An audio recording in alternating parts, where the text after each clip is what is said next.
England, my England asterisk asterisk asterisk England, my England and other stories by D. H. Lawrence. Contents: England, my England tickets. Please the blind man, monkey nuts, wintry peacock, you touched me, Samson and Delilah, the primrose path, the horse dealer's daughter, Fanny and Annie. England, my England. He was working on the edge of the common, beyond the small brook that ran in the dip at the bottom of the garden, carrying the garden path in continuation from the plank bridge onto the common. He had cut the rough turf and bracken, leaving the grey, dryish soil bare. But he was worried because he could not get the path straight. There was a pleat between his brows. He had set up his sticks and taken the sights between the big pine trees, but for some reason everything seemed wrong. He looked again, straining his keen blue eyes, that had a touch of the Viking in them, through the shadowy pine trees as through a doorway, at the green-grassed garden path rising from the shadow of alders by the log bridge up to the sunlit flowers. Tall white and purple columbines, and the butt end of the old Hampshire cottage that crouched near the earth amid flowers, blossoming in the bit of shaggy wildness round about. There was a sound of children's voices calling and talking, high, childish, girlish voices, slightly didactic and tinged with domineering. If you don't come quick, nurse, I shall run out there to where there are snakes. And nobody had the sang-froid to reply, run then, little fool. It was always, no, darling. Very well, darling. In a moment, darling. Darling, you must be patient. His heart was hard with disillusion, a continual gnawing and resistance. But he worked on. What was there to do but submit? The sunlight blazed down upon the earth. There was a vividness of flamy vegetation, of fierce seclusion amid the savage peace of the commons. Strange how the savage England lingers in patches, as here, amid these shaggy gorse commons, and marshy, snake-infested places near the foot of the South Downs. The spirit of place lingering on Primeville, as when the Saxons came, so long ago. Ah, how he had loved it! The green garden path, the tufts of flowers, purple and white columbines, and great oriental red poppies with their black chaps and mulleins tall and yellow, this flamy garden which had been a garden for 1,000 years, scooped out in the little hollow among the snake-infested commons. He had made it flame with flowers, in a sun cup under its hedges and trees. So old a place. And yet he had recreated it. The timbered cottage with its sloping, cloak-like roof was old and forgotten. It belonged to the old England of hamlets and yeomen. Lost all alone on the edge of the common, at the end of a wide, grassy, briar-entangled lane shaded with oak, it had never known the world of today. Not till Egbert came with his bride. And he had come to fill it with flowers. The house was ancient and very uncomfortable. But he did not want to alter it. Ah, marvelous to sit there in the wide, black, time-old chimney, at night when the wind roared overhead, and the wood which he had chopped himself sputtered on the hearth. Himself on one side the angle, and Winifred on the other. Ah, how he had wanted her, Winifred! She was young and beautiful and strong with life, like a flame in sunshine. She moved with a slow grace of energy like a blossoming, red-flowered bush in motion. She, too, seemed to come out of the old England, ruddy, strong, with a certain crude, passionate quiescence and a hawthorn robustness. And he was tall and slim and agile, like an English archer with his long supple legs and fine movements. Her hair was nut brown and all in energetic curls and tendrils. Her eyes were nut brown, too, like a robin's for brightness. And he was white-skinned with fine, silky hair that had darkened from fair, and a slightly arched nose of an old country family. They were a beautiful couple. The house was Winifred's. Her father was a man of energy, too. He had come from the North poor. Now he was moderately rich. He had bought this fair stretch of inexpensive land, down in Hampshire. Not far from the tiny church of the almost extinct hamlet stood his own house, a commodious old farmhouse standing back from the road across a bare-grassed yard. On one side of this quadrangle was the long barn or shed which he had made into a cottage for his youngest daughter Priscilla. One saw little blue and white check curtains at the long windows, and inside, overhead, the grand old timbers of the high-pitched shed. This was Pris's house. 50 yards away was the pretty little new cottage which he had built for his daughter Magdalen, with the vegetable garden stretching away to the oak copse. And then away beyond the lawns and rose trees of the house garden went the track across a shaggy, wild grass space, towards the ridge of tall black pines that grew on a dike bank, through the pines and above the sloping little bog, under the wide, desolate oak trees, till there was Winifred's cottage crouching unexpectedly in front, so much alone, and so primitive. It was Winifred's own house, and the gardens and the bit of common and the boggy slope were hers, her tiny domain.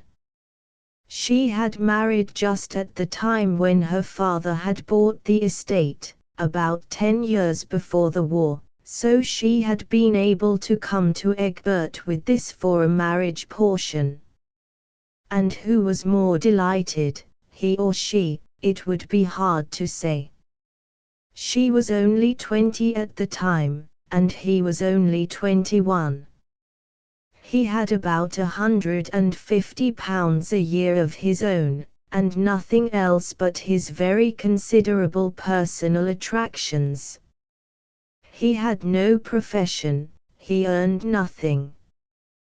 But he talked of literature and music, he had a passion for old folk music, collecting folk songs and folk dances, studying the Morris dance and the old customs.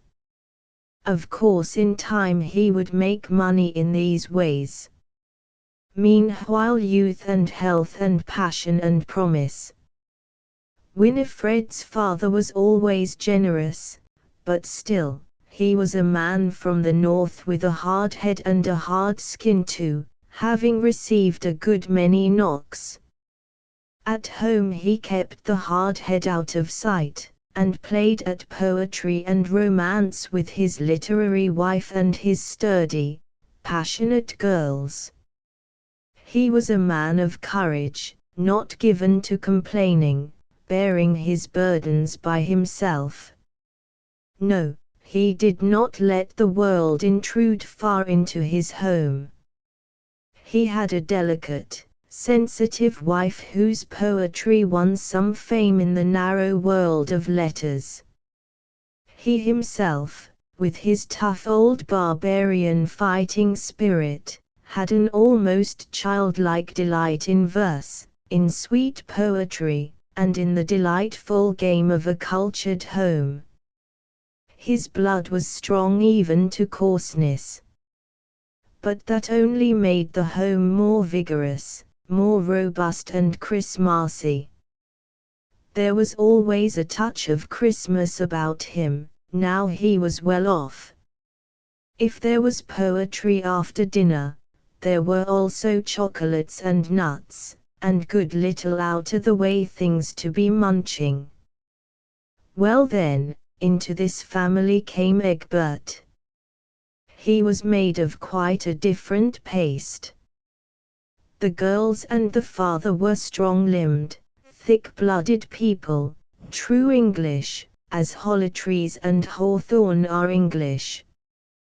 Their culture was grafted onto them, as one might perhaps graft a common pink rose onto a thorn stem. It flowered oddly enough, but it did not alter their blood. And Egbert was a born rose. The age-long breeding had left him with a delightful spontaneous passion. He was not clever, nor even literary. No, but the intonation of his voice, and the movement of his supple, handsome body, and the fine texture of his flesh and his hair, the slight arch of his nose, the quickness of his blue eyes would easily take the place of poetry. Winifred loved him, this southerner, as a higher being. A higher being, mind you. Not a deeper. And as for him, he loved her in passion with every fibre of him. She was the very warm stuff of life to him. Wonderful then, those days at Crockham Cottage, the first days, all alone save for the woman who came to work in the mornings. Marvellous days, when she had all his tall, supple, fine-fleshed youth to herself, for herself, and he had her like a ruddy fire into which he could cast himself for rejuvenation. Ah, that it might never end, this passion, this marriage. The flame of their two bodies burnt again into that old cottage, that was haunted already by so much bygone, physical desire. You could not be in the dark room for an hour without the influences coming over you.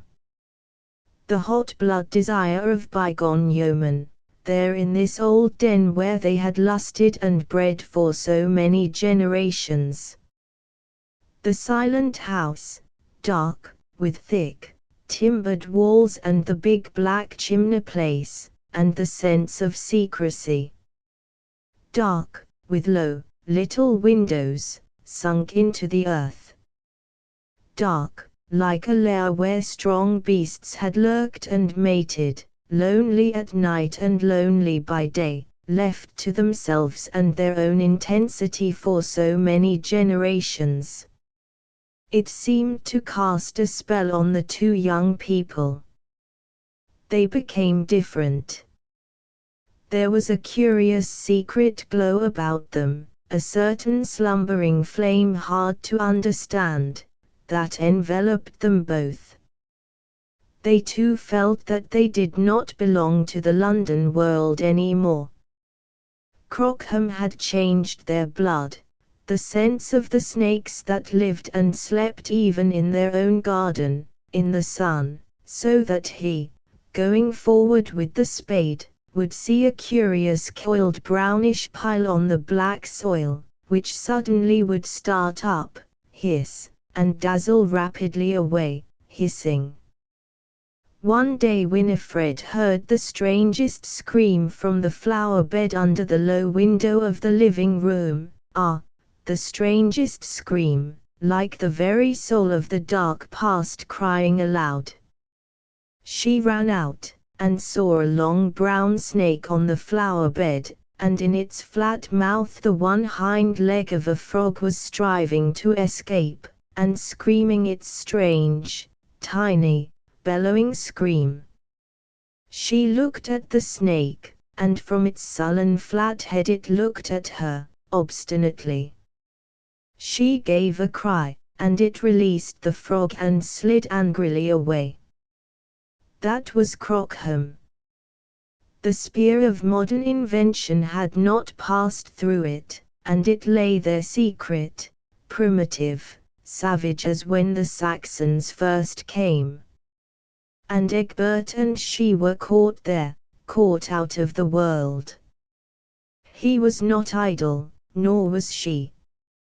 There were plenty of things to be done, the house to be put into final repair after the workmen had gone, cushions and curtains to sew, the paths to make, the water to fetch and attend to, and then the slope of the deep-soiled, neglected garden to level, to terrace with little terraces and paths, and to fill with flowers. He worked away, in his shirt sleeves, worked all day intermittently doing this thing and the other. And she, quiet and rich in herself, seeing him stooping and laboring away by himself, would come to help him, to be near him. He of course was an amateur, a born amateur. He worked so hard, and did so little, and nothing he ever did would hold together for long. If he terraced the garden, he held up the earth with a couple of long narrow planks that soon began to bend with the pressure from behind, and would not need many years to rot through and break and let the soil slither all down again in a heap towards the stream bed. But there you are. He had not been brought up to come to grips with anything, and he thought it would do.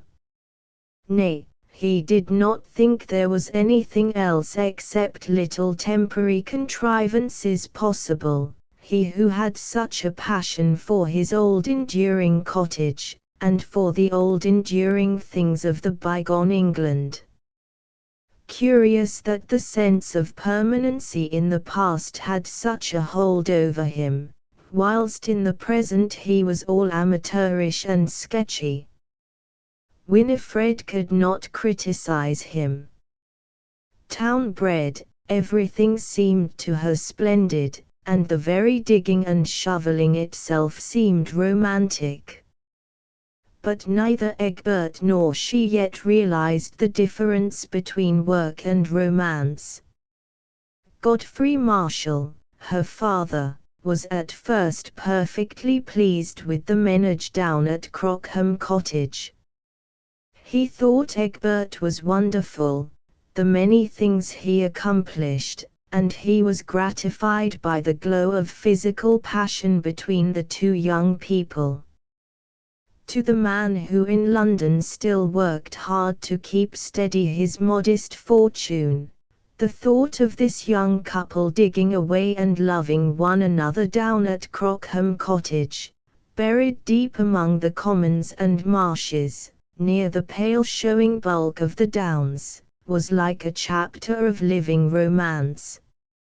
And they drew the sustenance for their fire of passion from him, from the old man. It was he who fed their flame. He triumphed secretly in the thought. And it was to her father that Winifred still turned, as the one source of all surety and life and support. She loved Egbert with passion. But behind her was the power of her father. It was the power of her father she referred to, whenever she needed to refer. It never occurred to her to refer to Egbert, if she were in difficulty or doubt.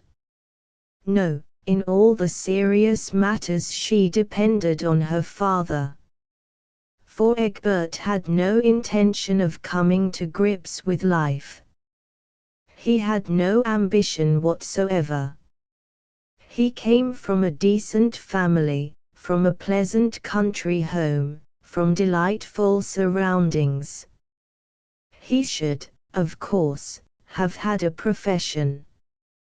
He should have studied law or entered business in some way.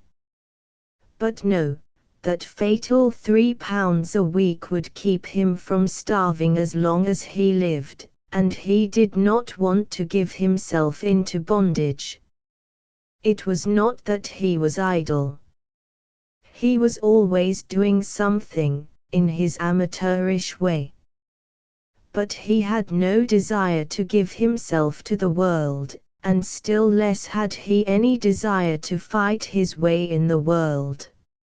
No, no, the world wasn't worth it. He wanted to ignore it, to go his own way apart, like a casual pilgrim down the forsaken side tracks. He loved his wife, his cottage and garden. He would make his life there, as a sort of Epicurean hermit. He loved the past, the old music and dances and customs of old England. He would try and live in the spirit of these, not in the spirit of the world of business. But often Winifred's father called her to London, for he loved to have his children round him.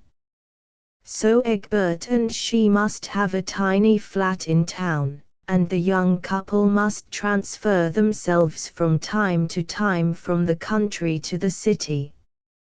In town Egbert had plenty of friends, of the same ineffectual sort as himself, tampering with the arts, literature, painting, sculpture, music.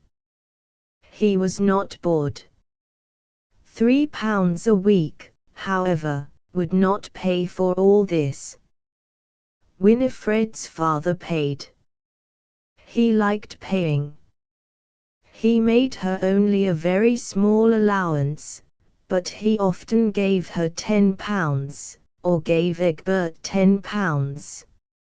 So they both looked on the old man as the mainstay. Egbert didn't mind being patronized and paid for. Only when he felt the family was a little too condescending, on account of money, he began to get huffy. Then of course children came, a lovely little blonde daughter with a head of thistledown. Everybody adored the child. It was the first exquisite blonde thing that had come into the family, a little mite with the white, slim, beautiful limbs of its father, and as it grew up the dancing, dainty movement of a wild little daisy spirit.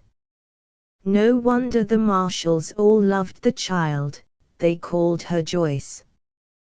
They themselves had their own grace, but it was slow, rather heavy. They had every one of them strong, heavy limbs and darkish skins, and they were short in stature.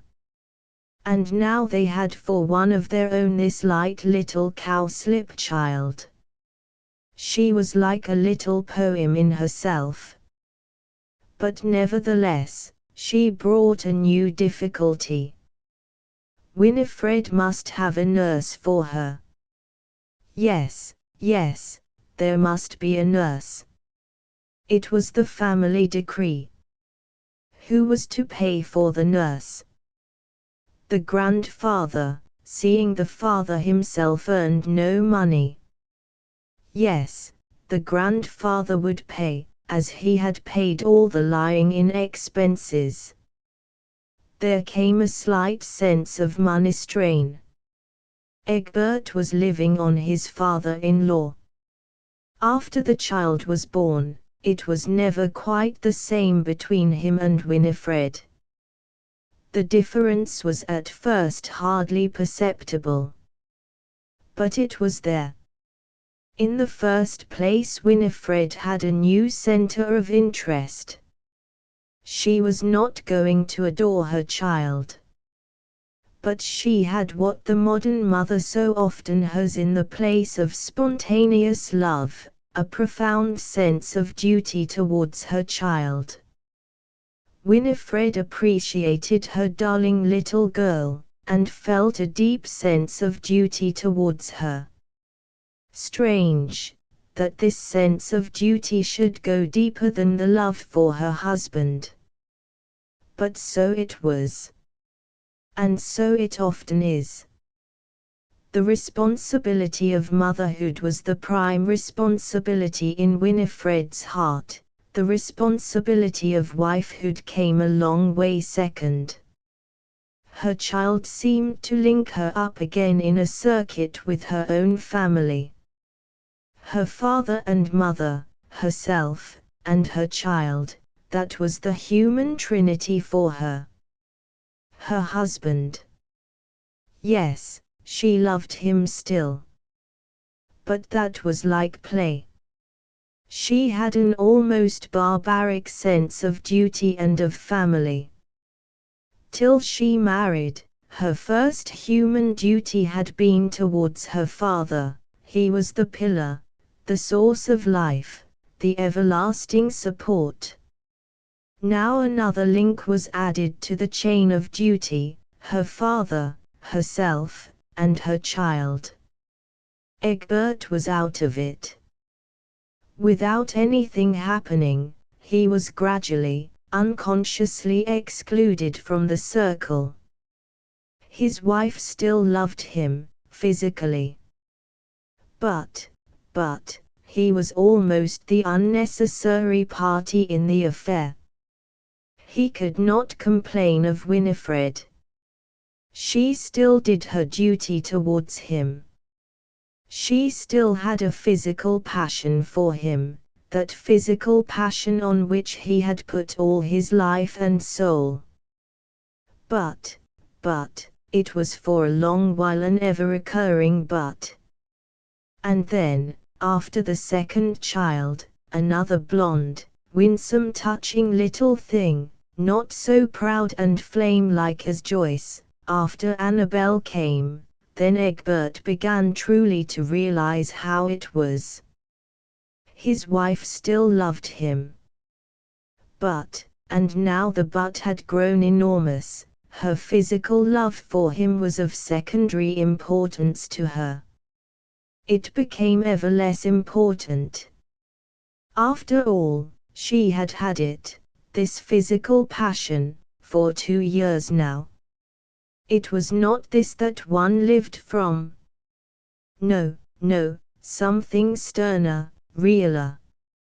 She began to resent her own passion for Egbert, just a little she began to despise it.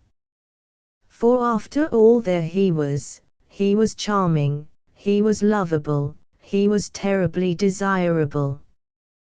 But, oh, the awful looming cloud of that but, he did not stand firm in the landscape of her life like a tower of strength, like a great pillar of significance. No, he was like a cat one has about the house, which will one day disappear and leave no trace. He was like a flower in the garden, trembling in the wind of life, and then gone, leaving nothing to show. As an adjunct, as an accessory, he was perfect. Many a woman would have adored to have him about her all her life, the most beautiful and desirable of all her possessions. But Winifred belonged to another school. The years went by, and instead of coming more to grips with life, he relaxed more.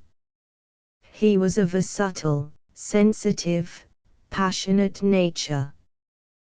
But he simply would not give himself to what Winifred called life, work. No, he would not go into the world and work for money. No, he just would not. If Winifred liked to live beyond their small income, well, it was her lookout. And Winifred did not really want him to go out into the world to work for money. Money became, alas, a word like a firebrand between them, setting them both aflame with anger. but that is because we must talk in symbols. Winifred did not really care about money.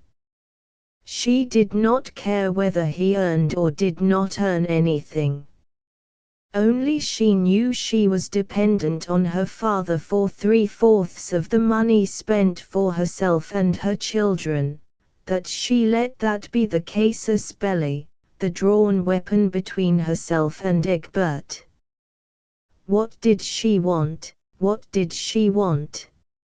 Her mother once said to her, with that characteristic touch of irony, "Well, dear, if it is your fate to consider the lilies, that toil not, neither do they spin, that is one destiny among many others, and perhaps not so unpleasant as most. Why do you take it amiss, my child?" The mother was subtler than her children, they very rarely knew how to answer her. So Winifred was only more confused. It was not a question of lilies. At least, if it were a question of lilies, then her children were the little blossoms. They at least grew. Doesn't Jesus say, "Consider the lilies how they grow"? Good then, she had her growing babies. But as for that other tall, handsome flower of a father of theirs, he was full grown already, so she did not want to spend her life considering him in the flower of his days. No, it was not that he didn't earn money. It was not that he was idle. He was not idle. He was always doing something, always working away, down at Crockham, doing little jobs. But, oh dear, the little jobs, the garden paths, the gorgeous flowers, the chairs to mend, old chairs to mend. It was that he stood for nothing. If he had done something unsuccessfully, and lost what money they had. If he had but striven with something. Nay, even if he had been wicked, a waster, she would have been more free. She would have had something to resist, at least. A waster stands for something, really. He says, "No, I will not aid and abet society in this business of increase and hanging together. I will upset the apple cart as much as I can, in my small way." Or else he says, "No, I will not bother about others. If I have lusts, they are my own, and I prefer them to other people's virtues." So, a waster, a scamp, takes a sort of stand. He exposes himself to opposition and final castigation, at any rate in storybooks. But Egbert. What are you to do with a man like Egbert? He had no vices. He was really kind, nay generous. And he was not weak. If he had been weak, Winifred could have been kind to him. But he did not even give her that consolation. He was not weak, and he did not want her consolation or her kindness. No, thank you. He was of a fine passionate temper, and of a rarer steel than she. He knew it, and she knew it. Hence she was only the more baffled and maddened, poor thing. He, the higher, the finer, in his way the stronger, played with his garden, and his old folk songs and Morris dances, just played, and let her support the pillars of the future on her own heart. And he began to get bitter, and a wicked look began to come on his face. He did not give in to her, not he. There were 7 devils inside his long, slim, white body. He was healthy, full of restrained life. Yes, even he himself had to lock up his own vivid life inside himself. Now she would not take it from him. Or rather, now that she only took it occasionally. For she had to yield at times. She loved him so, she desired him so, he was so exquisite to her, the fine creature that he was, finer than herself. Yes, with a groan she had to give in to her own unquenched passion for him. And he came to her then, terrible, wonderful. Sometimes she wondered how either of them could live after the terror of the passion that swept between them. It was to her as if pure lightning, flash after flash, went through every fiber of her, till extinction came. But it is the fate of human beings to live on. And it is the fate of clouds that seem nothing but bits of vapor slowly to pile up and fill the heavens and blacken the sun entirely. So it was. The love came back, the lightning of passion flashed tremendously between them. And there was blue sky and gorgeousness for a little while. And then, as inevitably, slowly the clouds began to edge up again above the horizon, slowly to lurk about the heavens, throwing an occasional cold and hateful shadow, slowly to congregate, to fill the empyrean space. And as the years passed, the lightning cleared the sky more and more rarely, less and less the blue showed. Gradually the grey lid sank down upon them, as if it would be permanent. Why didn't Egbert do something, then? Why didn't he come to grips with life? Why wasn't he like Winifred's father, a pillar of society, even if a slender, exquisite column? Why didn't he go into harness of some sort? Why didn't he take some direction? Well, you can bring an ass to the water, but you cannot make him drink. The world was the water and Egbert was the ass. And he wasn't having any. He just couldn't. Since necessity did not force him to work for his bread and butter, he would not work for work's sake. You can't make the columbine flowers nod in January, nor make the cuckoo sing in England at Christmas. Why? It isn't his season. He doesn't want to.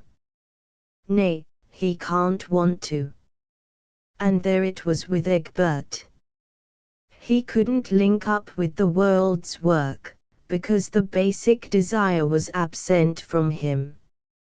Nay, at the bottom of him he had an even stronger desire, to hold aloof. To hold aloof. To do nobody any damage. But to hold aloof. It was not his season. Perhaps he should not have married and had children. But you can't stop the waters flowing. Which held true for Winifred, too. She was not made to endure aloof. Her family tree was a robust vegetation that had to be stirring and believing. In one direction or another her life had to go. In her own home she had known nothing of this diffidence which she found in Egbert, and which she could not understand, and which threw her into such dismay. What was she to do, in face of this terrible diffidence? It was all so different in her own home. Her father may have had his own misgivings, but he kept them to himself. Perhaps he had no very profound belief in this world of ours, this society which we have elaborated with so much effort, only to find ourselves elaborated to death at last. But Godfrey Marshall was of tough, rough fibre, not without a vein of healthy cunning through it all. It was for him a question of winning through, and leaving the rest to heaven. Without having many illusions to grace him, he still did believe in heaven. In a dark and unquestioning way, he had a sort of faith, an acrid faith like the sap of some not to be exterminated tree. Just a blind acrid faith, as sap is blind and acrid, and yet pushes on in growth and in faith. Perhaps he was unscrupulous, but only as a striving tree is unscrupulous, pushing its single way in a jungle of others. In the end, it is only this robust, sap-like faith which keeps man going. He may live on for many generations inside the shelter of the social establishment which he has erected for himself, as pear trees and currant bushes would go on bearing fruit for many seasons, inside a walled garden, even if the race of man were suddenly exterminated. But bit by bit the wall fruit trees would gradually pull down the very walls that sustained them. Bit by bit every establishment collapses, unless it is renewed or restored by living hands, all the while. Egbert could not bring himself to any more of this restoring or renewing business. He was not aware of the fact, but awareness doesn't help much, anyhow. He just couldn't. He had the Stoic and Epicurean quality of his old, fine breeding. His father-in-law, however, though he was not one bit more of a fool than Egbert, realized that since we are here we may as well live. And so he applied himself to his own tiny section of the social work, and to doing the best for his family, and to leaving the rest to the ultimate will of heaven. A certain robustness of blood made him able to go on. But sometimes even from him spurted a sudden gall of bitterness against the world and its make-up. And yet, he had his own will to succeed, and this carried him through. He refused to ask himself what the success would amount to. It amounted to the estate down in Hampshire, and his children lacking for nothing, and himself of some importance in the world, and basta, basta, basta. Nevertheless, do not let us imagine that he was a common pusher. He was not. He knew as well as Egbert what disillusion meant. Perhaps in his soul he had the same estimation of success. But he had a certain acrid courage, and a certain will to power. In his own small circle he would emanate power, the single power of his own blind self. With all his spoiling of his children, he was still the father of the old English type.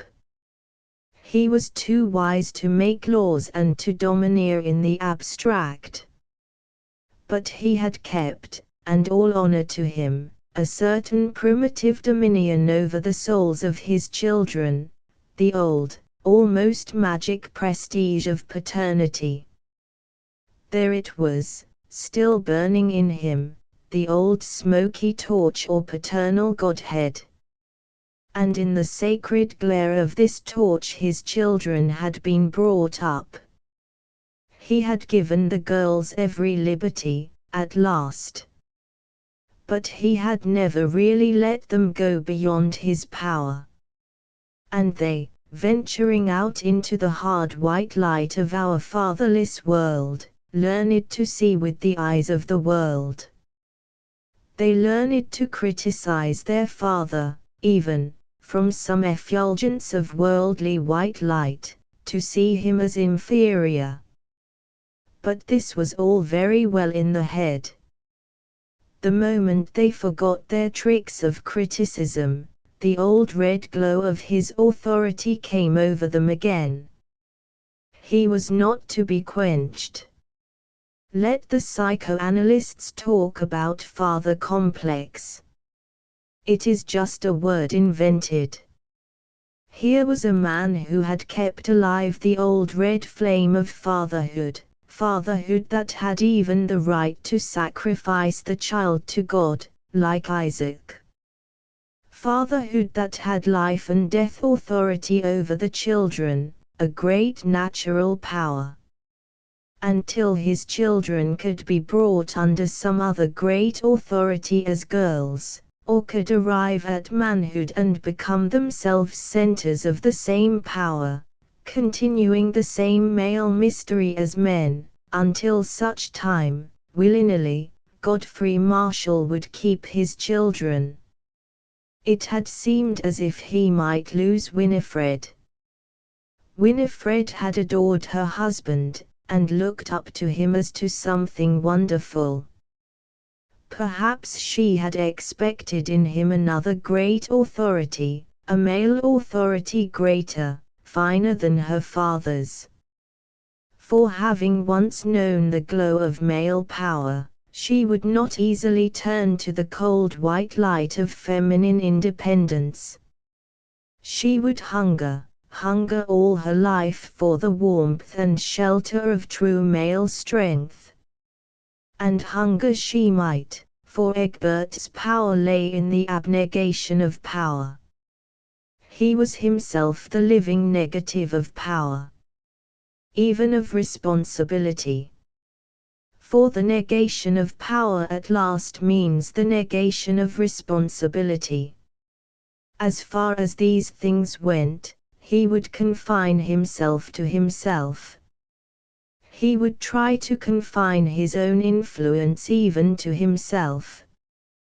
He would try, as far as possible, to abstain from influencing his children by assuming any responsibility for them. A little child shall lead them, his child should lead, then. He would try not to make it go in any direction whatever. He would abstain from influencing it. Liberty. Poor Winifred was like a fish out of water in this liberty, gasping for the denser element which should contain her. Till her child came. And then she knew that she must be responsible for it, that she must have authority over it. But here Egbert silently and negatively stepped in. Silently, negatively, but fatally he neutralized her authority over her children. There was a third little girl born. And after this Winifred wanted no more children. Her soul was turning to salt. So she had charge of the children, they were her responsibility. The money for them had come from her father. She would do her very best for them, and have command over their life and death. But no. Egbert would not take the responsibility. He would not even provide the money. But he would not let her have her way. Her dark, silent, passionate authority he would not allow. It was a battle between them, the battle between liberty and the old blood power. And of course he won. The little girls loved him and adored him. Daddy! Daddy! They could do as they liked with him. Their mother would have ruled them. She would have ruled them passionately, with indulgence, with the old dark magic of parental authority, something looming and unquestioned and, after all, divine, if we believe in divine authority. The Marshalls did, being Catholic. And Egbert, he turned her old dark, Catholic blood authority into a sort of tyranny. He would not leave her her children. He stole them from her, and yet without assuming responsibility for them. He stole them from her, in emotion and spirit, and left her only to command their behavior. A thankless lot for a mother. And her children adored him, little knowing the empty bitterness they were preparing for themselves when they too grew up to have husbands such as Egbert, adorable and null. Joyce, the eldest, was still his favorite. She was now a quicksilver little thing of 6 years old. Barbara, the youngest, was a toddler of 2 years. They spent most of their time down at Crockham, because he wanted to be there. And even Winifred loved the place really. But now, in her frustrated and blinded state, it was full of menace for her children. The adders, the poison berries, the brook, the marsh, the water that might not be pure, one thing and another. From mother and nurse it was a guerrilla gunfire of commands, and blithe, quicksilver disobedience from the 3 blonde, never still little girls. Behind the girls was the father, against mother and nurse. And so it was. If you don't come quick, nurse, I shall run out there to where there are snakes. Joyce, you must be patient. I'm just changing Annabel. There you are. There it was, always the same. Working away on the common across the brook he heard it. And he worked on, just the same. Suddenly he heard a shriek, and he flung the spade from him and started for the bridge, looking up like a startled deer. Ah, there was Winifred. Joyce had hurt herself. He went on up the garden. What is it? The child was still screaming. Now it was, Daddy. Daddy. Oh, Daddy. And the mother was saying, don't be frightened, darling. Let mother look. But the child only cried, oh, Daddy, Daddy, Daddy. She was terrified by the sight of the blood running from her own knee. Winifred crouched down, with her child of 6 in her lap, to examine the knee. Egbert bent over also. Don't make such a noise, Joyce, he said irritably. How did she do it? She fell on that sickle thing which you left lying about after cutting the grass, said Winifred, looking into his face with bitter accusation as he bent near. He had taken his handkerchief and tied it round the knee. Then he lifted the still sobbing child in his arms, and carried her into the house and upstairs to her bed. In his arms she became quiet. But his heart was burning with pain and with guilt. He had left the sickle there lying on the edge of the grass, and so his firstborn child whom he loved so dearly had come to hurt. But then it was an accident, it was an accident. Why should he feel guilty? It would probably be nothing, better in 2 or 3 days. Why take it to heart, why worry? He put it aside. The child lay on the bed in her little summer frock, Her face very white now after the shock. Nurse had come carrying the youngest child, and little Annabel stood holding her skirt. Winifred, terribly serious and wooden-seeming, was bending over the knee, from which she had taken his blood-soaked handkerchief. Egbert bent forward, too, keeping more sang-froid in his face than in his heart.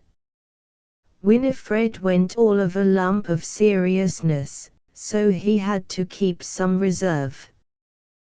The child moaned and whimpered. The knee was still bleeding profusely, it was a deep cut right in the joint. "You'd better go for the doctor," Egbert said Winifred bitterly.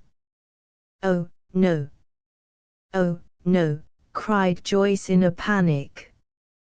"Joyce, my darling, don't cry," said Winifred, suddenly catching the little girl to her breast in a strange tragic anguish. The Mater Dolorata. Even the child was frightened into silence. Egbert looked at the tragic figure of his wife with the child at her breast, and turned away.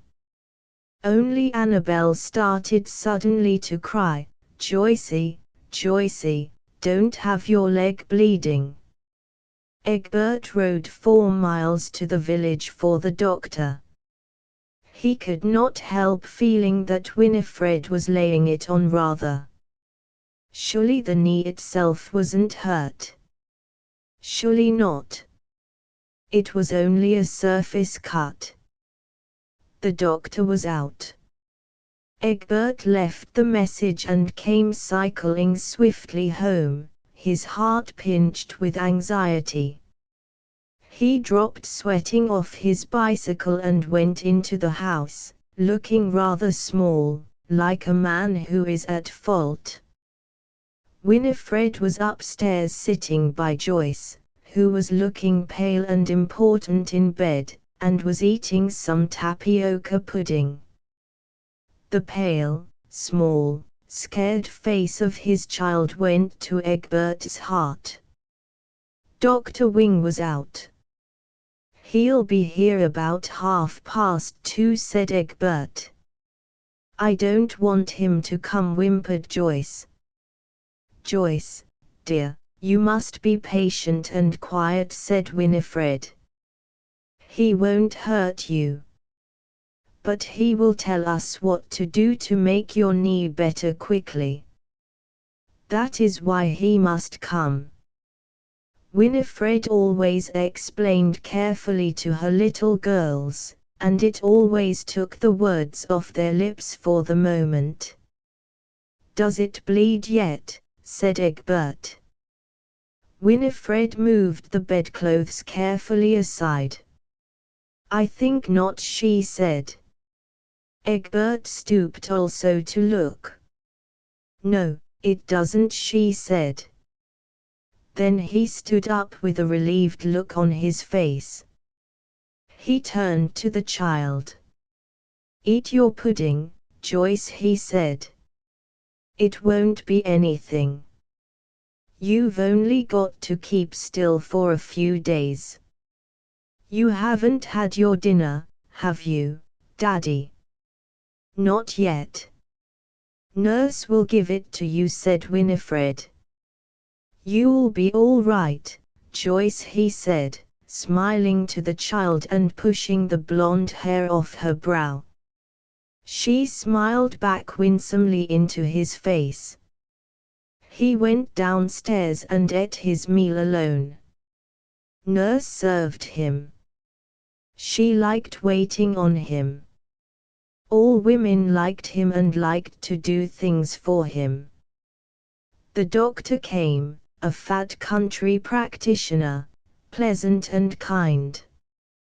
"What, little girl, been tumbling down, have you?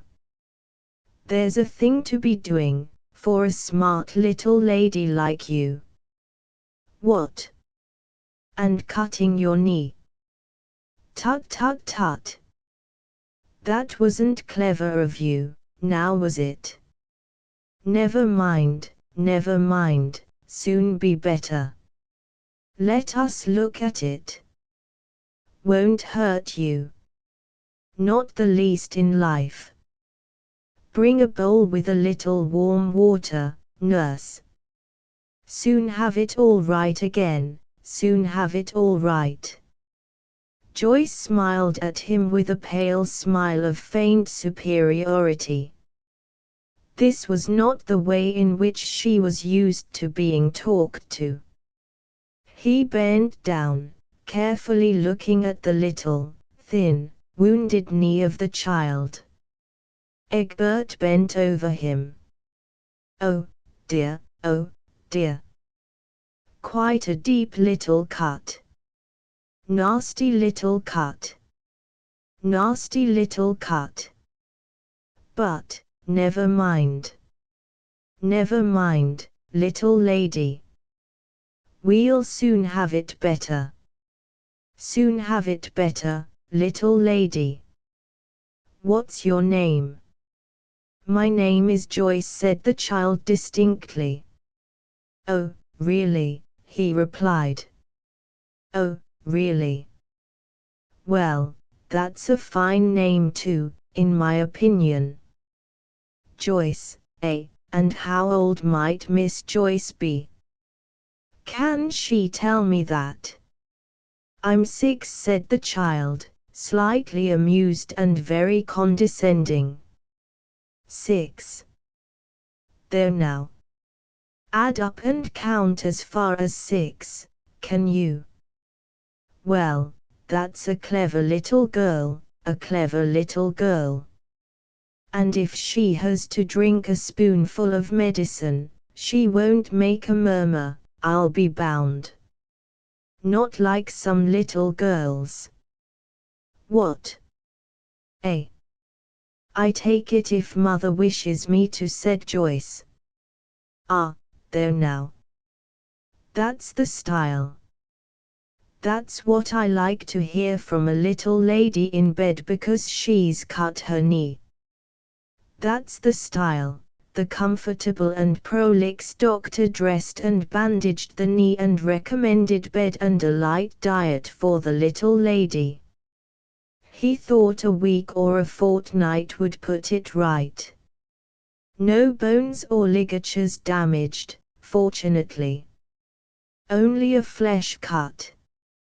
He would come again in a day or two. So Joyce was reassured and stayed in bed and had all her toys up. Her father often played with her. The doctor came the 3rd day. He was fairly pleased with the knee. It was healing. It was healing, yes, yes. Let the child continue in bed. He came again after a day or two. Winifred was a trifle uneasy. The wound seemed to be healing on the top, but it hurt the child too much. It didn't look quite right. She said so to Egbert. Egbert, I'm sure Joyce's knee isn't healing properly. I think it is, he said. I think it's all right. I'd rather Dr. Wing came again, I don't feel satisfied. Aren't you trying to imagine it worse than it really is? You would say so, of course. But I shall write a postcard to Dr. Wing now. The doctor came next day. He examined the knee. Yes, there was inflammation. Yes, there might be a little septic poisoning, there might. There might. Was the child feverish? So a fortnight passed by, and the child was feverish, and the knee was more inflamed and grew worse and was painful, painful. She cried in the night, and her mother had to sit up with her. Egbert still insisted it was nothing, really, it would pass. But in his heart he was anxious. Winifred wrote again to her father. On Saturday the elderly man appeared. And no sooner did Winifred see the thick, rather short figure in its grey suit than a great yearning came over her. "Father, I'm not satisfied with Joyce.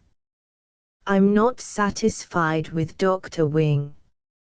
"Well, Winnie, dear, if you're not satisfied we must have further advice, that is all."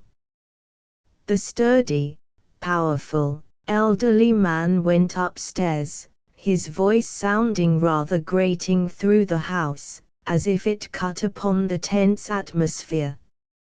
"How are you, Joyce, darling?" he said to the child. "Does your knee hurt you? Does it hurt you, dear?" "It does sometimes." The child was shy of him, cold towards him. "Well, dear, I'm sorry for that. I hope you try to bear it, and not trouble Mother too much." There was no answer. He looked at the knee. It was red and stiff. "Of course," he said, "I think we must have another doctor's opinion. And if we're going to have it, we had better have it at once. Egbert, do you think you might cycle into Bingham for Dr. Wayne? I found him very satisfactory for Winnie's mother." "I can go if you think it necessary," said Egbert. "Certainly I think it necessary. Even if there is nothing, we can have peace of mind." "Certainly I think it necessary. I should like Dr. Wayne to come this evening if possible." So Egbert set off on his bicycle through the wind, like a boy sent on an errand, leaving his father-in-law a pillar of assurance, with Winifred. Dr. Wayne came, and looked grave. Yes, the knee was certainly taking the wrong way. The child might be lame for life. Up went the fire and fear and anger in every heart. Dr. Wayne came again the next day for a proper examination. And, yes, the knee had really taken bad ways. It should be X-rayed. It was very important. Godfrey Marshall walked up and down the lane with the doctor, beside the standing motor car, up and down in one of those consultations of which he had had so many in his life. As a result he came indoors to Winifred.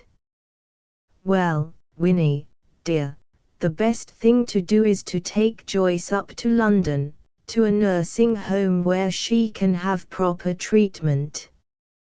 Of course this knee has been allowed to go wrong. And apparently there is a risk that the child may even lose her leg.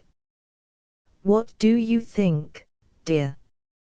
You agree to our taking her up to town and putting her under the best care?" "Oh, Father, you know I would do anything on earth for her." "I know you would, Winnie darling. The pity is that there has been this unfortunate delay already. I can't think what Dr. Wing was doing. Apparently the child is in danger of losing her leg. Well then, if you will have everything ready, we will take her up to town tomorrow.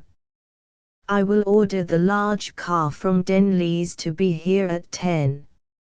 Egbert, will you take a telegram at once to Dr. Jackson? It is a small nursing home for children and for surgical cases, not far from Baker Street. I'm sure Joyce will be all right there." "Oh, Father, can't I nurse her myself?" "Well, darling, if she is to have proper treatment, she had best be in a home." the X-ray treatment, and the electric treatment, and whatever is necessary. It will cost a great deal, said Winifred. We can't think of cost, if the child's leg is in danger, or even her life.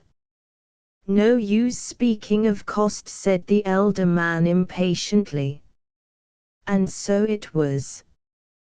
Poor Joyce, stretched out on a bed in the big closed motor car, the mother sitting by her head, the grandfather in his short grey beard and a bowler hat, sitting by her feet, thick and implacable in his responsibility. They rolled slowly away from Crockham, and from Egbert, who stood there bareheaded and a little ignominious, left behind. He was to shut up the house and bring the rest of the family back to town, by train, the next day. Followed a dark and bitter time. The poor child. The poor child, how she suffered, an agony and a long crucifixion in that nursing home. It was a bitter 6 weeks which changed the soul of Winifred forever. As she sat by the bed of her poor, tortured little child, tortured with the agony of the knee, and the still worse agony of these diabolic, but perhaps necessary modern treatments, she felt her heart killed and going cold in her breast. Her little Joyce, her frail, brave, wonderful, little Joyce, frail and small and pale as a white flower. Ah, how had she, Winifred, dared to be so wicked, so careless, so sensual? Let my heart die. Let my woman's heart of flesh die. Saviour, let my heart die. And save my child. Let my heart die from the world and from the flesh. Oh, destroy my heart that is so wayward. Let my heart of pride die. Let my heart die. So she prayed beside the bed of her child. And like the mother with the 7 swords in her breast, slowly her heart of pride and passion died in her breast, bleeding away. Slowly it died, bleeding away, and she turned to the church for comfort, to Jesus, to the Mother of God, but most of all, to that great and enduring institution, the Roman Catholic Church. She withdrew into the shadow of the church. She was a mother with 3 children. But in her soul she died, her heart of pride and passion and desire bled to death, her soul belonged to her church, her body belonged to her duty as a mother. Her duty as a wife did not enter. As a wife she had no sense of duty, only a certain bitterness towards the man with whom she had known such sensuality and distraction. She was purely the mater dolorata. To the man she was closed as a tomb. Egbert came to see his child. But Winifred seemed to be always seated there, like the tomb of his manhood and his fatherhood. Poor Winifred, she was still young, still strong and ruddy and beautiful like a ruddy hard flower of the field. Strange, her ruddy, healthy face, so somber, and her strong, heavy, full-blooded body, so still. She, a nun. Never.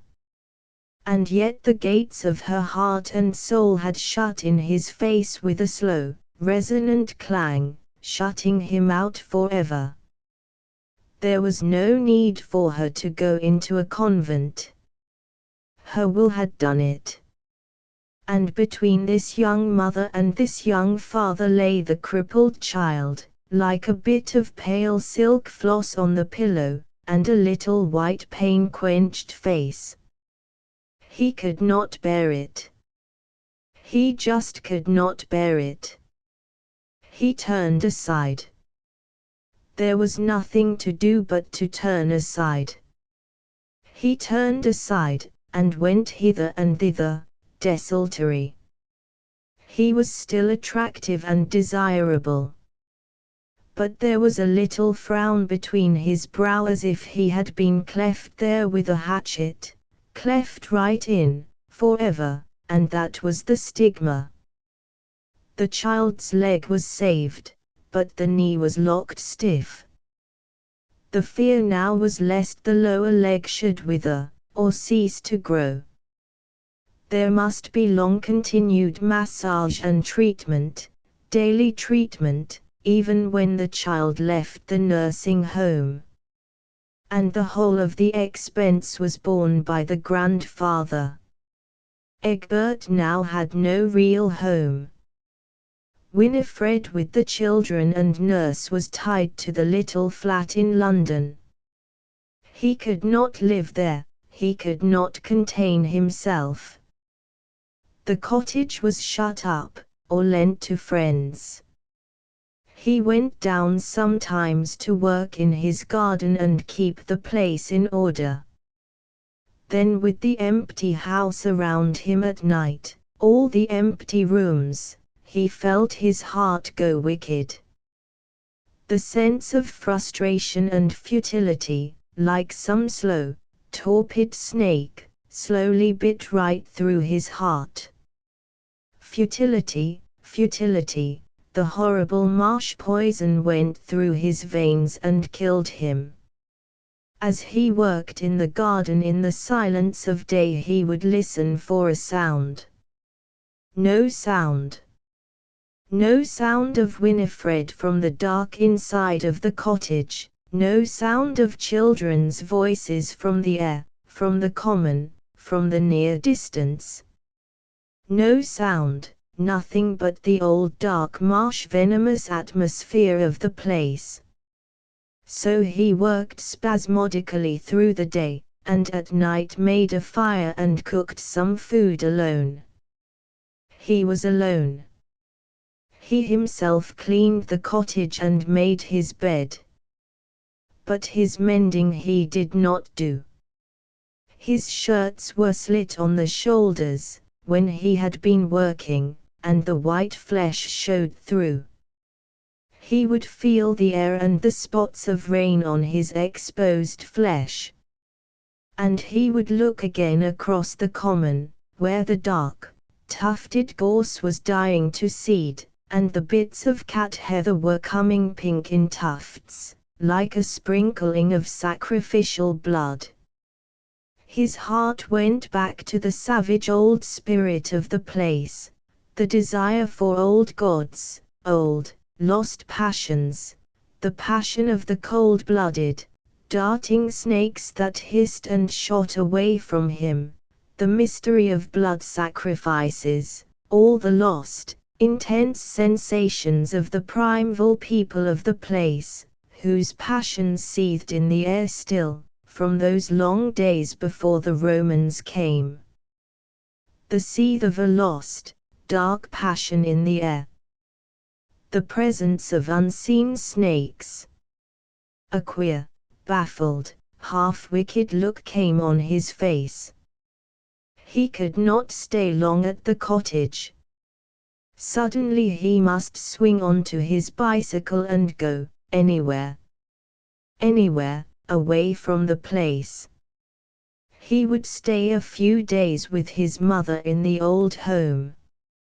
His mother adored him and grieved as a mother would. But the little, baffled, half-wicked smile curled on his face, and he swung away from his mother's solicitude as from everything else. Always moving on, from place to place, friend to friend, and always swinging away from sympathy. As soon as sympathy, like a soft hand, was reached out to touch him, away he swerved, instinctively, as a harmless snake swerves and swerves and swerves away from an outstretched hand. Away he must go. And periodically he went back to Winifred. He was terrible to her now, like a temptation. She had devoted herself to her children and her church. Joyce was once more on her feet, but, alas, lame, with iron supports to her leg, and a little crutch. It was strange how she had grown into a long, pallid, wild little thing. Strange that the pain had not made her soft and docile, but had brought out a wild, almost Maynard temper in the child. She was 7, and long and white and thin, but by no means subdued. Her blonde hair was darkening. She still had long sufferings to face, and, in her own childish consciousness, the stigma of her lameness to bear. And she bore it. An almost Maynard courage seemed to possess her, as if she were a long, thin, young weapon of life. She acknowledged all her mother's care.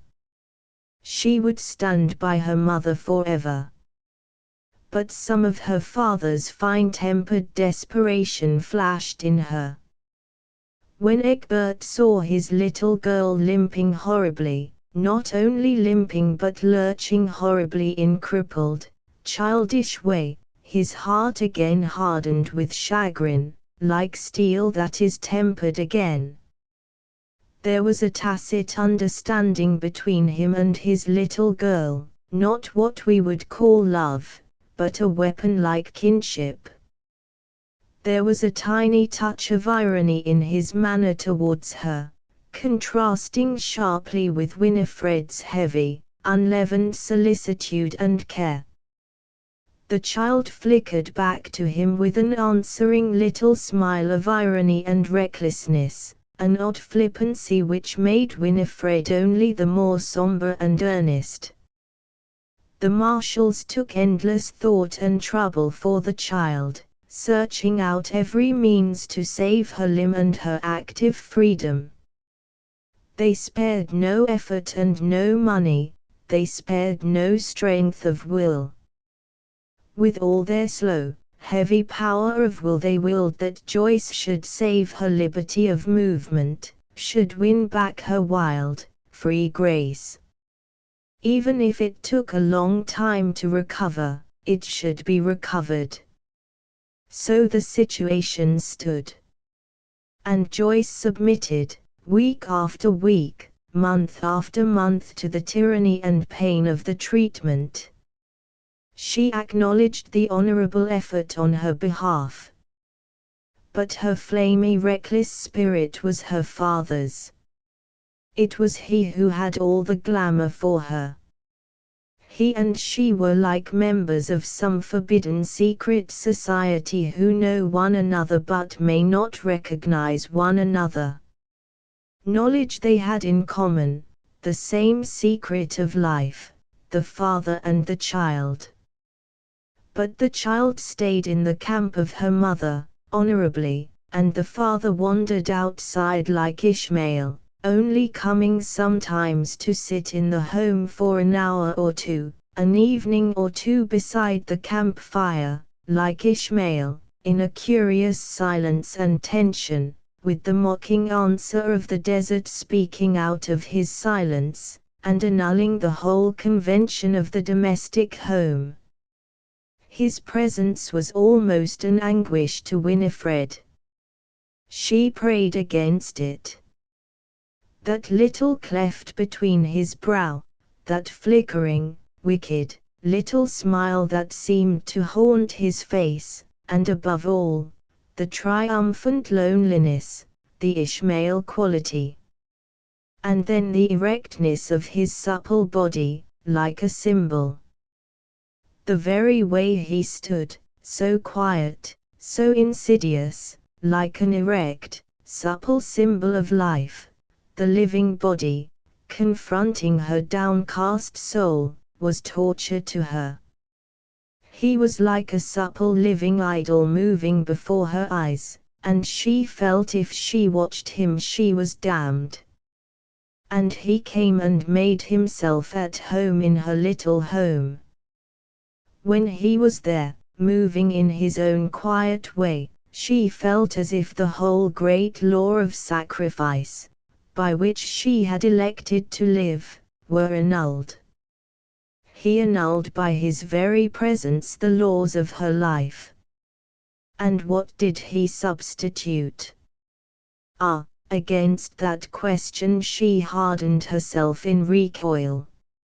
It was awful to her to have him about, moving about in his shirt sleeves, speaking in his tenor, throaty voice to the children.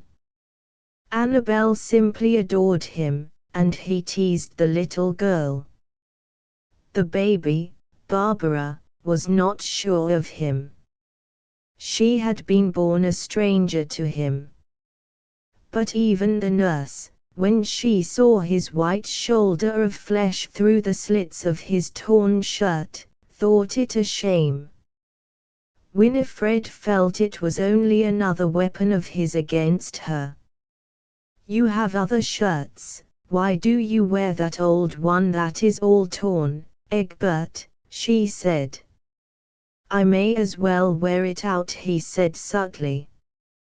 He knew she would not offer to mend it for him. She could not. And no, she would not. Had she not her own gods to honor?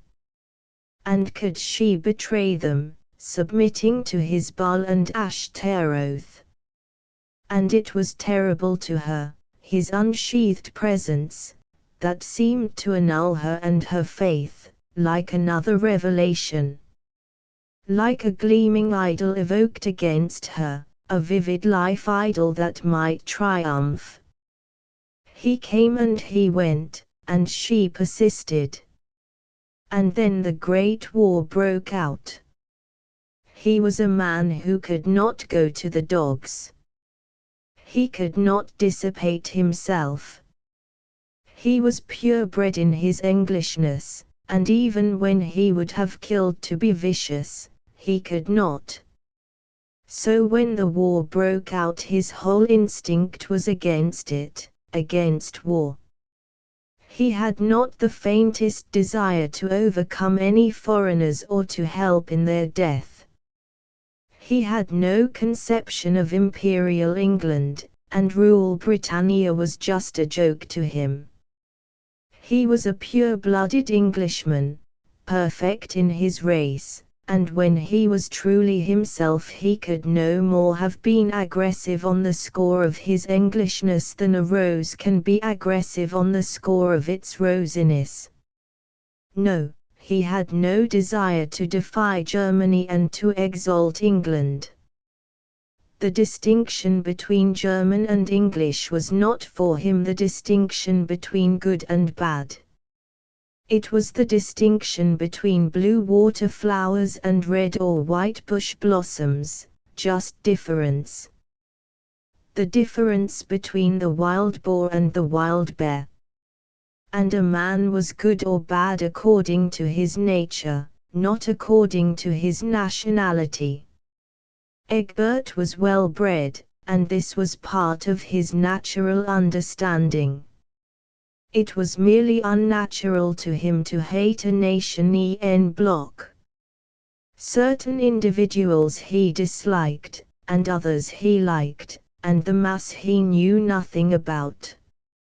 Certain deeds he disliked, certain deeds seemed natural to him, and about most deeds he had no particular feeling. He had, however, the one deepest purebred instinct. He recoiled inevitably from having his feelings dictated to him by the mass feeling.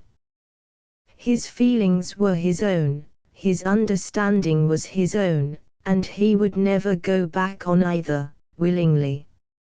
Shall a man become inferior to his own true knowledge and self, just because the mob expects it of him.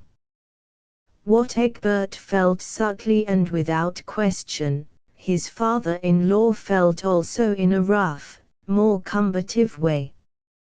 Different as the two men were, they were two real Englishmen, and their instincts were almost the same. And Godfrey Marshall had the world to reckon with. There was German military aggression, and the English non-military idea of liberty and the conquests of peace, meaning industrialism. Even if the choice between militarism and industrialism were a choice of evils, the elderly man asserted his choice of the latter, perforce. He whose soul was quick with the instinct of power. Egbert just refused to reckon with the world. He just refused even to decide between German militarism and British industrialism. He chose neither. As for atrocities, he despised the people who committed them as inferior criminal types. There was nothing national about crime. And yet, war. War. Just war. Not right or wrong, but just war itself. Should he join? Should he give himself over to war? The question was in his mind for some weeks. Not because he thought England was right and Germany wrong. Probably Germany was wrong, but he refused to make a choice. Not because he felt inspired. No. But just war. The deterrent was the giving himself over into the power of other men, and into the power of the mob spirit of a democratic army. Should he give himself over? Should he make over his own life and body to the control of something which he knew was inferior, in spirit, to his own self? Should he commit himself into the power of an inferior control? Should he betray himself? He was going to put himself into the power of his inferiors, and he knew it. He was going to subjugate himself. He was going to be ordered about by petty canaille of non-commissioned officers, and even commissioned officers. He who was born and bred free. Should he do it? He went to his wife, to speak to her. "Shall I join up, Winifred?" She was silent. Her instinct also was dead against it. And yet a certain profound resentment made her answer, "You have 3 children dependent on you. I don't know whether you have thought of that." It was still only the 3rd month of the war, and the old pre-war ideas were still alive. Of course. But it won't make much difference to them. I shall be earning a shilling a day, at least. You'd better speak to father, I think, she replied heavily. Egbert went to his father-in-law. The elderly man's heart was full of resentment. "I should say," he said rather sourly, "it is the best thing you could do." Egbert went and joined up immediately, as a private soldier. He was drafted into the light artillery.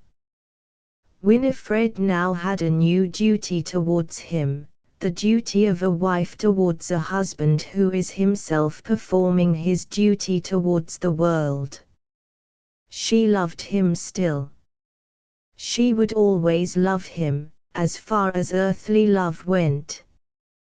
But it was duty she now lived by. When he came back to her in khaki, a soldier, she submitted to him as a wife. It was her duty.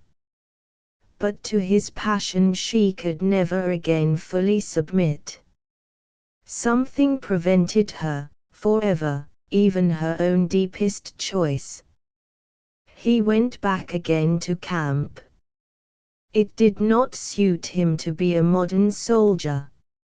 In the thick, gritty, hideous khaki his subtle physique was extinguished as if he had been killed. In the ugly intimacy of the camp his thoroughbred sensibilities were just degraded. But he had chosen, so he accepted. An ugly little look came onto his face, of a man who has accepted his own degradation.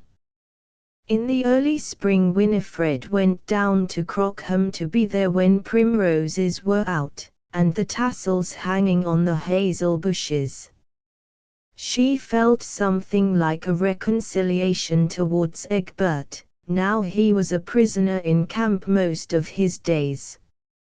Joyce was wild with delight at seeing the garden and the common again, after the 8 or 9 months of London and misery. She was still lame. She still had the irons up her leg.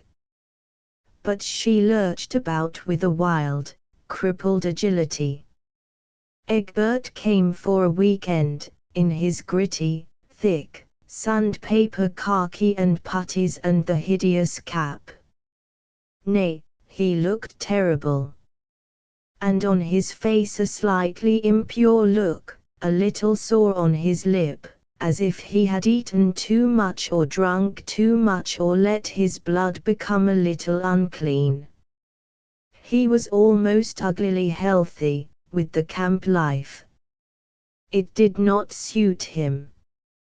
Winifred waited for him in a little passion of duty and sacrifice, willing to serve the soldier, if not the man.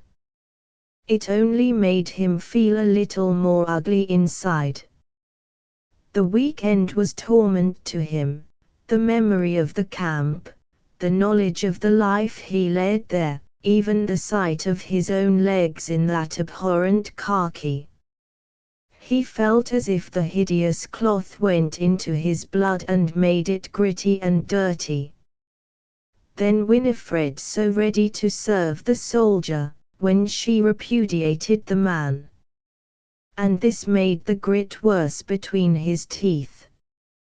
And the children running around playing and calling in the rather mincing fashion of children who have nurses and governesses and literature in the family.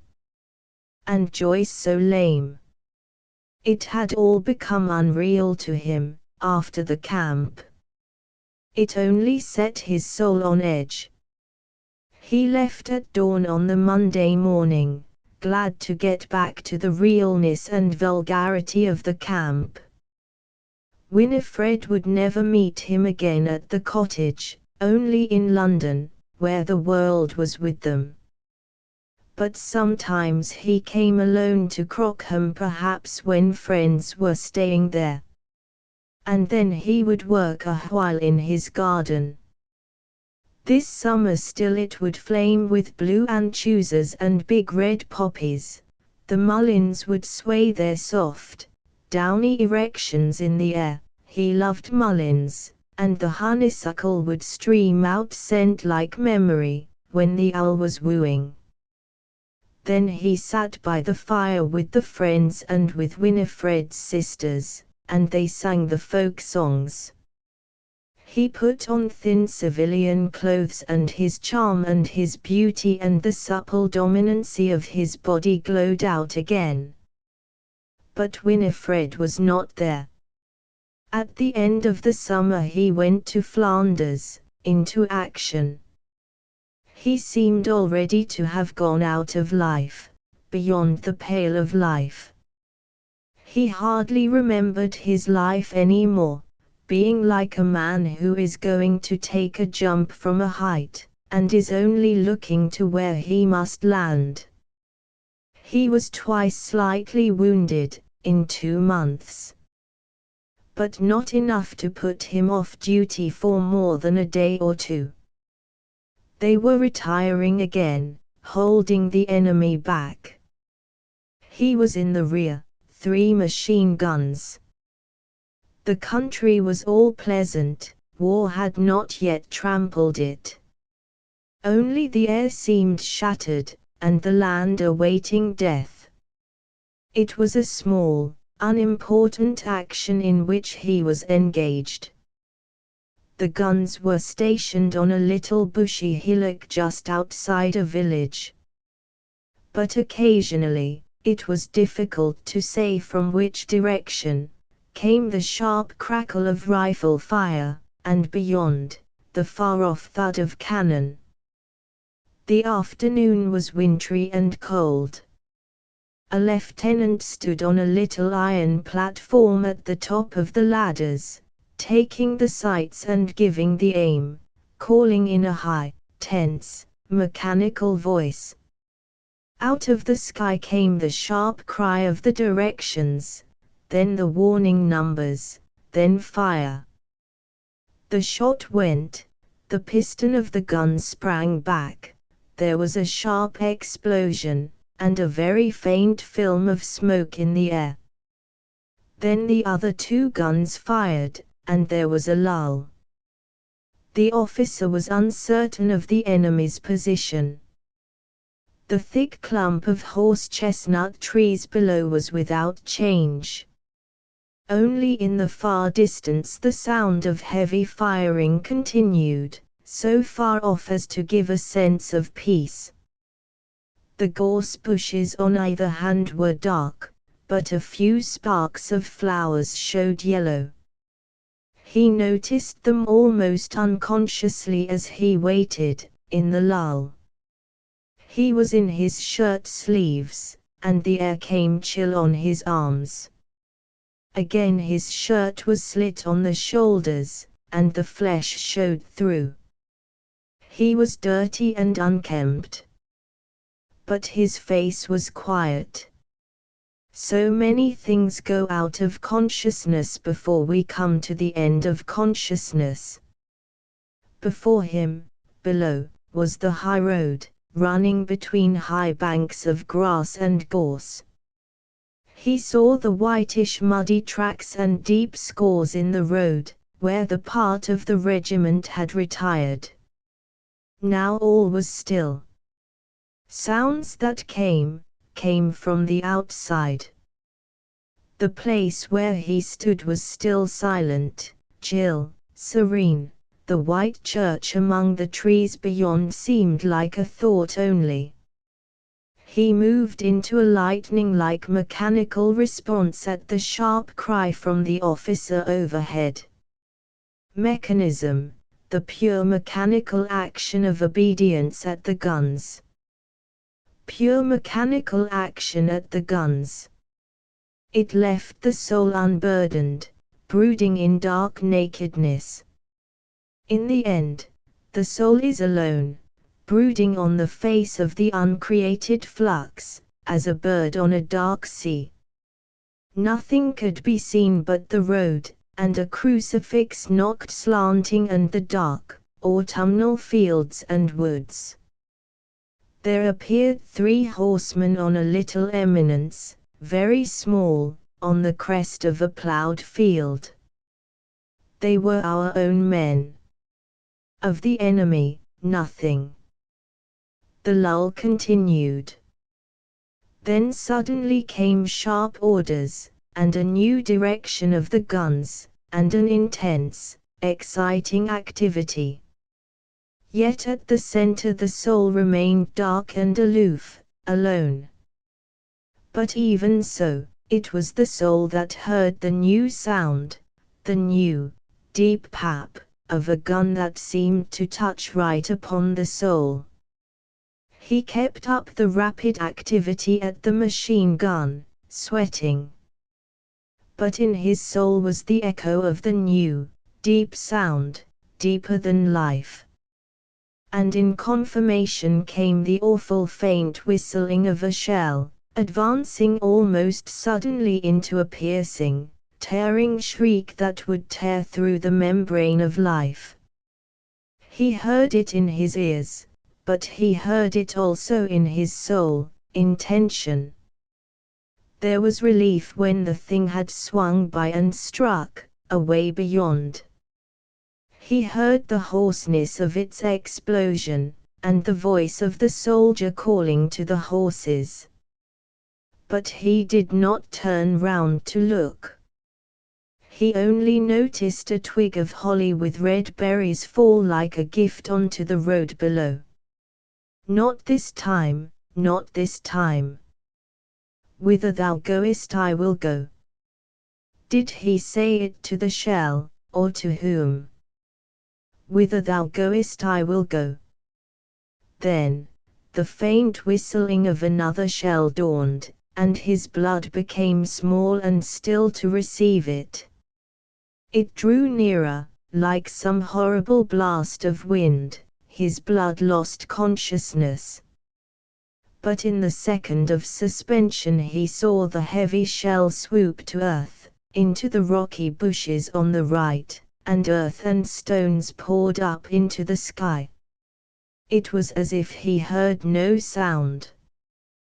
The earth and stones and fragments of bush fell to earth again, and there was the same unchanging peace. The Germans had got the aim. Would they move now? Would they retire? Yes. The officer was giving the last lightning-rapid orders to fire before withdrawing. A shell passed unnoticed in the rapidity of action. And then, into the silence, into the suspense where the soul brooded, finally crashed a noise and a darkness and a moment's flaming agony and horror. Ah, he had seen the dark bird flying towards him, flying home this time. In one instant life and eternity went up in a conflagration of agony, then there was a weight of darkness. When faintly something began to struggle in the darkness, a consciousness of himself, he was aware of a great load and a clanging sound. To have known the moment of death. And to be forced, before dying, to review it. So, fate, even in death. There was a resounding of pain. It seemed to sound from the outside of his consciousness, like a loud bell clanging very near. Yet he knew it was himself. He must associate himself with it. After a lapse and a new effort, he identified a pain in his head, a large pain that clanged and resounded. So far he could identify himself with himself. Then there was a lapse. After a time he seemed to wake up again, and waking, to know that he was at the front, and that he was killed. He did not open his eyes. Light was not yet his. The clanging pain in his head rang out the rest of his consciousness. So he lapsed away from consciousness, in unutterable sick abandon of life. Bit by bit, like a doom came the necessity to know. He was hit in the head. It was only a vague surmise at first. But in the swinging of the pendulum of pain, swinging ever nearer and nearer, to touch him into an agony of consciousness and a consciousness of agony, gradually the knowledge emerged. He must be hit in the head, hit on the left brow. If so, there would be blood. Was there blood? Could he feel blood in his left eye? Then the clanging seemed to burst the membrane of his brain, like death madness. Was there blood on his face? Was hot blood flowing? Or was it dry blood congealing down his cheek? It took him hours even to ask the question, time being no more than an agony in darkness, without measurement. A long time after he had opened his eyes he realized he was seeing something, something, but the effort to recall what was too great. No recall. Were they the stars in the dark sky? Was it possible it was stars in the dark sky? Stars. The world. Ah, no, he could not know it. Stars and the world were gone for him. He closed his eyes. No stars, no sky, no world. No. The thick darkness of blood alone. It should be one great lapse into the thick darkness of blood in agony. Death, oh, death. The world all blood, and the blood all writhing with death. The soul like the tiniest little light out on a dark sea, the sea of blood. And the light guttering, beating, pulsing in a windless storm, wishing it could go out, yet unable. There had been life. There had been Winifred and his children. But the frail death agony effort to catch at straws of memory, straws of life from the past, brought on too great a nausea. No Winifred, no children. No world, no people. Better the agony of dissolution ahead than the nausea of the effort backwards. Better the terrible work should go forward, the dissolving into the black sea of death, in the extremity of dissolution, than that there should be any reaching back towards life. To forget. To forget. Utterly to forget, in the great forgetting of death. To break the core and the unit of life, and to lapse out on the great darkness. Only that. To break the clue, and mingle and commingle with the one darkness, without afterwards or forwards. Let the black sea of death itself solve the problem of futurity. Let the will of man break and give up. What was that? A light. A terrible light. Was it figures? Was it legs of a horse colossal above him, huge? The Germans heard a slight noise, and started. Then, in the glare of a light bomb, by the side of the heap of earth thrown up by the shell, they saw the dead face. Tickets, please. There is in the Midlands a single-line tramway system which boldly leaves the county town and plunges off into the black, industrial countryside, up hill and down dale, through the long ugly villages of workmen's houses, over canals and railways, past churches perched high and nobly over the smoke and shadows, through stark, grimy cold little market-places, tilting away in a rush past cinemas and shops down to the hollow where the collieries are, then up again, past a little rural church, under the ash trees, on in a rush to the terminus, the last little ugly place of industry, the cold little town that shivers on the edge of the wild, gloomy country beyond. There the green and creamy-colored tramcar seems to pause and purr with curious satisfaction. But in a few minutes, the clock on the turret of the Cooperative Wholesale Society's shops gives the time. Away it starts once more on the adventure. Again there are the reckless swoops downhill, bouncing the loops, again the chilly wait in the hilltop marketplace, again the breathless slithering round the precipitous drop under the church, again the patient halts at the loops, waiting for the outcoming car, so on and on, for 2 long hours, till at last the city looms beyond the fat gas works, the narrow factories draw near, we are in the sordid streets of the great town, once more we sidle to a standstill at our terminus, abashed by the great crimson and cream-colored city cars, but still perky, jaunty, somewhat daredevil, green as a jaunty sprig of parsley out of a black colliery garden. To ride on these cars is always an adventure. Since we are in wartime, the drivers are men unfit for active service, cripples and hunchbacks. So they have the spirit of the devil in them. The ride becomes a steeplechase. Hooray! We have leapt in a clear jump over the canal bridges, now for the 4-lane corner. With a shriek and a trail of sparks we are clear again.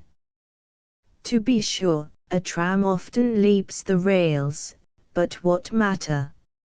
It sits in a ditch till other trams come to haul it out.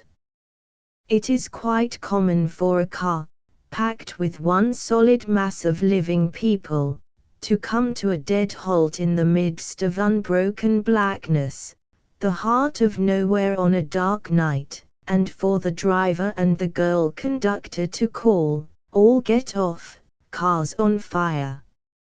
Instead, however, of rushing out in a panic, the passengers stolidly reply, "Get on, get on. We're not coming out. We're stopping where we are. Push on, George." So till flames actually appear.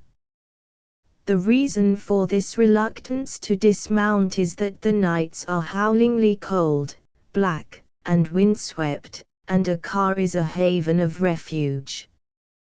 From village to village the miners travel, for a change of cinema, of girl, of pub. The trams are desperately packed. Who is going to risk himself in the black gulf outside, to wait perhaps an hour for another tram, then to see the forlorn notice depot only because there is something wrong? Or to greet a unit of 3 bright cars all so tight with people that they sail past with a howl of derision? Trams that pass in the night.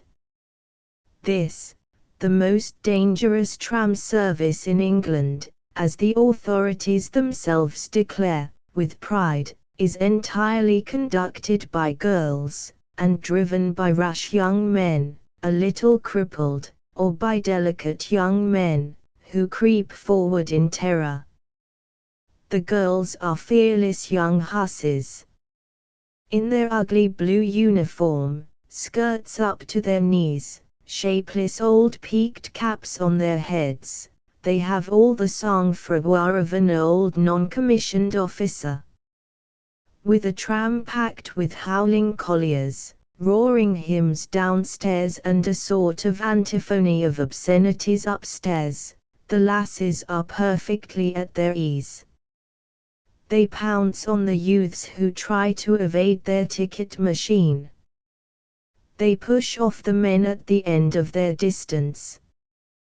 They are not going to be done in the eye, not they. They fear nobody, and everybody fears them. Hello, Annie. Hello, Ted. Oh, mind my corn, Miss Stone. It's my belief you've got a heart of stone, for you've trod on it again. You should keep it in your pocket, replies Miss Stone, and she goes sturdily upstairs in her high boots. Tickets, please. She is peremptory, suspicious, and ready to hit first. She can hold her own against 10,000. The step of that tramcar is her Thermopylae. Therefore, there is a certain wild romance aboard these cars, and in the sturdy bosom of Annie herself.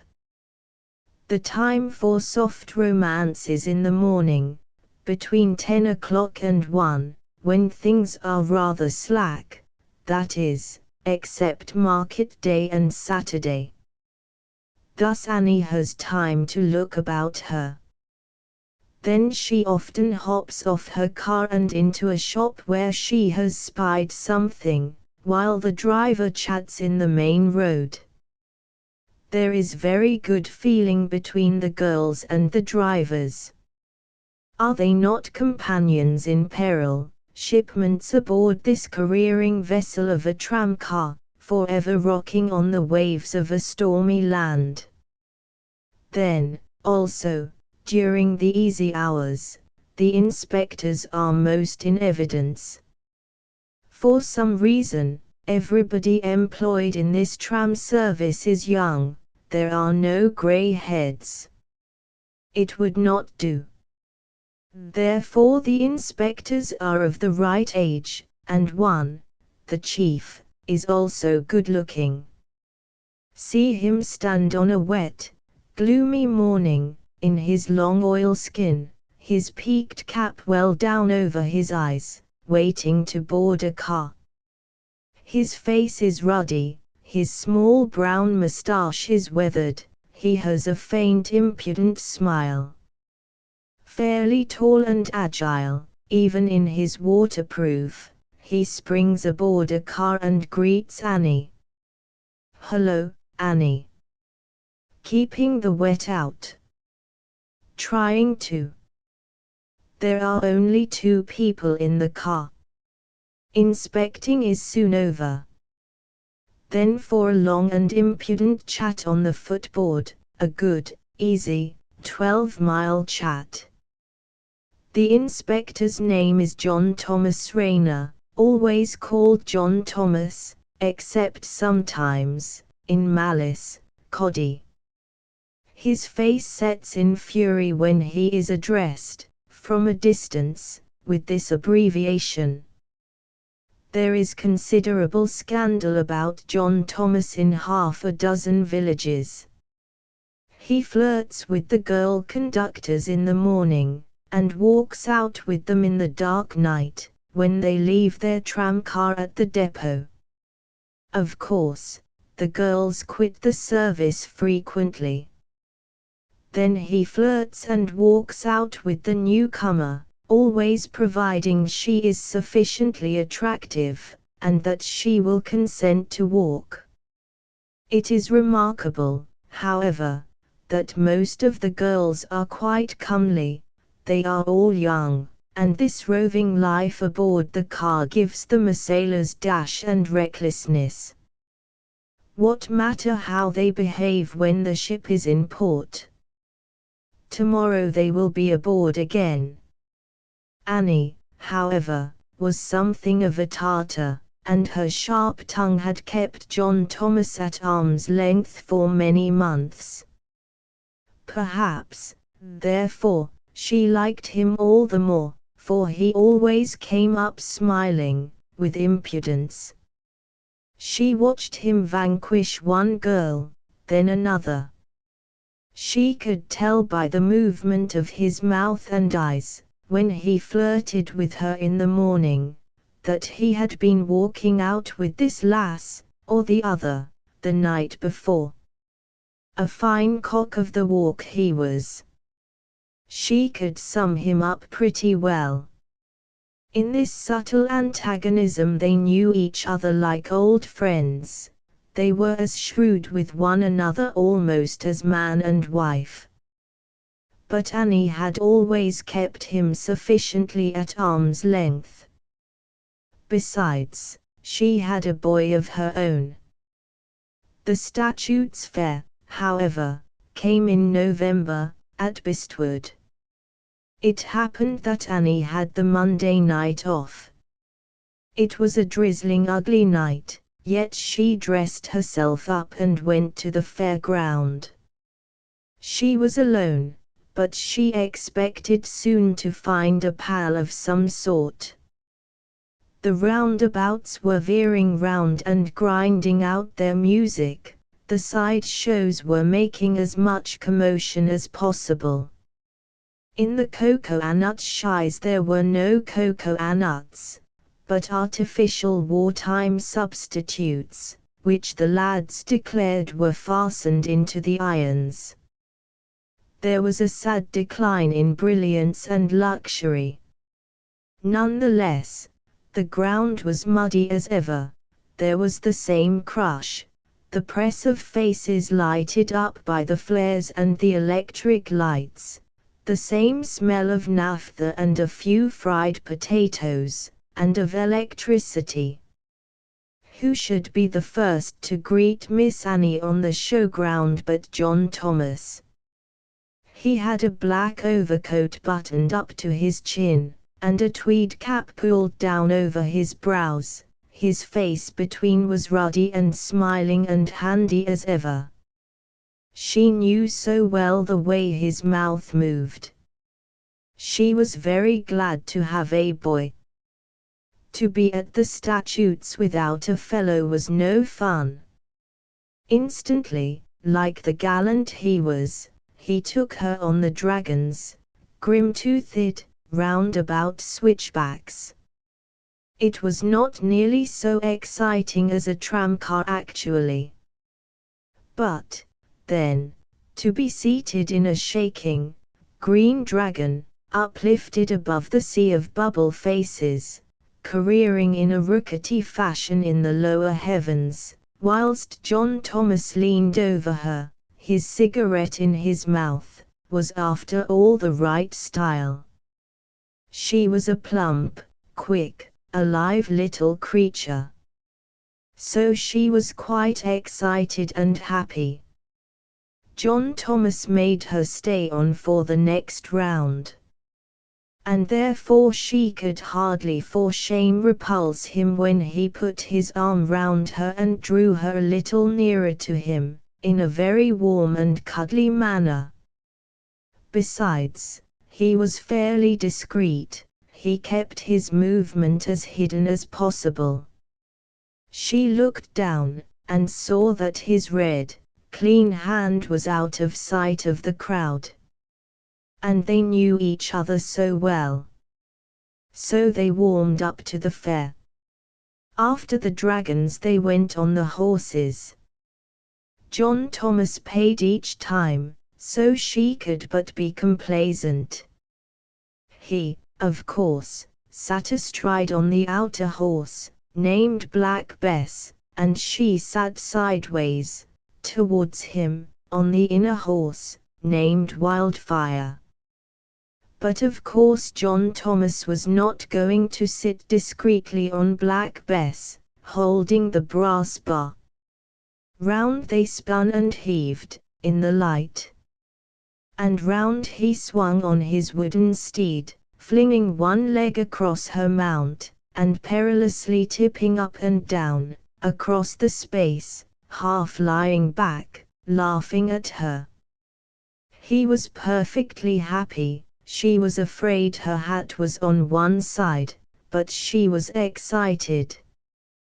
He threw quoits on a table, and won for her 2 large, pale blue hat pins. And then, hearing the noise of the cinemas, announcing another performance, they climbed the boards and went in. Of course, during these performances pitch darkness falls from time to time, when the machine goes wrong. Then there is a wild whooping, and a loud smacking of simulated kisses.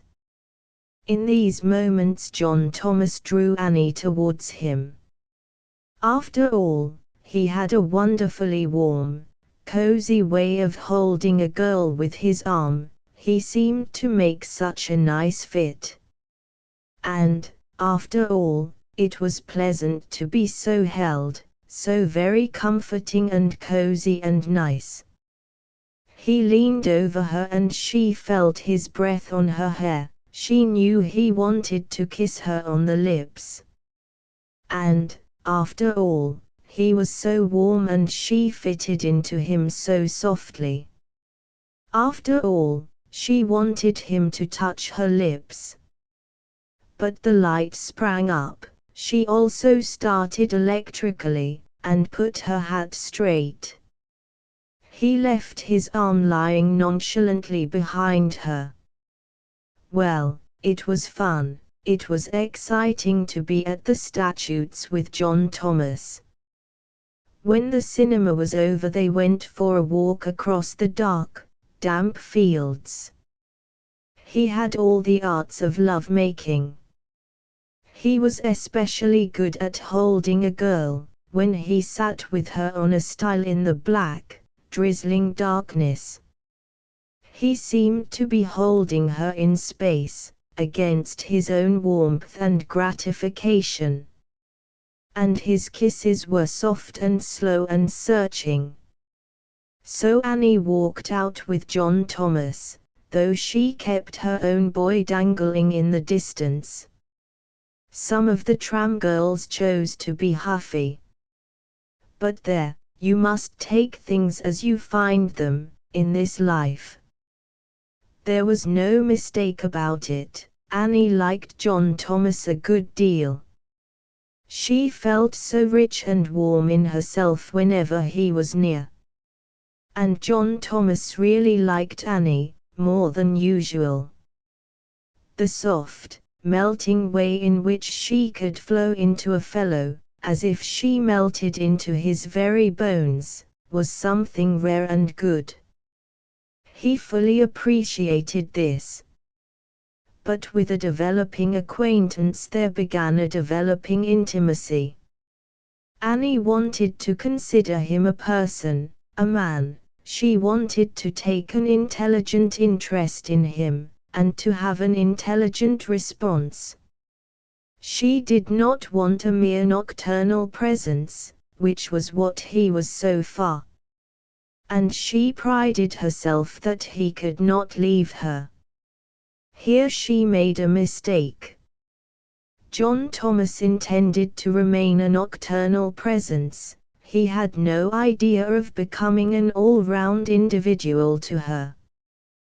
When she started to take an intelligent interest in him and his life and his character, he sheered off. He hated intelligent interest. And he knew that the only way to stop it was to avoid it. The possessive female was aroused in Annie. So he left her. It is no use saying she was not surprised. She was at first startled, thrown out of her count. For she had been so very sure of holding him. For a while she was staggered, and everything became uncertain to her.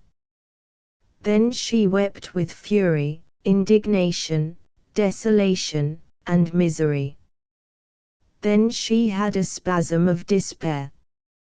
And then, when he came, still impudently, onto her car, still familiar, but letting her see by the movement of his head that he had gone away to somebody else for the time being, and was enjoying pastures new, then she determined to have her own back.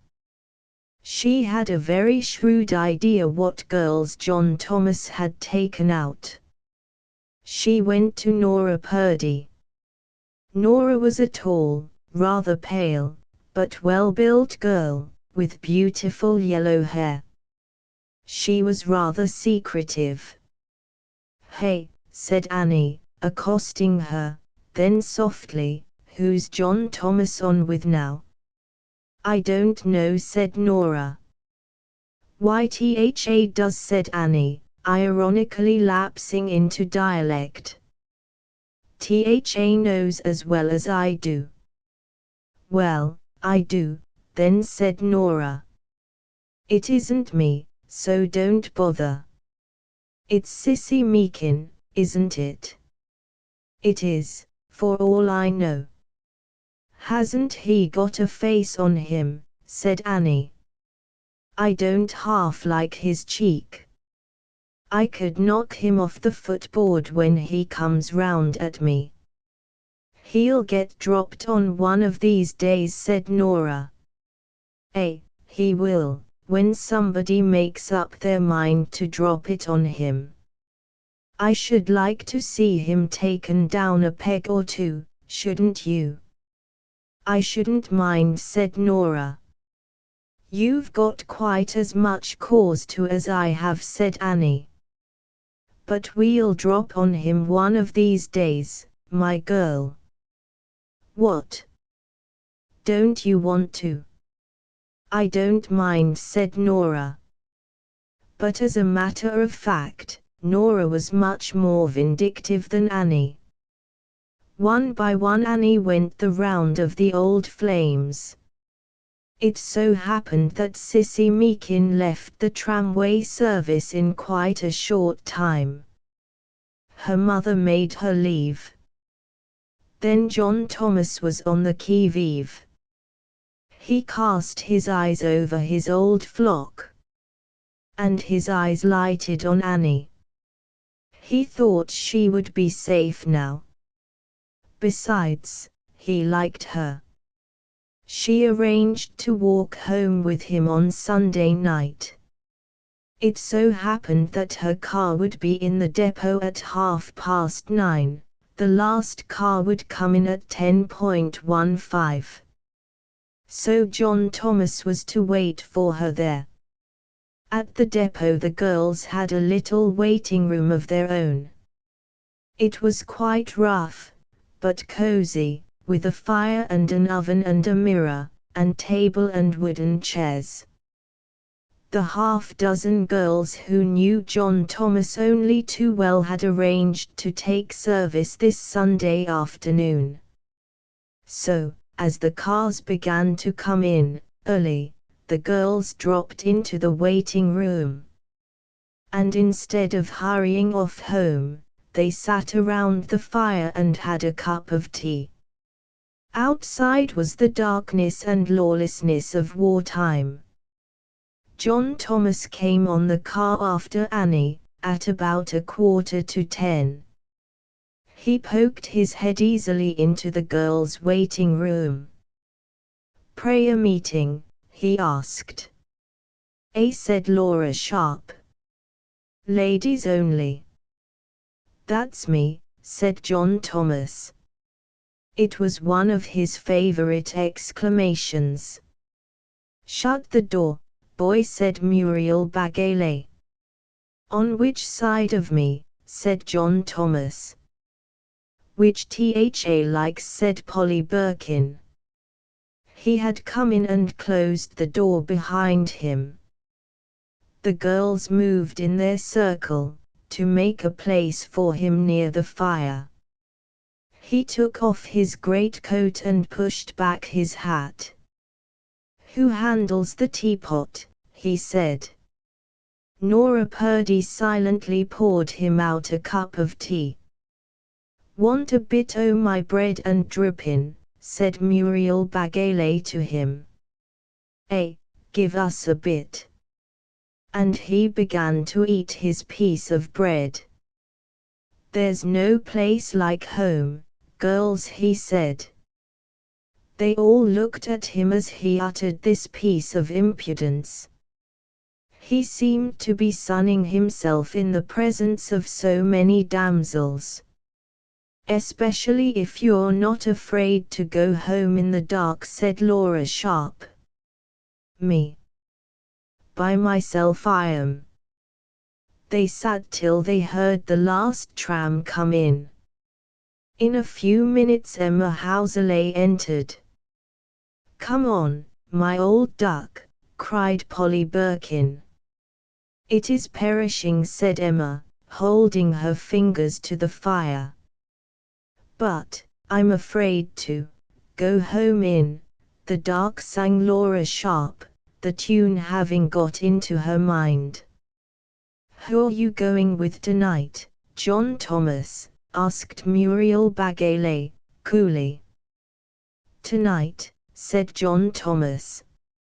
"Oh, I'm going home by myself tonight, all on my lonely." "Oh, that's me," said Nora Purdy, using his own ejaculation.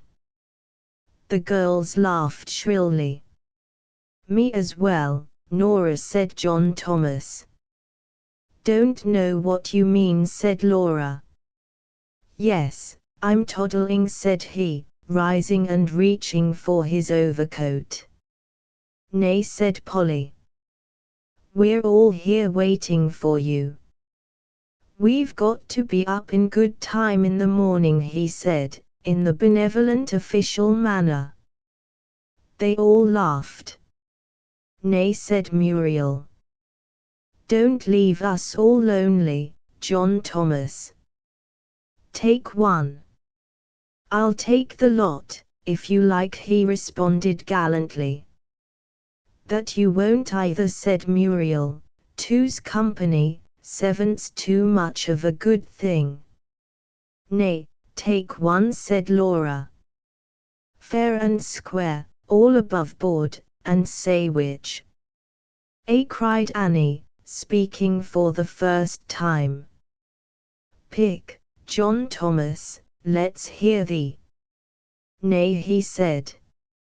I'm going home quiet tonight. Feeling good, for once. Whereabouts, said Annie. Take a good UN, then. But THA's got to take one of us. Nay, how can I take one, he said, laughing uneasily. I don't want to make enemies. You'd only make one, said Annie. The chosen one, added Laura. Oh, my! Who said girls? Exclaimed John Thomas, again turning, as if to escape. Well, good night. Nay, you've got to make your pick, said Muriel. Turn your face to the wall, and say which one touches you.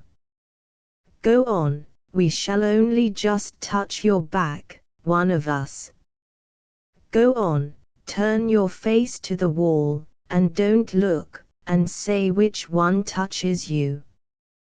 He was uneasy, mistrusting them. Yet he had not the courage to break away. They pushed him to a wall and stood him there with his face to it. Behind his back they all grimaced, tittering. He looked so comical. He looked around uneasily. Go on, he cried. You're looking, they shouted. He turned his head away. And suddenly, with a movement like a swift cat, Annie went forward and fetched him a box on the side of the head that sent his cap flying and himself staggering. He started round. But at Annie's signal they all flew at him, slapping him, pinching him, pulling his hair, though more in fun than in spite or anger. He, however, saw red. His blue eyes flamed with strange fear as well as fury, and he butted through the girls to the door. It was locked. He wrenched at it. Roused, alert, the girls stood round and looked at him. He faced them, at bay. At that moment they were rather horrifying to him, as they stood in their short uniforms. He was distinctly afraid. Come on, John Thomas. Come on. Choose, said Annie. What are you after? Open the door, he said. We shan't, not till you've chosen, said Muriel. Chosen what? He said. Chosen the one you're going to marry, she replied. He hesitated a moment. Open the blasted door, he said, and get back to your senses. He spoke with official authority. You've got to choose, cried the girls. Come on, cried Annie, looking him in the eye. Come on. Come on. He went forward, rather vaguely. She had taken off her belt, and swinging it, she fetched him a sharp blow over the head with the buckle end. He sprang and seized her. But immediately the other girls rushed upon him, pulling and tearing and beating him. Their blood was now thoroughly up. He was their sport now. They were going to have their own back out of him. Strange, wild creatures, they hung on him and rushed at him to bear him down. His tunic was torn right up the back. Nora had hold at the back of his collar, and was actually strangling him. Luckily the button burst. He struggled in a wild frenzy of fury and terror, almost mad terror. His tunic was simply torn off his back, his shirt sleeves were torn away, his arms were naked. The girls rushed at him, clenched their hands on him and pulled at him, or they rushed at him and pushed him, butted him with all their might, or they struck him wild blows. He ducked and cringed and struck sideways. They became more intense. At last he was down. They rushed on him, kneeling on him. He had neither breath nor strength to move. His face was bleeding with a long scratch, his brow was bruised. Annie knelt on him, the other girls knelt and hung on to him.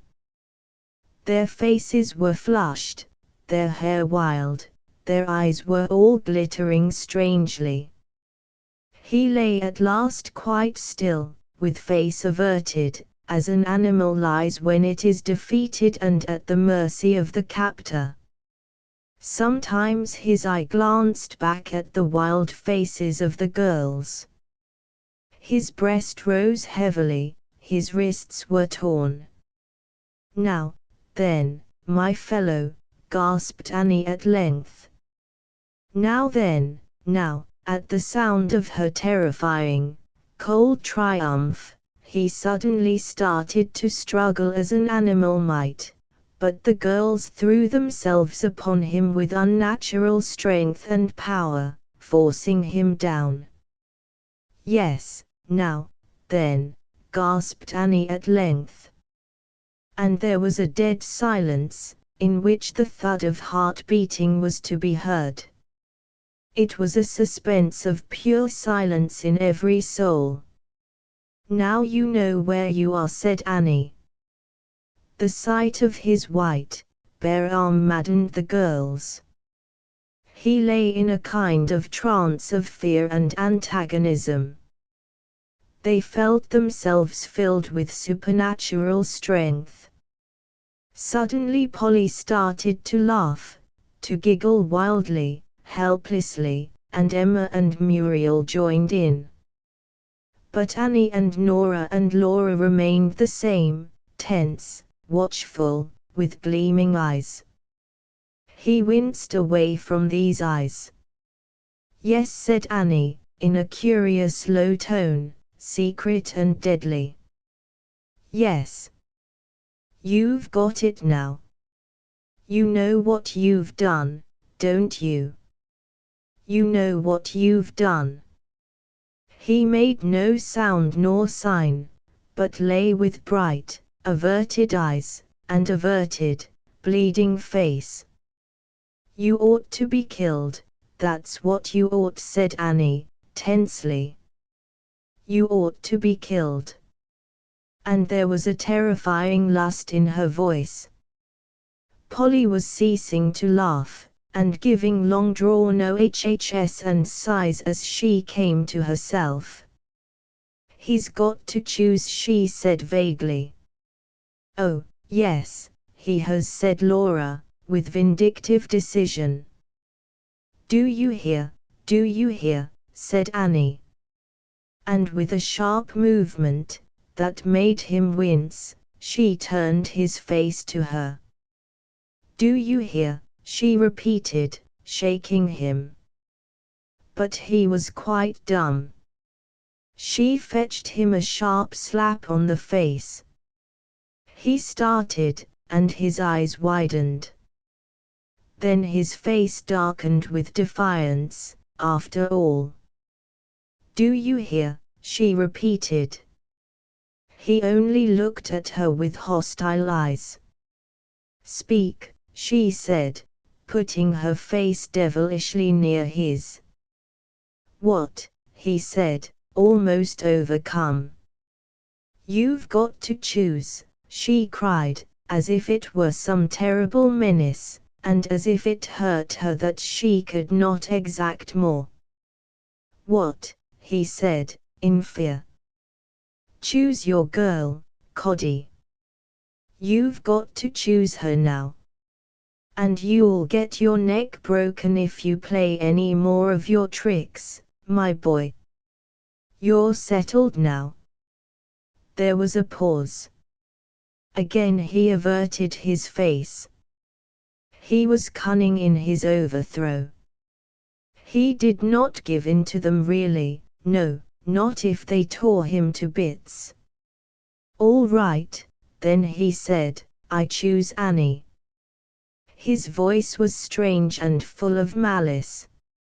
Annie let go of him as if he had been a hot coal. "He's chosen Annie," said the girls in chorus. "Me," cried Annie. She was still kneeling, but away from him.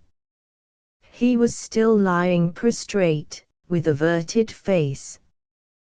The girls grouped uneasily around. "Me," repeated Annie, with a terrible bitter accent.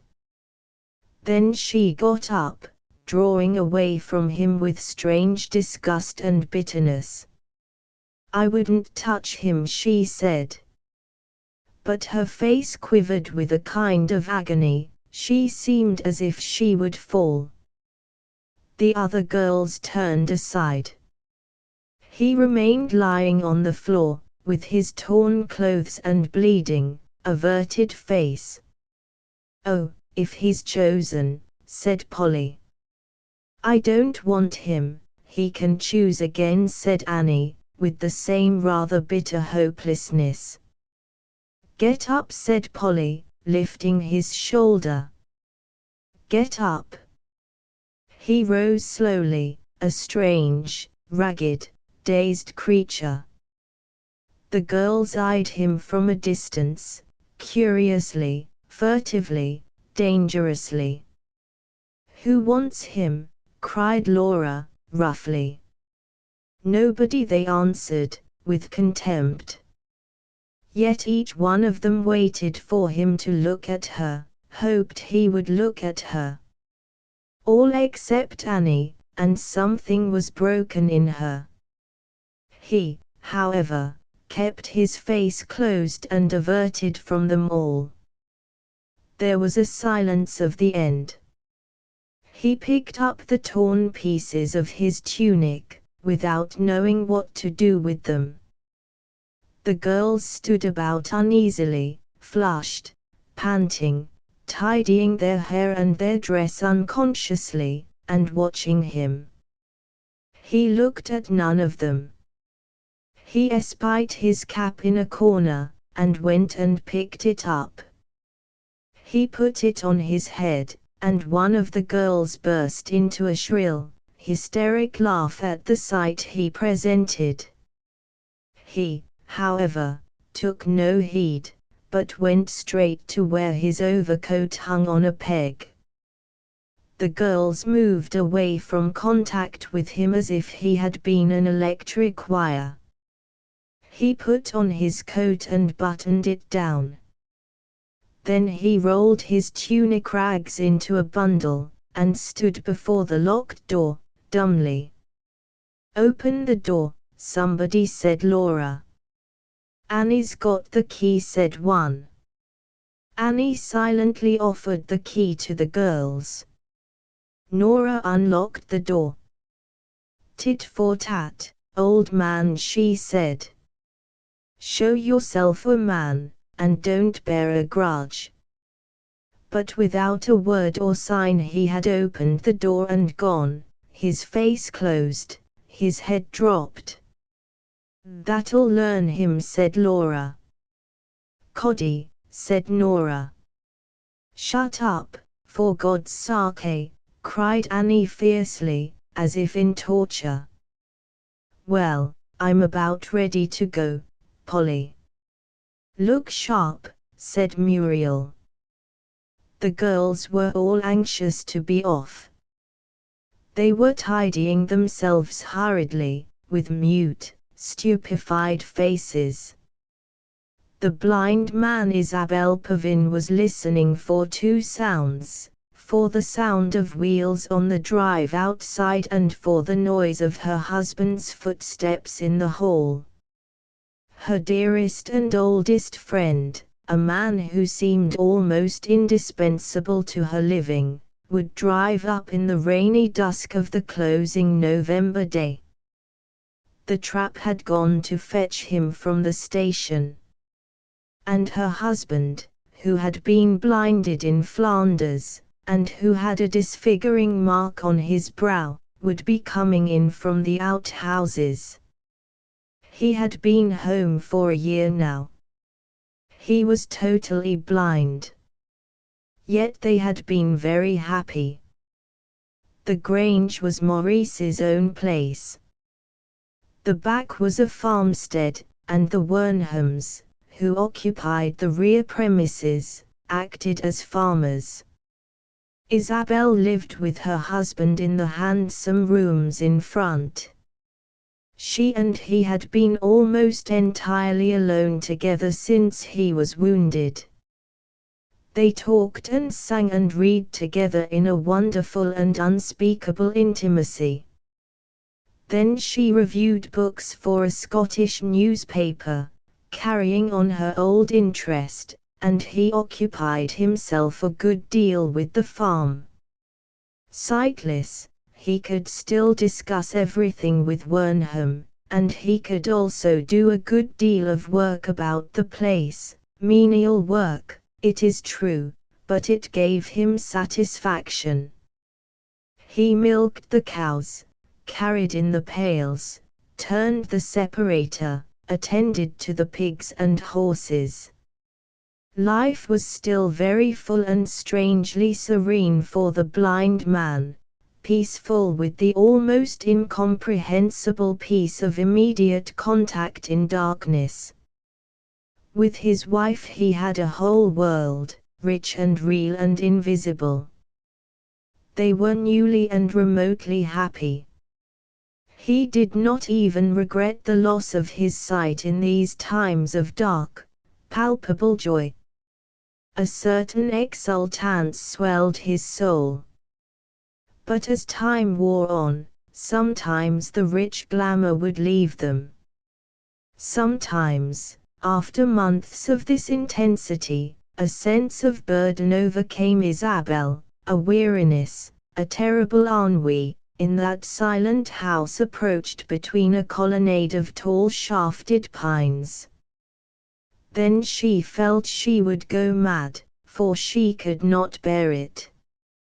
And sometimes he had devastating fits of depression, which seemed to lay waste his whole being. It was worse than depression, a black misery, when his own life was a torture to him, and when his presence was unbearable to his wife. The dread went down to the roots of her soul as these black days recurred. In a kind of panic she tried to wrap herself up still further in her husband. She forced the old spontaneous cheerfulness and joy to continue. But the effort it cost her was almost too much. She knew she could not keep it up. She felt she would scream with the strain, and would give anything, to escape. She longed to possess her husband utterly, it gave her inordinate joy to have him entirely to herself. And yet, when again he was gone in a black and massive misery, she could not bear him, she could not bear herself, she wished she could be snatched away off the earth altogether, anything rather than live at this cost. Dazed, she schemed for a way out. She invited friends, she tried to give him some further connection with the outer world. But it was no good. After all their joy and suffering, after their dark, great year of blindness and solitude and unspeakable nearness, other people seemed to them both shallow, prattling, rather impertinent. Shallow prattle seemed presumptuous. He became impatient and irritated, she was wearied. And so they lapsed into their solitude again. For they preferred it. But now, in a few weeks' time, her second baby would be born. The first had died, an infant, when her husband first went out to France. She looked with joy and relief to the coming of the second. It would be her salvation. But also she felt some anxiety. She was 30 years old, her husband was a year younger. They both wanted the child very much. Yet she could not help feeling afraid. She had her husband on her hands, a terrible joy to her, and a terrifying burden. The child would occupy her love and attention. And then, what of Maurice? What would he do? If only she could feel that he, too, would be at peace and happy when the child came. She did so want to luxuriate in a rich, physical satisfaction of maternity. But the man, what would he do? How could she provide for him, how avert those shattering black moods of his, which destroyed them both? She sighed with fear. But at this time Bertie Reed wrote to Isabel. He was her old friend, a second or third cousin, a Scotchman, as she was a Scotchwoman. They had been brought up near to one another, and all her life he had been her friend, like a brother, but better than her own brothers. She loved him, though not in the marrying sense. There was a sort of kinship between them, an affinity. They understood one another instinctively. But Isabel would never have thought of marrying Bertie. It would have seemed like marrying in her own family. Bertie was a barrister and a man of letters, a Scotchman of the intellectual type, quick, ironical, sentimental, and on his knees before the woman he adored but did not want to marry. Maurice Pavin was different. He came of a good old country family. The Grange was not a very great distance from Oxford. He was passionate, sensitive, perhaps oversensitive, wincing, a big fellow with heavy limbs and a forehead that flushed painfully. For his mind was slow, as if drugged by the strong provincial blood that beat in his veins. He was very sensitive to his own mental slowness, his feelings being quick and acute. So that he was just the opposite to Bertie, whose mind was much quicker than his emotions, which were not so very fine. From the first the two men did not like each other. Isabel felt that they ought to get on together. But they did not. She felt that if only each could have the clue to the other there would be such a rare understanding between them. It did not come off, however.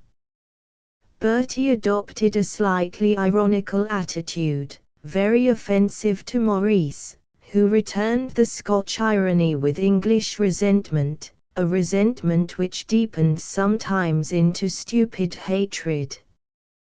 This was a little puzzling to Isabel. However, she accepted it in the course of things. Men were made freakish and unreasonable.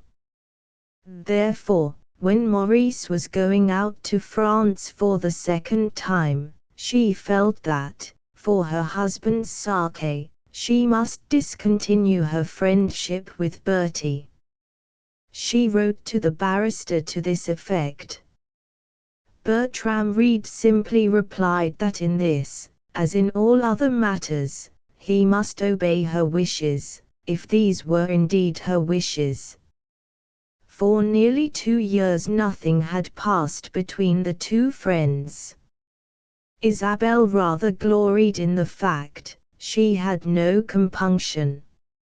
She had one great article of faith, which was, that husband and wife should be so important to one another, that the rest of the world simply did not count. She and Maurice were husband and wife. They loved one another. They would have children. Then let everybody and everything else fade into insignificance outside this connubial felicity. She professed herself quite happy and ready to receive Maurice's friends. She was happy and ready, the happy wife, the ready woman in possession. Without knowing why, the friends retired abashed and came no more.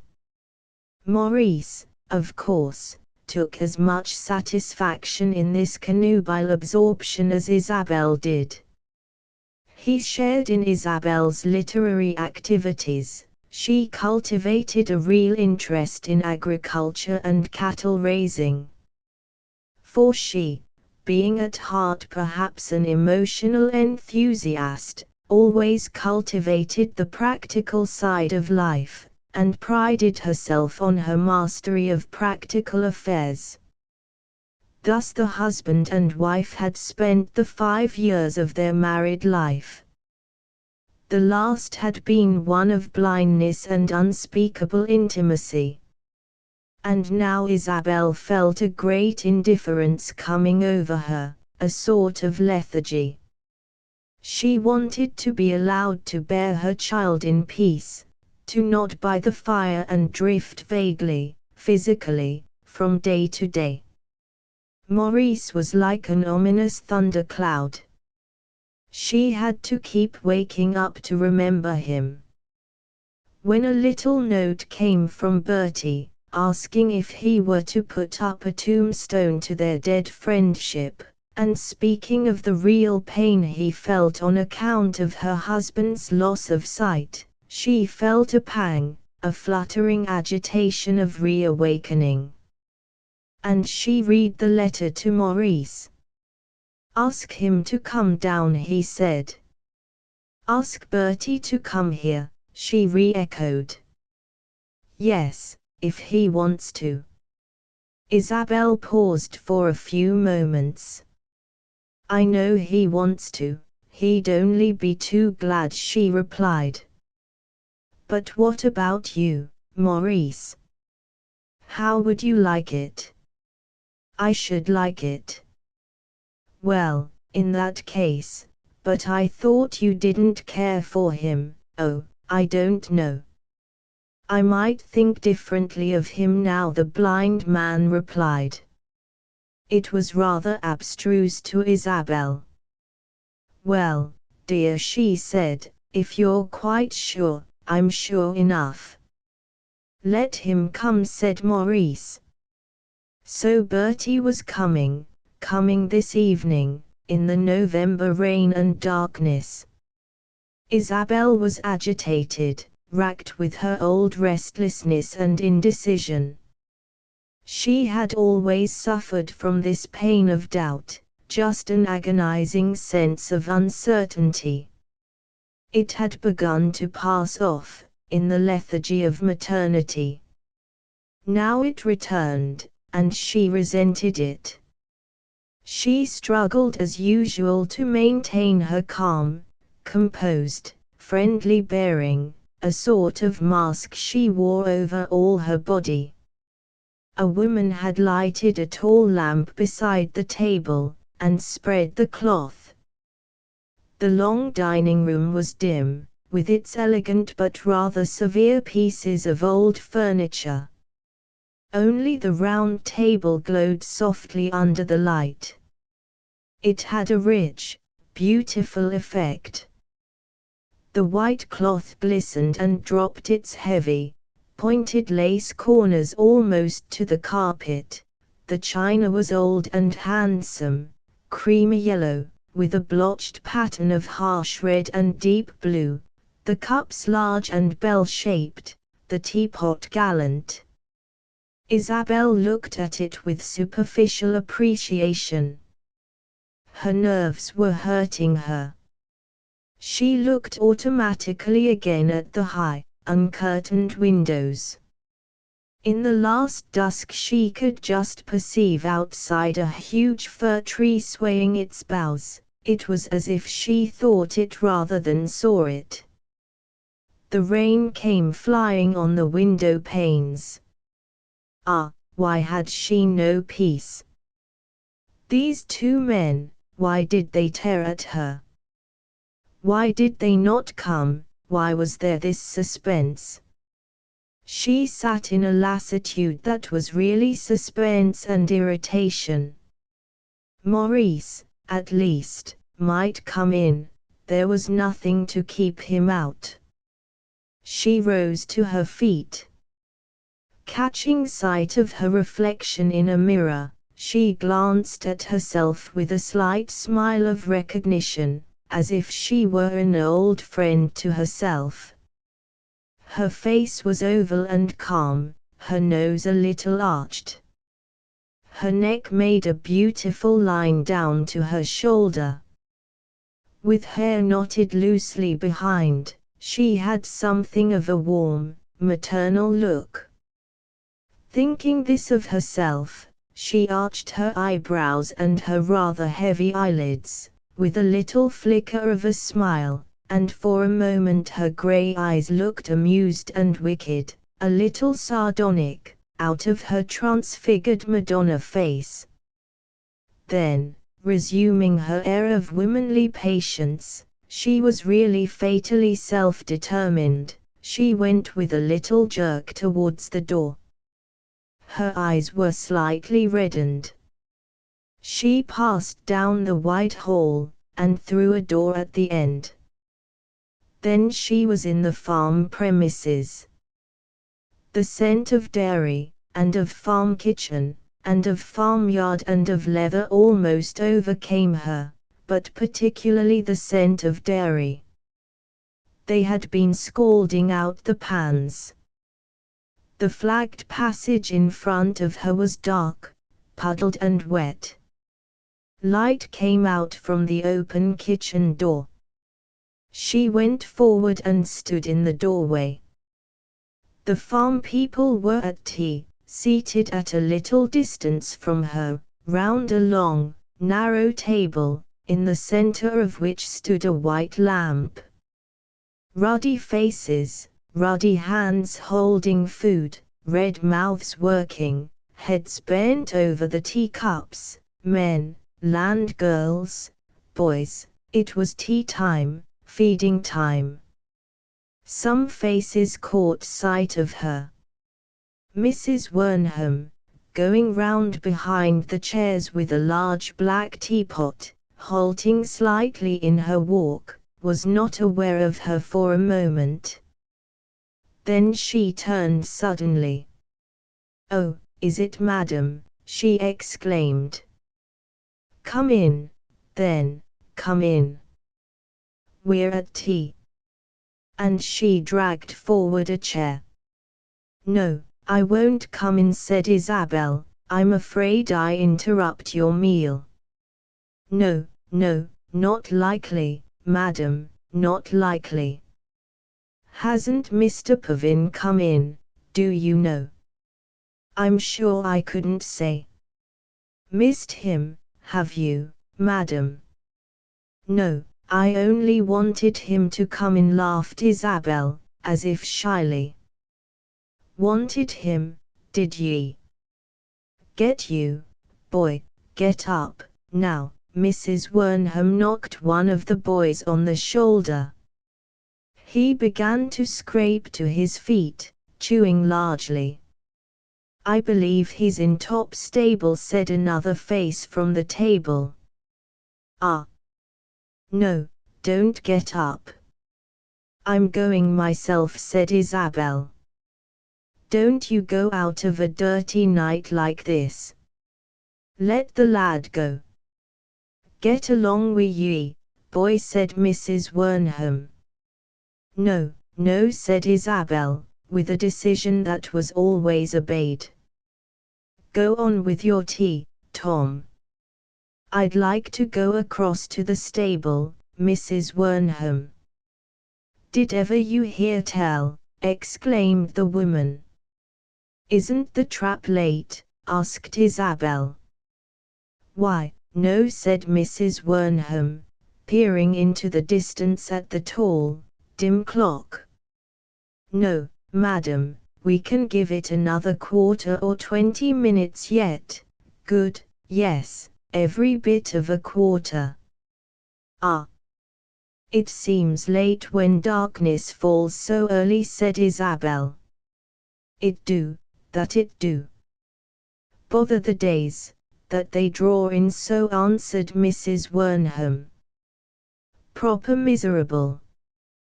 They are, said Isabel, withdrawing. She pulled on her overshoes, wrapped a large tartan shawl around her, put on a man's felt hat, and ventured out along the causeways of the first yard. It was very dark. The wind was roaring in the great elms behind the outhouses.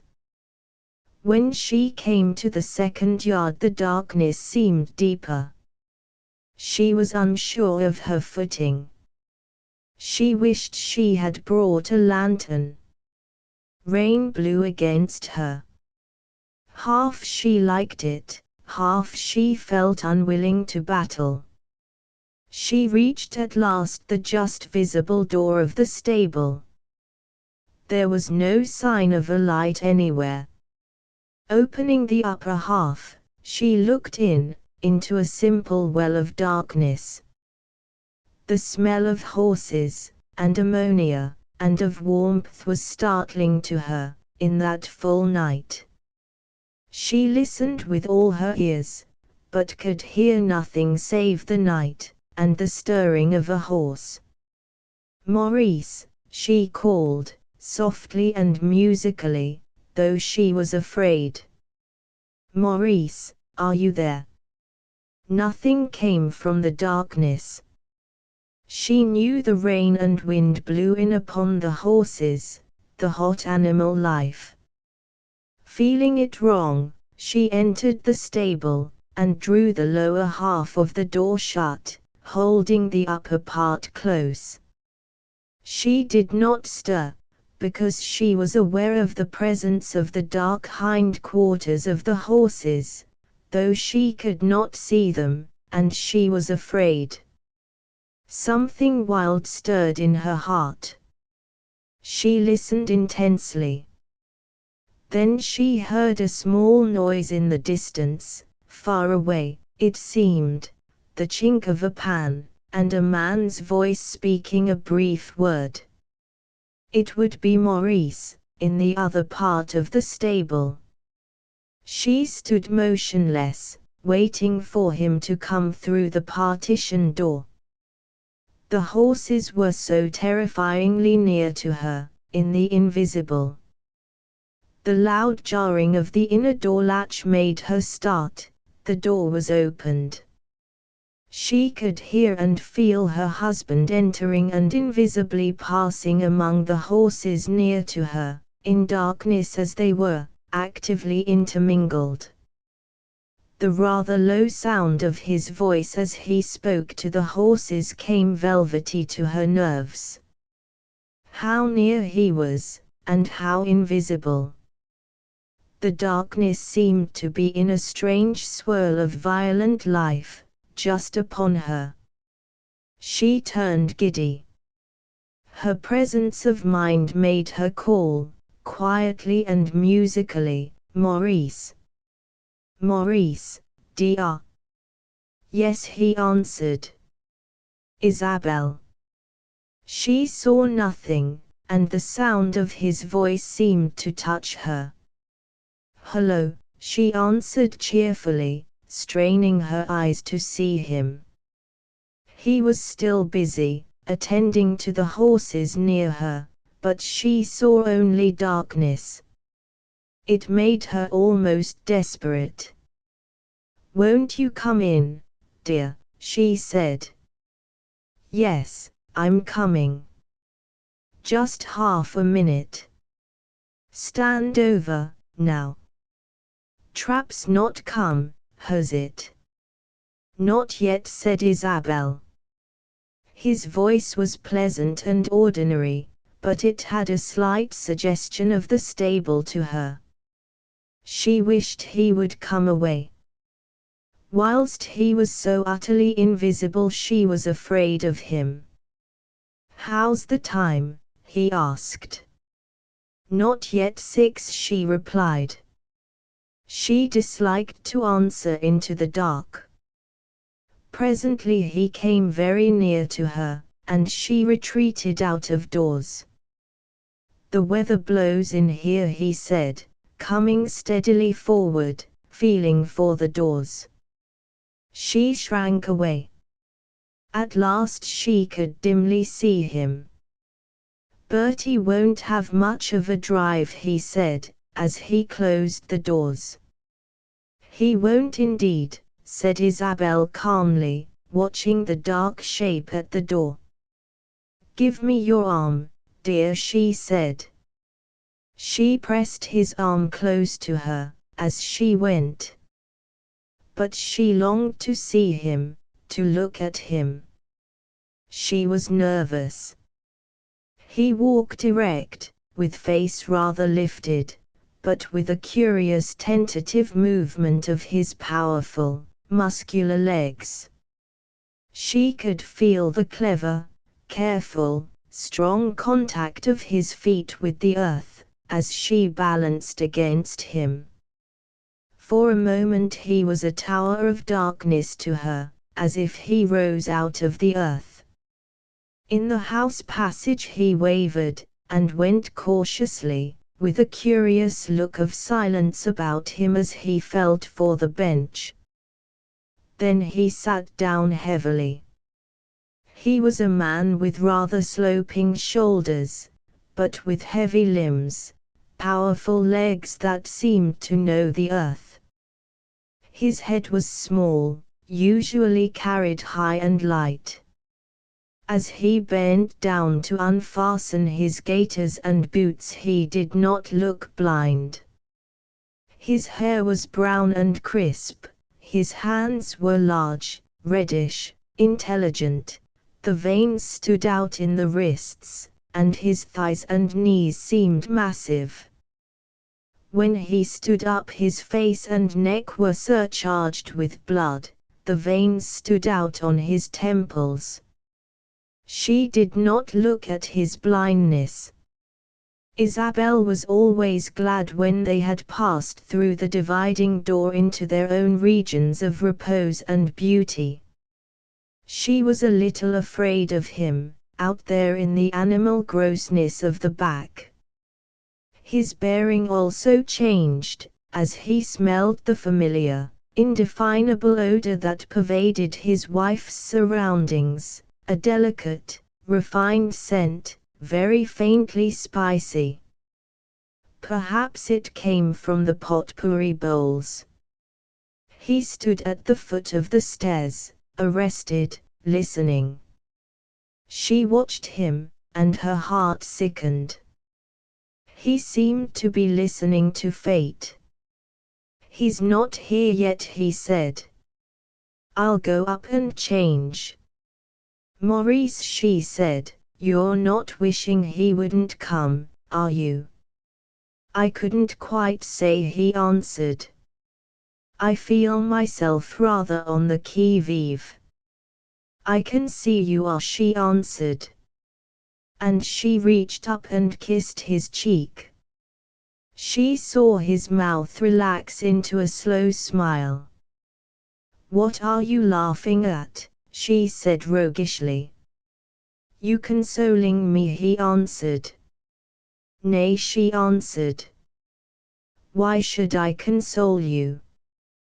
You know we love each other, you know how married we are. What does anything else matter? Nothing at all, my dear. He felt for her face, and touched it, smiling. You're all right, aren't you? He asked, anxiously. I'm wonderfully all right, love, she answered. It's you I am a little troubled about, at times. Why me? He said, touching her cheeks delicately with the tips of his fingers. The touch had an almost hypnotizing effect on her. He went away upstairs. She saw him mount into the darkness, unseeing and unchanging.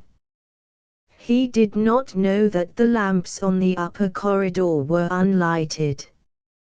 He went on into the darkness with unchanging step. She heard him in the bathroom. Pavin moved about almost unconsciously in his familiar surroundings, dark though everything was. He seemed to know the presence of objects before he touched them. It was a pleasure to him to rock thus through a world of things, carried on the flood in a sort of blood prescience. He did not think much or trouble much.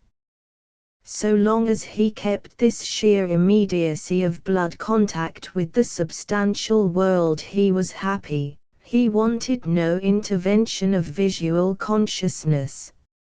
In this state there was a certain rich positivity, bordering sometimes on rapture.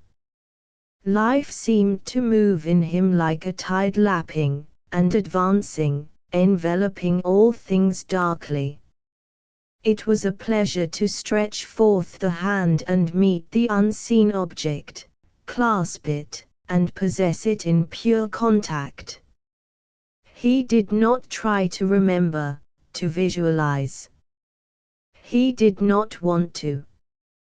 The new way of consciousness substituted itself in him. The rich suffusion of this state generally kept him happy, reaching its culmination in the consuming passion for his wife. But at times the flow would seem to be checked and thrown back. Then it would beat inside him like a tangled sea, and he was tortured in the shattered chaos of his own blood. He grew to dread this arrest, this throwback, this chaos inside himself, when he seemed merely at the mercy of his own powerful and conflicting elements. How to get some measure of control or surety, this was the question. And when the question rose maddening in him, he would clench his fists as if he would compel the whole universe to submit to him. But it was in vain. He could not even compel himself. Tonight, however, he was still serene, though little tremors of unreasonable exasperation ran through him. He had to handle the razor very carefully, as he shaved, for it was not at one with him, he was afraid of it. His hearing also was too much sharpened.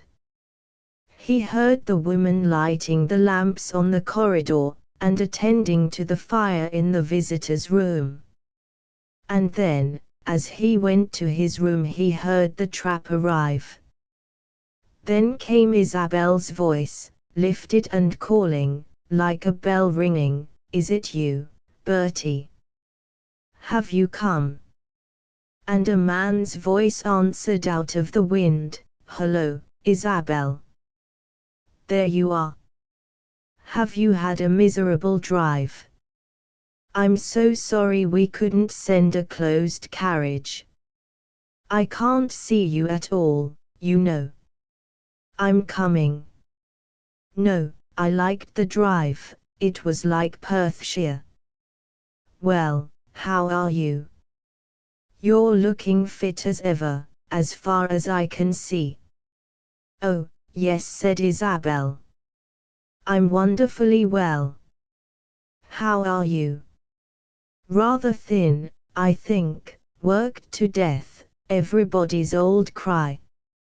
But I'm all right, sis. How's Pavin, isn't he here? Oh, yes, he's upstairs changing. Yes, he's awfully well. Take off your wet things, I'll send them to be dried. And how are you both, in spirits? He doesn't fret. No, no, not at all. No, on the contrary, really. We've been wonderfully happy, incredibly. It's more than I can understand, so wonderful, the nearness, and the peace, Well, that's awfully good news, they moved away. Pavin heard no more. But a childish sense of desolation had come over him, as he heard their brisk voices. He seemed shut out, like a child that is left out. He was aimless and excluded, he did not know what to do with himself. The helpless desolation came over him. He fumbled nervously as he dressed himself, in a state almost of childishness. He disliked the Scotch accent in Bertie's speech, and the slight response it found on Isabel's tongue. He disliked the slight purr of complacency in the Scottish speech. He disliked intensely the glib way in which Isabel spoke of their happiness and nearness. It made him recoil. He was fretful and beside himself like a child. He had almost a childish nostalgia to be included in the life circle. And at the same time he was a man, dark and powerful and infuriated by his own weakness. By some fatal flaw, he could not be by himself, he had to depend on the support of another. And this very dependence enraged him. He hated Bertie Reed, and at the same time he knew the hatred was nonsense, he knew it was the outcome of his own weakness. He went downstairs. Isabel was alone in the dining room. She watched him enter, head erect, his feet tentative. He looked so strong-blooded and healthy, and, at the same time, cancelled. Cancelled, that was the word that flew across her mind. Perhaps it was his scars suggested it. You heard Bertie come, Maurice, she said. Yes, isn't he here? He's in his room. He looks very thin and worn. I suppose he works himself to death. A woman came in with a tray, and after a few minutes Bertie came down. He was a little dark man, with a very big forehead, thin, wispy hair, and sad, large eyes. His expression was inordinately sad, almost funny. He had odd, short legs. Isabel watched him hesitate under the door, and glance nervously at her husband. Pavin heard him and turned. Here you are, now, said Isabel. Come, let us eat. Bertie went across to Maurice. "How are you, Pavin?" he said, as he advanced. The blind man stuck his hand out into space, and Bertie took it. "Very fit." "Glad you've come," said Maurice. Isabelle glanced at them, and glanced away, as if she could not bear to see them. "Come," she said. "Come to table. Aren't you both awfully hungry?" "I am, tremendously." "I'm afraid you waited for me," said Bertie, as they sat down. Maurice had a curious monolithic way of sitting in a chair, erect and distant. Isabelle's heart always beat when she caught sight of him thus. "No," she replied to Bertie. "We're very little later than usual. We're having a sort of high tea, not dinner. Do you mind? It gives us such a nice long evening, uninterrupted." "I like it," said Bertie. Maurice was feeling, with curious little movements, almost like a cat needing her bed, for his place, his knife and fork, his napkin. He was getting the whole geography of his cover into his consciousness. He sat erect and inscrutable, remote-seeming. Bertie watched the static figure of the blind man, the delicate tactile discernment of the large, ruddy hands, and the curious mindless silence of the brow, above the scar.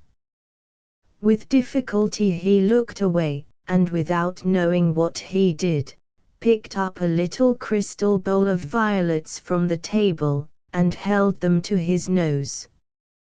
"They are sweet-scented," he said. "Where do they come from?" "From the garden, under the windows," said Isabelle. "So late in the year, and so fragrant. Do you remember the violets under Aunt Belle's south wall?"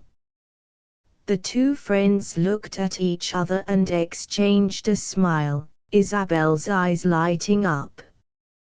"Don't I?" she replied. "Wasn't she queer?" "A curious old girl," laughed Bertie. "There's a streak of freakishness in the family, Isabelle." "Ah, but not in you and me," Bertie said. Isabelle. "Give them to Maurice, will you?" she added, as Bertie was putting down the flowers.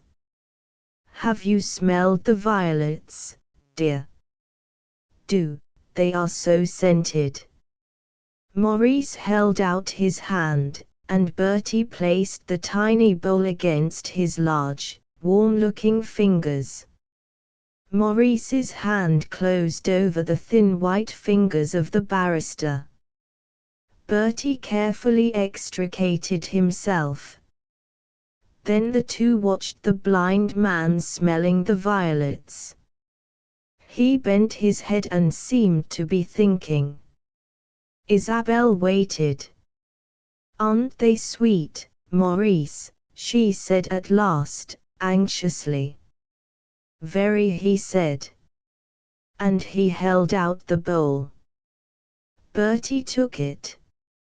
Both he and Isabelle were a little afraid, and deeply disturbed. The meal continued. Isabelle and Bertie chatted spasmodically. The blind man was silent. He touched his food repeatedly, with quick, delicate touches of his knife point, then cut irregular bits. He could not bear to be helped. Both Isabelle and Bertie suffered. Isabelle wondered why. She did not suffer when she was alone with Maurice. Bertie made her conscious of a strangeness. After the meal the three drew their chairs to the fire, and sat down to talk. The decanters were put on a table near at hand. Isabelle knocked the logs on the fire, and clouds of brilliant sparks went up the chimney. Bertie noticed a slight weariness in her bearing. "You will be glad when your child comes now, Isabel," he said. She looked up to him with a quick wan smile. "Yes, I shall be glad," she answered. "It begins to seem long." "Yes, I shall be very glad." "So will you, Maurice, won't you?" she added. "Yes, I shall," replied her husband. "We are both looking forward so much to having it," she said. "Yes, of course," said Bertie. He was a bachelor, 3 or 4 years older than Isabel. He lived in beautiful rooms overlooking the river, guarded by a faithful Scottish manservant. And he had his friends among the fair sex, not lovers, friends. So long as he could avoid any danger of courtship or marriage, he adored a few good women with constant and unfailing homage, and he was chivalrously fond of quite a number. But if they seemed to encroach on him, he withdrew and detested them. Isabel knew him very well, knew his beautiful constancy and kindness, also his incurable weakness, which made him unable ever to enter into close contact of any sort. He was ashamed of himself, because he could not marry, could not approach women physically. He wanted to do so, but he could not. At the center of him he was afraid, helplessly and even brutally afraid. He had given up hope, had ceased to expect any more that he could escape his own weakness. Hence he was a brilliant and successful barrister, also litterateur of high repute, a rich man, and a great social success. At the center he felt himself neuter, nothing. Isabel knew him well. She despised him even while she admired him. She looked at his sad face, his little short legs, and felt contempt of him.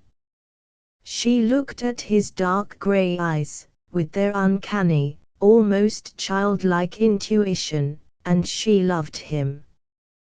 He understood amazingly, but she had no fear of his understanding. As a man she patronized him. And she turned to the impassive, silent figure of her husband. He sat leaning back, with folded arms, and face a little up-tilted. His knees were straight and massive.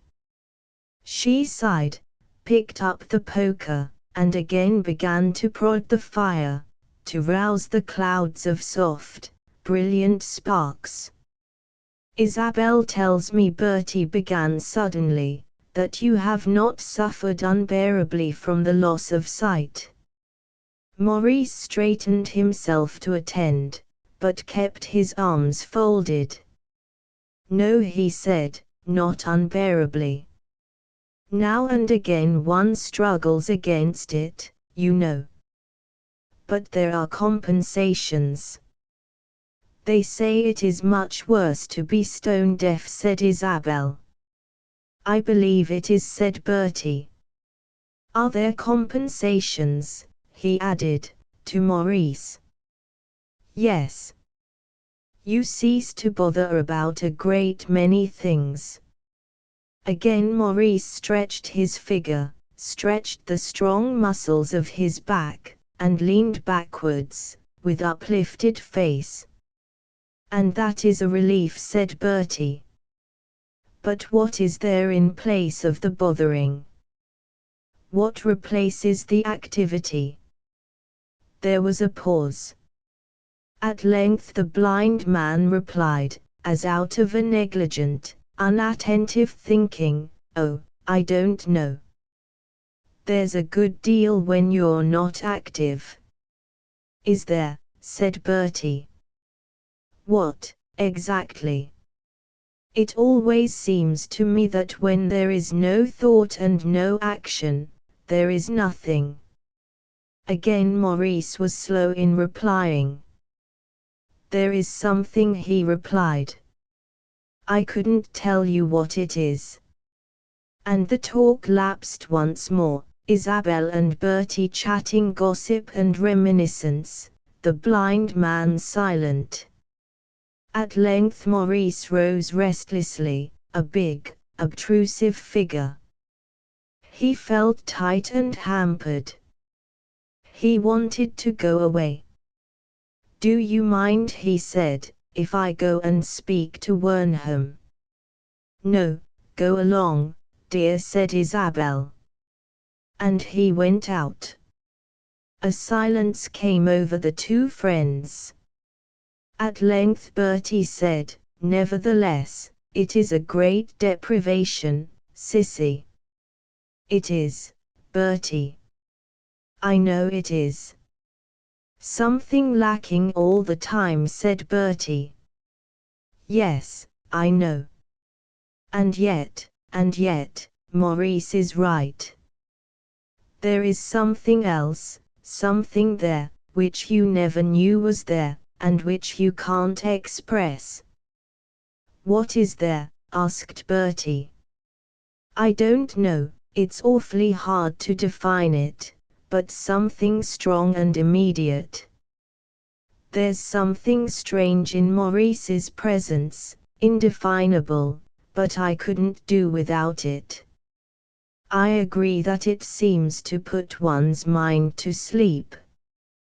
But when we're alone I miss nothing, it seems awfully rich, almost splendid, you know. I'm afraid I don't follow, said Bertie. They talked desultorily. The wind blew loudly outside, rain chattered on the window panes, making a sharp, drum sound, because of the closed, mellow golden shutters inside. The logs burned slowly, with hot, almost invisible small flames.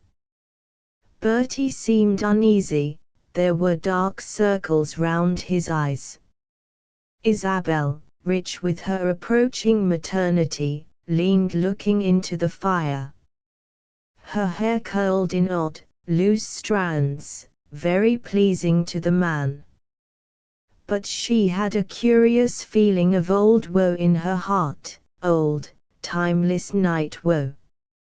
I suppose we're all deficient somewhere, said Bertie.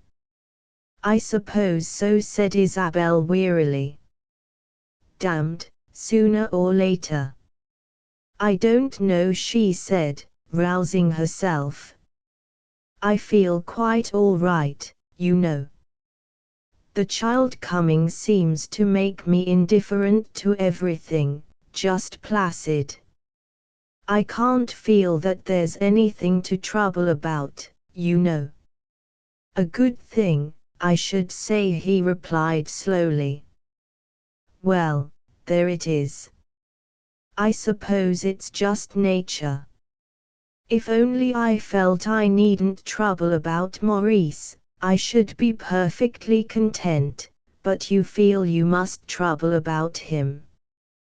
Well, I don't know, she even resented this much effort. The evening passed slowly. Isabel looked at the clock. I say, she said. It's nearly 10 o'clock. Where can Maurice be? I'm sure they're all in bed at the back. Excuse me a moment. She went out, returning almost immediately. It's all shut up and in darkness, she said. I wonder where he is. He must have gone out to the farm. Bertie looked at her. I suppose he'll come in, he said. I suppose so, she said. But it's unusual for him to be out now. Would you like me to go out and see? Well, if you wouldn't mind. I'd go, but she did not want to make the physical effort. Bertie put on an old overcoat and took a lantern. He went out from the side door. He shrank from the wet and roaring night. Such weather had a nervous effect on him. Too much moisture everywhere made him feel almost imbecile. Unwilling, he went through it all. A dog barked violently at him. He peered in all the buildings. At last, as he opened the upper door of a sort of intermediate barn, he heard a grinding noise, and looking in, holding up his lantern, saw Maurice, in his shirt sleeves, standing listening, holding the handle of a turnip pulper. He had been pulping sweet roots, a pile of which lay dimly heaped in a corner behind him. "That you, Wernham?" said Maurice, listening. "No, it's me," said Bertie. A large, half-wild grey cat was rubbing at Maurice's leg. The blind man stooped to rub its sides. Bertie watched the scene, then unconsciously entered and shut the door behind him. He was in a high sort of barn place, from which, right and left, ran off the corridors in front of the stalled cattle. He watched the slow, stooping motion of the other man, as he caressed the great cat. Maurice straightened himself. "You came to look for me," he said. "Isabel was a little uneasy," said Bertie. "I'll come in. I like messing about doing these jobs." The cat had reared her sinister, feline length against his leg, clawing at his thigh affectionately. He lifted her claws out of his flesh. "I hope I'm not in your way at all at the Grange here," said Bertie, rather shy and stiff. "My way? No, not a bit. I'm glad Isabel has somebody to talk to. I'm afraid it's I who am in the way. I know I'm not very lively company. Isabel's all right, don't you think? She's not unhappy, is she?" "I don't think so." "What does she say?" "She says she's very content, only a little troubled about you." "Why me?" "Perhaps afraid that you might brood," said Bertie, cautiously. "She needn't be afraid of that." He continued to caress the flattened grey head of the cat with his fingers. "What I am a bit afraid of," he resumed, "is that she'll find me a dead weight, always alone with me down here." "I don't think you need think that," said Bertie, though this was what he feared himself. "I don't know," said Maurice. "Sometimes I feel it isn't fair that she's saddled with me." Then he dropped his voice curiously. "I say," he asked, secretly struggling, "is my face much disfigured? Do you mind telling me?" "There is the scar," said Bertie, wondering. "Yes, it is a disfigurement. But more pitiable than shocking." "A pretty bad scar, though," said Maurice. "Oh, yes." There was a pause. "Sometimes I feel I am horrible," said Maurice, in a low voice, talking as if to himself. And Bertie actually felt a quiver of horror. "That's nonsense," he said. Maurice again straightened himself, leaving the cat. "There's no telling," he said. Then again, in an odd tone, he added, I don't really know you, do I? Probably not, said Bertie. Do you mind if I touch you? The lawyer shrank away instinctively. And yet, out of very philanthropy, he said, in a small voice, not at all. But he suffered as the blind man stretched out a strong, naked hand to him. Maurice accidentally knocked off Bertie's hat. I thought you were taller, he said, starting. Then he laid his hand on Bertie Reed's head, closing the dome of the skull in a soft, firm grasp, gathering it, as it were, then, shifting his grasp and softly closing again, with a fine, close pressure, till he had covered the skull and the face of the smaller man, tracing the brows, and touching the full, closed eyes, touching the small nose and the nostrils, the rough, short moustache, the mouth, the rather strong chin. The hand of the blind man grasped the shoulder, the arm, the hand of the other man. He seemed to take him, in the soft, traveling grasp. You seem young, he said quietly, at last. The lawyer stood almost annihilated, unable to answer. Your head seems tender, as if you were young, Maurice repeated. So do your hands. Touch my eyes, will you? Touch my scar. Now Bertie quivered with revulsion. Yet he was under the power of the blind man, as if hypnotized. He lifted his hand, and laid the fingers on the scarred eyes. Maurice suddenly covered them with his own hand, pressed the fingers of the other man upon his disfigured eye sockets, trembling in every fiber, and rocking slightly, slowly, from side to side. He remained thus for a minute or more, whilst Bertie stood as if in a swoon, unconscious, imprisoned. Then suddenly Maurice removed the hand of the other man from his brow, and stood holding it in his own. Oh, my God, he said, we shall know each other now, shan't we? We shall know each other now.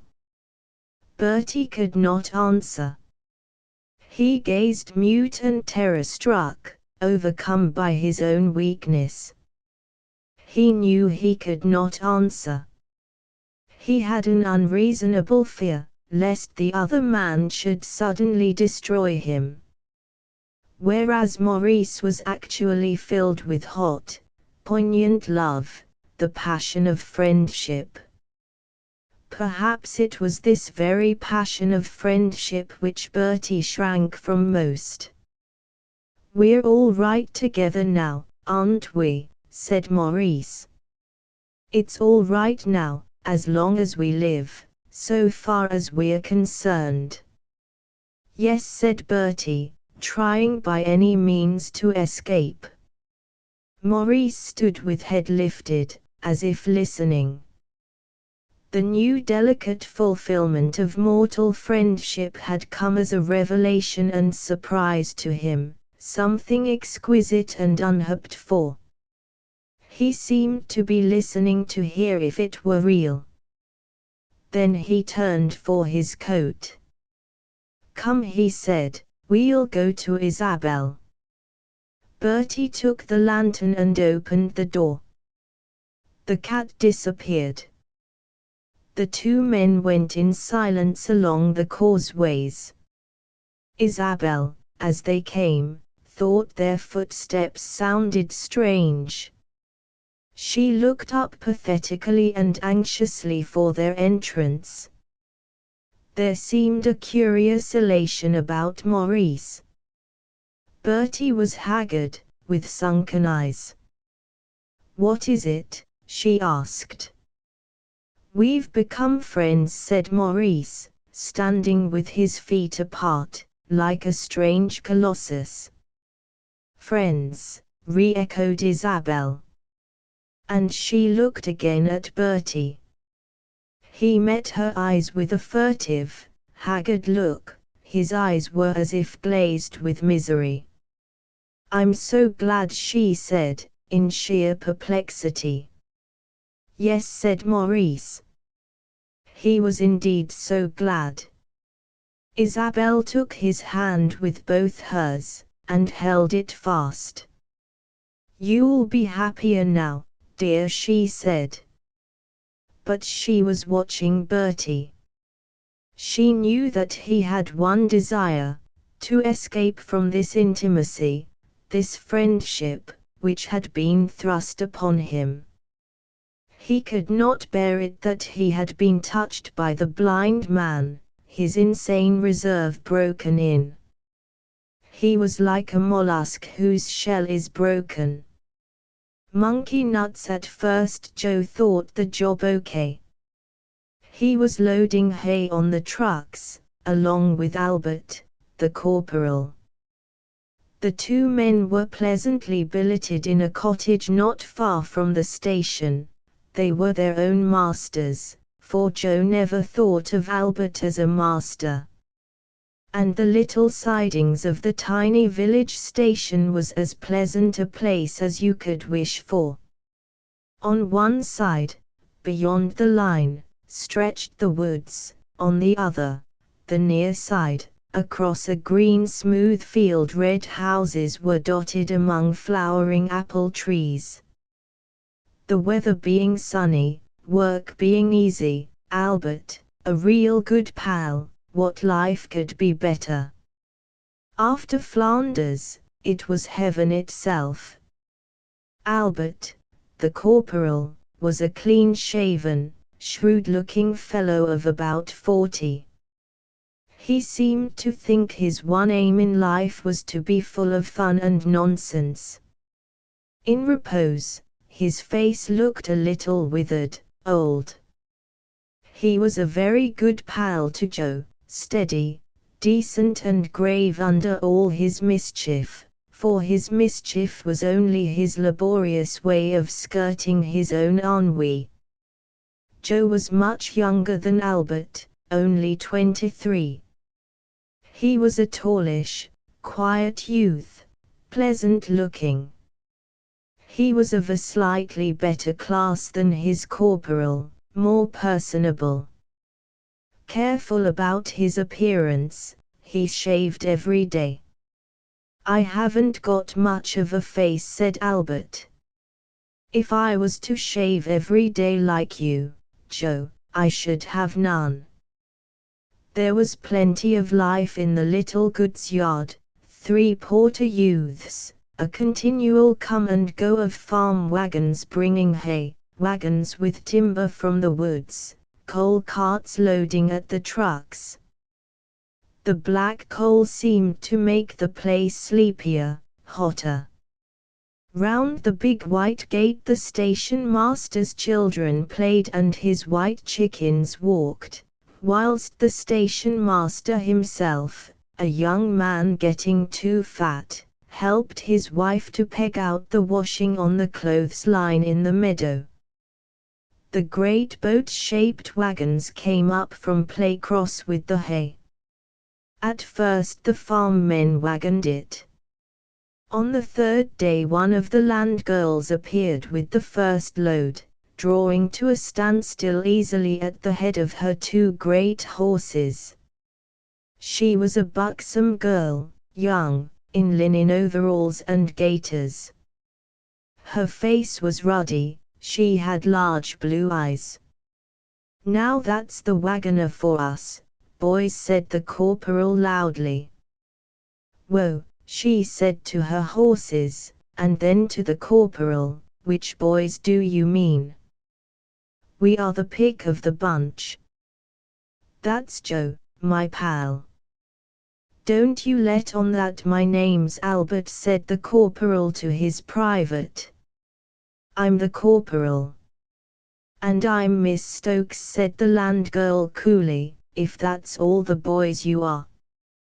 You know you couldn't want more, Miss Stokes said Albert politely. Joe, who was bareheaded, whose grey flannel sleeves were rolled up to the elbow, and whose shirt was open at the breast, looked modestly aside as if he had no part in the affair. "Are you on this job regular, then?" said the corporal to Miss Stokes.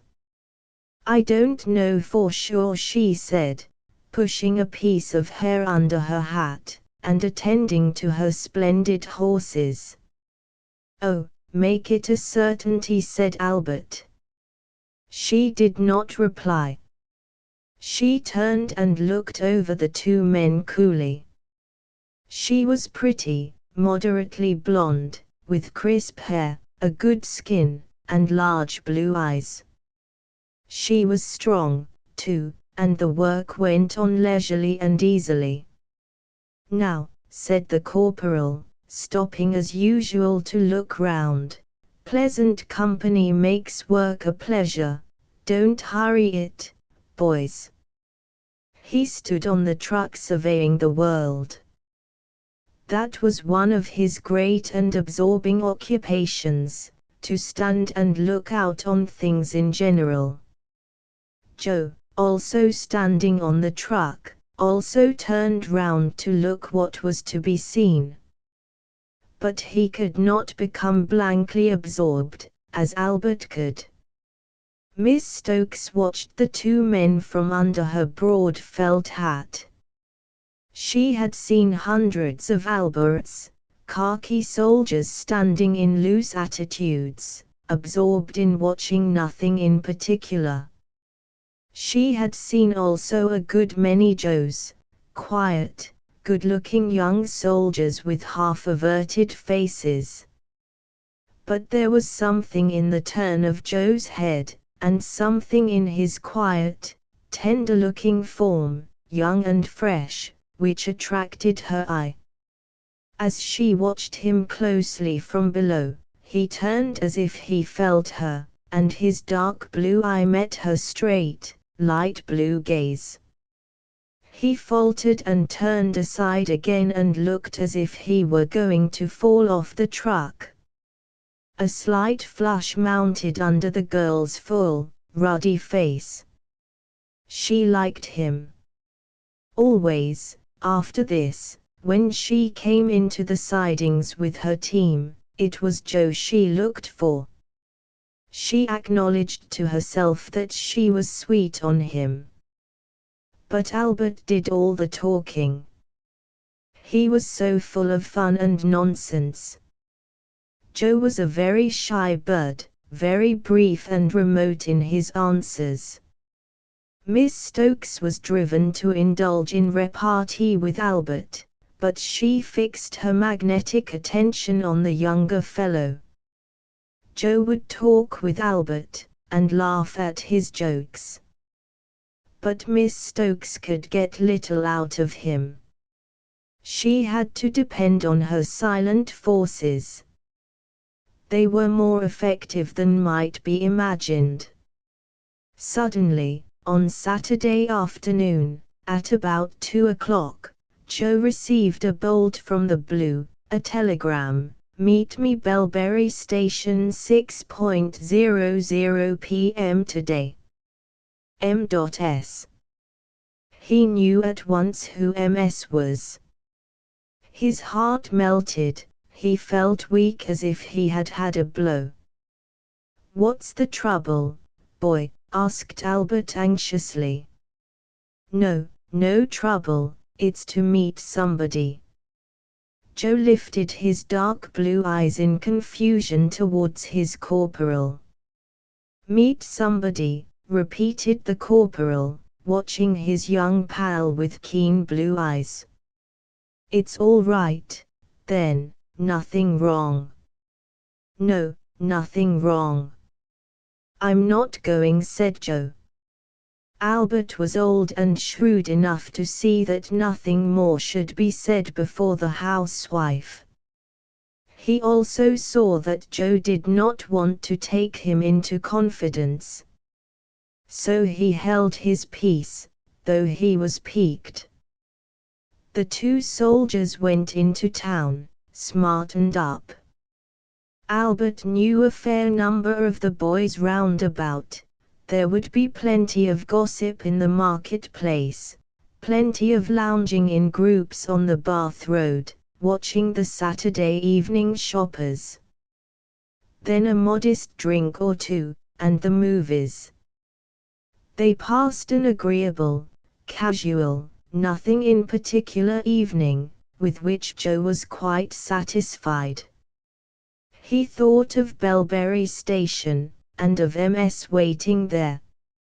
He had not the faintest intention of meeting her. And he had not the faintest intention of telling Albert. And yet, when the two men were in their bedroom, half undressed, Joe suddenly held out the telegram to his corporal, saying, "What do you think of that?" Albert was just unbuttoning his braces. He desisted, took the telegram form, and turned towards the candle to read it. "Meet me Belberry Station 6:00 p.m. today. M.S. He read, sotto voce. His face took on its fun and nonsense look. "Who's M.S.?" he asked, looking shrewdly at Joe. "You know as well as I do," said Joe, non-committal. M.S., repeated Albert. "Blamed if I know, boy. Is it a woman?" The conversation was carried on in tiny voices, for fear of disturbing the householders. "I don't know," said Joe, turning. He looked full at Albert. The two men looked straight into each other's eyes. There was a lurking grin in each of them. "Well, I'm blamed," said Albert at last, throwing the telegram down emphatically on the bed. "What at?" said Joe, grinning rather sheepishly, his eyes clouded none the less. Albert sat on the bed and proceeded to undress, nodding his head with mock gravity all the while. Joe watched him foolishly. "What?" he repeated faintly. Albert looked up at him with a knowing look. "If that isn't coming it quick, boy," he said. "What the blazes? What ha' you been doing?" "Nothing," said Joe. Albert slowly shook his head as he sat on the side of the bed. "Don't happen to me when I've been doing nothing," he said. And he proceeded to pull off his stockings. Joe turned away, looking at himself in the mirror as he unbuttoned his tunic. "You didn't want to keep the appointment?" Albert asked, in a changed voice, from the bedside. Joe did not answer for a moment. Then he said, "I made no appointment." "I'm not saying you did, boy. Don't be nasty about it. I mean you didn't want to answer the unknown person's summons, shall I put it that way?" "No," said Joe.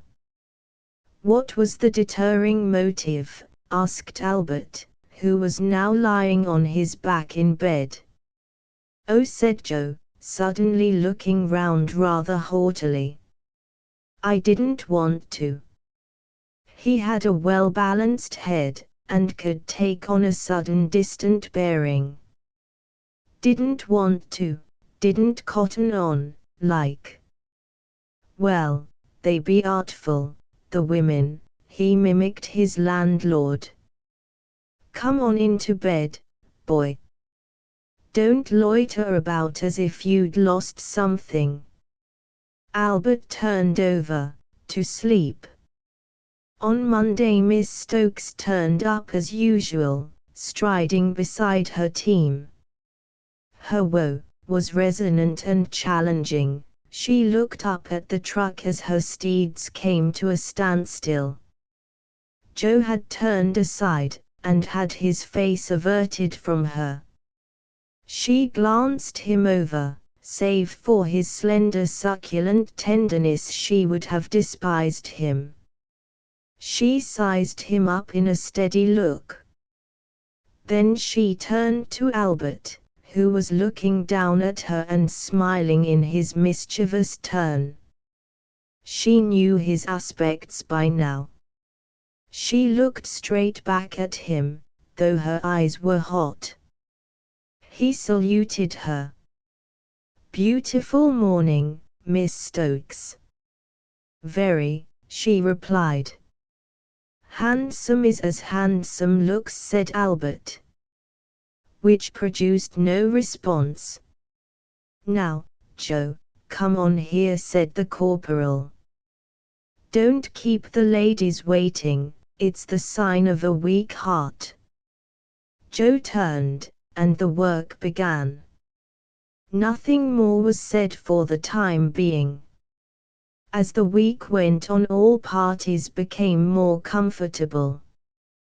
Joe remained silent, averted, neutral, a little on his dignity. Miss Stokes was offhand and masterful. Albert was full of mischief.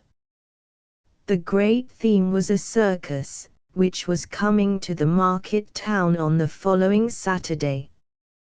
"You'll go to the circus, Miss Stokes," said Albert. "I may go." "Are you going?" "Certainly." "Give us the pleasure of escorting you." "No, thanks." "That's what I call a flat refusal." "What, Joe? You don't mean that you have no liking for our company, Miss Stokes?" "Oh, I don't know," said Miss Stokes. "How many are there of you?" "Only me and Joe." "Oh, is that all?" she said, satirically. Albert was a little nonplussed. "Isn't that enough for you?" he asked. "Too many by half," blurted out Joe, jeeringly, in a sudden fit of uncouth rudeness that made both the others stare. "Oh, I'll stand out of the way, boy, if that's it," said Albert to Joe. Then he turned mischievously to Miss Stokes. "He wants to know what M stands for," he said, confidentially. "Monkeys," she replied, turning to her horses. "What's M.S.?" said Albert. "Monkeynuts," she retorted, leading off her team. Albert looked after her a little discomfited. Joe had flushed dark, and cursed Albert in his heart. On the Saturday afternoon the two soldiers took the train into town. They would have to walk home. They had tea at 6 o'clock, and lounged about till 7:30. The circus was in a meadow near the river, a great red and white striped tent. Caravans stood at the side. A great crowd of people was gathered round the ticket caravan. Inside the tent the lamps were lighted, shining on a ring of faces, a great circular bank of faces round the green grassy center. Along with some comrades, the two soldiers packed themselves on a thin plank seat, rather high. They were delighted with the flaring lights, the wild effect. But the circus performance did not affect them deeply. They admired the lady in black velvet with rose-purple legs who leapt so neatly onto the galloping horse. They watched the feats of strength and laughed at the clown. But they felt a little patronizing. They missed the sensational drama of the cinema. Halfway through the performance, Joe was electrified to see the face of Miss Stokes not very far from him. There she was, in her khaki and her felt hat. As usual, he pretended not to see her. She was laughing at the clown. She also pretended not to see him. It was a blow to him, and it made him angry. He would not even mention it to Albert. Least said, soonest mended. He liked to believe she had not seen him. But he knew, fatally, that she had. When they came out it was nearly 11 o'clock, a lovely night, with a moon and tall, dark, noble trees, a magnificent May night. Joe and Albert laughed and chaffed with the boys. Joe looked round frequently to see if he were safe from Miss Stokes. It seemed so. But there were 6 miles to walk home. At last the 2 soldiers set off, swinging their canes. The road was white between tall hedges. Other stragglers were passing out of the town towards the villages. The air was full of pleased excitement. They were drawing near to the village when they saw a dark figure ahead. Joe's heart sank with pure fear. It was a figure wheeling a bicycle, a land girl, Miss Stokes. Albert was ready with his nonsense. Miss Stokes had a puncture. "Let me wheel the rattler," said Albert. "Thank you," said Miss Stokes. "You are kind." "Oh, I'd be kinder than that, if you'd show me how," said Albert. "Are you sure?" said Miss Stokes. "Doubt my words," said Albert. "That's cruel of you, Miss Stokes." Miss Stokes walked between them, close to Joe. "Have you been to the circus?" she asked him. "Yes," he replied, mildly. "Have you been?" Albert asked her. "Yes." "I didn't see you," she replied. "What, you say so? Didn't see us? Didn't think us worth looking at," began Albert. "Aren't I as handsome as the clown, now? And you didn't as much as glance in our direction. I call it a downright oversight." "I never saw you," reiterated Miss Stokes. "I didn't know you saw me." "That makes it worse," said Albert. The road passed through a belt of dark pine wood. The village, and the branch road, was very near. Miss Stokes put out her fingers and felt for Joe's hand as it swung at his side. To say he was staggered is to put it mildly. Yet he allowed her softly to clasp his fingers for a few moments. But he was a mortified youth. At the crossroad they stopped. Miss Stokes should turn off. She had another mile to go. "You'll let us see you home," said Albert. "Do me a kindness," she said. "Put my bike in your shed, and take it to Baker's on Monday, will you? I'll sit up all night and mend it for you, if you like." "No thanks. And Joe and I'll walk on." "Oh, ho! Oh, ho!" sang Albert. "Joe! Joe! What do you say to that, now, boy? Aren't you in luck's way? And I get the bloomin' old bike for my pal. Consider it again, Miss Stokes." Joe turned aside his face, and did not speak. "Oh, well.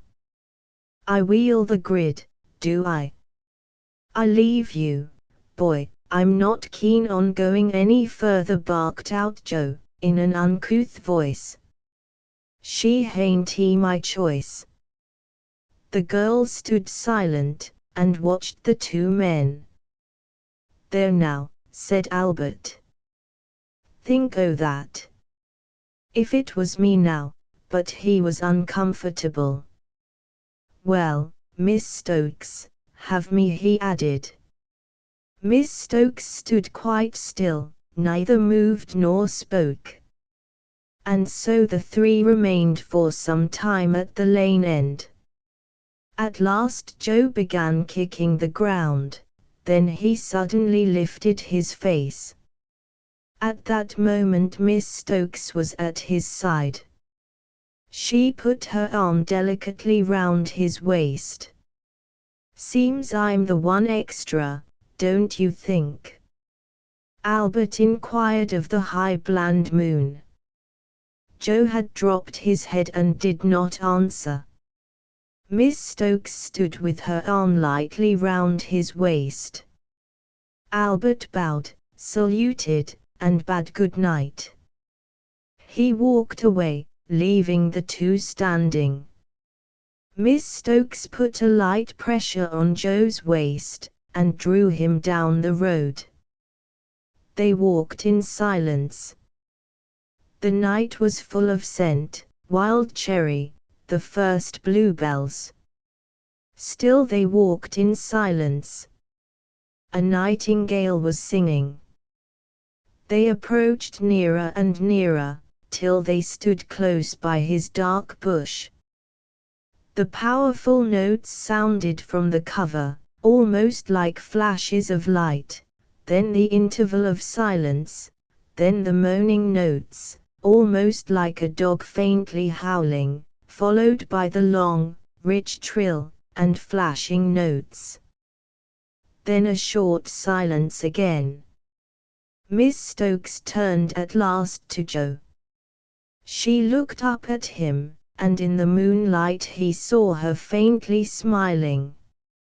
He felt maddened, but helpless. Her arm was round his waist. She drew him closely to her with a soft pressure that made all his bones rotten. Meanwhile Albert was waiting at home. He put on his overcoat, for the fire was out, and he had had malarial fever. He looked fitfully at the Daily Mirror and the Daily Sketch, but he saw nothing. It seemed a long time. He began to yawn widely, even to nod. At last Joe came in. Albert looked at him keenly. The young man's brow was black, his face sullen. "All right, boy?" asked Albert. Joe merely grunted for a reply. There was nothing more to be got out of him. So they went to bed. Next day Joe was silent, sullen. Albert could make nothing of him. He proposed a walk after tea. "I'm going somewhere," said Joe. "Where, Monkey Nuts?" asked the corporal. But Joe's brow only became darker. So the days went by. Almost every evening Joe went off alone, returning late. He was sullen, taciturn and had a hangdog look, a curious way of dropping his head and looking dangerously from under his brows. And he and Albert did not get on so well any more with one another. For all his fun and nonsense, Albert was really irritable, soon made angry. And Joe's standoffish sulkiness and complete lack of confidence riled him, got on his nerves. His fun and nonsense took a biting, sarcastic turn, at which Joe's eyes glittered occasionally, though the young man turned unheeding aside. Then again Joe would be full of odd, whimsical fun, outshining Albert himself. Miss Stokes still came to the station with the Wayne monkey nuts, Albert called her, though not to her face. For she was very clear and good-looking, almost she seemed to gleam. And Albert was a tiny bit afraid of her. She very rarely addressed Joe whilst the hayloading was going on, and that young man always turned his back to her. He seemed thinner, and his limber figure looked more slouching. But still it had the tender, attractive appearance, especially from behind. His tanned face, a little thinned and darkened, took a handsome, slightly sinister look. "Come on, Joe," the corporal urged sharply one day. "What are you doing, boy? Looking for beetles on the bank?" Joe turned round swiftly, almost menacing, to work. "He's a different fellow these days," Miss Stokes said Albert to the young woman. "What's got him? Is it monkey nuts that don't suit him, do you think?" Choked with chaff, more like, she retorted. "It's as bad as feeding a threshing machine, to have to listen to some folks." "As bad as what?" said Albert. "You don't mean me, do you, Miss Stokes?" "No," she cried.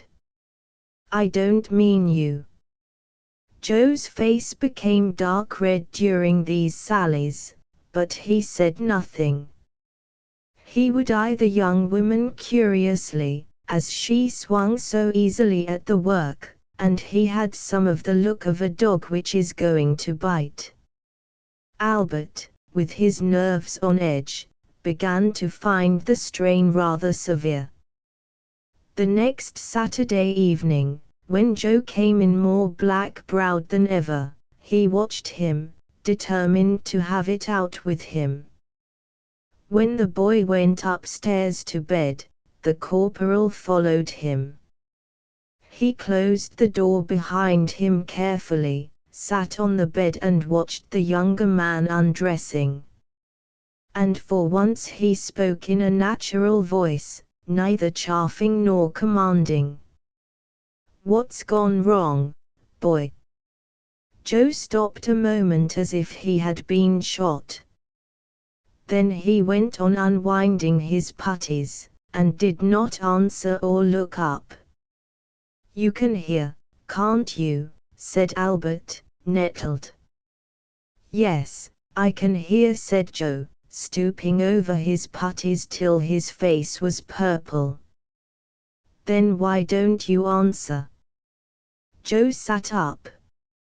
He gave a long, sideways look at the corporal. Then he lifted his eyes and stared at a crack in the ceiling. The corporal watched these movements shrewdly. "And then what?" he asked, ironically. Again Joe turned and stared him in the face. The corporal smiled very slightly, but kindly. "There'll be murder done one of these days," said Joe, in a quiet, unimpassioned voice. "So long as it's by daylight," replied Albert. Then he went over, sat down by Joe, put his hand on his shoulder affectionately, and continued, "What is it, boy? What's gone wrong?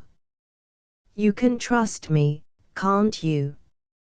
Joe turned and looked curiously at the face so near to his. "It's nothing, that's all," he said laconically. Albert frowned. "Then who's going to be murdered, and who's going to do the murdering, me or you? Which is it, boy?" He smiled gently at the stupid youth, looking straight at him all the while, into his eyes. Gradually the stupid, hunted, glowering look died out of Joe's eyes. He turned his head aside, gently, as one rousing from a spell. I don't want her, he said, with fierce resentment. Then you needn't have her, said Albert. What do you go for, boy? But it wasn't as simple as all that. Joe made no remark. She's a smart-looking girl. What's wrong with her, my boy? I should have thought you were a lucky chap, myself. I don't want her, Joe barked, with ferocity and resentment. Then tell her so and have done, said Albert. He waited a while. There was no response. Why don't you? He added. Because I don't, confessed Joe, sulkily. Albert pondered, rubbed his head. You're too soft-hearted, that's where it is, boy. You want your metal dipping in cold water, to temper it. You're too soft-hearted. He laid his arm affectionately across the shoulders of the younger man. Joe seemed to yield a little towards him. When are you going to see her again? Albert asked. For a long time there was no answer. When is it, boy? Persisted the softened voice of the corporal. Tomorrow, confessed Joe. Then let me go, said Albert. Let me go, will you? The morrow was Sunday, a sunny day, but a cold evening. The sky was grey, the new foliage very green, but the air was chill and depressing. Albert walked briskly down the white road towards Belay. He crossed a large plantation, and followed a narrow by-road, where blue speedwell flowers fell from the banks into the dust. He walked swinging his cane, with mixed sensations. Then, having gone a certain length, he turned and began to walk in the opposite direction.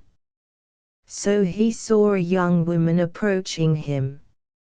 She was wearing a white hat of grey straw, and a loose, swinging dress of nigger grey velvet. She walked with slow inevitability. Albert faltered a little as he approached her. Then he saluted her, and his roguish, slightly withered skin flushed. She was staring straight into his face. He fell in by her side, saying impudently, "Not so nice for a walk as it was, is it?" She only stared at him. He looked back at her.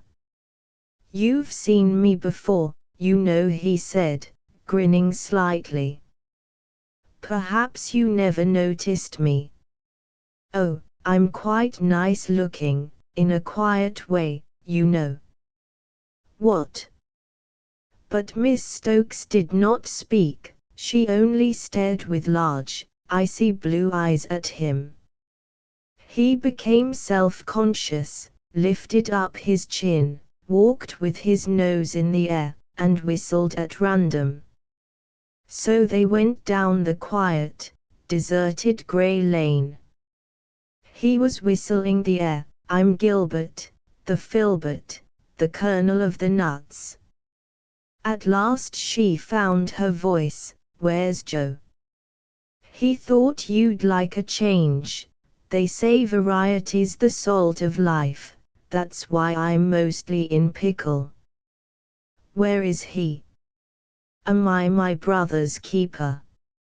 "He's gone his own ways." "Where?" "Nay, how am I to know?" "Not so far, but he'll be back for supper." She stopped in the middle of the lane. He stopped facing her. "Where's Joe?" she asked.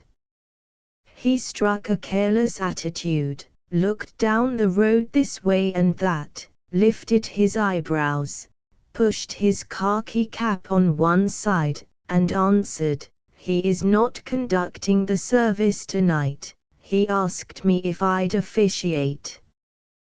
"Why hasn't he come?" "Didn't want to, I expect." "I wanted to."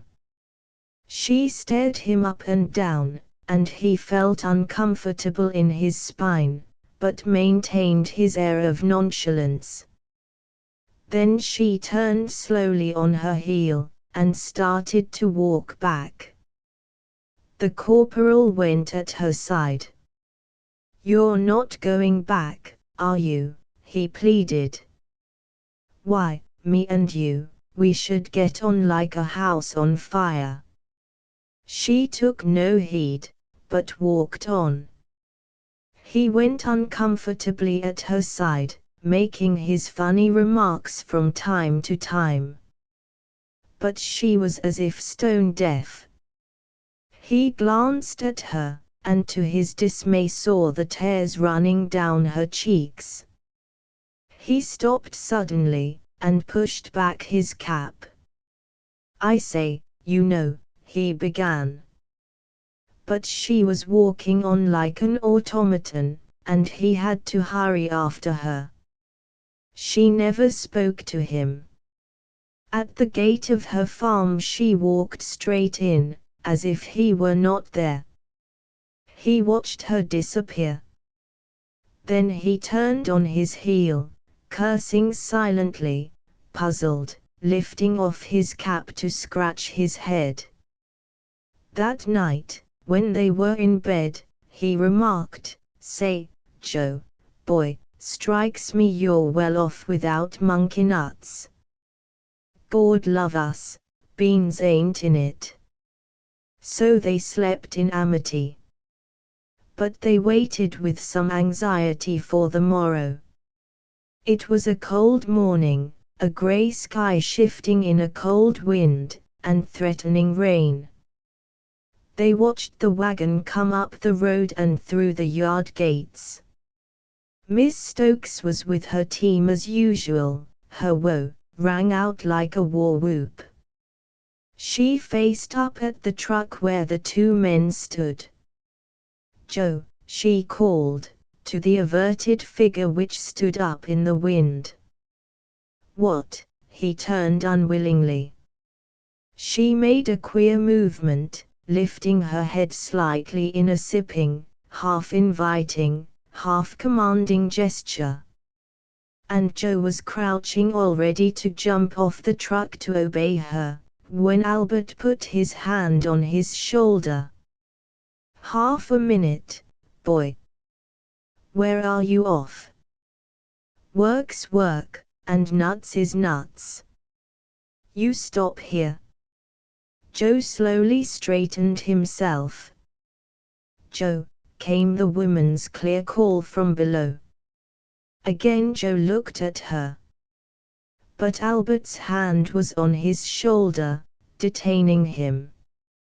He stood half averted, with his tail between his legs. "Take your hand off him, you," said Miss Stokes. "Yes," Major retorted Albert satirically. She stood and watched. "Joe." Her voice rang for the third time. Joe turned and looked at her, and a slow, jeering smile gathered on his face. "Monkey nuts," he replied, in a tone mocking her call. She turned white, dead white. The men thought she would fall. Albert began yelling to the porters up the line to come and help with the load. He could yell like any non-commissioned officer upon occasion. Some way or other the wagon was unloaded, the girl was gone. Joe and his corporal looked at one another and smiled slowly. But they had a weight on their minds. They were afraid. They were reassured, however, when they found that Miss Stokes came no more with the hay. As far as they were concerned, she had vanished into oblivion. And Joe felt more relieved even than he had felt when he heard the firing cease, after the news had come that the armistice was signed. Wintry peacock, there was thin, crisp snow on the ground, the sky was blue, the wind very cold, the air clear. Farmers were just turning out the cows for an hour or so in the midday, and the smell of cowsheds was unendurable as I entered Tyball. I noticed the ash twigs up in the sky were pale and luminous, passing into the blue. And then I saw the peacocks. There they were in the road before me, 3 of them, and tailless, brown, speckled birds, with dark blue necks and ragged crests. They stepped archly over the filigree snow, and their bodies moved with slow motion, like small, light, flat-bottomed boats. I admired them, they were curious. Then a gust of wind caught them, heeled them over as if they were 3 frail boats opening their feathers like ragged sails. They hopped and skipped with discomfort, to get out of the draught of the wind. And then, in the lee of the walls, they resumed their arch, wintry motion, light and unballasted. Now their tails were gone, indifferent. They were indifferent to my presence. I might have touched them. They turned off to the shelter of an open shed. As I passed the end of the upper house, I saw a young woman just coming out of the back door. I had spoken to her in the summer. She recognized me at once, and waved to me. She was carrying a pail, wearing a white apron that was longer than her preposterously short skirt, and she had on the cotton bonnet. I took off my hat to her and was going on. But she put down her pail and darted with a swift, furtive movement after me. "Do you mind waiting a minute?" she said. "I'll be out in a minute." She gave me a slight, odd smile, and ran back. Her face was long and sallow and her nose rather red. But her gloomy black eyes softened caressively to me for a moment, with that momentary humility which makes a man lord of the earth. I stood in the road, looking at the fluffy, dark red young cattle that mooed and seemed to bark at me. They seemed happy, frisky cattle, a little impudent, and either determined to go back into the warm shed, or determined not to go back. I could not decide which. Presently the woman came forward again, her head rather ducked. But she looked up at me and smiled, with that odd, immediate intimacy, something witch-like and impossible. "Sorry to keep you waiting," she said. "Shall we stand in this cart shed? It will be more out of the wind." So we stood among the shafts of the open cart shed that faced the road. Then she looked down at the ground, a little sideways, and I noticed a small black frown on her brows. She seemed to brood for a moment. Then she looked straight into my eyes, so that I blinked and wanted to turn my face aside. She was searching me for something and her look was too near. The frown was still on her keen, sallow brow. "Can you speak French?" she asked me abruptly. "More or less," I replied. "I was supposed to learn it at school," she said. "But I don't know a word." She ducked her head and laughed, with a slightly ugly grimace and a rolling of her black eyes. "No good keeping your mind full of scraps," I answered. but she had turned aside her sallow, long face, and did not hear what I said. Suddenly again she looked at me. She was searching. And at the same time she smiled at me, and her eyes looked softly, darkly, with infinite trustful humility into mine. I was being cajoled. "Would you mind reading a letter for me, in French?" she said, her face immediately black and bitter-looking. She glanced at me, frowning. "Not at all," I said. "It's a letter to my husband," she said, still scrutinizing. I looked at her, and didn't quite realize. She looked too far into me, my wits were gone. She glanced round. Then she looked at me shrewdly. She drew a letter from her pocket, and handed it to me. It was addressed from France to Lance Corporal Goit, at Tybal. I took out the letter and began to read it, as mere words.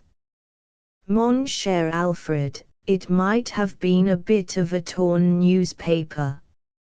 So I followed the script, the trite phrases of a letter from a French-speaking girl to an English soldier. "I think of you always, always. Do you think sometimes of me?" And then I vaguely realized that I was reading a man's private correspondence. And yet, how could one consider these trivial, facile French phrases private? Nothing more trite and vulgar in the world than such a love letter, no newspaper more obvious. Therefore I read with a callous heart the effusions of the Belgian damsel. But then I gathered my attention. For the letter went on, "Notre cher petit bébé, our dear little baby was born a week ago. Almost I died, knowing you were far away, and perhaps forgetting the fruit of our perfect love. But the child comforted me. He has the smiling eyes and virile air of his English father. I pray to the Mother of Jesus to send me the dear father of my child, that I may see him with my child in his arms, and that we may be united in holy family love. Ah, my Alfred, can I tell you how I miss you, how I weep for you? My thoughts are with you always, I think of nothing but you, I live for nothing but you and our dear baby. If you do not come back to me soon, I shall die, and our child will die. But no, you cannot come back to me. But I can come to you, come to England with our child. If you do not wish to present me to your good mother and father, you can meet me in some town, some city, for I shall be so frightened to be alone in England with my child, and no one to take care of us. Yet I must come to you, I must bring my child, my little Alfred, to his father, the big, beautiful Alfred that I love so much. Oh, write and tell me where I shall come. I have some money, I am not a penniless creature. I have money for myself and my dear baby." I read to the end. It was signed, "Your very happy and still more unhappy Elise." I suppose I must have been smiling. "I can see it makes you laugh," said Mrs. Goit, sardonically. I looked up at her. "It's a love letter, I know that," she said. "There's too many Alfreds in it." "One too many," I said. "Oh, yes, and what does she say, Eliza?" "We know her name's Eliza, that's another thing." She grimaced a little, looking up at me with a mocking laugh. "Where did you get this letter?" I said. "Postman gave it me last week." "And is your husband at home?" "I expect him home tonight. He's been wounded, you know, and we've been applying for him home. He was home about 6 weeks ago, he's been in Scotland since then." "Oh, he was wounded in the leg?" "Yes, he's all right, a great strapping fellow. But he's lame, he limps a bit. He expects he'll get his discharge, but I don't think he will." "We married. We've been married 6 years, and he joined up the first day of the war." "Oh, he thought he'd like the life." "He'd been through the South African War." "No, he was sick of it, fed up. I'm living with his father and mother, I've no home of my own now. My people had a big farm, over 1,000 acres, in Oxfordshire. Not like here, no. Oh, they're very good to me, his father and mother." "Oh, yes, they couldn't be better. They think more of me than of their own daughters. But it's not like being in a place of your own, is it? You can't really do as you like." "No, there's only me and his father and mother at home." "Before the war?" "Oh, he was anything. He's had a good education, but he liked the farming better. Then he was a chauffeur. That's how he knew French. He was driving a gentleman in France for a long time." At this point the peacocks came round the corner on a puff of wind. "Hello, Joey," she called, and one of the birds came forward, on delicate legs. Its grey-speckled back was very elegant, it rolled its full, dark blue neck as it moved to her. She crouched down. "Joey, dear," she said, in an odd, saturnine caressive voice, "you're bound to find me, aren't you?" She put her face forward, and the bird rolled his neck, almost touching her face with his beak, as if kissing her. "He loves you," I said. She twisted her face up at me with a laugh. "Yes," she said, "he loves me, Joey does."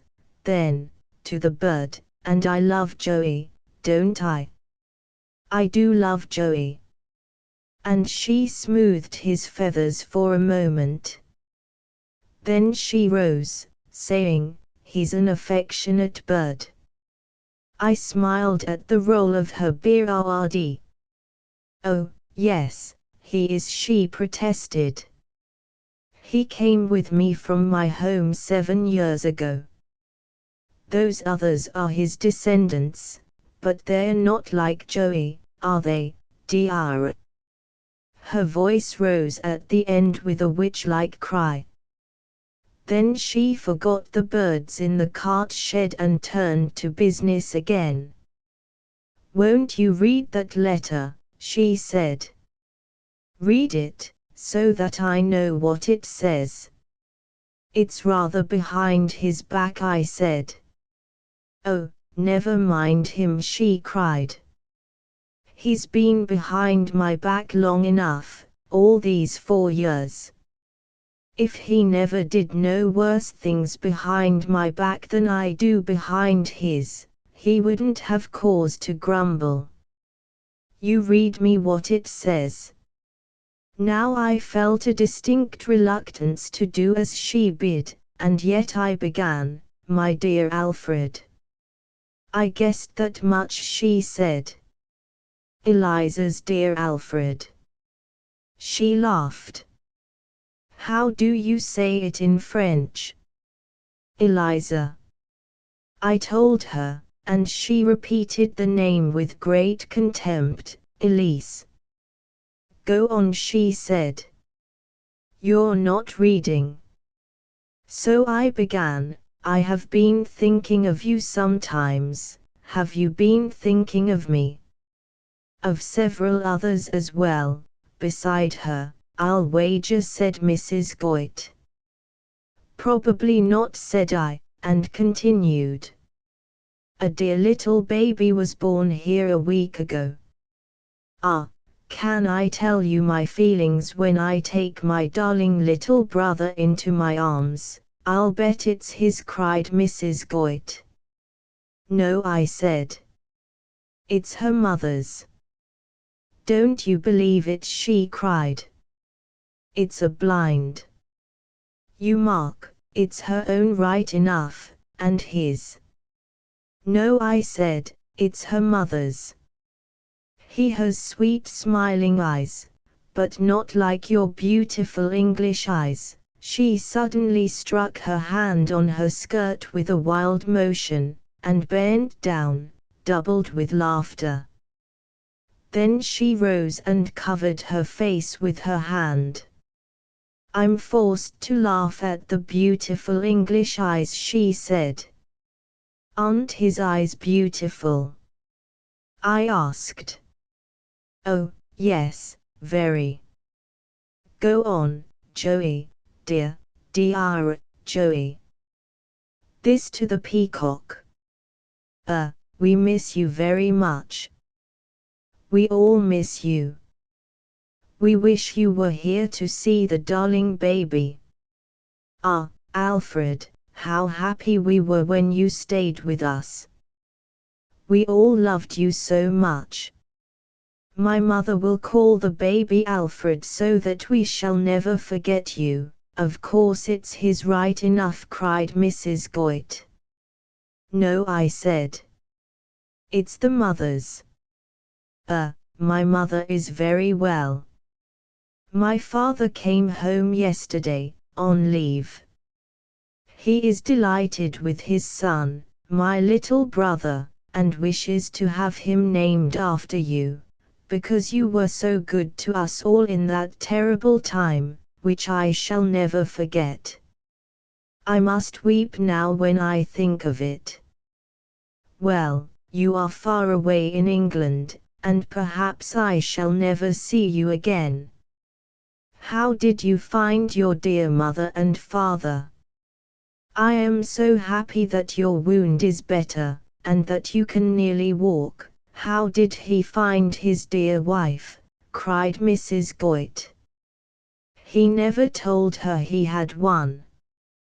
Think of taking the poor girl in like that. We are so pleased when you write to us. Yet now you are in England you will forget the family you served so well, a bit too well, eh, Joey, cried the wife.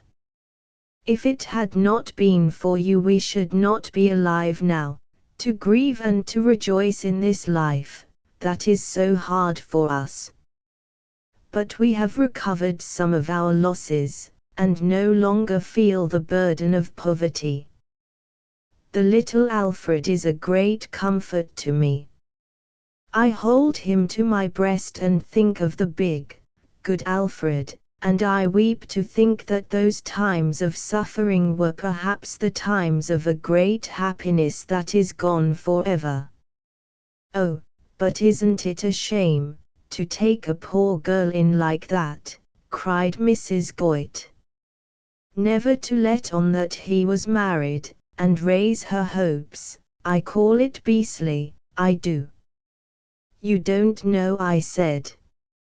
You know how anxious women are to fall in love, wife or no wife.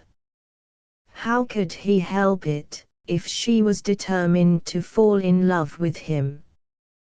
He could have helped it if he'd wanted. Well, I said, we aren't all heroes. Oh, but that's different. The big, good Alfred, did ever you hear such tommyrot in your life? Go on, what does she say at the end? We shall be pleased to hear of your life in England. We all send many kind regards to your good parents. I wish you all happiness for your future days. Your very affectionate and ever grateful Elise. There was silence for a moment, during which Mrs. Goit remained with her head dropped, sinister and abstracted. Suddenly she lifted her face, and her eyes flashed. Oh, but I call it beastly, I call it mean, to take a girl in like that. Nay, I said. Probably he hasn't taken her in at all. Do you think those French girls are such poor innocent things? I guess she's a great deal more downy than he. Oh, he's one of the biggest fools that ever walked, she cried. There you are, said I, but it's his child right enough, she said. I don't think so, said I, I'm sure of it. Oh, well, I said, if you prefer to think that way. What other reason has she for writing like that? I went out into the road and looked at the cattle. Who is this driving the cows? I said. She too came out. It's the boy from the next farm, she said. Oh, well, said I, those Belgian girls. You never know where their letters will end. And, after all, it's his affair, you needn't bother. Oh, she cried, with rough scorn, it's not me that bothers. But it's the nasty meanness of it. Me writing him such loving letters. She put her hand before her face and laughed malevolently, and sending him parcels all the time. You bet he fed that girl on my parcels, I know he did. It's just like him. I'll bet they laughed together over my letters. I bet anything they did. Nay, said I, he'd burn your letters for fear they'd give him away. There was a black look on her yellow face. Suddenly a voice was heard calling. She poked her head out of the shed, and answered coolly, all right.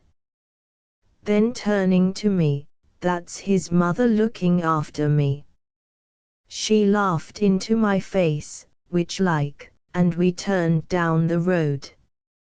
When I awoke, the morning after this episode, I found the house darkened with deep, soft snow, which had blown against the large west windows, covering them with a screen. I went outside, and saw the valley all white and ghastly below me, the trees beneath black and thin looking like wire, the rock faces dark between the glistening shroud, and the sky above somber, heavy, yellowish dark, much too heavy for this world below of hollow bluey whiteness figured with black. I felt I was in a valley of the dead. And I sensed I was a prisoner, for the snow was everywhere deep, and drifted in places.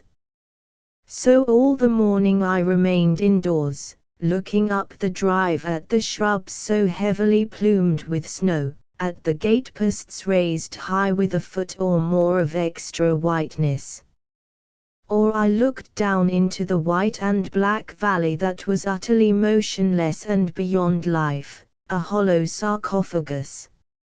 Nothing stirred the whole day, no plume fell off the shrubs. The valley was as abstracted as a grove of death.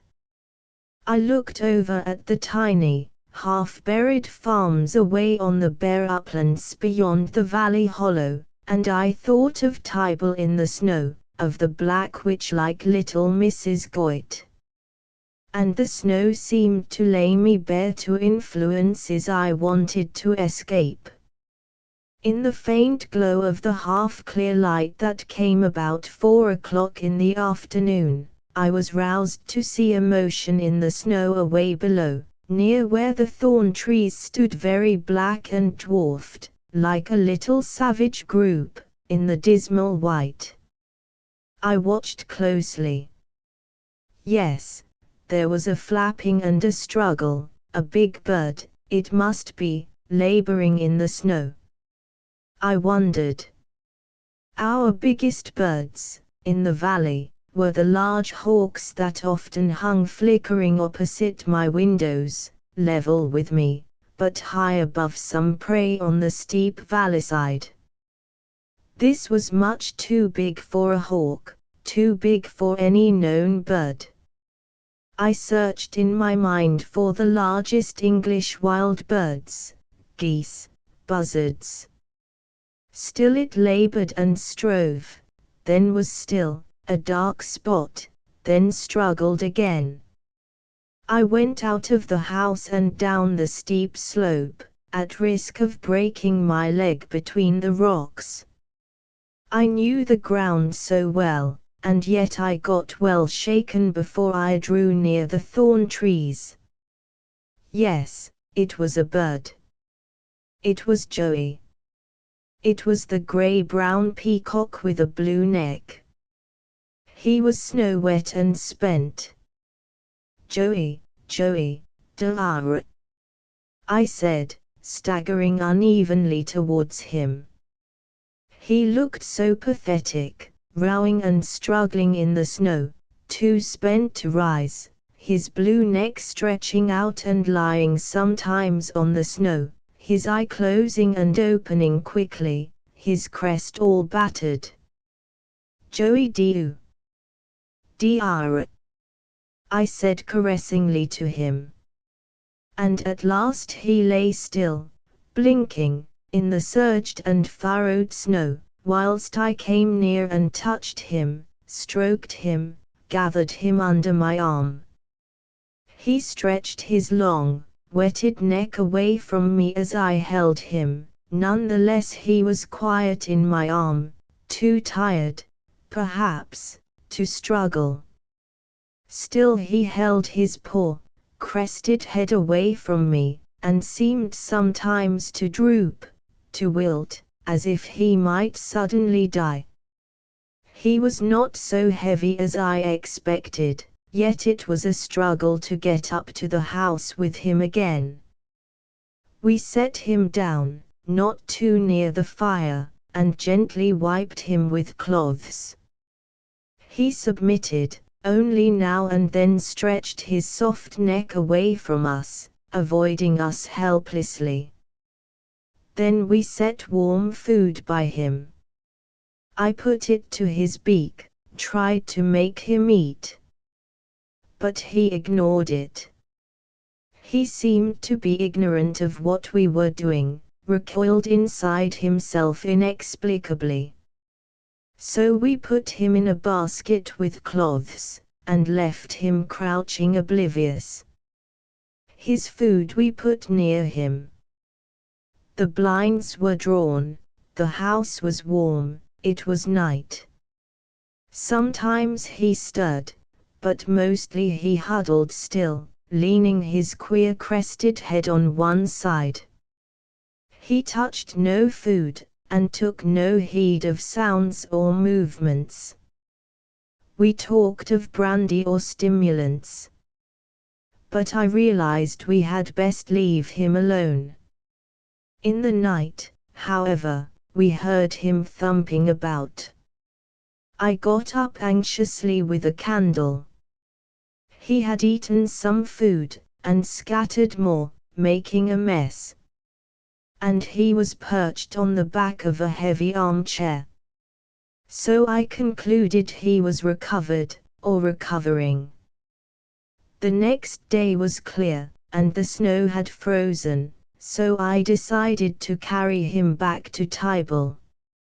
He consented, after various flappings, to sit in a big fish bag with his battered head peeping out with wild uneasiness. And so I set off with him, slithering down into the valley, making good progress down in the pale shadow beside the rushing waters, then climbing painfully up the arrested white valley-side, plumed with clusters of young pine trees, into the paler white radiance of the snowy, upper regions, where the wind cut fine. Joey seemed to watch all the time with wide anxious, unseeing eye, brilliant and inscrutable. As I drew near to Tybal Township he stirred violently in the bag, though I do not know if he had recognized the place. Then, as I came to the sheds, he looked sharply from side to side, and stretched his neck out long. I was a little afraid of him. He gave a loud, vehement yell, opening his sinister beak, and I stood still, looking at him as he struggled in the bag, shaken myself by his struggles, yet not thinking to release him. Mrs. Goit came darting past the end of the house, her head sticking forward in sharp scrutiny. She saw me, and came forward. "Have you got Joey?" she cried sharply, as if I were a thief. I opened the bag, and he flopped out, flapping as if he hated the touch of the snow now. She gathered him up, and put her lips to his beak.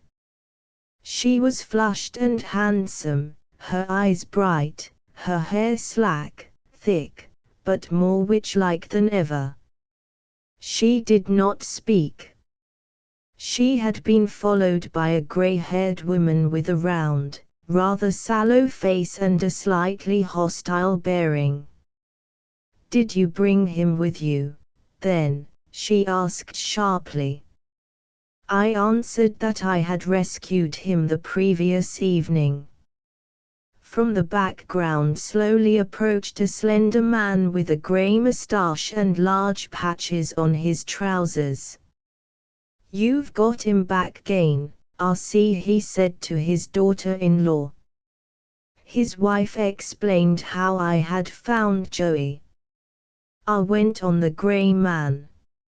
"It were our Alfred scared him off, back your life. He must a flight our T-Valley. Tha thank thy stars as he were fun, Maggie. Edi a bin froze. They a bit nesh, you know," he concluded to me. "They are," I answered. "This isn't their country." "No, it isn't," replied Mr. Goit.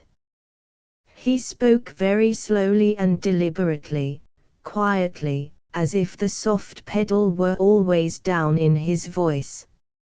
He looked at his daughter-in-law as she crouched, flushed and dark, before the peacock, which would lay its long blue neck for a moment along her lap.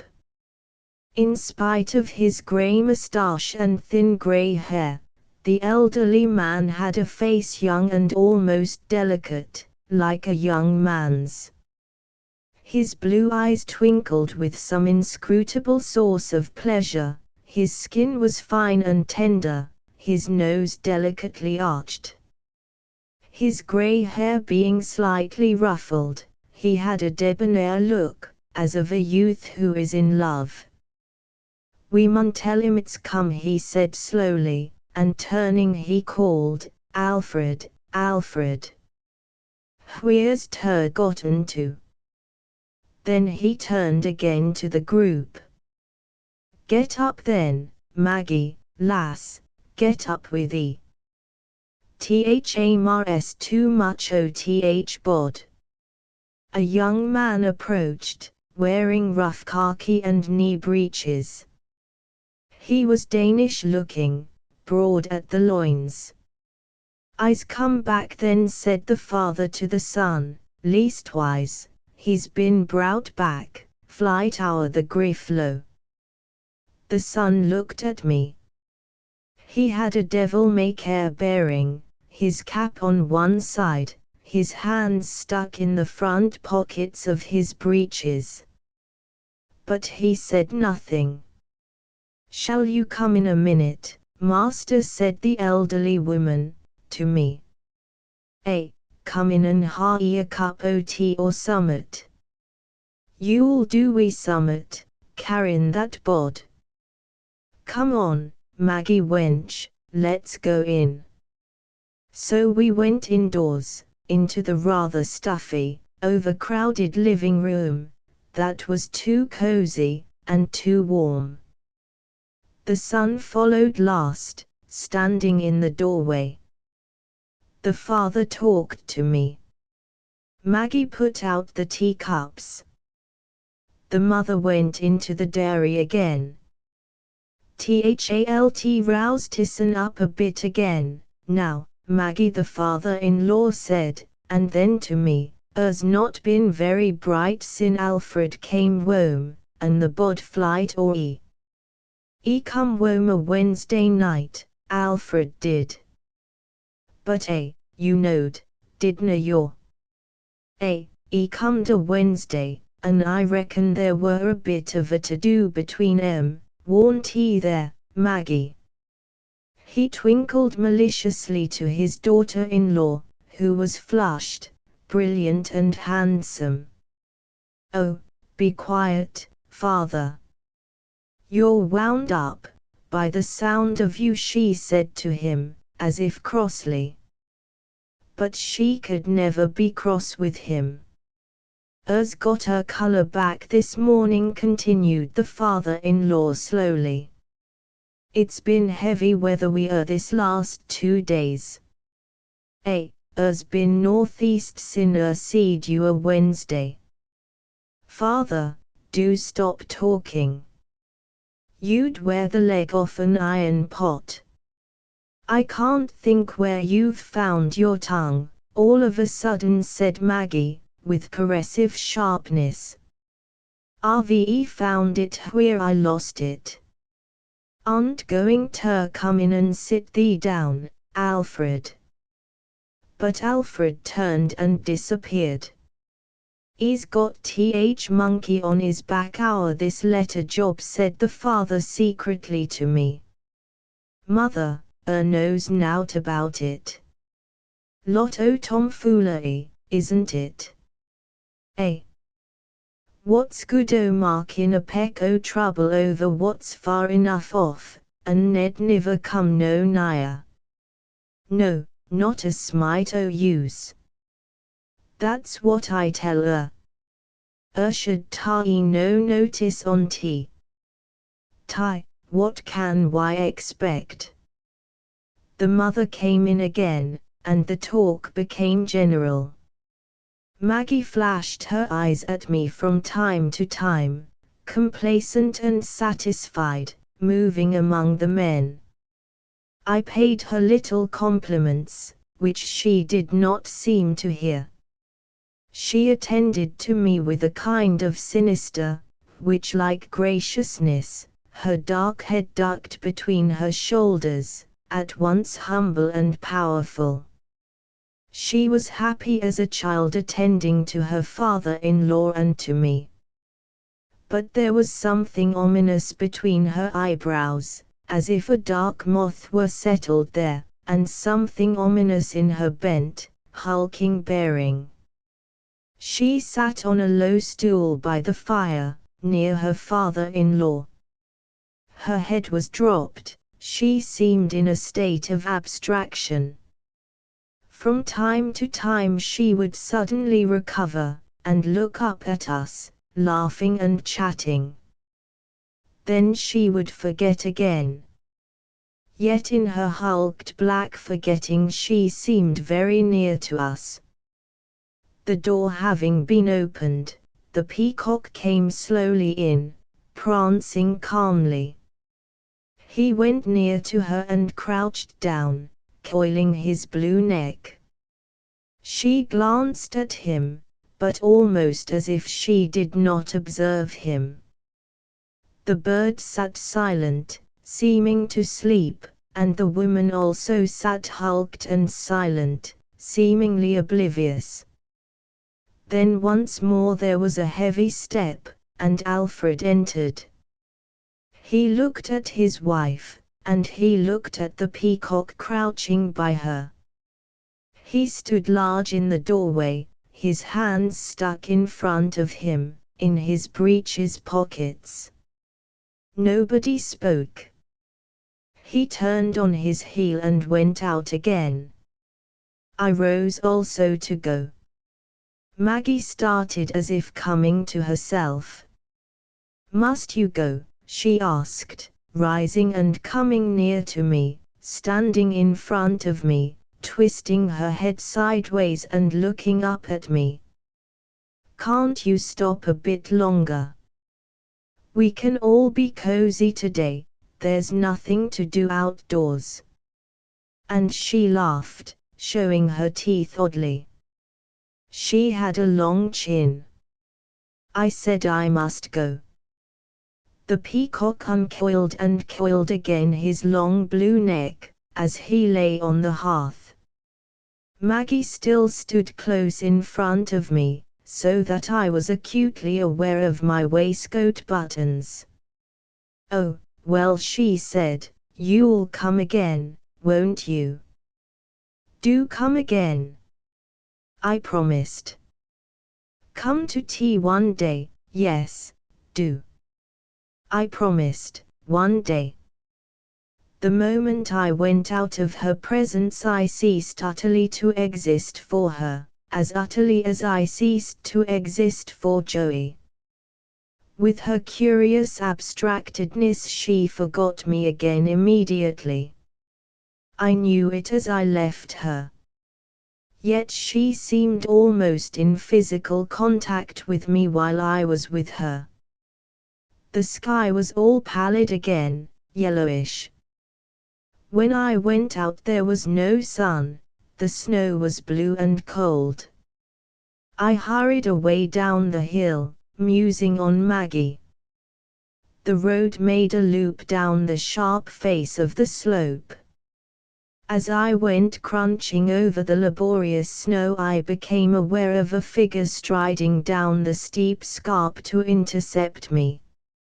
It was a man with his hands in front of him, half stuck in his breeches pockets, and his shoulders square, a real farmer of the hills, Alfred, of course.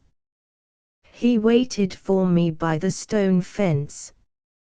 "Excuse me," he said as I came up. I came to a halt in front of him and looked into his sullen blue eyes. He had a certain odd haughtiness on his brows. But his blue eyes stared insolently at me. "Do you know anything about a letter, in French, that my wife opened, a letter of mine?" "Yes," said I. "She asked me to read it to her." He looked square at me. He did not know exactly how to feel. "What was there in it?" he asked. "Why?" I said. "Don't you know? She makes out she's burnt it," he said. "Without showing it you?" I asked. He nodded slightly. He seemed to be meditating as to what line of action he should take. He wanted to know the contents of the letter, he must know, and therefore he must ask me, for evidently his wife had taunted him. At the same time, no doubt, he would like to wreak untold vengeance on my unfortunate person. So he eyed me, and I eyed him, and neither of us spoke. He did not want to repeat his request to me. And yet I only looked at him, and considered. Suddenly he threw back his head and glanced down the valley. Then he changed his position, he was a horse soldier. Then he looked at me confidentially. "She burnt the blasted thing before I saw it," he said. "Well," I answered slowly, "she doesn't know herself what was in it." He continued to watch me narrowly. I grinned to myself. I didn't like to read her out what there was in it. I continued. He suddenly flushed so that the veins in his neck stood out, and he stirred again uncomfortably. The Belgian girl said her baby had been born a week ago, and that they were going to call it Alfred. I told him. He met my eyes. I was grinning. He began to grin, too. Good luck to her, he said. Best of luck, said I. And what did you tell her? He asked. That the baby belonged to the old mother, that it was brother to your girl, who was writing to you as a friend of the family. He stood smiling, with the long, subtle malice of a farmer. And did she take it in? He asked. As much as she took anything else. He stood grinning fixedly. Then he broke into a short laugh. Good for her, he exclaimed cryptically. And then he laughed aloud once more, evidently feeling he had won a big move in his contest with his wife. What about the other woman? I asked. Who? Elise. Oh, he shifted uneasily. She was all right. You'll be getting back to her, I said. He looked at me. Then he made a grimace with his mouth. Not me, he said. Back your life, it's a plant. You don't think the Cher Petit Baby's a little Alfred? It might be, he said. Only might. Yes, and there's lots of mites in a pound of cheese. He laughed boisterously but uneasily. What did she say, exactly? He asked. I began to repeat, as well as I could, the phrases of the letter. Mon cher Alfred, figure-toi comme je suis désolé. He listened with some confusion. When I had finished all I could remember, he said, they know how to pitch you out a letter, those Belgian lasses. Practice, said I. They get plenty, he said. There was a pause.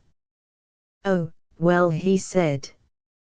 I've never got that letter, anyhow.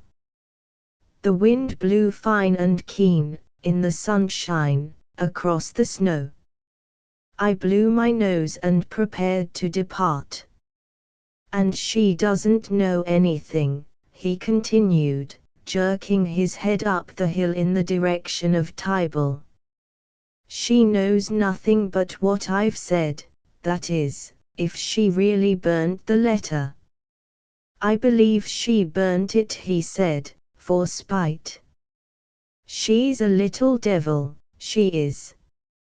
But I shall have it out with her.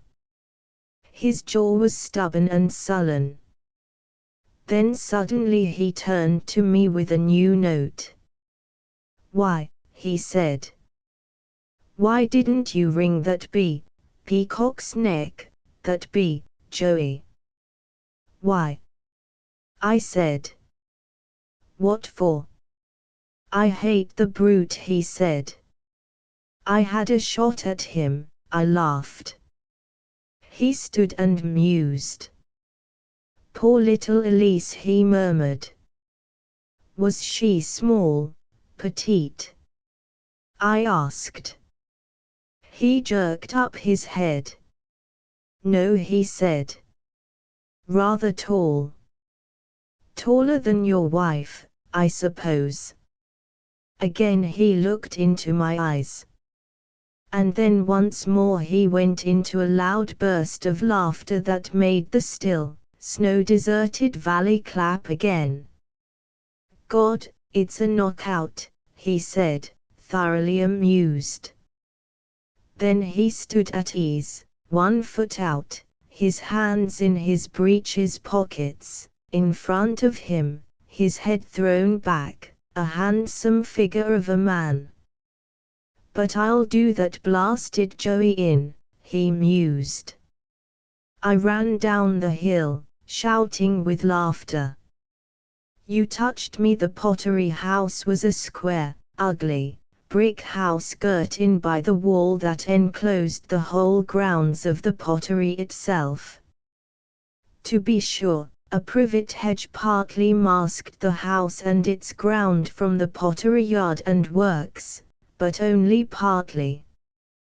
Through the hedge could be seen the desolate yard, and the many-windowed, factory-like pottery. Over the hedge could be seen the chimneys and the outhouses. But inside the hedge, a pleasant garden and lawn sloped down to a willow pool, which had once supplied the works. The pottery itself was now closed, the great doors of the yard permanently shut. No more the great crates with yellow straw showing through, stood in stacks by the packing shed. No more the drays drawn by great horses rolled down the hill with a high load. No more the pottery lasses in their clay-colored overalls, their faces and hair splashed with grey fine mud, shrieked and larked with the men. All that was over. "We like it much better, oh, much better, quieter," said Matilda Rockley. "Oh, yes," assented Emmy Rockley, her sister. "I'm sure you do," agreed the visitor. But whether the two Rockley girls really liked it better, or whether they only imagined they did, is a question. Certainly their lives were much more grey and dreary now that the grey clay had ceased to spatter its mud and silt its dust over the premises. They did not quite realize how they missed the shrieking, shouting lasses, whom they had known all their lives and disliked so much. Matilda and Emmy were already old maids. In a thorough industrial district, it is not easy for the girls who have expectations above the common to find husbands. The ugly industrial town was full of men, young men who were ready to marry. But they were all colliers or pottery hands, mere workmen. The Rockley girls would have about £10,000 each when their father died. £10,000 worth of profitable house property. It was not to be sneezed at, they felt so themselves, and refrained from sneezing away such a fortune on any mere member of the proletariat. Consequently, bank clerks or nonconformist clergymen or even school teachers having failed to come forward, Matilda had begun to give up all idea of ever leaving the Pottery House. Matilda was a tall, thin, graceful fair girl, with a rather large nose. She was the Mary to Emmy's Martha, that is, Matilda loved painting and music, and read a good many novels, whilst Emmy looked after the housekeeping. Emmy was shorter, plumper than her sister, and she had no accomplishments. She looked up to Matilda, whose mind was naturally refined and sensible. In their quiet, melancholy way, the two girls were happy. Their mother was dead. Their father was ill also. He was an intelligent man who had had some education, but preferred to remain as if he were one with the rest of the working people. He had a passion for music and played the violin pretty well. But now he was getting old, he was very ill, dying of a kidney disease. He had been rather a heavy whiskey drinker. This quiet household, with one servant maid, lived on year after year in the Pottery House. Friends came in, The girls went out, the father drank himself more and more ill. Outside in the street there was a continual racket of the colliers and their dogs and children. But inside the pottery wall was a deserted quiet. In all this ointment there was one little fly. Ted Rockley, the father of the girls, had had 4 daughters, and no son. As his girls grew, he felt angry at finding himself always in a household of women. He went off to London and adopted a boy out of a charity institution. Emmy was 14 years old, and Matilda 16, when their father arrived home with his prodigy, the boy of 6, Hadrian. Hadrian was just an ordinary boy from a charity home, with ordinary brownish hair and ordinary bluish eyes and of ordinary rather cockney speech. The Rockley girls, there were 3 at home at the time of his arrival, had resented his being sprung on them. He, with his watchful, charity institution instinct, knew this at once. Though he was only 6 years old, Hadrian had a subtle, jeering look on his face when he regarded the 3 young women. They insisted he should address them as cousin, Cousin Flora, Cousin Matilda, Cousin Emmy. He complied, but there seemed a mockery in his tone. The girls, however, were kind-hearted by nature. Flora married and left home. Hadrian did very much as he pleased with Matilda and Emmy, though they had certain strictnesses. He grew up in the pottery house and about the pottery premises, went to an elementary school, and was invariably called Hadrian Rockley.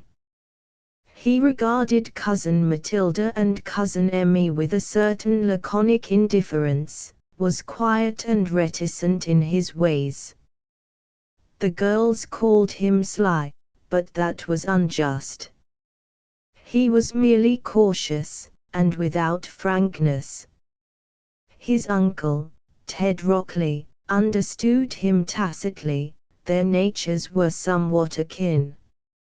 Hadrian and the elderly man had a real but unemotional regard for one another. When he was 13 years old the boy was sent to a high school in the county town. He did not like it. His cousin Matilda had longed to make a little gentleman of him, but he refused to be made. He would give a little contemptuous curve to his lip, and take on a shy, charitable grin, when refinement was thrust upon him.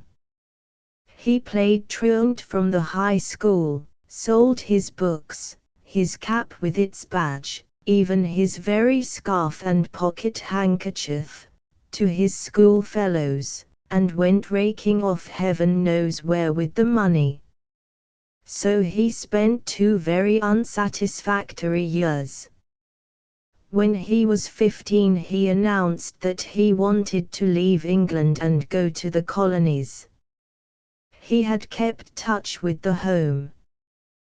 The Rockleys knew that, when Hadrian made a declaration, in his quiet, half-jeering manner, it was worse than useless to oppose him. So at last the boy departed, going to Canada under the protection of the institution to which he had belonged. He said goodbye to the Rockleys without a word of thanks, and parted, it seemed, without a pang. Matilda and Emmy wept often to think of how he left them. Even on their father's face a queer look came. But Hadrian wrote fairly regularly from Canada. He had entered some electricity works near Montreal, and was doing well. At last, however, the war came. In his turn, Hadrian joined up and came to Europe. The Rockleys saw nothing of him. They lived on, just the same, in the Pottery House. Ted Rockley was dying of a sort of dropsy, and in his heart he wanted to see the boy. When the armistice was signed, Hadrian had a long leave, and wrote that he was coming home to the Pottery House. The girls were terribly fluttered. To tell the truth, they were a little afraid of Hadrian. Matilda, tall and thin, was frail in her health. Both girls were worn with nursing their father. To have Hadrian, a young man of 21, in the house with them, after he had left them so coldly 5 years before, was a trying circumstance. They were in a flutter. Emmy persuaded her father to have his bed made finally in the morning room downstairs, whilst his room upstairs was prepared for Hadrian. This was done, and preparations were going on for the arrival, when, at 10 o'clock in the morning, the young man suddenly turned up, quite unexpectedly. Cousin Emmy, with her hair bobbed up in absurd little bobs round her forehead, was busily polishing the stair rods, while Cousin Matilda was in the kitchen washing the drawing-room ornaments in a lather, her sleeves rolled back on her thin arms, and her head tied up oddly and coquettishly in a duster. Cousin Matilda blushed deep with mortification when the self-possessed young man walked in with his kit bag, and put his cap on the sewing machine. He was little and self-confident, with a curious neatness about him that still suggested the charity institution.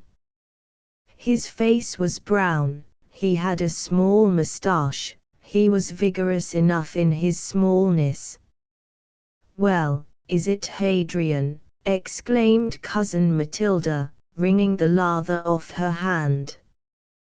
"We didn't expect you till tomorrow." "I got off Monday night," said Hadrian, glancing round the room. "Fancy," said Cousin Matilda. Then, having dried her hands, she went forward, held out her hand, and said, "How are you?" "Quite well, thank you," said Hadrian. "You're quite a man," said Cousin Matilda.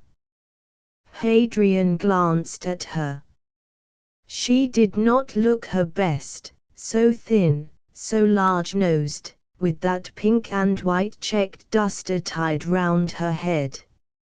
She felt her disadvantage. But she had had a good deal of suffering and sorrow, she did not mind any more. The servant entered, one that did not know Hadrian. "Come and see my father," said Cousin Matilda. In the hall they roused Cousin Emmy like a partridge from cover. She was on the stairs pushing the bright stair rods into place. Instinctively her hand went to the little knobs, her front hair bobbed on her forehead. "Why," she exclaimed, crossly. "What have you come today for?" "I got off a day earlier," said Hadrian, and his man's voice, so deep and unexpected, was like a blow to Cousin Emmy. "Well, you've caught us in the midst of it," she said, with resentment. Then all three went into the middle room. Mr. Rockley was dressed, that is, he had on his trousers and socks, but he was resting on the bed, propped up just under the window, from whence he could see his beloved and resplendent garden, where tulips and apple trees were ablaze. He did not look as ill as he was, for the water puffed him up, and his face kept its color. His stomach was much swollen.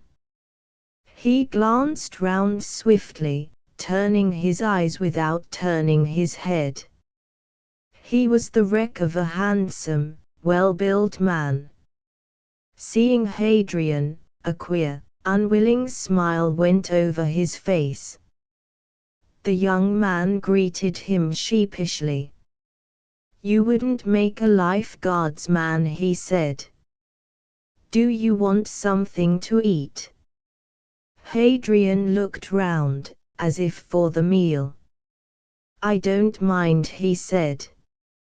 "What shall you have, egg and bacon?" asked Emmy shortly. "Yes, I don't mind," said Hadrian. The sisters went down to the kitchen, and sent the servant to finish the stairs. "Isn't he altered?" said Matilda, sotto voce. "Isn't he?" said Cousin Emmy. "What a little man!" They both made a grimace, and laughed nervously. "Get the frying pan," said Emmy to Matilda. "But he's as cocky as ever," said Matilda, narrowing her eyes and shaking her head knowingly, as she handed the frying pan. "Manny," said Emmy sarcastically. Hadrian's new-fledged, cocksure manliness evidently found no favor in her eyes. "Oh, he's not bad," said Matilda. "You don't want to be prejudiced against him." "I'm not prejudiced against him, I think he's all right for looks," said Emmy, "but there's too much of the little Manny about him." "Fancy catching us like this," said Matilda. "They've no thought for anything," said Emmy with contempt. "You go up and get dressed, our Matilda." "I don't care about him. I can see to things, and you can talk to him." "I shan't." "He'll talk to my father," said Matilda, meaningful. "Sly!" exclaimed Emmy, with a grimace. The sisters believed that Hadrian had come hoping to get something out of their father, hoping for a legacy. And they were not at all sure he would not get it. Matilda went upstairs to change. She had thought it all out how she would receive Hadrian, and impress him. And he had caught her with her head tied up in a duster, and her thin arms in a basin of lather. But she did not care. She now dressed herself most scrupulously, carefully folded her long, beautiful, blonde hair, touched her pallor with a little rouge, and put her long string of exquisite crystal beads over her soft green dress.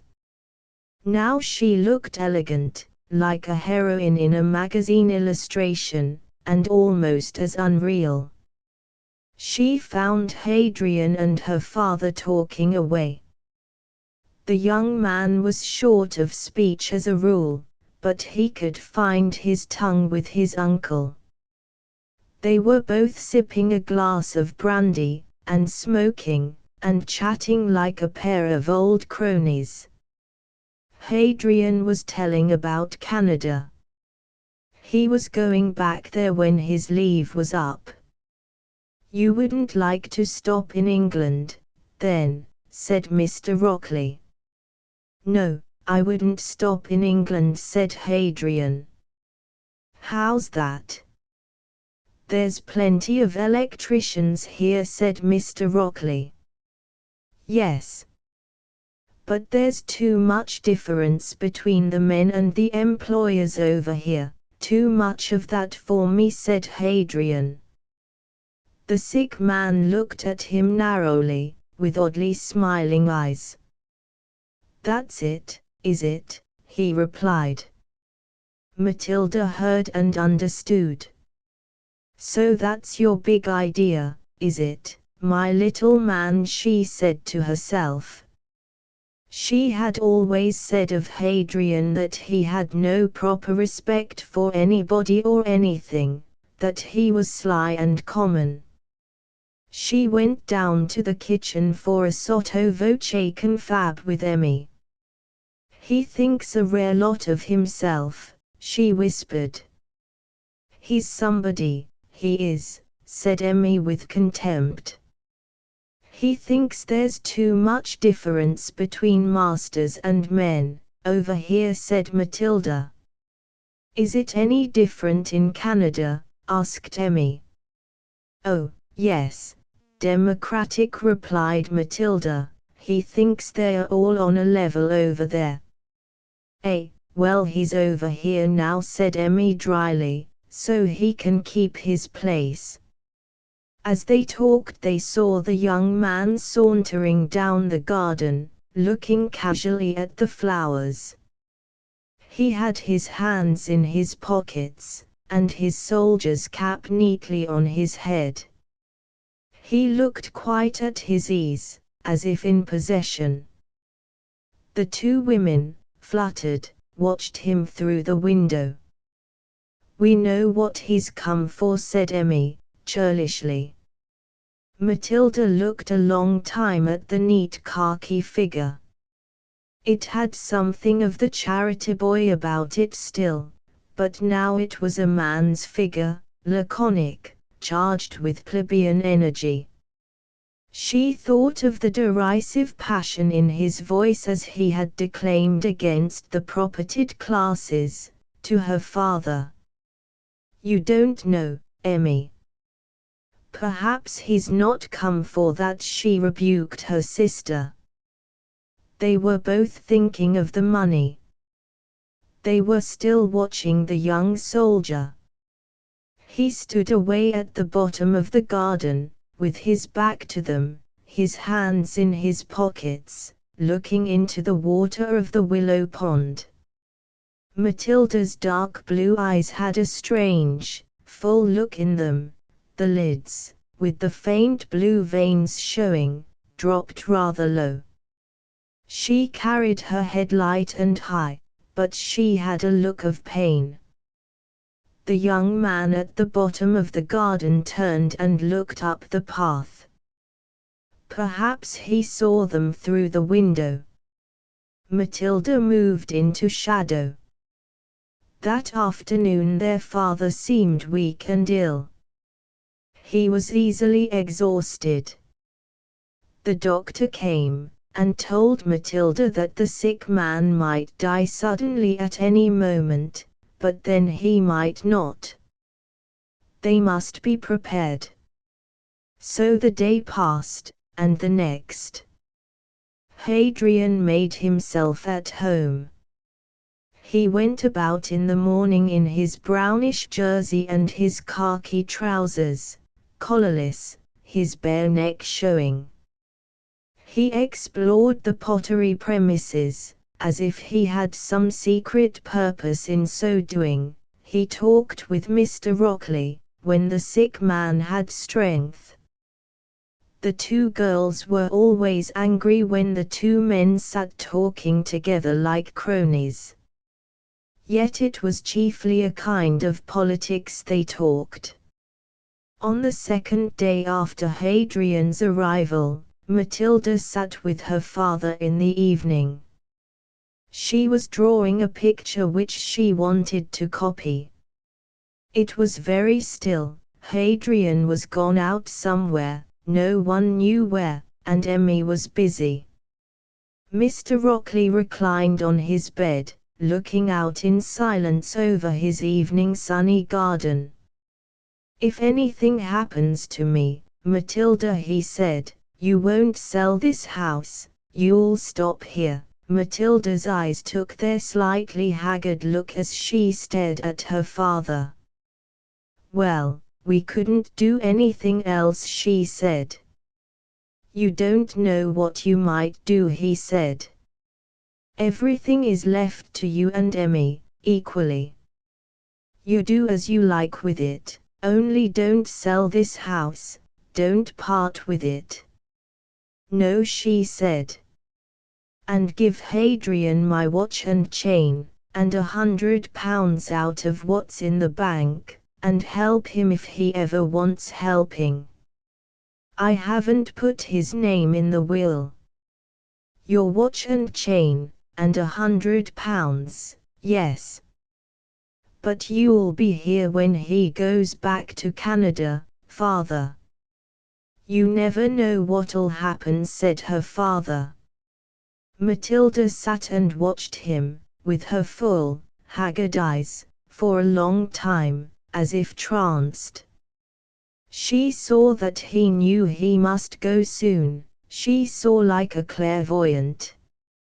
Later on she told Emmy what her father had said about the watch and chain and the money.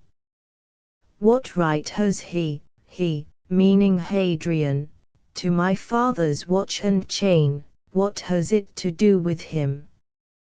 Let him have the money, and get off, said Emmy. She loved her father. That night Matilda sat late in her room. Her heart was anxious and breaking, her mind seemed entranced. She was too much entranced even to weep, and all the time she thought of her father, only her father. At last she felt she must go to him. It was near midnight. She went along the passage and to his room. There was a faint light from the moon outside. She listened at his door.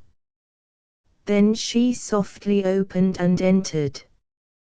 The room was faintly dark. She heard a movement on the bed. "Are you asleep?" she said softly, advancing to the side of the bed. "Are you asleep?" she repeated gently, as she stood at the side of the bed. And she reached her hand in the darkness to touch his forehead. Delicately, her fingers met the nose and the eyebrows. She laid her fine, delicate hand on his brow. It seemed fresh and smooth, very fresh and smooth.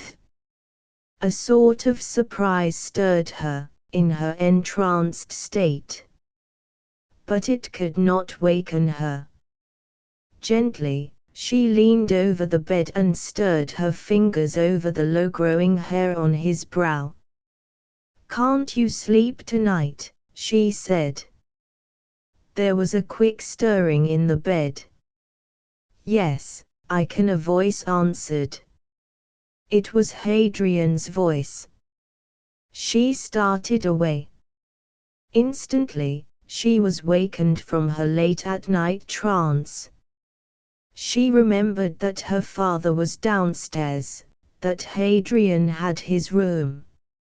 She stood in the darkness as if stung.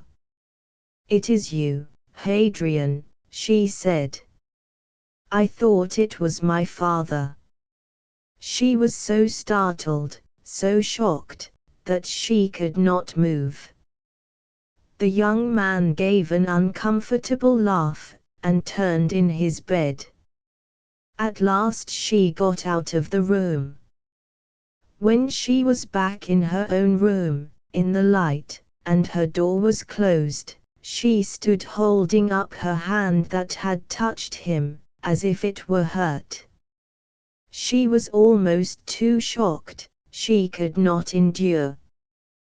"Well," said her calm and weary mind, "it was only a mistake, why take any notice of it?" But she could not reason her feelings so easily.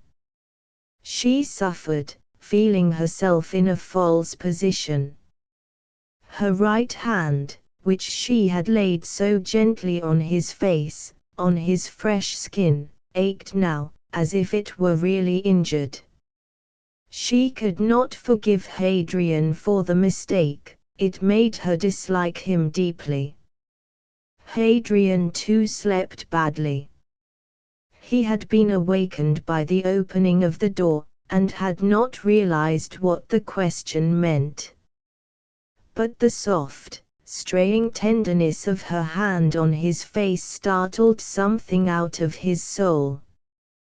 He was a charity boy, aloof and more or less at bay. The fragile exquisiteness of her caress startled him most, revealed unknown things to him.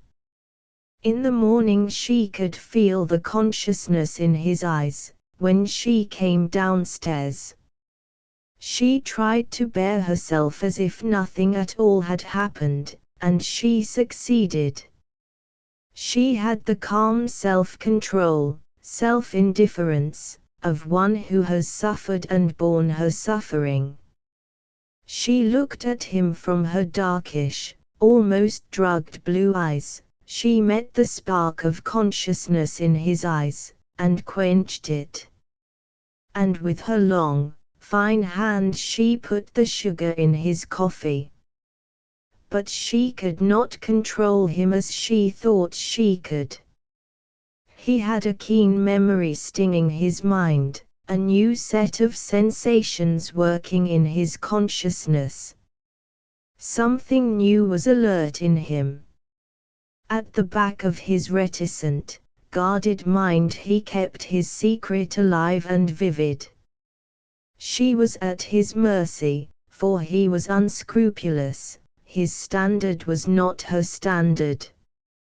He looked at her curiously.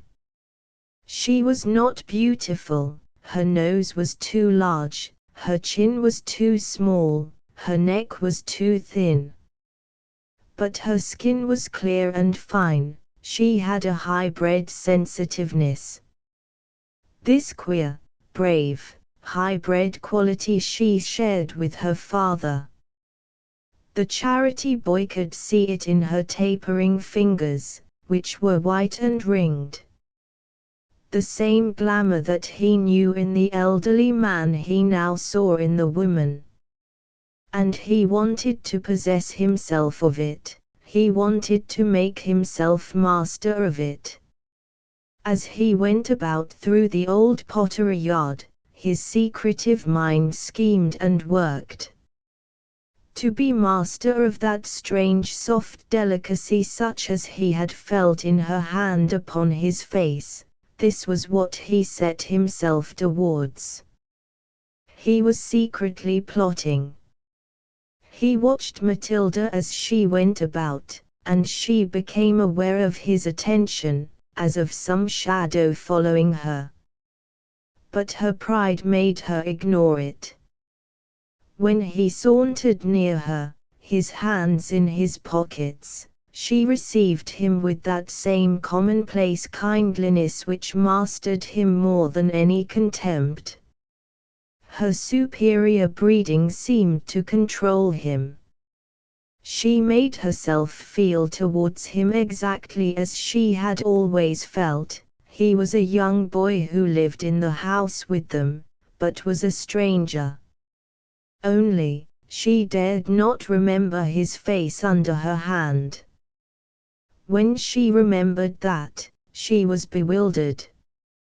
Her hand had offended her, she wanted to cut it off.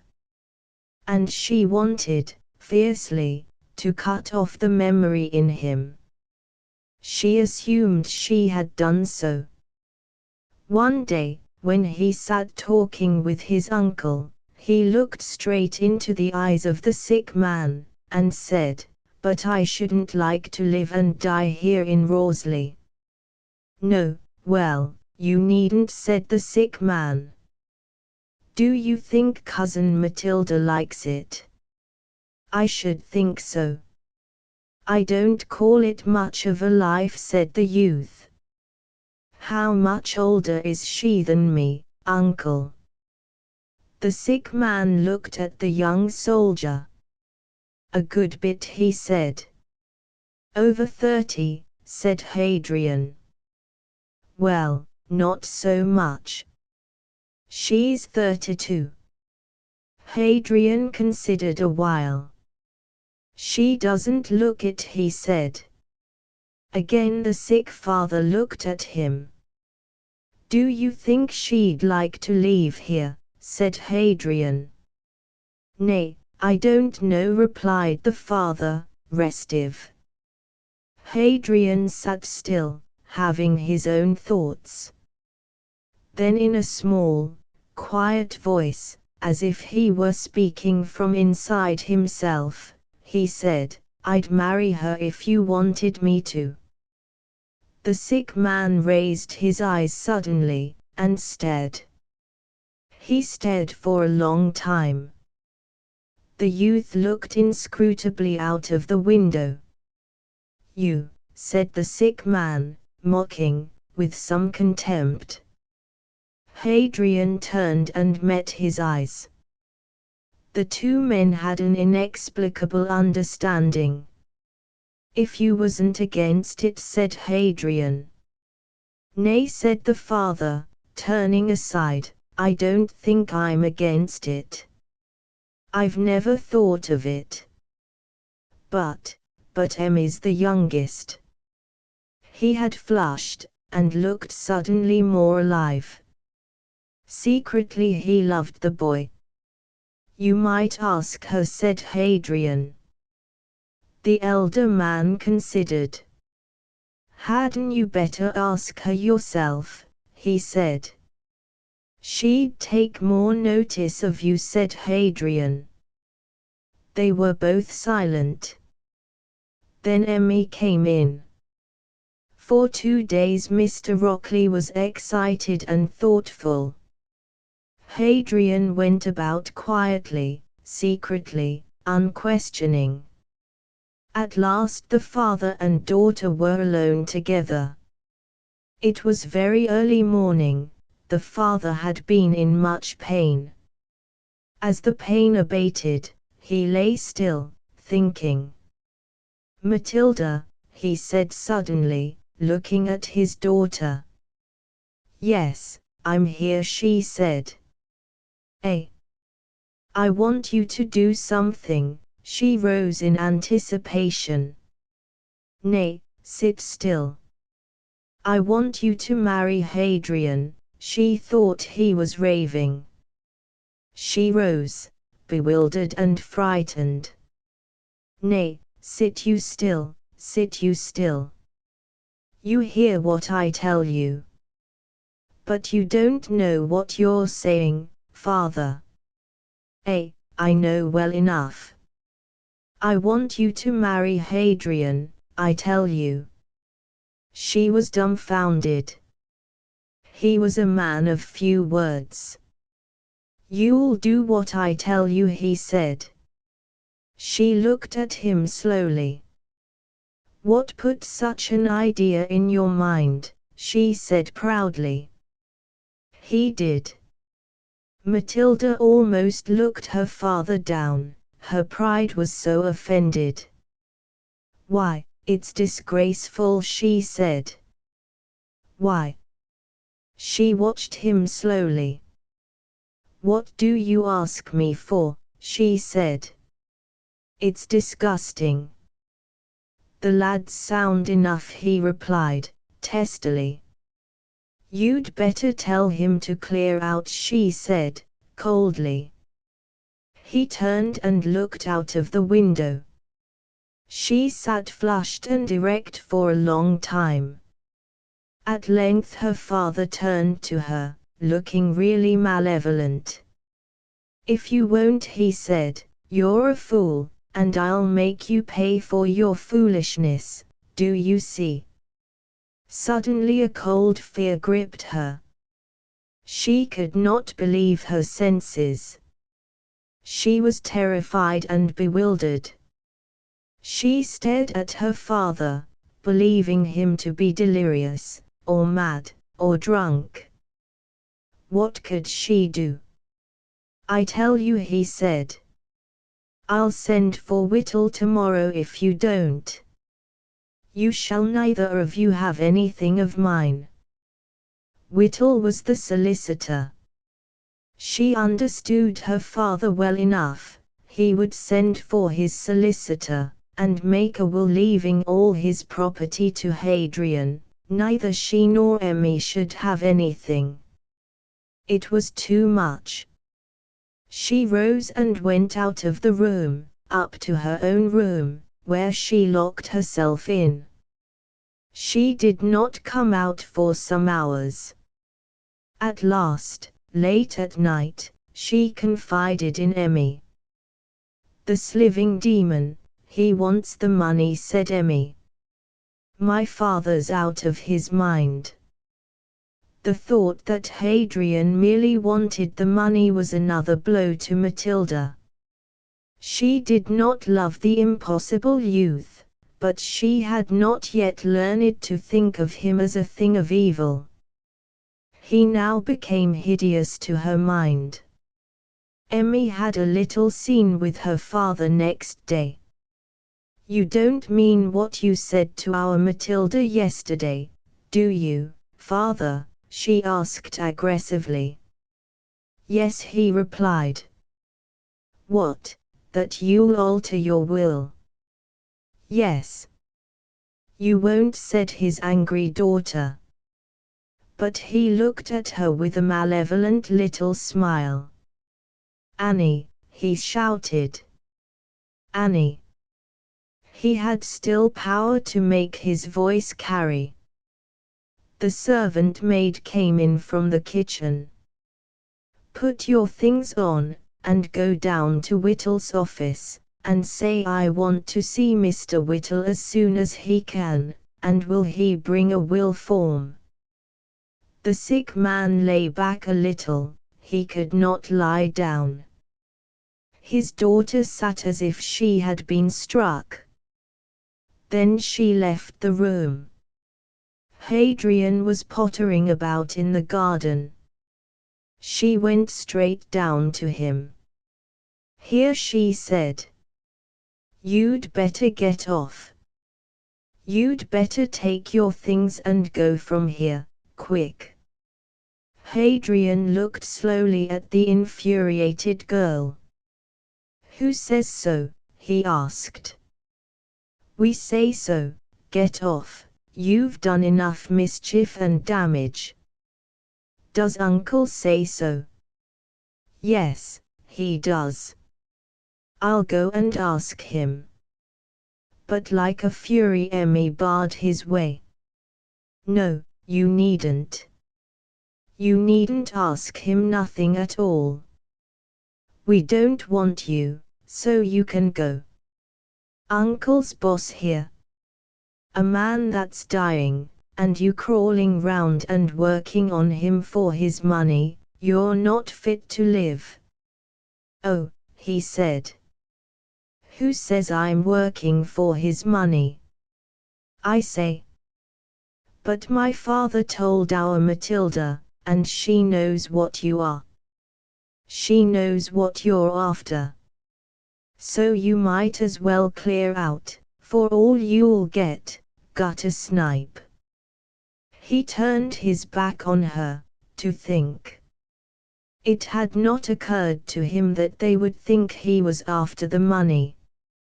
He did want the money, badly. He badly wanted to be an employer himself, not one of the employed.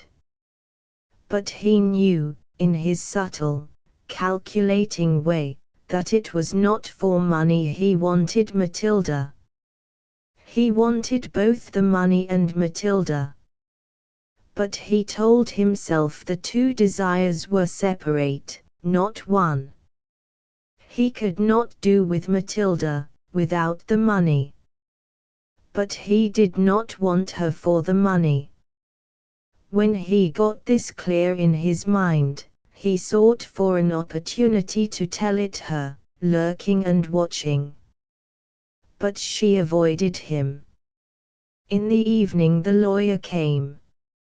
Mr. Rockley seemed to have a new access of strength. A will was drawn up, making the previous arrangements wholly conditional. The old will held good, if Matilda would consent to marry Hadrian. If she refused, then at the end of 6 months the whole property passed to Hadrian. Mr. Rockley told this to the young man, with malevolent satisfaction. He seemed to have a strange desire, quite unreasonable, for revenge upon the women who had surrounded him for so long, and served him so carefully. "Tell her in front of me," said Hadrian.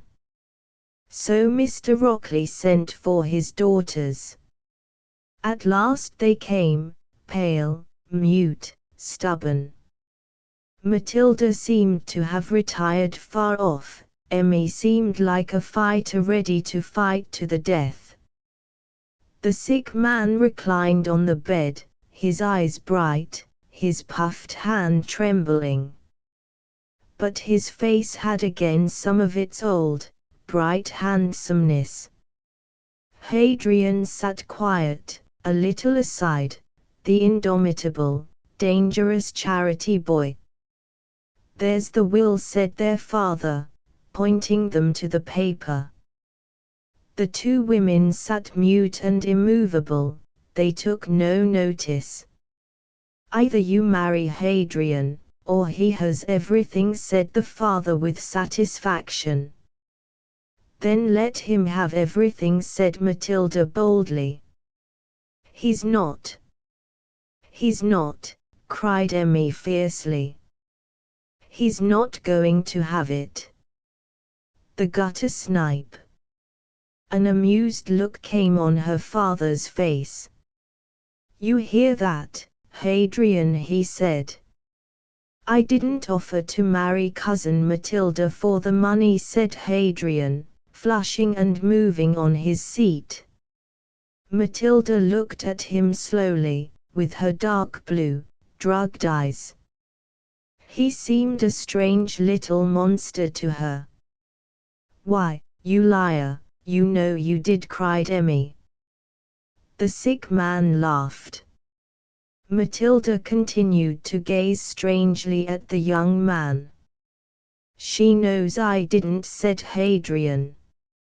He too had his courage, as a rat has indomitable courage in the end. Hadrian had some of the neatness, the reserve, the underground quality of the rat. But he had perhaps the ultimate courage, the most unquenchable courage of all. Emmy looked at her sister. "Oh, well," she said. "Matilda, don't bother. Let him have everything, we can look after ourselves." "I know he'll take everything," said Matilda, abstractedly. Hadrian did not answer. He knew in fact that if Matilda refused him he would take everything, and go off with it. "A clever little Manny," said Emmy, with a jeering grimace. The father laughed noiselessly to himself. But he was tired. "Go on, then," he said. "Go on, let me be quiet." Emmy turned and looked at him. "You deserve what you've got," she said to her father bluntly. "Go on," he answered mildly. "Go on." Another night passed, a night nurse sat up with Mr. Rockley. Another day came. Hadrian was there as ever, in his woolen jersey and coarse khaki trousers and bare neck. Matilda went about, frail and distant, Emmy black-browed in spite of her blondness. They were all quiet, for they did not intend the mystified servant to learn anything. Mr. Rockley had very bad attacks of pain, he could not breathe. The end seemed near. They all went about quiet and stoical, all unyielding. Hadrian pondered within himself. If he did not marry Matilda he would go to Canada with £20,000. This was itself a very satisfactory prospect. If Matilda consented he would have nothing, she would have her own money. Emmy was the one to act.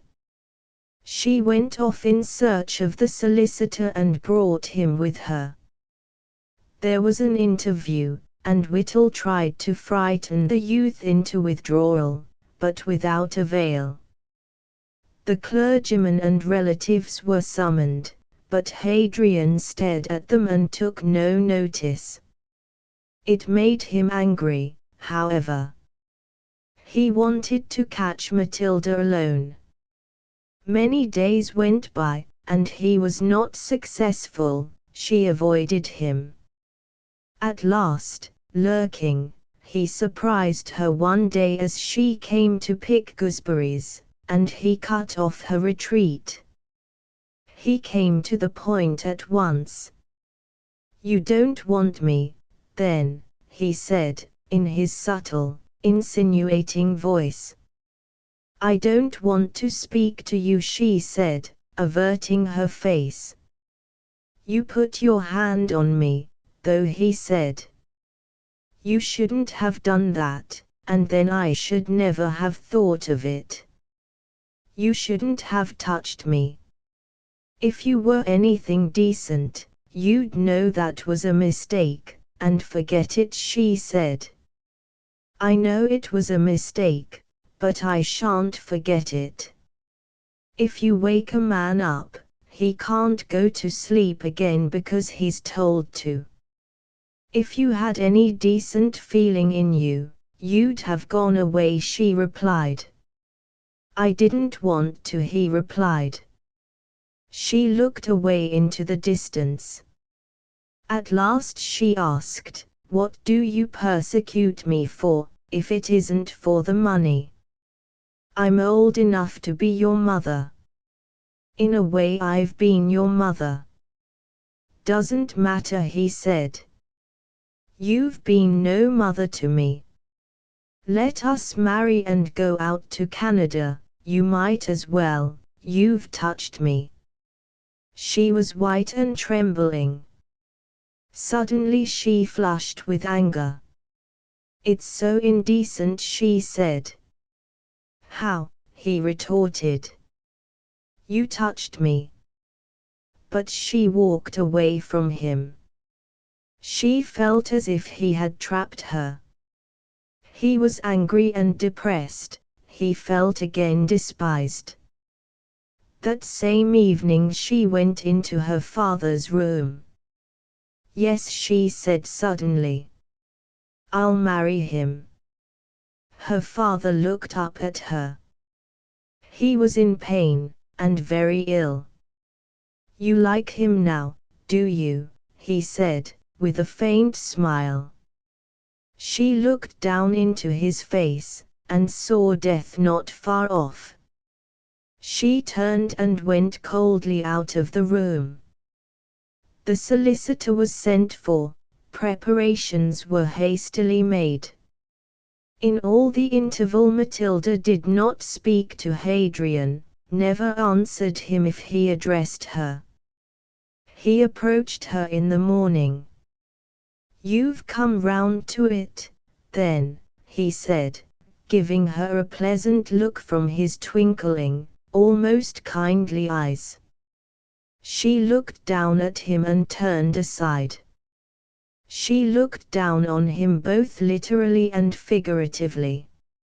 Still he persisted, and triumphed. Emmy raved and wept. The secret flew abroad. But Matilda was silent and unmoved. Hadrian was quiet and satisfied, and nipped with fear also.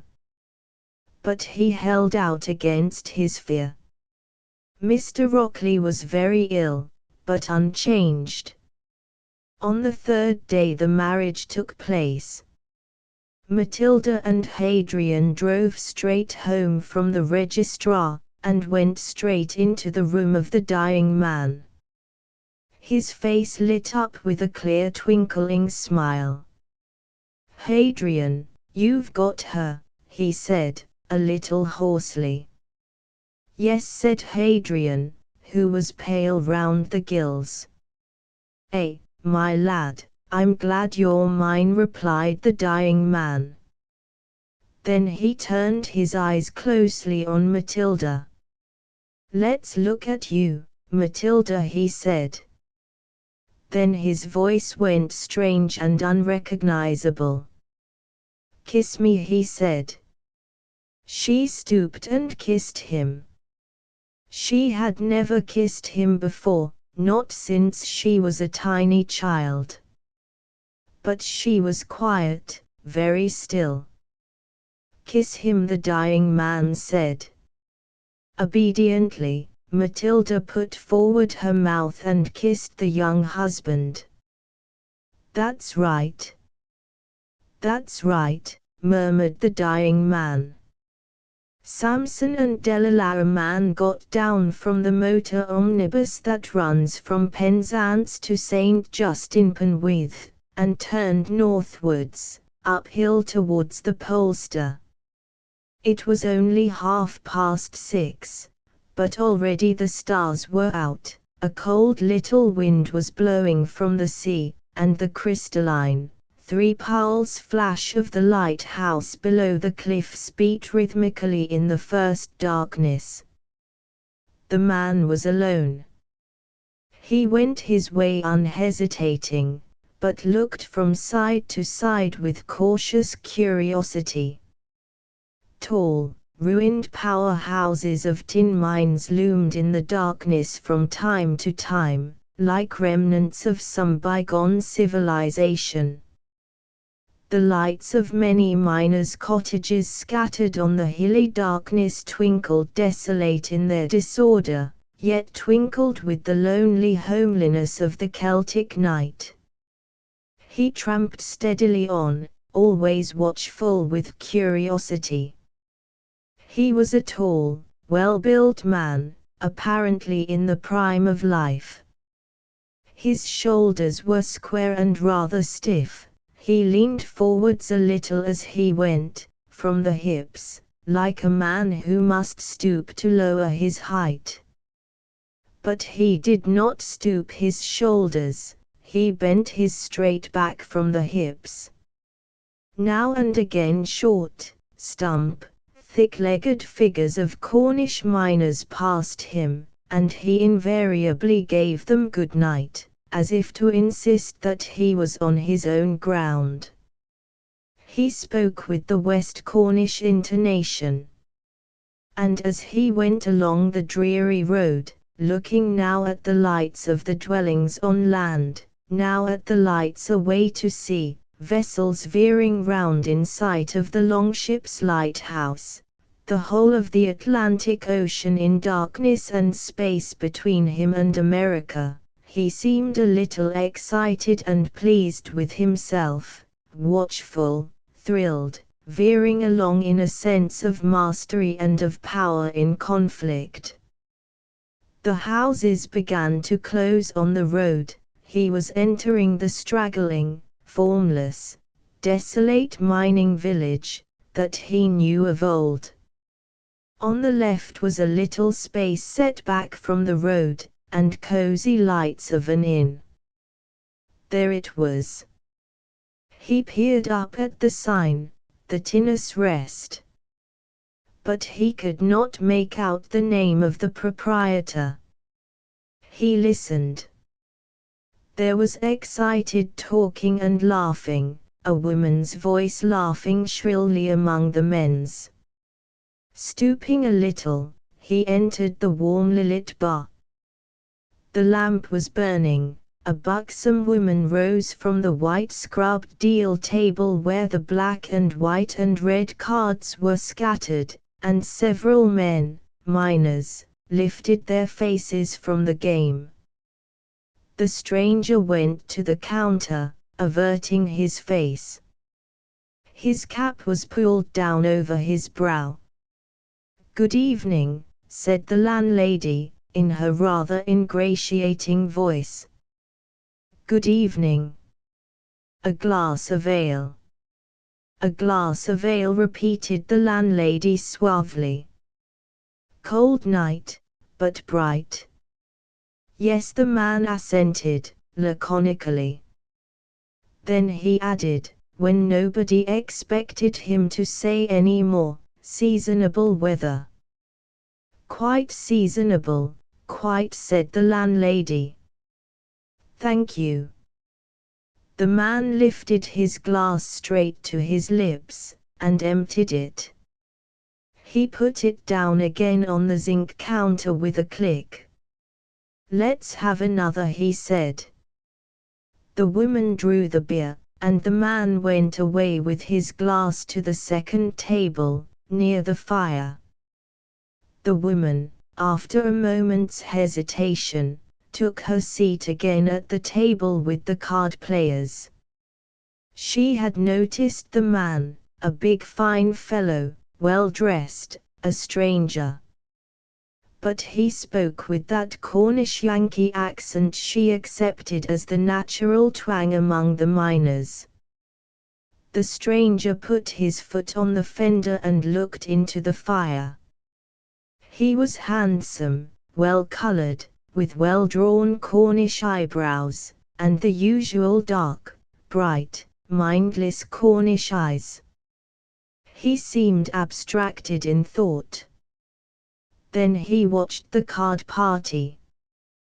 The woman was buxom and healthy, with dark hair and small, quick brown eyes.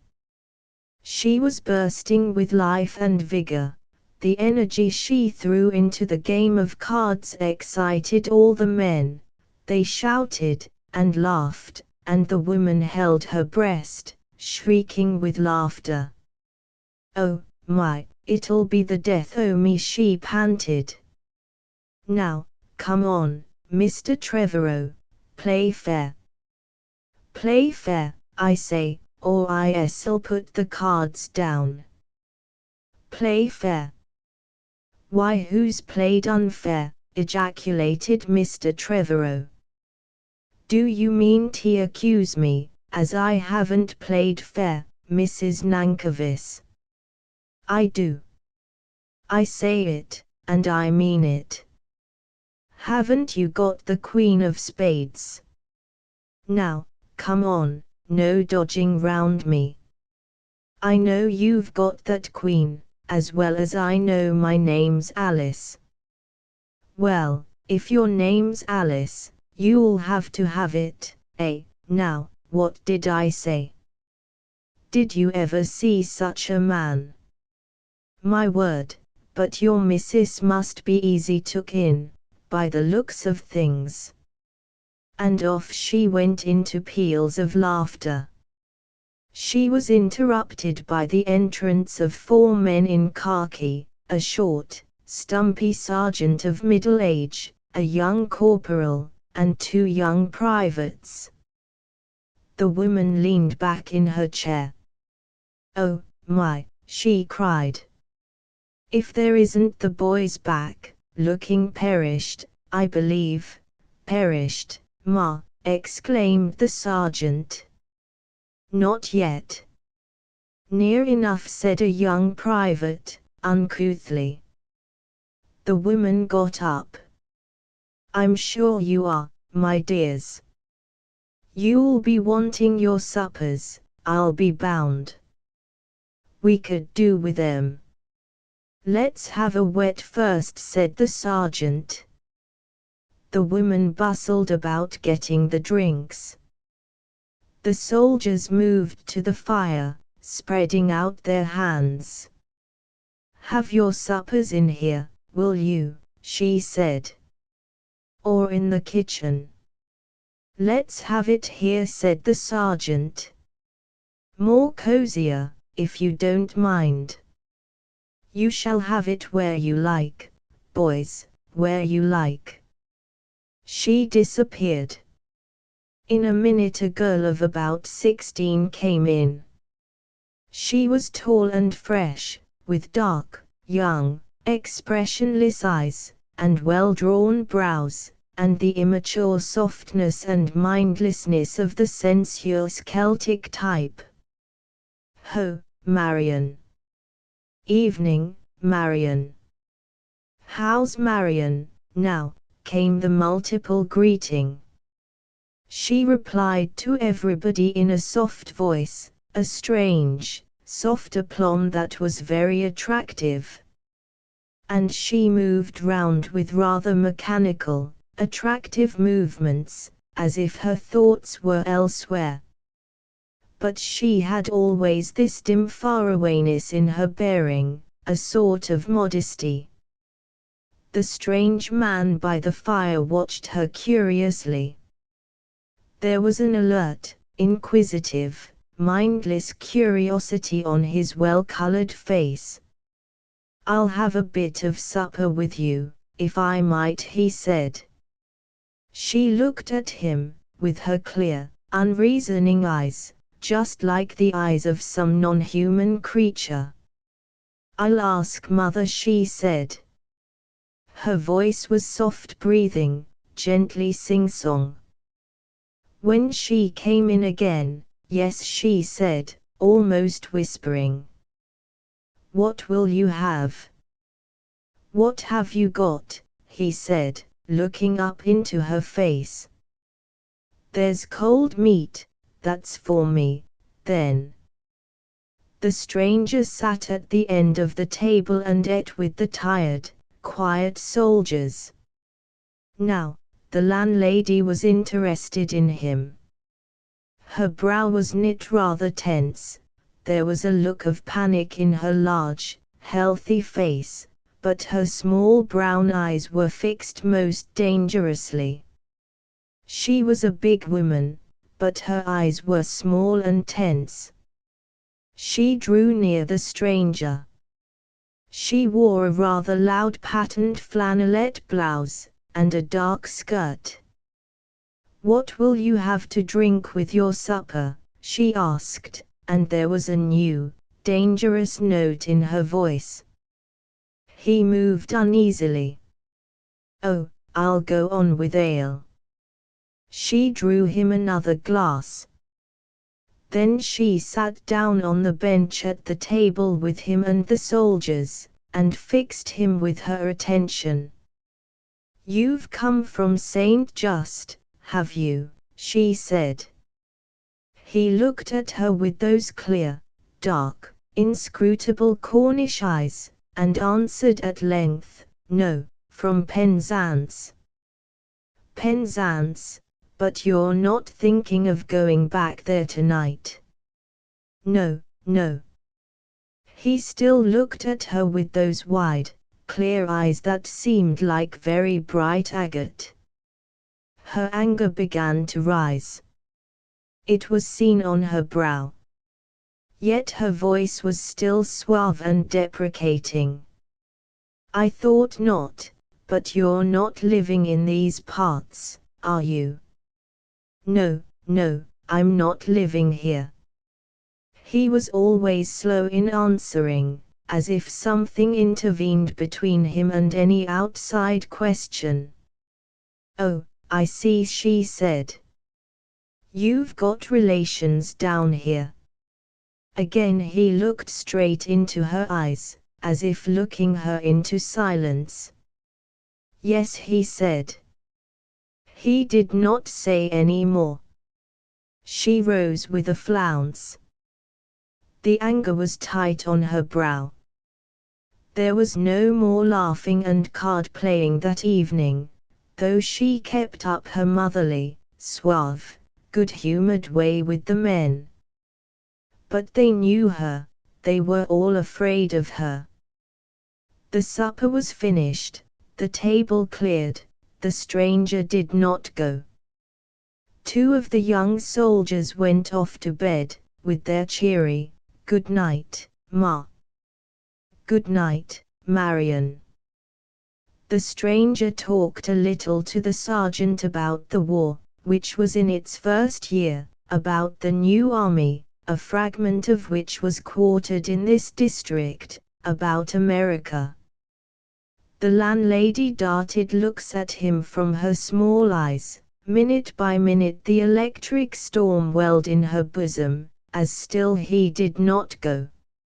She was quivering with suppressed, violent passion, something frightening and abnormal. She could not sit still for a moment. Her heavy form seemed to flash with sudden, involuntary movements as the minutes passed by, and still he sat there, and the tension on her heart grew unbearable.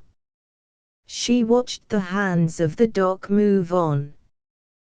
3 of the soldiers had gone to bed, only the crop-headed, terrier-like old sergeant remained. The landlady sat behind the bar fidgeting spasmodically with the newspaper. She looked again at the clock. At last it was 5 minutes to 10. "Gentlemen, the enemy," she said, in her diminished, furious voice. "Time, please. Time, my dears. And good night all." The men began to drop out, with a brief good night. It was a minute to 10. The landlady rose. "Come," she said. "I'm shutting the door." The last of the miners passed out. She stood, stout and menacing, holding the door. Still the stranger sat on by the fire, his black overcoat opened, smoking. "We're closed now, sir," came the perilous, narrowed voice of the landlady. The little, dog-like, hard-headed sergeant touched the arm of the stranger. "Closing time," he said. The stranger turned round in his seat, and his quick-moving, dark, jewel-like eyes went from the sergeant to the landlady. "I'm stopping here tonight," he said, in his laconic Cornish Yankee accent. The landlady seemed to tower. Her eyes lifted strangely, frightening. "Oh, indeed," she cried. "Oh, indeed. And whose orders are those, may I ask?" He looked at her again. "My orders," he said.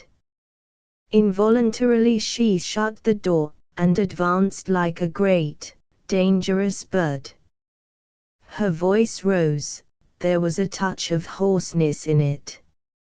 "And what might your orders be, if you please?" she cried. "Who might you be, to give orders, in the house?" He sat still, watching her. "You know who I am," he said. "At least, I know who you are." "Oh, you do? Oh, do you? And who am I then, if you'll be so good as to tell me?" He stared at her with his bright, dark eyes. "You're my missus, you are," he said. "And you know it, as well as I do." She started as if something had exploded in her. Her eyes lifted and flared madly. "Do I know it, indeed?" she cried. "I know no such thing. I know no such thing. Do you think a man's going to walk into this bar, and tell me offhand I'm his missus, and I'm going to believe him? I say to you, whoever you may be, you're mistaken. I know myself for no missus of yours, and I'll thank you to go out of this house, this minute, before I get those that will put you out." The man rose to his feet, stretching his head towards her a little.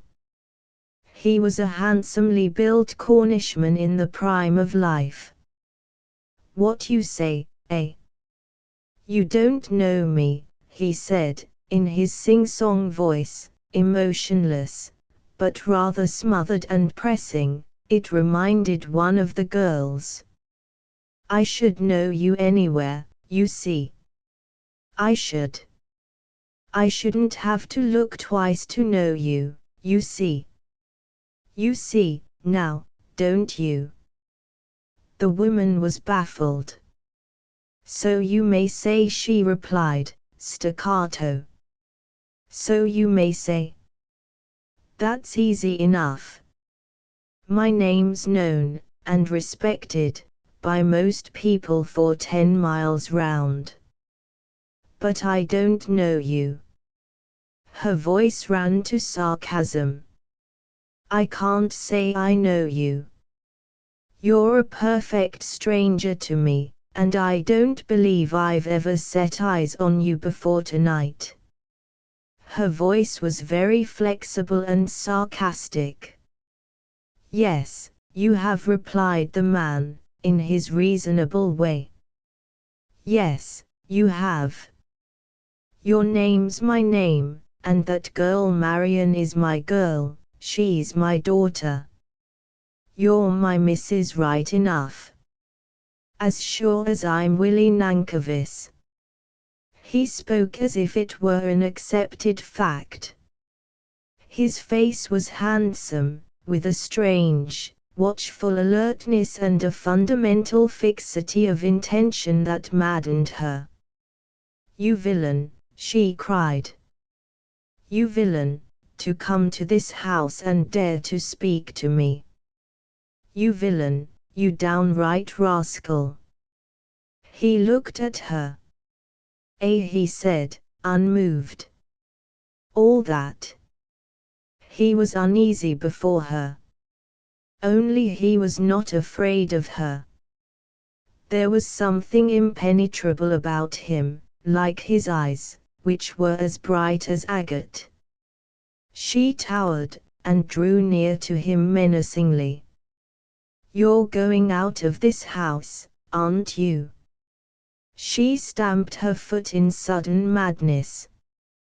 This minute. He watched her. He knew she wanted to strike him. No, he said, with suppressed emphasis. I've told you, I'm stopping here. He was afraid of her personality, but it did not alter him. She wavered. Her small, tawny brown eyes concentrated in a point of vivid, sightless fury, like a tiger's. The man was wincing, but he stood his ground. Then she beat out herself. She would gather her forces. We'll see whether you're stopping here, she said. And she turned, with a curious, frightening lifting of her eyes, and surged out of the room. The man, listening, heard her go upstairs, heard her tapping at a bedroom door, heard her saying, "Do you mind coming down a minute, boys? I want you. I'm in trouble." The man in the bar took off his cap and his black overcoat, and threw them on the seat behind him. His black hair was short and touched with grey at the temples. He wore a well-cut, well-fitting suit of dark grey, American in style, and a turn-down collar. He looked well-to-do, a fine, solid figure of a man. The rather rigid look of the shoulders came from his having had his collarbone twice broken in the mines. The little terrier of a sergeant, in dirty khaki, looked at him furtively. "She's your missus?" he asked, jerking his head in the direction of the departed woman. "Yes, she is," barked the man. "She's that, sure enough. Not seen her for a long time, haven't ye?" 16 years come March month. H.M. And the sergeant laconically resumed his smoking. The landlady was coming back, followed by the 3 young soldiers, who entered rather sheepishly, in trousers and shirt and stocking feet. The woman stood histrionically at the end of the bar, and exclaimed, "That man refuses to leave the house, claims he's stopping the night here. You know very well I have no bed, don't you? And this house doesn't accommodate travelers. Yet he's going to stop in spite of all. But not while I've a drop of blood in my body, that I declare with my dying breath. And not if you men are worth the name of men, and will help a woman as has no one to help her. Her eyes sparkled, her face was flushed pink. She was drawn up like an Amazon. The young soldiers did not quite know what to do. They looked at the man, they looked at the sergeant. One of them looked down and fastened his braces on the second button. "What say, Sergeant?" asked one whose face twinkled for a little devilment. "Man says he's husband to Mrs. Nankervis," said the sergeant. "He's no husband of mine. I declare I never set eyes on him before this night. It's a dirty trick. Nothing else, it's a dirty trick." "Why, you're a liar, saying you never set eyes on me before," barked the man near the hearth. "You're married to me, and that girl Marion you had by me, well enough you know it." The young soldiers looked on in delight, the sergeant smoked imperturbed. "Yes," sang the landlady, slowly shaking her head in supreme sarcasm, "it sounds very pretty, doesn't it? But you see we don't believe a word of it, and how are you going to prove it?" She smiled nastily. The man watched in silence for a moment, then he said, "It wants no proof." "Oh, yes, but it does." "Oh, yes, but it does, sir, it wants a lot of proving," sang the lady's sarcasm. "We're not such gulls as all that, to swallow your words whole." But he stood unmoved near the fire. She stood with one hand resting on the zinc-covered bar, the sergeant sat with legs crossed, smoking, on the seat halfway between them. The three young soldiers in their shirts and braces stood wavering in the gloom behind the bar. There was silence. "Do you know anything of the whereabouts of your husband, Mrs. Nankervis? Is he still living?" asked the sergeant, in his judicious fashion. Suddenly the landlady began to cry, great scalding tears, that left the young men aghast. "I know nothing of him," she sobbed, feeling for her pocket handkerchief. "He left me when Marion was a baby, went mining to America, and after about 6 months never wrote a line nor sent me a penny bit. I can't say whether he's alive or dead, the villain. All I've heard of him's to the bad, and I've heard nothing for years and all, now." She sobbed violently. The golden-skinned, handsome man near the fire watched her as she wept. He was frightened, he was troubled, he was bewildered, but none of his emotions altered him underneath. There was no sound in the room but the violent sobbing of the landlady. The men, one and all, were overcome. "Don't you think as you'd better go, for tonight?" said the sergeant to the man, with sweet reasonableness. "You'd better leave it a bit, and arrange something between you. You can't have much claim on a woman, I should imagine, if it's how she says. And you've come down on her a bit too sudden like." The landlady sobbed heartbrokenly. The man watched her large breasts shaken. They seemed to cast a spell over his mind.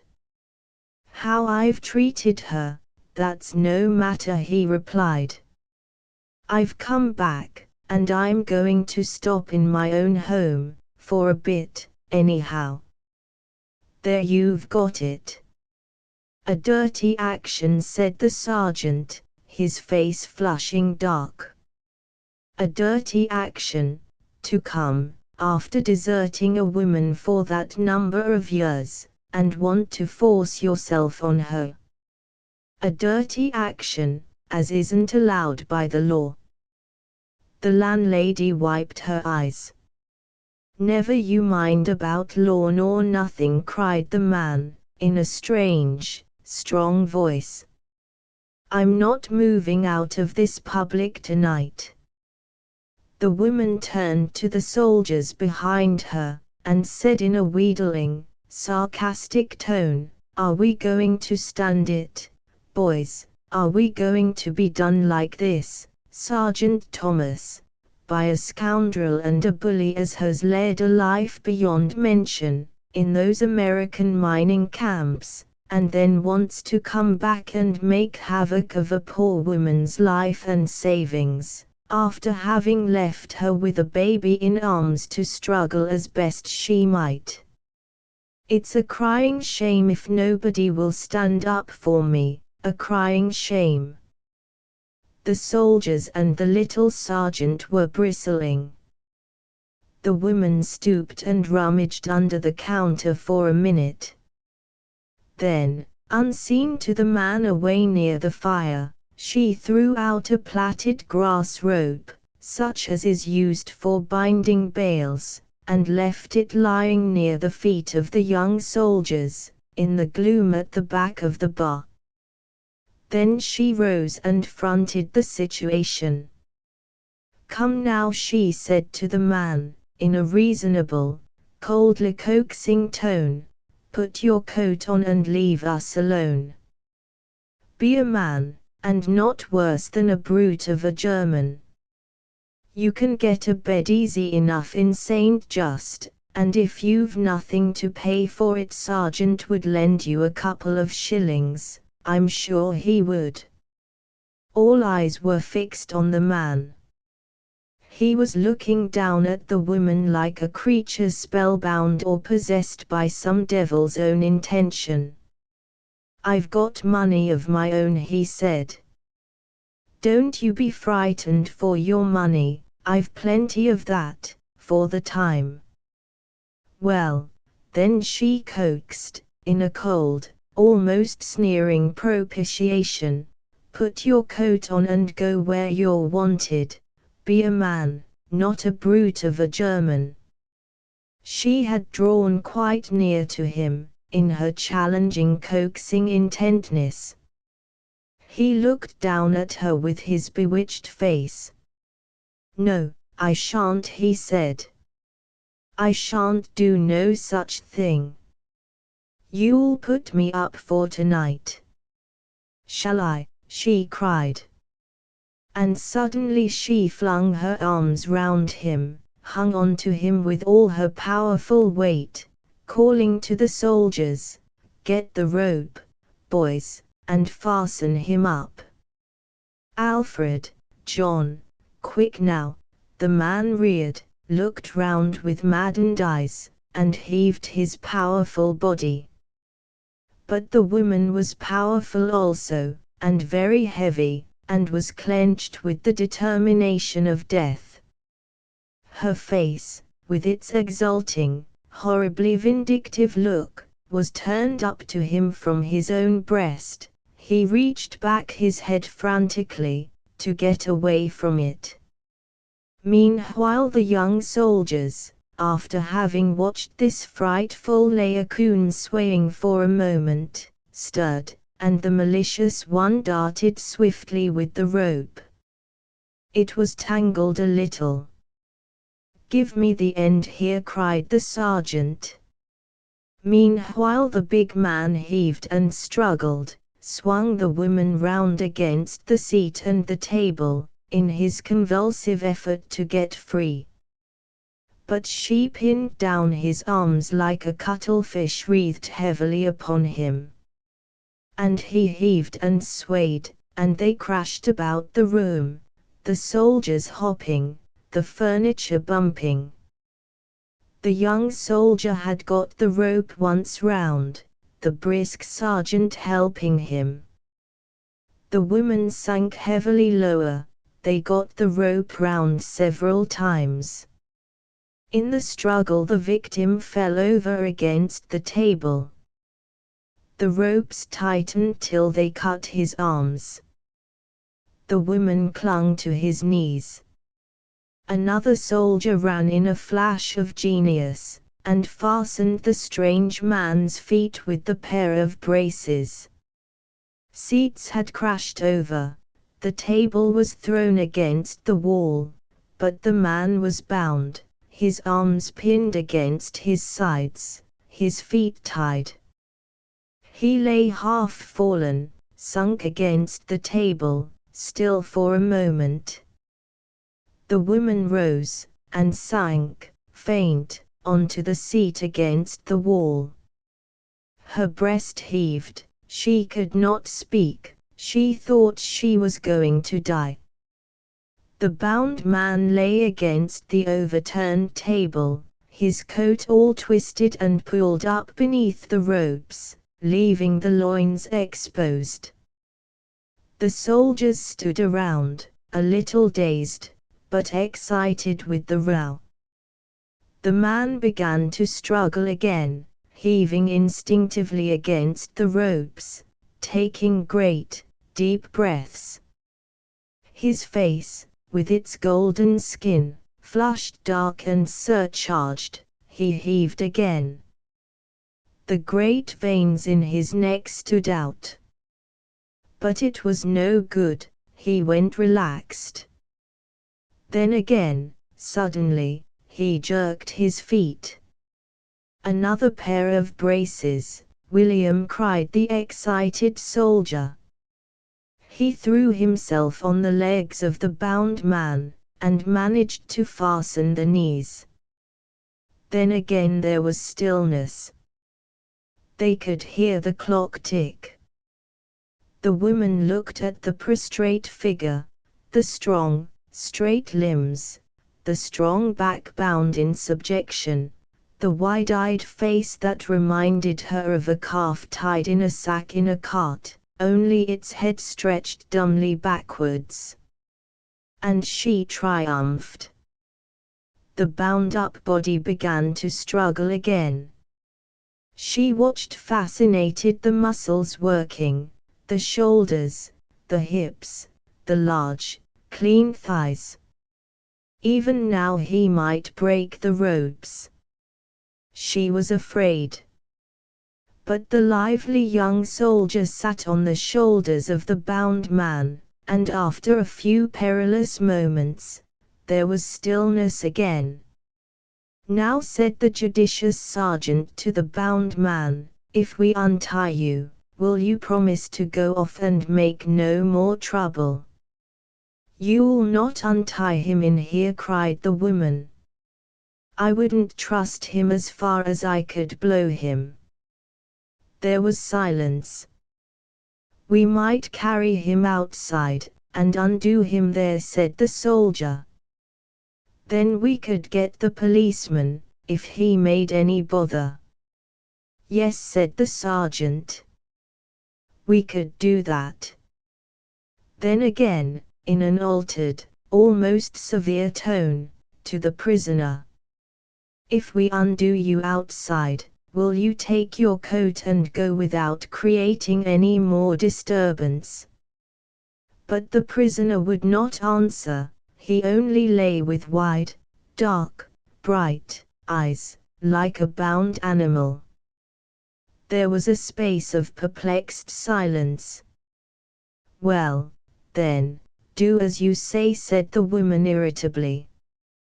"Carry him out amongst you, and let us shut up the house." They did so. Picking up the bound man, the 4 soldiers staggered clumsily into the silent square in front of the inn, the woman following with the cap and the overcoat. The young soldiers quickly unfastened the braces from the prisoner's legs, and they hopped indoors. They were in their stocking feet, and outside the stars flashed cold. They stood in the doorway watching. The man lay quite still on the cold ground. "Now," said the sergeant, in a subdued voice, "I'll loosen the knot, and he can work himself free, if you go in, Mrs." She gave a last look at the disheveled, bound man, as he sat on the ground. Then she went indoors, followed quickly by the sergeant. Then they were heard locking and barring the door. The man seated on the ground outside worked and strained at the rope. But it was not so easy to undo himself even now. So, with hands bound, making an effort, he got on his feet, and went and worked the cord against the rough edge of an old wall. The rope, being of a kind of plaited grass, soon frayed and broke, and he freed himself. He had various contusions. His arms were hurt and bruised from the bonds. He rubbed them slowly. Then he pulled his clothes straight, stooped, put on his cap, struggled into his overcoat, and walked away. The stars were very brilliant. Clear as crystal, the beam from the lighthouse under the cliffs struck rhythmically on the night. Dazed, the man walked along the road past the churchyard. Then he stood leaning up against a wall, for a long time. He was roused because his feet were so cold. So he pulled himself together, and turned again in the silent night, back towards the inn. The bar was in darkness. But there was a light in the kitchen. He hesitated. Then very quietly he tried the door. He was surprised to find it open. He entered, and quietly closed it behind him. Then he went down the step past the bar counter, and through to the lighted doorway of the kitchen. There sat his wife, planted in front of the range, where a furze fire was burning. She sat in a chair full in front of the range, her knees wide apart on the fender. She looked over her shoulder at him as he entered, but she did not speak. Then she stared in the fire again. It was a small, narrow kitchen. He dropped his cap on the table that was covered with yellowish American cloth, and took a seat with his back to the wall, near the oven. His wife still sat with her knees apart, her feet on the steel fender, and stared into the fire, motionless. Her skin was smooth and rosy in the firelight. Everything in the house was very clean and bright. The man sat silent, too, his head dropped. And thus they remained. It was a question who would speak first. The woman leaned forward and poked the ends of the sticks in between the bars of the range. He lifted his head and looked at her. "Others gone to bed, have they?" he asked. But she remained closed in silence. "'S a cold night out," he said, as if to himself. And he laid his large, yet well-shapen workman's hand on the top of the stove, that was polished black and smooth as velvet. She would not look at him, yet she glanced out of the corners of her eyes. His eyes were fixed brightly on her, the pupils large and electric like those of a cat. "I should have picked you out among thousands," he said. "Though you're bigger than I'd have believed. fine flesh you've made." She was silent for some time. Then she turned in her chair upon him. "What do you think of yourself?" she said, "coming back on me like this after over 15 years?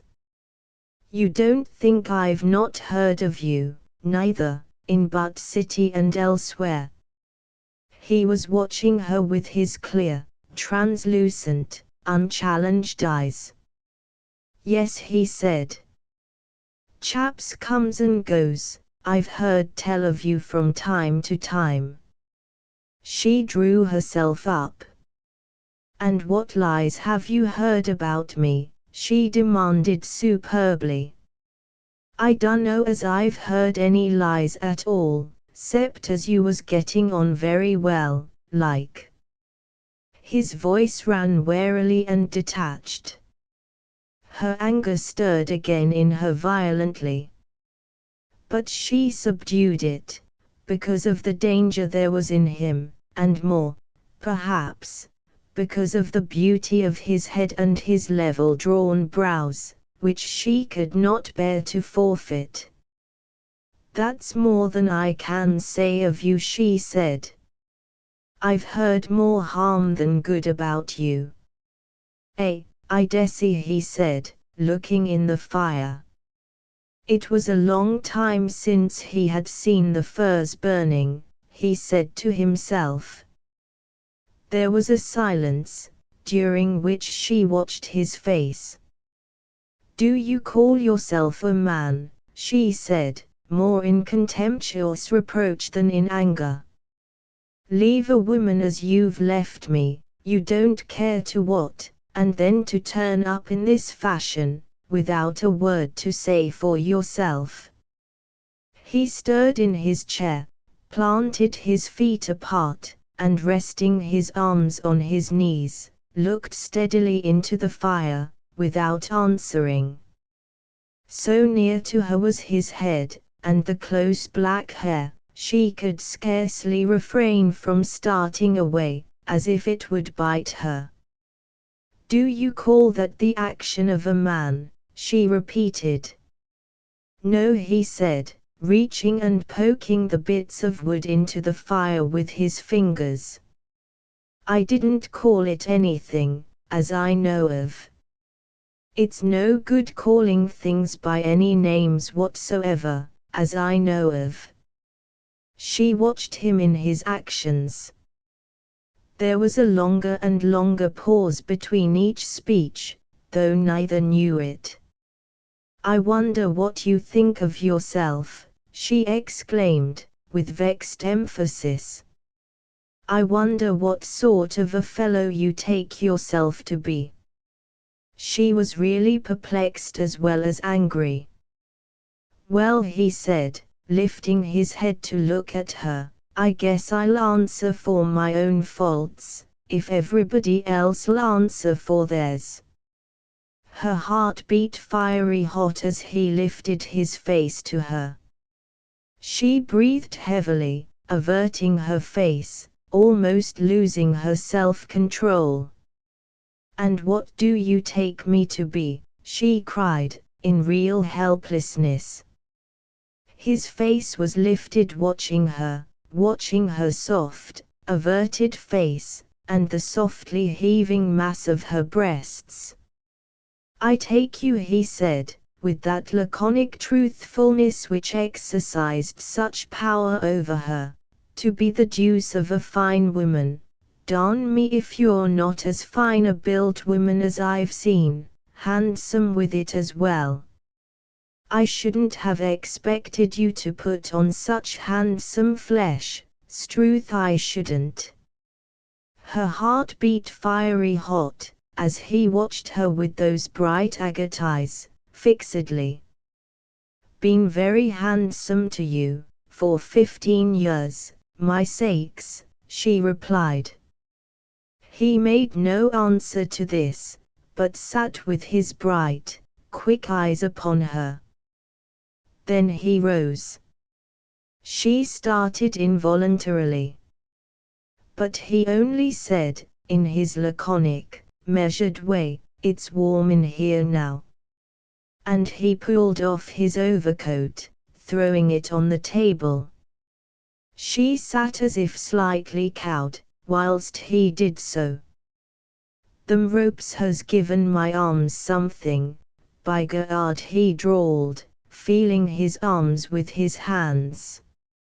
Still she sat in her chair before him, slightly cowed. "You was sharp, wasn't you, to catch me like that, eh?" he smiled slowly. "By God, you had me fixed proper you had. Darn me, you fixed me up proper, you did." He leaned forwards in his chair towards her.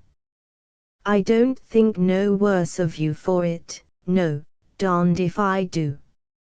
Fine pluck in a woman's what I admire.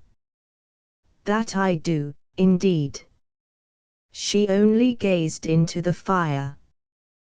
"We fought from the start, we did. And, my word, you begin again quick the minute you see me, you did. Darn me, you was too sharp for me. A darn fine woman, puts up a darn good fight. Darn me if I could find a woman in all the darn states as could get me down like that. Wonderful fine woman you be, truth to say, at this minute." She only sat glowering into the fire. "As grand a pluck as a man could wish to find in a woman, true as I'm here," he said, reaching forward his hand and tentatively touching her between her full, warm breasts, quietly. She started, and seemed to shudder. But his hand insinuated itself between her breasts, as she continued to gaze in the fire. "And don't you think I've come back here begging," he said. "I've more than £1,000 to my name, I have. And a bit of a fight for a how-to-do pleases me, that it do. But that doesn't mean as you're going to deny as you're my missus." The Primrose Path. A young man came out of the Victoria station, looking undecidedly at the taxicabs, dark red and black, pressing against the curb under the glass roof. Several men in greatcoats and brass buttons jerked themselves erect to catch his attention, at the same time keeping an eye on the other people as they filtered through the open doorways of the station. Berry, however, was occupied by one of the men, a big, burly fellow whose blue eyes glared back and whose red-brown moustache bristled in defiance. "Do you want a cab, sir?" the man asked, in a half-mocking, challenging voice. Berry hesitated still. "Are you Daniel Sutton?" he asked. "Yes," replied the other defiantly, with uneasy conscience. "Then you are my uncle," said Berry. They were alike in coloring, and somewhat in features, but the taxi driver was a powerful, well-fleshed man who glared at the world aggressively, being really on the defensive against his own heart. His nephew, of the same height, was thin, well-dressed, quiet and indifferent in his manner. And yet they were obviously kin. "And who the devil are you?" asked the taxi driver. "I'm Daniel Berry," replied the nephew. "Well, I'm damned, never saw you since you were a kid." Rather awkwardly at this late hour the two shook hands. "How are you, lad?" "All right. I thought you were in Australia." "Been back 3 months, bought a couple of these damned things." He kicked the tire of his taxicab in affectionate disgust. There was a moment's silence. Oh, but I'm going back out there. I can't stand this cankering, rotten-hearted hell of a country anymore. You want to come out to Sydney with me, lad? That's the place for you. Beautiful place, oh, you could wish for nothing better. And money in it, too. How's your mother?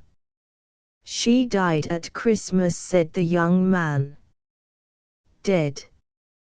What, our Anna? The big man's eyes stared, and he recoiled in fear. God, lad, he said, that's 3 of 'em gone. The two men looked away at the people passing along the pale grey pavements, under the wall of Trinity Church. Well, strike me lucky, said the taxi driver at last, out of breath.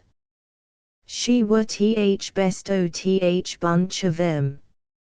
I see nout nor hear nout from any of 'em, they're not worth it, I'll be damned if they are. Our sermon lapping Adela and Maud. He looked scornfully at his nephew. But she was the best of 'em, our Anna was, that's a fact. He was talking because he was afraid. And after a hard life like she'd had. How old was she, lad? 55. 55. He hesitated. Then, in a rather hushed voice, he asked the question that frightened him, and what was it, then? Cancer. Cancer again, like Julia. I never knew there was cancer in our family. Oh, my good God, our poor Anna, after the life she'd had. What, lad, do you see any God at the back of that? I'm damned if I do. He was glaring, very blue-eyed and fierce, at his nephew. Barry lifted his shoulders slightly. God, went on the taxi driver, in a curious intense tone, you've only to look at the folk in the street to know there's nothing keeps it going but gravitation. Look at him. Look at him. A mongrel-looking man was nosing past. Wouldn't he murder you for your watch chain, but that he's afraid of society. He's got it in him. Look at him.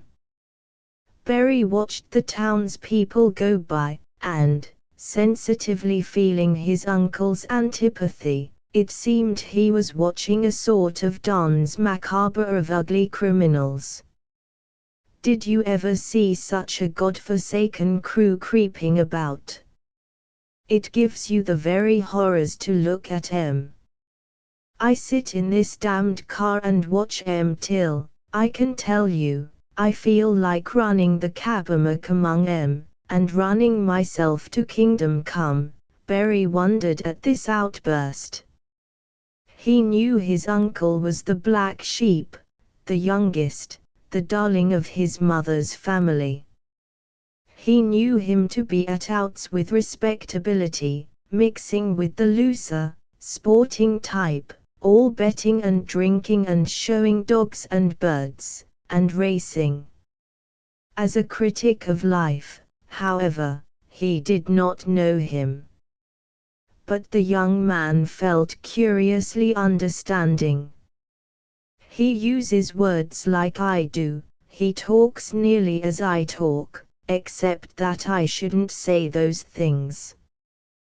But I might feel like that, in myself, if I went a certain road. I've got to go to Whatmore, he said. Can you take me? When do you want to go? Asked the uncle fiercely. Now. Come on, then. What do you stand gassing on Causeway for? The nephew took his seat beside the driver. The cab began to quiver, then it started forward with a whir. The uncle, his hands and feet acting mechanically, kept his blue eyes fixed on the high road into whose traffic the car was insinuating its way. Berry felt curiously as if he were sitting beside an older development of himself. His mind went back to his mother. She had been 20 years older than this brother of hers whom she had loved so dearly. He was one of the most affectionate little lads, and such a curly head. I could never have believed he would grow into the great, coarse bully he is, for he's nothing else. My father made a god of him. Well, it's a good thing his father is dead. He got in with that sporting gang, that's what did it. Things were made too easy for him, and so he thought of no one but himself, and this is the result. Not that Jokey Sutton was so very black a sheep. He had lived idly till he was 18, then had suddenly married a young, beautiful girl with clear brows and dark grey eyes, a factory girl. Having taken her to live with his parents he, lover of dogs and pigeons, went on to the staff of a sporting paper. But his wife was without uplift or warmth. Though they made money enough, their house was dark and cold and uninviting. He had 2 or 3 dogs, and the whole attic was turned into a great pigeon house. He and his wife lived together roughly, with no warmth, no refinement, no touch of beauty anywhere, except that she was beautiful. He was a blustering, impetuous man. She was rather cold in her soul, did not care about anything very much, was rather capable and close with money. And she had a common accent in her speech. He outdid her 1,000 times in coarse language, and yet that cold twang in her voice tortured him with shame that he stamped down in bullying and in becoming more violent in his own speech. Only his dogs adored him, and to them, and to his pigeons, he talked with rough, yet curiously tender caresses while they leaped and fluttered for joy. After he and his wife had been married for 7 years a little girl was born to them, then later, another. But the husband and wife drew no nearer together. She had an affection for her children almost like a cool governess. He had an emotional man's fear of sentiment, which helped to nip his wife from putting out any shoots. He treated his children roughly, and pretended to think it a good job when one was adopted by a well-to-do maternal aunt. But in his soul he hated his wife that she could give away one of his children. For after her cool fashion, she loved him.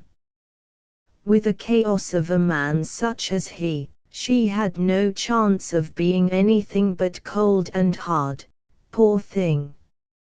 For she did love him. In the end he fell absurdly and violently in love with a rather sentimental young woman who read Browning. He made his wife an allowance and established a new menage with the young lady, shortly after emigrating with her to Australia. Meanwhile his wife had gone to live with a publican, a widower, with whom she had had one of those curious, tacit understandings of which quiet women are capable, something like an arrangement for provision in the future. This was as much as the nephew knew. He sat beside his uncle, wondering how things stood at the present. They raced lightly out past the cemetery and along the boulevard, then turned into the rather grimy country. The mud flew out on either side, there was a fine mist of rain which blew in their faces. Berry covered himself up. In the lanes the high hedges shone black with rain. The silvery grey sky, faintly dappled, spread wide over the low, green land. The elder man glanced fiercely up the road, then turned his red face to his nephew. "And how are you going on, lad?" he said loudly. Berry noticed that his uncle was slightly uneasy of him. It made him also uncomfortable. The elder man had evidently something pressing on his soul. "Who are you living with in town?" asked the nephew. "Have you gone back to Aunt Maud?" "No," barked the uncle. "She wouldn't have me. I offered to, I want to, but she wouldn't." "You're alone, then?" "No, I'm not alone." He turned and glared with his fierce blue eyes at his nephew, but said no more for some time. The car ran on through the mud, under the wet wall of the park. "That other devil tried to poison me," suddenly shouted the elder man. "The one I went to Australia with." At which, in spite of himself, the younger smiled in secret. "How was that?" he asked. "Wanted to get rid of me. She got in with another fellow on the ship. By Jove, I was bad." "Where, on the ship?" "No," bellowed the other.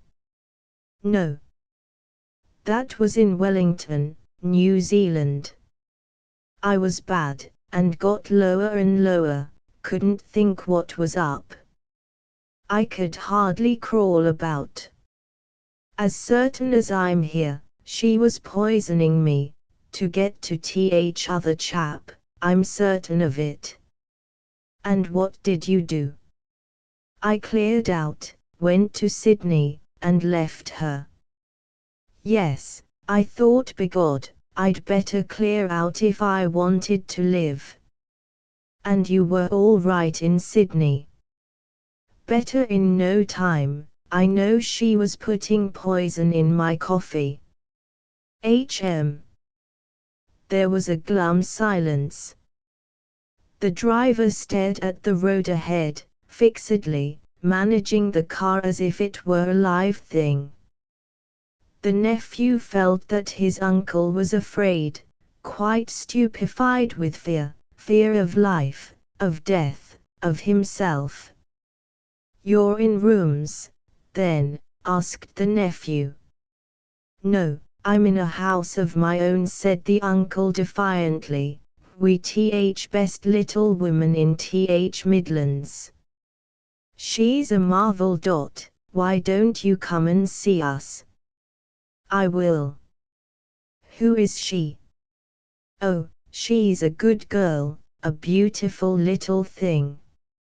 I was clean gone on her first time I saw her. And she was on me. Her mother lives with us, respectable girl, none o' your. And how old is she?" "How old is she? She's 21. Poor thing. She's right enough.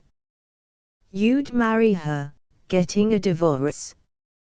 "I shall marry her." There was a little antagonism between the two men. "Where's Aunt Maud?" asked the younger. "She's at the Railway Arms, we passed it, just against Rollings Mill Crossing. They sent me a note this morning to go and see her when I can spare time. She's got consumption."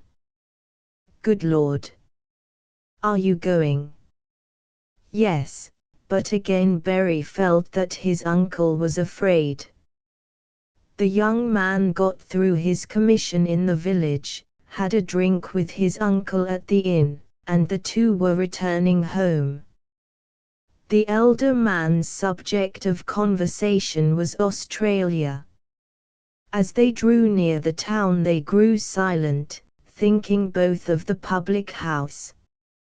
At last they saw the gates of the railway crossing were closed before them. "Shan't you call?" asked Berry, jerking his head in the direction of the inn, which stood at the corner between two roads, its sign hanging under a bare horse-chestnut tree in front. "I might as well." "Come in and have a drink," said the uncle. It had been raining all the morning, so shallow pools of water lay about. A brewer's wagon, with wet barrels and warm-smelling horses, stood near the door of the inn. Everywhere seemed silent, but for the rattle of trains at the crossing. The two men went uneasily up the steps and into the bar. The place was paddled with wet feet, empty. As the barman was heard approaching, the uncle asked, his usual bluster slightly hushed by fear, "What you're going to have, lad?" "Same as last time." A man entered, evidently the proprietor. He was good-looking, with a long, heavy face and quick, dark eyes. His glance at Sutton was swift, a start, a recognition, and a withdrawal, into heavy neutrality. "How are you, Dan?" he said, scarcely troubling to speak. "Are you, George?" replied Sutton, hanging back. "My nephew, Dan Berry. Give us red seal, George." The publican nodded to the younger man, and set the glasses on the bar. He pushed forward the two glasses, then leaned back in the dark corner behind the door, his arms folded, evidently preferring to get back from the watchful eyes of the nephew. "Luck," said Sutton. The publican nodded in acknowledgement. Sutton and his nephew drank. "Why the hell don't you get that road mended in Cinder Hill?" said Sutton fiercely, pushing back his driver's cap and showing his short-cut, bristling hair. "They can't find it in their hearts to pull it up," replied the publican, laconically. "Find in their hearts. They want settin' in barrows and running up and down it till they cried for mercy." Sutton put down his glass. The publican renewed it with a sure hand, at ease in whatsoever he did. Then he leaned back against the bar. He wore no coat. He stood with arms folded, his chin on his chest, his long moustache hanging. His back was round and slack, so that the lower part of his abdomen stuck forward, though he was not stout. His cheek was healthy, brown-red, and he was muscular. Yet there was about him this physical slackness, a reluctance in his slow, sure movements. His eyes were keen under his dark brows, but reluctant also, as if he were gloomily apathetic. There was a halt. The publican evidently would say nothing. Berry looked at the mahogany bar counter, slopped with beer, at the whiskey bottles on the shelves. Sutton, his cap pushed back, showing a white brow above a weather-reddened face, rubbed his cropped hair uneasily. The publican glanced round suddenly. It seemed that only his dark eyes moved. "Going up?" he asked. And something, perhaps his eyes, indicated the unseen bedchamber. "That's what I came for," replied Sutton, shifting nervously from one foot to the other. "She's been asking for me this morning," replied the publican, neutral. Then he put up a flap of the bar, and turned away through the dark doorway behind. Sutton, pulling off his cap, showing a round, short-cropped head which now was ducked forward, followed after him, the buttons holding the strap of his greatcoat behind glittering for a moment. They climbed the dark stairs, the husband placing his feet carefully, because of his big boots. Then he followed down the passage, trying vaguely to keep a grip on his bowels, which seemed to be melting away, and definitely wishing for a neat brandy. The publican opened a door. Sutton, big and burly in his greatcoat, went past him. The bedroom seemed light and warm after the passage. There was a red eiderdown on the bed. Then, making an effort, Sutton turned his eyes to see the sick woman. He met her eyes direct, dark, dilated. It was such a shock he almost started away. For a second he remained in torture, as if some invisible flame were playing on him to reduce his bones and fuse him down. Then he saw the sharp white edge of her jaw, and the black hair beside the hollow cheek. With a start he went towards the bed. "Hello, Maud," he said. "Why, what ye been doing?" The publican stood at the window with his back to the bed. The husband, like one condemned but on the point of starting away, stood by the bedside staring in horror at his wife, whose dilated grey eyes, nearly all black now, watched him wearily, as if she were looking at something a long way off. Going exceedingly pale, he jerked up his head and stared at the wall over the pillows. There was a little colored picture of a bird perched on a bell, and a nest among ivy leaves beneath. It appealed to him, made him wonder, roused a feeling of childish magic in him. They were wonderfully fresh, green ivy leaves, and nobody had seen the nest among them save him. Then suddenly he looked down again at the face on the bed, to try and recognize it. He knew the white brow and the beautiful clear eyebrows. That was his wife, with whom he had passed his youth, flesh of his flesh, himself. Then those tired eyes, which met his again from a long way off, disturbed him until he did not know where he was. Only the sunken cheeks, and the mouth that seemed to protrude now were foreign to him, and filled him with horror. It seemed he lost his identity. He was the young husband of the woman with the clear brows, he was the married man fighting with her whose eyes watched him, a little indifferently, from a long way off, and he was a child in horror of that protruding mouth. There came a crackling sound of her voice. He knew she had consumption of the throat, and braced himself hard to bear the noise. "What was it, Maud?" he asked in panic. Then the broken, crackling voice came again. He was too terrified of the sound of it to hear what was said. There was a pause. "You'll take Winnie," the publican's voice interpreted from the window. "Don't you bother, Maud, I'll take her," he said, stupefying his mind so as not to understand. He looked curiously round the room. It was not a bad bedroom, light and warm. There were many medicine bottles aggregated in a corner of the washstand, and a bottle of 3-star brandy, half full. And there were also photographs of strange people on the chest of drawers.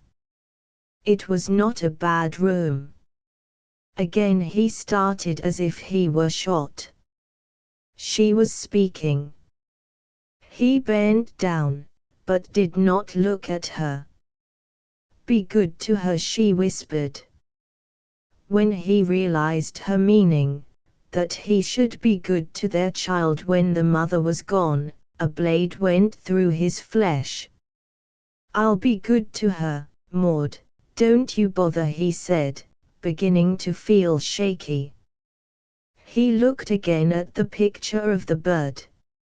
It perched cheerfully under a blue sky, with robust, jolly ivy leaves near. He was gathering his courage to depart. He looked down, but struggled hard not to take in the sight of his wife's face. "I'll come again, Maud," he said. "I hope you'll go on all right.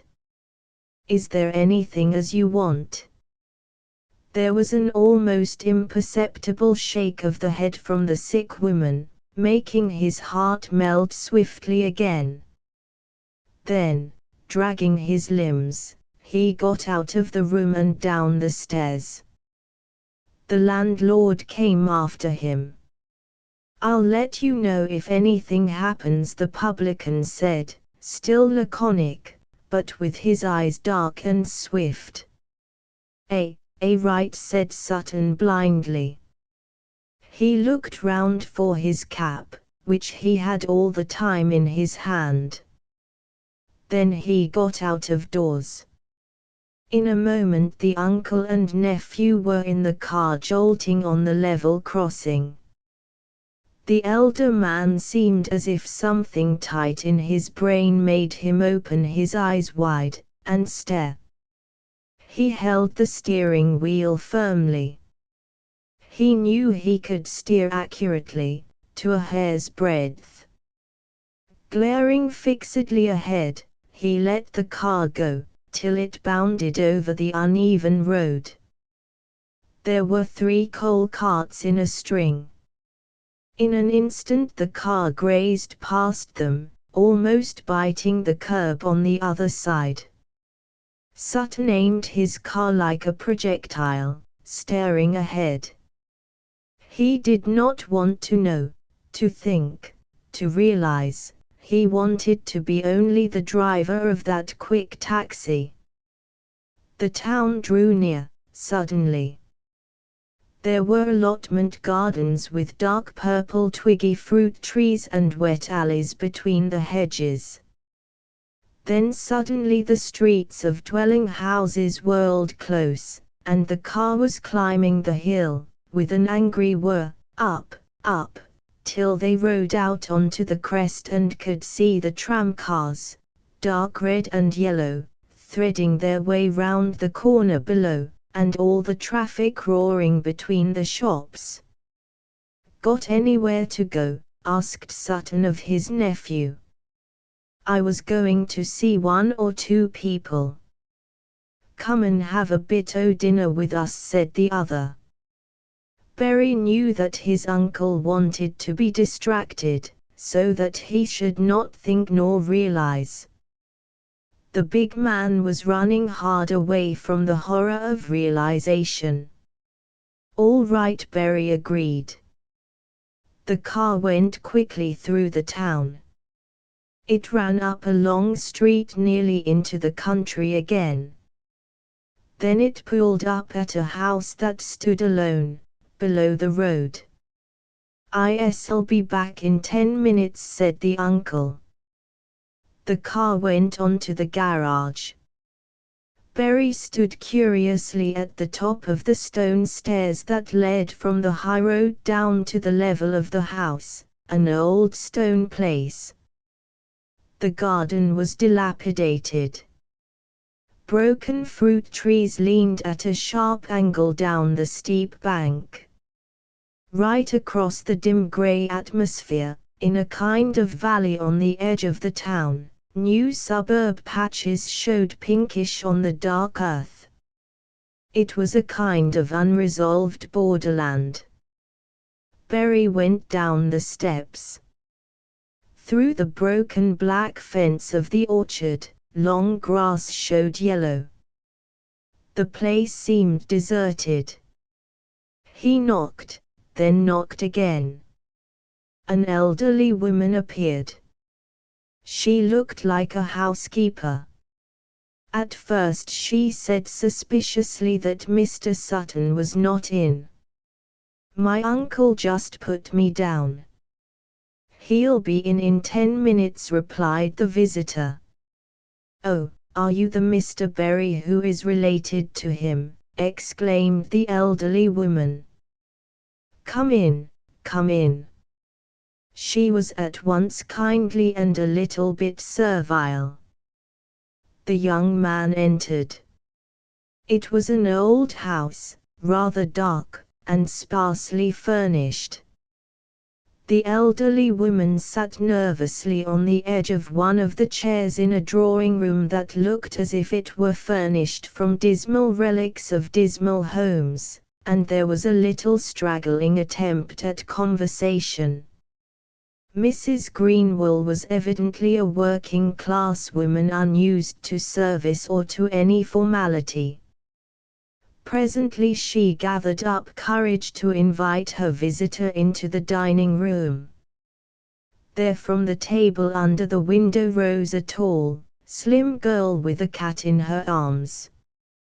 She was evidently a little more ladylike than was habitual to her, but she had a gentle, delicate, small nature. Her brown hair almost covered her ears, her dark lashes came down in shy awkwardness over her beautiful blue eyes. She shook hands in a frank way, yet she was shrinking. Evidently she was not sure how her position would affect her visitor. And yet she was assured in herself, shrinking and timid as she was. She must be a good deal in love with him, thought Berry. Both women glanced shamefacedly at the roughly laid table. Evidently they ate in a rather rough and ready fashion. Elaine, she had this poetic name, fingered her cat timidly, not knowing what to say or to do, unable even to ask her visitor to sit down. He noticed how her skirt hung almost flat on her hips. She was young, scarce developed, a long, slender thing. Her coloring was warm and exquisite. The elder woman bustled out to the kitchen. Berry fondled the terrier dogs that had come curiously to his heels, and glanced out of the window at the wet, deserted orchard. This room, too, was not well furnished, and rather dark. But there was a big red fire. "He always has fox terriers," he said. "Yes," she answered, showing her teeth in a smile. "Do you like them, too?" "Yes." She glanced down at the dogs. "I like Tam better than Sally." Her speech always tailed off into an awkward silence. "We've been to see Aunt Maud," said the nephew. Her eyes, blue and scared and shrinking, met his. "Dan had a letter," he explained. "She's very bad." "Isn't it horrible?" she exclaimed, her face crumbling up with fear. The old woman, evidently a hard-used, rather downtrodden workman's wife, came in with 2 soup plates. She glanced anxiously to see how her daughter was progressing with the visitor. "Mother, Dan's been to see Maud," said Elaine, in a quiet voice full of fear and trouble. The old woman looked up anxiously, in question. I think she wanted him to take the child. She's very bad, I believe, explained Berry. Oh, we should take Winnie, cried Elaine. But both women seemed uncertain, wavering in their position. Already Berry could see that his uncle had bullied them, as he bullied everybody. But they were used to unpleasant men, and seemed to keep at a distance. "Will you have some soup?" asked the mother, humbly. She evidently did the work. The daughter was to be a lady, more or less, always dressed and nice for when Sutton came in. They heard him heavily running down the steps outside. The dogs got up. Elaine seemed to forget the visitor. It was as if she came into life. Yet she was nervous and afraid. The mother stood as if ready to exculpate herself. Sutton burst open the door.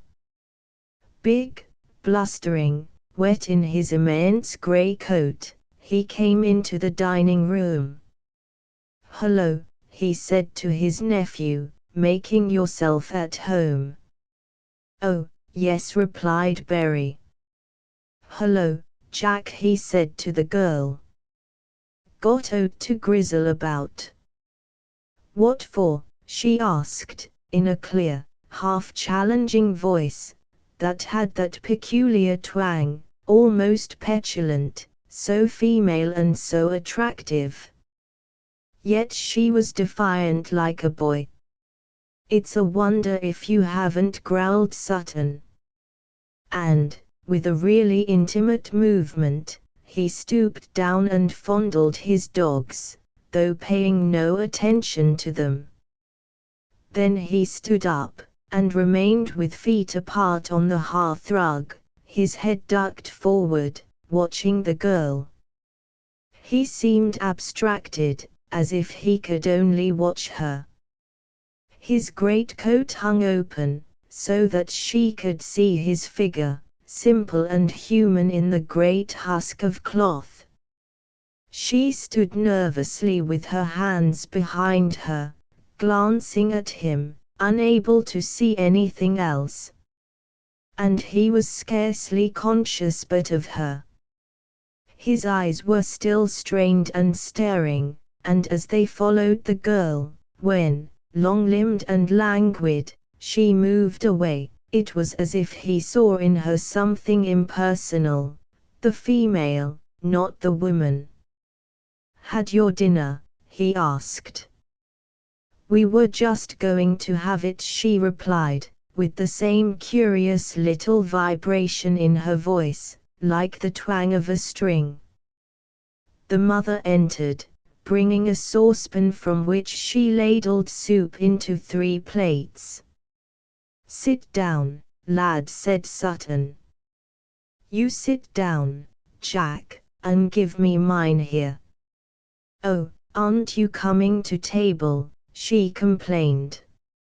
"No, I tell you," he snarled, almost pretending to be disagreeable. But she was slightly afraid even of the pretense, which pleased and relieved him. He stood on the hearthrug eating his soup noisily. "Aren't you going to take your coat off?" she said. "It's filling the place full of steam."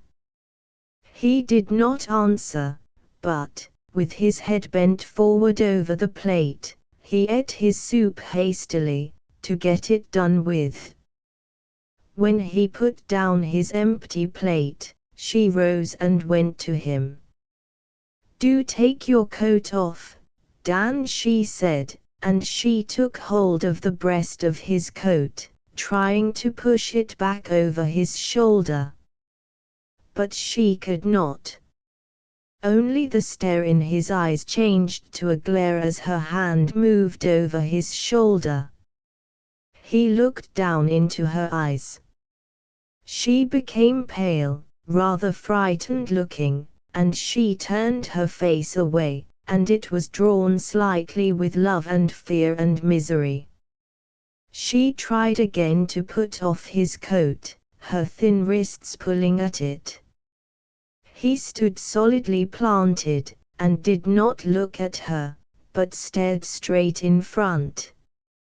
She was playing with passion, afraid of it, and really wretched because it left her, the person, out of count.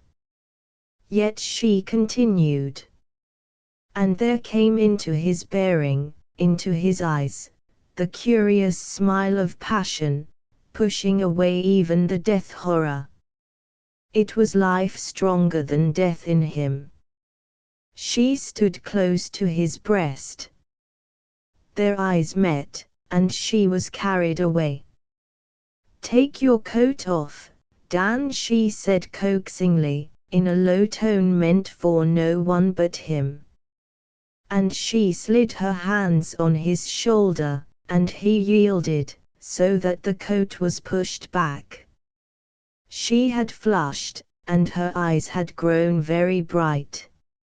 She got hold of the cuff of his coat. Gently, he eased himself, so that she drew it off. Then he stood in a thin suit, which revealed his vigorous, almost mature form. "What a weight!" she exclaimed, in a peculiar penetrating voice, as she went out hugging the overcoat. In a moment she came back. He stood still in the same position, a frown over his fiercely staring eyes. The pain, the fear, the horror in his breast were all burning away in the new, fiercest flame of passion. "Get your dinner," he said roughly to her. "I've had all I want," she said. "You come and have yours." He looked at the table as if he found it difficult to see things. "I want no more," he said. She stood close to his chest. She wanted to touch him and to comfort him. There was something about him now that fascinated her. Berry felt slightly ashamed that she seemed to ignore the presence of others in the room. The mother came in. She glanced at Sutton, standing planted on the hearthrug, his head ducked, the heavy frown hiding his eyes. There was a peculiar braced intensity about him that made the elder woman afraid. Suddenly he jerked his head round to his nephew. "Get on wi' your dinner, lad," he said, and he went to the door. The dogs, which had continually lain down and got up again, uneasy, now rose and watched. The girl went after him, saying, clearly, "What did you want, Dan?" Her slim, quick figure was gone, the door was closed behind her. There was silence. The mother, still more slave-like in her movement, sat down in a low chair. Berry drank some beer. "That girl will leave him," he said to himself. "She'll hate him like poison. And serve him right. Then she'll go off with somebody else." And she did. "The horse dealer's daughter. Well, Mabel, and what are you going to do with yourself?" asked Joe, with foolish flippancy. He felt quite safe himself. Without listening for an answer, he turned aside, worked a grain of tobacco to the tip of his tongue, and spat it out. He did not care about anything, since he felt safe himself. The three brothers and the sister sat round the desolate breakfast table, attempting some sort of desultory consultation. The morning's post had given the final tap to the family fortunes, and all was over. The dreary dining room itself, with its heavy mahogany furniture, looked as if it were waiting to be done away with. But the consultation amounted to nothing. There was a strange air of ineffectuality about the three men, as they sprawled at table, smoking and reflecting vaguely on their own condition. The girl was alone, a rather short, sullen-looking young woman of 27. She did not share the same life as her brothers.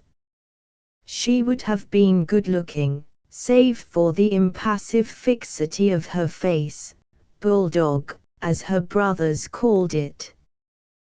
There was a confused tramping of horses' feet outside. The three men all sprawled round in their chairs to watch. Beyond the dark hollow bushes that separated the strip of lawn from the high road, they could see a cavalcade of Shire horses swinging out of their own yard, being taken for exercise. This was the last time. These were the last horses that would go through their hands. The young men watched with critical, callous look. They were all frightened at the collapse of their lives, and the sense of disaster in which they were involved left them no inner freedom. Yet they were three fine, well-set fellows enough. Joe, the eldest, was a man of 33, broad and handsome in a hot, flushed way. His face was red, he twisted his black moustache over a thick finger, his eyes were shallow and restless. He had a sensual way of uncovering his teeth when he laughed, and his bearing was stupid. Now he watched the horses with a glazed look of helplessness in his eyes, a certain stupor of downfall. The great draft horses swung past.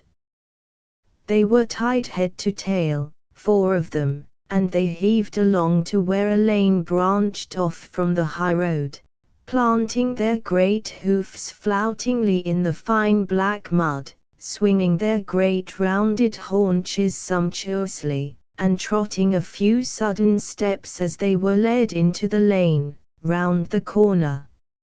Every movement showed a massive, slumbrous strength, and a stupidity which held them in subjection. The groom at the head looked back, jerking the leading rope. And the cavalcade moved out of sight up the lane. The tail of the last horse, bobbed up tight and stiff, held out taut from the swinging great haunches as they rocked behind the hedges in a motion like sleep. Joe watched with glazed, hopeless eyes. The horses were almost like his own body to him. He felt he was done for now. Luckily he was engaged to a woman as old as himself, and therefore her father, who was steward of a neighboring estate, would provide him with a job. He would marry and go into harness. His life was over, he would be a subject animal now. He turned uneasily aside, the retreating steps of the horses echoing in his ears. Then, with foolish restlessness, he reached for the scraps of bacon rind from the plates, and making a faint whistling sound, flung them to the terrier that lay against the fender. He watched the dog swallow them, and waited till the creature looked into his eyes. Then a faint grin came on his face, and in a high, foolish voice he said, "You won't get much more bacon, shall you, you little bee?" The dog faintly and dismally wagged its tail, then lowered his haunches, circled round, and lay down again. There was another helpless silence at the table. Joe sprawled uneasily in his seat, not willing to go till the family conclave was dissolved. Fred Henry, the second brother, was erect, clean-limbed, alert. He had watched the passing of the horses with more sang-froid. If he was an animal, like Joe, he was an animal which controls, not one which is controlled. He was master of any horse, and he carried himself with a well-tempered air of mastery. But he was not master of the situations of life. He pushed his coarse brown moustache upwards, off his lip, and glanced irritably at his sister, who sat impassive and inscrutable. "You'll go and stop with Lucy for a bit, shan't you?" he asked. The girl did not answer. "I don't see what else you can do," persisted Fred Henry. "Go as a skivvy," Joe interpolated laconically. The girl did not move a muscle. "If I was her, I should go in for training for a nurse," said Malcolm, the youngest of them all. He was the baby of the family, a young man of 22, with a fresh, jaunty museau. But Mabel did not take any notice of him. They had talked at her and round her for so many years, that she hardly heard them at all. The marble clock on the mantelpiece softly chimed the half-hour. The dog rose uneasily from the hearthrug and looked at the party at the breakfast table. But still they sat on in ineffectual conclave. "Oh, all right," said Joe suddenly, apropos of nothing. "I'll get a move on." He pushed back his chair, straddled his knees with a downward jerk, to get them free, in horsey fashion, and went to the fire. Still he did not go out of the room. He was curious to know what the others would do or say. He began to charge his pipe, looking down at the dog and saying, in a high, affected voice, "Going wi' me. Going wi' me arter.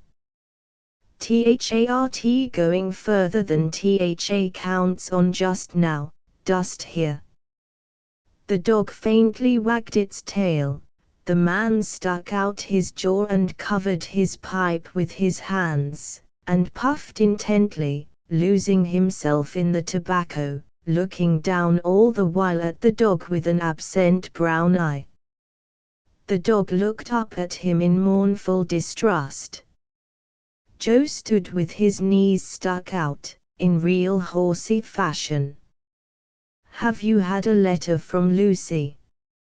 Fred Henry asked of his sister. "Last week," came the neutral reply. "And what does she say?" There was no answer. "Does she ask you to go and stop there?" persisted Fred Henry. "She says I can if I like." "Well, then, you'd better. Tell her you'll come on Monday." This was received in silence.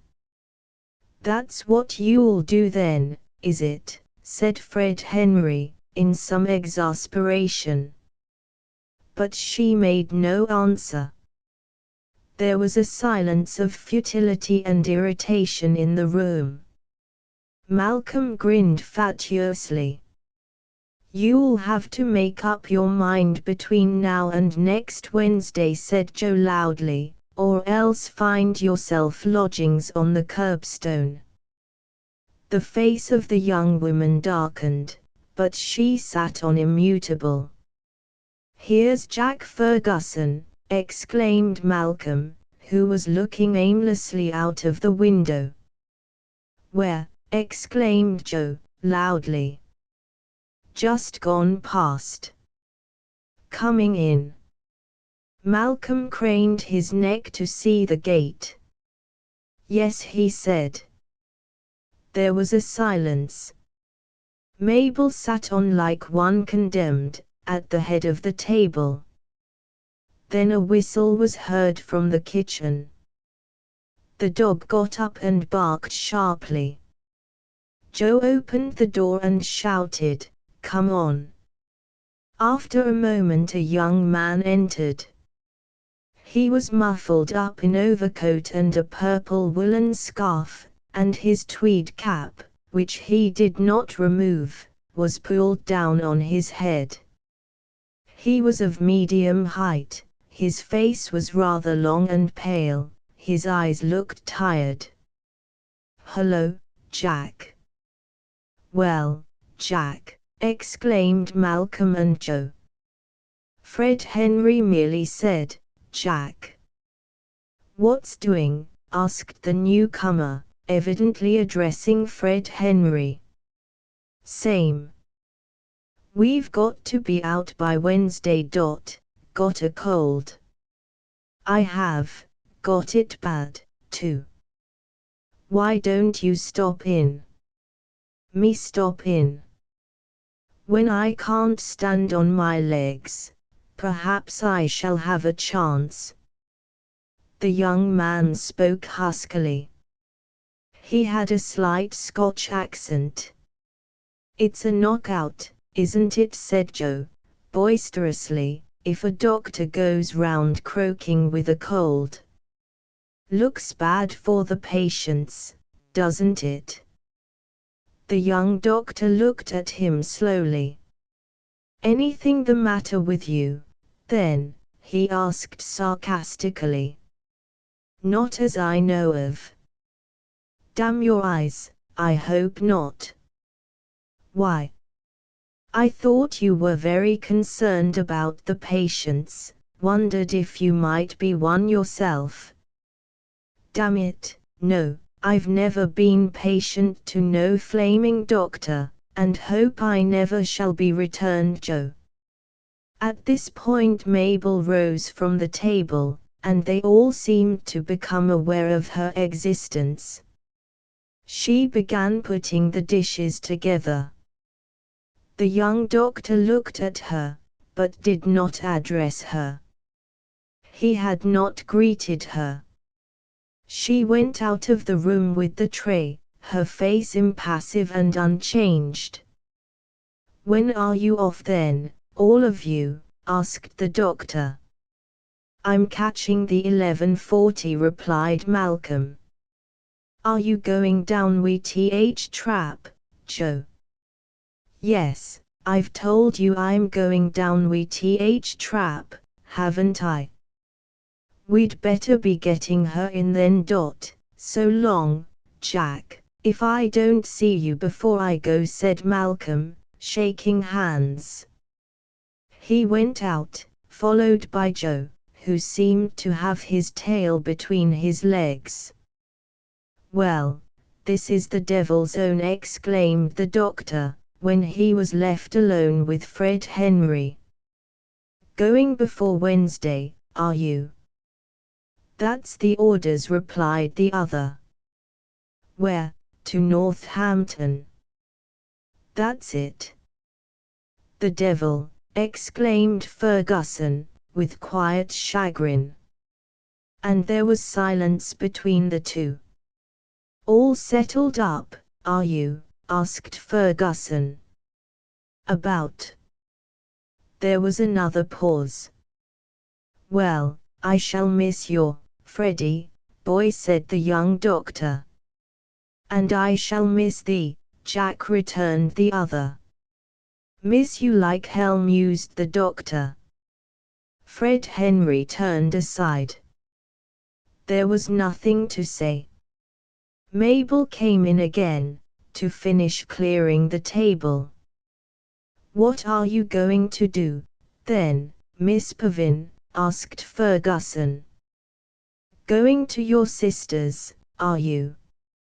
Mabel looked at him with her steady, dangerous eyes, that always made him uncomfortable, unsettling his superficial ease. "No," she said. "Well, what in the name of fortune are you going to do?" "Say what you mean to do," cried Fred Henry, with futile intensity. But she only averted her head, and continued her work. She folded the white tablecloth, and put on the chenille cloth. "The sulkiest bitch that ever trod," muttered her brother. But she finished her task with perfectly impassive face, the young doctor watching her interestedly all the while. Then she went out. Fred Henry stared after her, clenching his lips, his blue eyes fixing in sharp antagonism, as he made a grimace of sour exasperation. "You could bray her into bits, and that's all you'd get out of her," he said, in a small, narrowed tone. The doctor smiled faintly. "What's she going to do, then?" he asked. "Strike me if I know," returned the other. There was a pause. Then the doctor stirred. "I'll be seeing you tonight, shall I?" he said to his friend. Where's it to be? Are we going over to Jesdale?" "I don't know. I've got such a cold on me. I'll come round to the Moon and Stars, anyway. Let Lizzie and May miss their night for once, eh?" "That's it, if I feel as I do now." "All's one." The two young men went through the passage and down to the back door together. The house was large, but it was servantless now, and desolate. At the back was a small bricked house yard, and beyond that a big square, gravelled fine and red, and having stables on two sides. Sloping, dank, winter-dark fields stretched away on the open sides. But the stables were empty. Joseph Pavin, the father of the family, had been a man of no education, who had become a fairly large horse dealer. The stables had been full of horses. There was a great turmoil and come and go of horses and of dealers and grooms. Then the kitchen was full of servants. But of late things had declined. The old man had married a second time, to retrieve his fortunes. Now he was dead and everything was gone to the dogs. There was nothing but debt and threatening. For months, Mabel had been servantless in the big house, keeping the home together in penury for her ineffectual brothers. She had kept house for 10 years. But previously, it was with unstinted means. Then, however brutal and coarse everything was, the sense of money had kept her proud, confident. The men might be foul-mouthed, the women in the kitchen might have bad reputations, her brothers might have illegitimate children. But so long as there was money, the girl felt herself established, and brutally proud, reserved. No company came to the house, save dealers and coarse men. Mabel had no associates of her own sex, after her sister went away. But she did not mind. She went regularly to church, she attended to her father. And she lived in the memory of her mother, who had died when she was 14, and whom she had loved. She had loved her father, too, in a different way, depending upon him, and feeling secure in him, until at the age of 54 he married again. And then she had set hard against him. Now he had died and left them all hopelessly in debt. She had suffered badly during the period of poverty. Nothing, however, could shake the curious sullen, animal pride that dominated each member of the family. Now, for Mabel, the end had come. Still she would not cast about her. She would follow her own way just the same. She would always hold the keys of her own situation. Mindless and persistent, she endured from day to day. Why should she think? Why should she answer anybody? It was enough that this was the end, and there was no way out. She need not pass any more darkly along the main street of the small town, avoiding every eye. She need not demean herself any more, going into the shops and buying the cheapest food. This was at an end. She thought of nobody, not even of herself. Mindless and persistent, she seemed in a sort of ecstasy to be coming nearer to her fulfillment, her own glorification, approaching her dead mother, who was glorified. In the afternoon she took a little bag, with shears and sponge and a small scrubbing brush, and went out. It was a grey, wintry day, with saddened, dark green fields and an atmosphere blackened by the smoke of foundries not far off. She went quickly, darkly along the causeway, heeding nobody, through the town to the churchyard. There she always felt secure, as if no one could see her, although as a matter of fact she was exposed to the stare of everyone who passed along under the churchyard wall. Nevertheless, once under the shadow of the great looming church, among the graves, she felt immune from the world, reserved within the thick churchyard wall as in another country. Carefully she clipped the grass from the grave, and arranged the pinky white, small chrysanthemums in the tin cross. When this was done, she took an empty jar from a neighboring grave, brought water, and carefully, most scrupulously sponged the marble headstone and the coping stone. It gave her sincere satisfaction to do this. She felt in immediate contact with the world of her mother. She took minute pains, went through the park in a state bordering on pure happiness, as if in performing this task she came into a subtle, intimate connection with her mother. For the life she followed here in the world was far less real than the world of death she inherited from her mother. The doctor's house was just by the church. Fergusson, being a mere hired assistant, was slave to the countryside. As he hurried now to attend to the outpatients in the surgery, glancing across the graveyard with his quick eye, he saw the girl at her task at the grave. She seemed so intent and remote, it was like looking into another world. Some mystical element was touched in him. He slowed down as he walked, watching her as if spellbound. She lifted her eyes, feeling him looking. Their eyes met. And each looked again at once, each feeling, in some way, found out by the other. He lifted his cap and passed on down the road. There remained distinct in his consciousness, like a vision, the memory of her face, lifted from the tombstone in the churchyard, and looking at him with slow, large, portentous eyes. It was portentous, her face.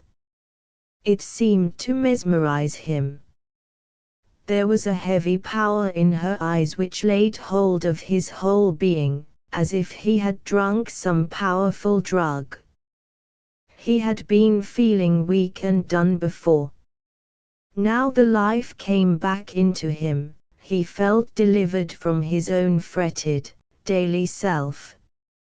He finished his duties at the surgery as quickly as might be, hastily filling up the bottles of the waiting people with cheap drugs. Then, in perpetual haste, he set off again to visit several cases in another part of his round, before tea time. At all times he preferred to walk, if he could, but particularly when he was not well. He fancied the motion restored him. The afternoon was falling. It was grey, deadened, and wintry, with a slow, moist, heavy coldness sinking in and deadening all the faculties.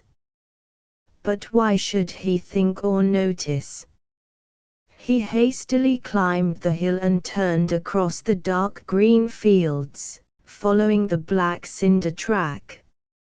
In the distance, across a shallow dip in the country, the small town was clustered like smouldering ash, a tower, a spire, a heap of low, raw, extinct houses. And on the nearest fringe of the town, sloping into the dip, was Old Meadow, the Pavin's house. He could see the stables and the outbuildings distinctly, as they lay towards him on the slope. Well, he would not go there many more times. Another resource would be lost to him, another place gone, the only company he cared for in the alien, ugly little town he was losing.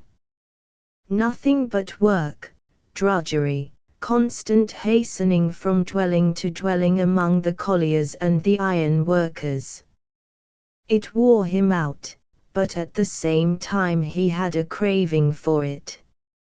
It was a stimulant to him to be in the homes of the working people, moving as it were through the innermost body of their life. His nerves were excited and gratified. He could come so near, into the very lives of the rough, inarticulate, powerfully emotional men and women.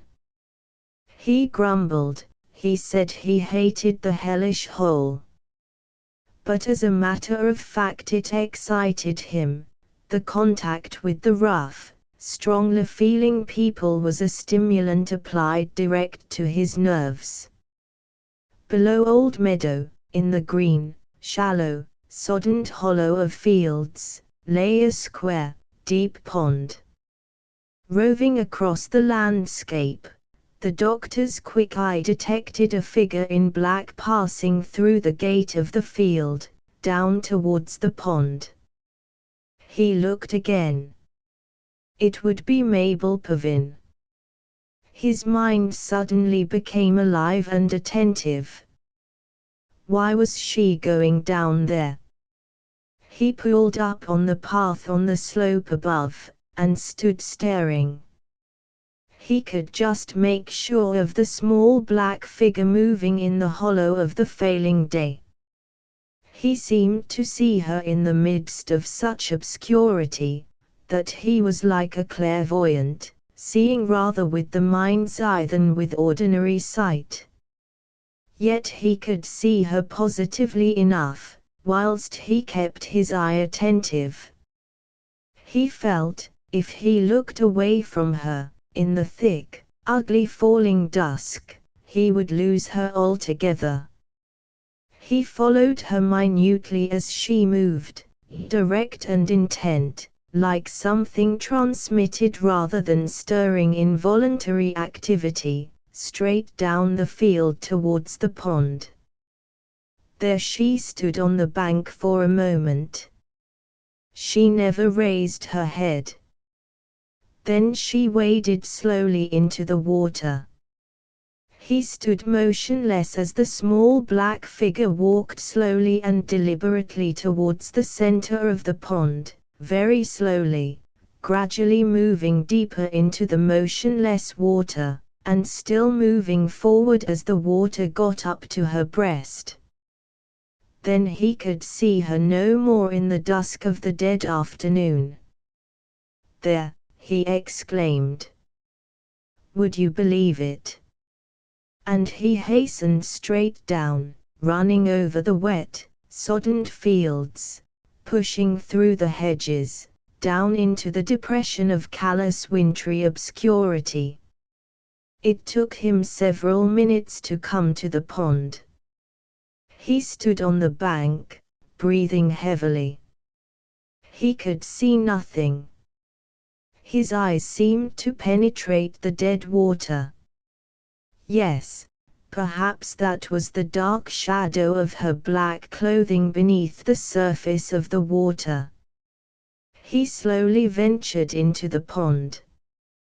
The bottom was deep, soft clay. He sank in, and the water clasped dead cold round his legs. As he stirred he could smell the cold, rotten clay that fouled up into the water. It was objectionable in his lungs. Still, repelled and yet not heeding, he moved deeper into the pond. The cold water rose over his thighs, over his loins, upon his abdomen. The lower part of his body was all sunk in the hideous cold element. And the bottom was so deeply soft and uncertain, he was afraid of pitching with his mouth underneath. He could not swim, and was afraid. He crouched a little, spreading his hands under the water and moving them round, trying to feel for her. The dead cold pond swayed upon his chest. He moved again, a little deeper, and again, with his hands underneath, he felt all around under the water. And he touched her clothing. But it evaded his fingers. He made a desperate effort to grasp it. And so doing he lost his balance and went under, horribly, suffocating in the foul earthy water, struggling madly for a few moments. At last, after what seemed an eternity, he got his footing, rose again into the air and looked around. He gasped, and knew he was in the world. Then he looked at the water. She had risen near him. He grasped her clothing, and drawing her nearer, turned to take his way to land again. He went very slowly, carefully, absorbed in the slow progress. He rose higher, climbing out of the pond. The water was now only about his legs. He was thankful, full of relief to be out of the clutches of the pond. He lifted her and staggered onto the bank, out of the horror of wet, grey clay. He laid her down on the bank. She was quite unconscious and running with water. He made the water come from her mouth. He worked to restore her. He did not have to work very long before he could feel the breathing begin again in her. She was breathing naturally. He worked a little longer. He could feel her live beneath his hands. She was coming back. He wiped her face, wrapped her in his overcoat, looked round into the dim, dark grey world, then lifted her and staggered down the bank and across the fields. It seemed an unthinkably long way, and his burden so heavy he felt he would never get to the house. But at last he was in the stable yard, and then in the house yard. He opened the door and went into the house. In the kitchen he laid her down on the hearthrug, and called. The house was empty. But the fire was burning in the grate. Then again he kneeled to attend to her. She was breathing regularly, her eyes were wide open and as if conscious, but there seemed something missing in her look. She was conscious in herself, but unconscious of her surroundings. He ran upstairs, took blankets from a bed, and put them before the fire to warm. Then he removed her saturated, earthy-smelling clothing, rubbed her dry with a towel, and wrapped her naked in the blankets. Then he went into the dining room, to look for spirits. There was a little whiskey. He drank a gulp himself, and put some into her mouth. The effect was instantaneous. She looked full into his face, as if she had been seeing him for some time, and yet had only just become conscious of him. "Dr. Ferguson," she said. "What?" he answered. He was divesting himself of his coat, intending to find some dry clothing upstairs. He could not bear the smell of the dead, clayey water, and he was mortally afraid for his own health. "What did I do?" she asked. "Walked into the pond," he replied. He had begun to shudder like one sick, and could hardly attend to her. Her eyes remained full on him. He seemed to be going dark in his mind, looking back at her helplessly. The shuddering became quieter in him, his life came back in him, dark and unknowing, but strong again. "Was I out of my mind?" she asked, while her eyes were fixed on him all the time. "Maybe," for the moment he replied. He felt quiet, because his strength had come back. The strange fretful strain had left him. "Am I out of my mind now?" she asked. "Are you?" He reflected a moment. "No," he answered truthfully, "I don't see that you are." He turned his face aside. He was afraid now, because he felt dazed, and felt dimly that her power was stronger than his, in this issue.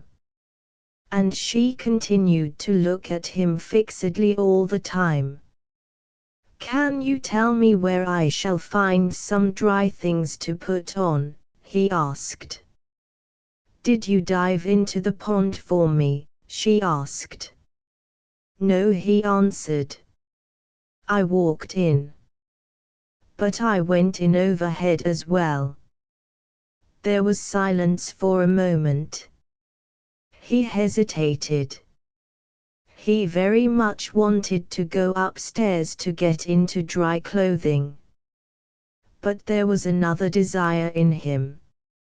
And she seemed to hold him. His will seemed to have gone to sleep, and left him, standing there slack before her. But he felt warm inside himself. He did not shudder at all, though his clothes were sodden on him.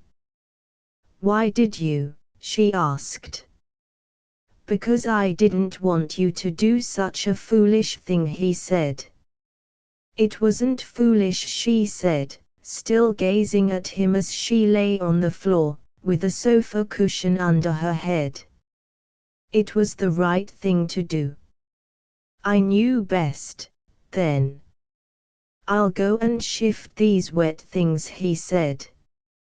But still he had not the power to move out of her presence, until she sent him. It was as if she had the life of his body in her hands, and he could not extricate himself. Or perhaps he did not want to. Suddenly she sat up. Then she became aware of her own immediate condition. She felt the blankets about her, she knew her own limbs. For a moment it seemed as if her reason were going.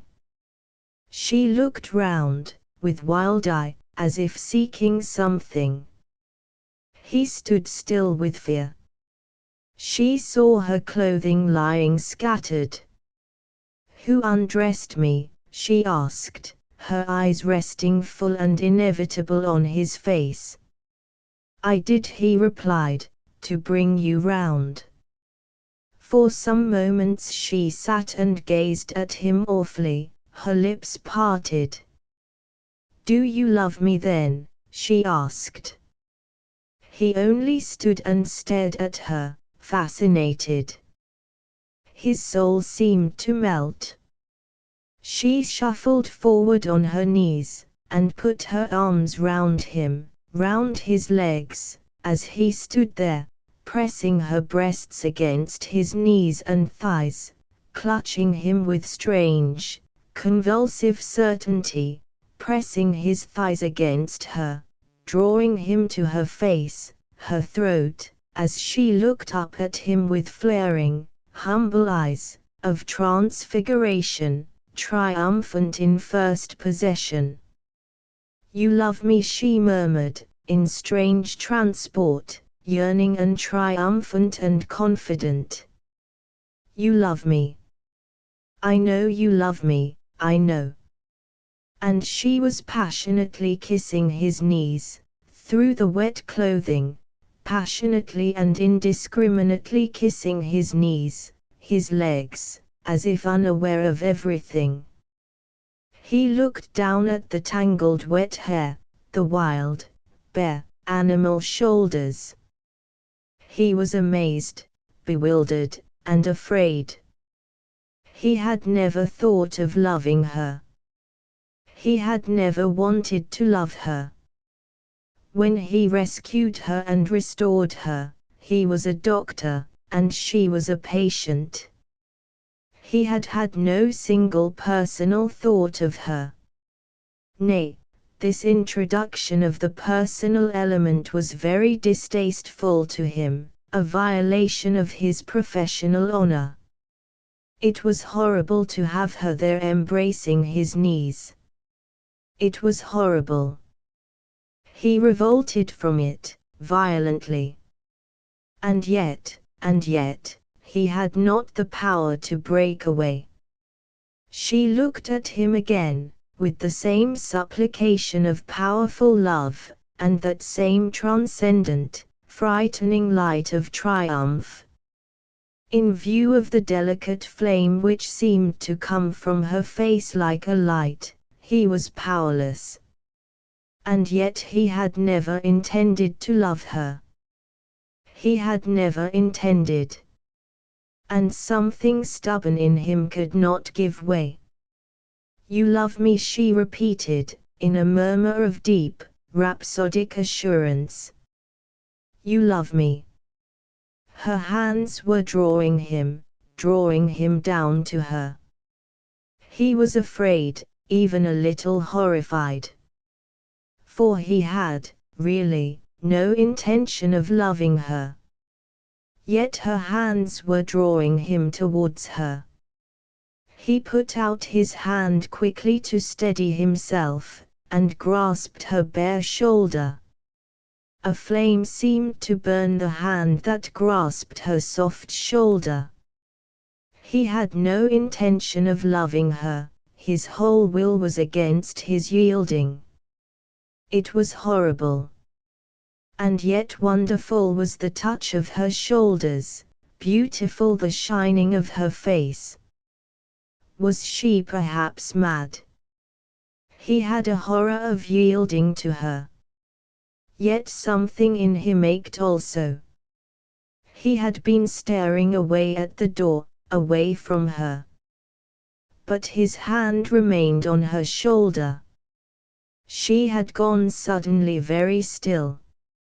He looked down at her. Her eyes were now wide with fear, with doubt. The light was dying from her face, a shadow of terrible grayness was returning. He could not bear the touch of her eyes' question upon him, and the look of death behind the question. With an inward groan he gave way, and let his heart yield towards her. A sudden gentle smile came on his face. And her eyes, which never left his face, slowly filled with tears. He watched the strange water rise in her eyes, like some slow fountain coming up. And his heart seemed to burn and melt away in his breast. He could not bear to look at her any more. He dropped on his knees and caught her head with his arms and pressed her face against his throat. She was very still. His heart, which seemed to have broken, was burning with a kind of agony in his breast. And he felt her slow, hot tears wetting his throat. But he could not move. He felt the hot tears wet his neck and the hollows of his neck, and he remained motionless, suspended through one of man's eternities. Only now it had become indispensable to him to have her face pressed close to him. He could never let her go again. He could never let her head go away from the close clutch of his arm. He wanted to remain like that forever, with his heart hurting him in a pain that was also life to him. Without knowing, he was looking down on her damp, soft brown hair. Then, as it were suddenly, he smelled the horrid stagnant smell of that water. And at the same moment she drew away from him and looked at him. Her eyes were wistful and unfathomable. He was afraid of them, and he fell to kissing her, not knowing what he was doing. He wanted her eyes not to have that terrible, wistful, unfathomable look.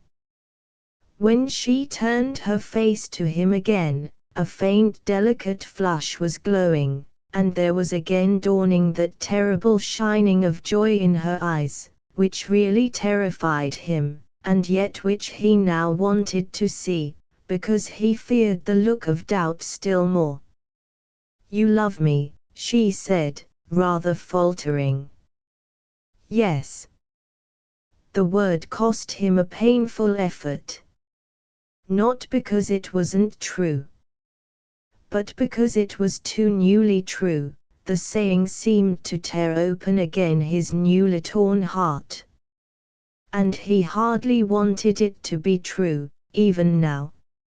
She lifted her face to him, and he bent forward and kissed her on the mouth, gently, with the one kiss that is an eternal pledge. And as he kissed her his heart strained again in his breast. He never intended to love her. But now it was over. He had crossed over the gulf to her, and all that he had left behind had shriveled and become void. After the kiss, her eyes again slowly filled with tears.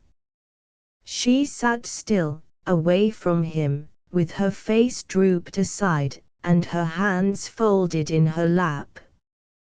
The tears fell very slowly.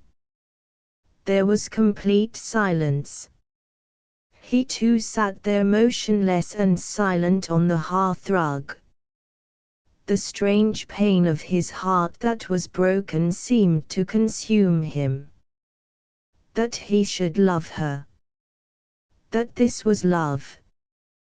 That he should be ripped open in this way, him, a doctor, how they would all jeer if they knew. It was agony to him to think they might know. In the curious naked pain of the thought he looked again to her. She was sitting there drooped into a muse. He saw a tear fall, and his heart flared hot. He saw for the first time that one of her shoulders was quite uncovered, one arm bare. He could see one of her small breasts, dimly, because it had become almost dark in the room. "Why are you crying?" he asked, in an altered voice. She looked up at him, and behind her tears the consciousness of her situation for the first time brought a dark look of shame to her eyes. I'm not crying, really, she said, watching him half frightened.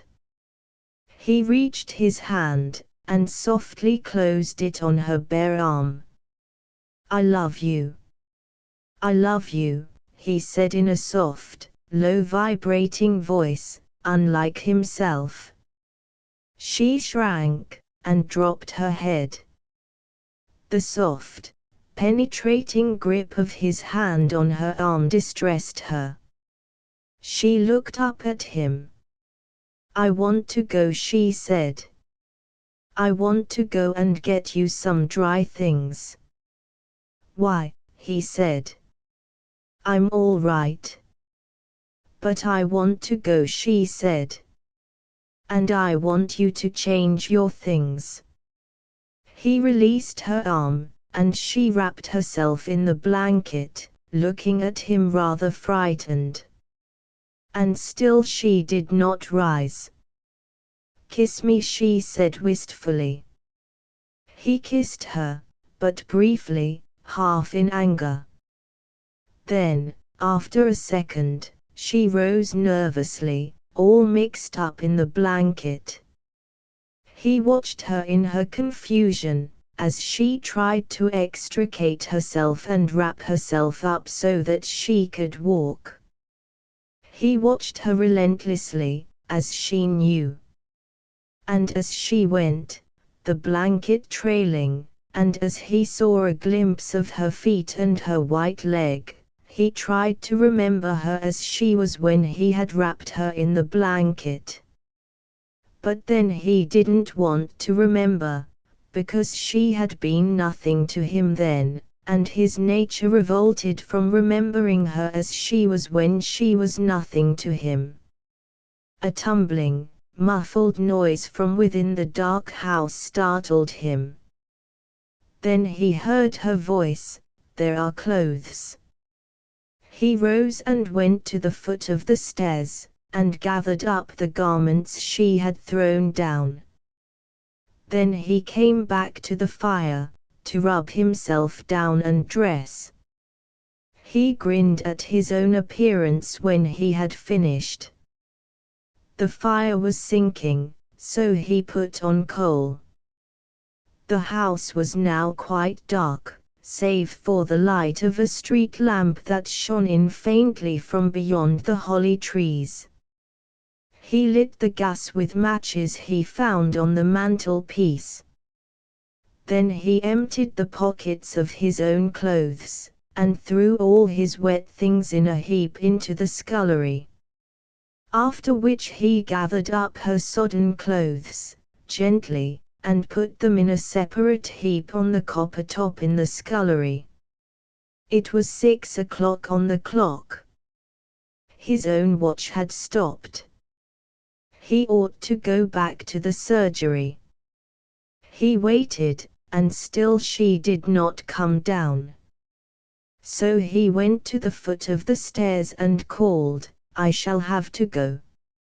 Almost immediately he heard her coming down.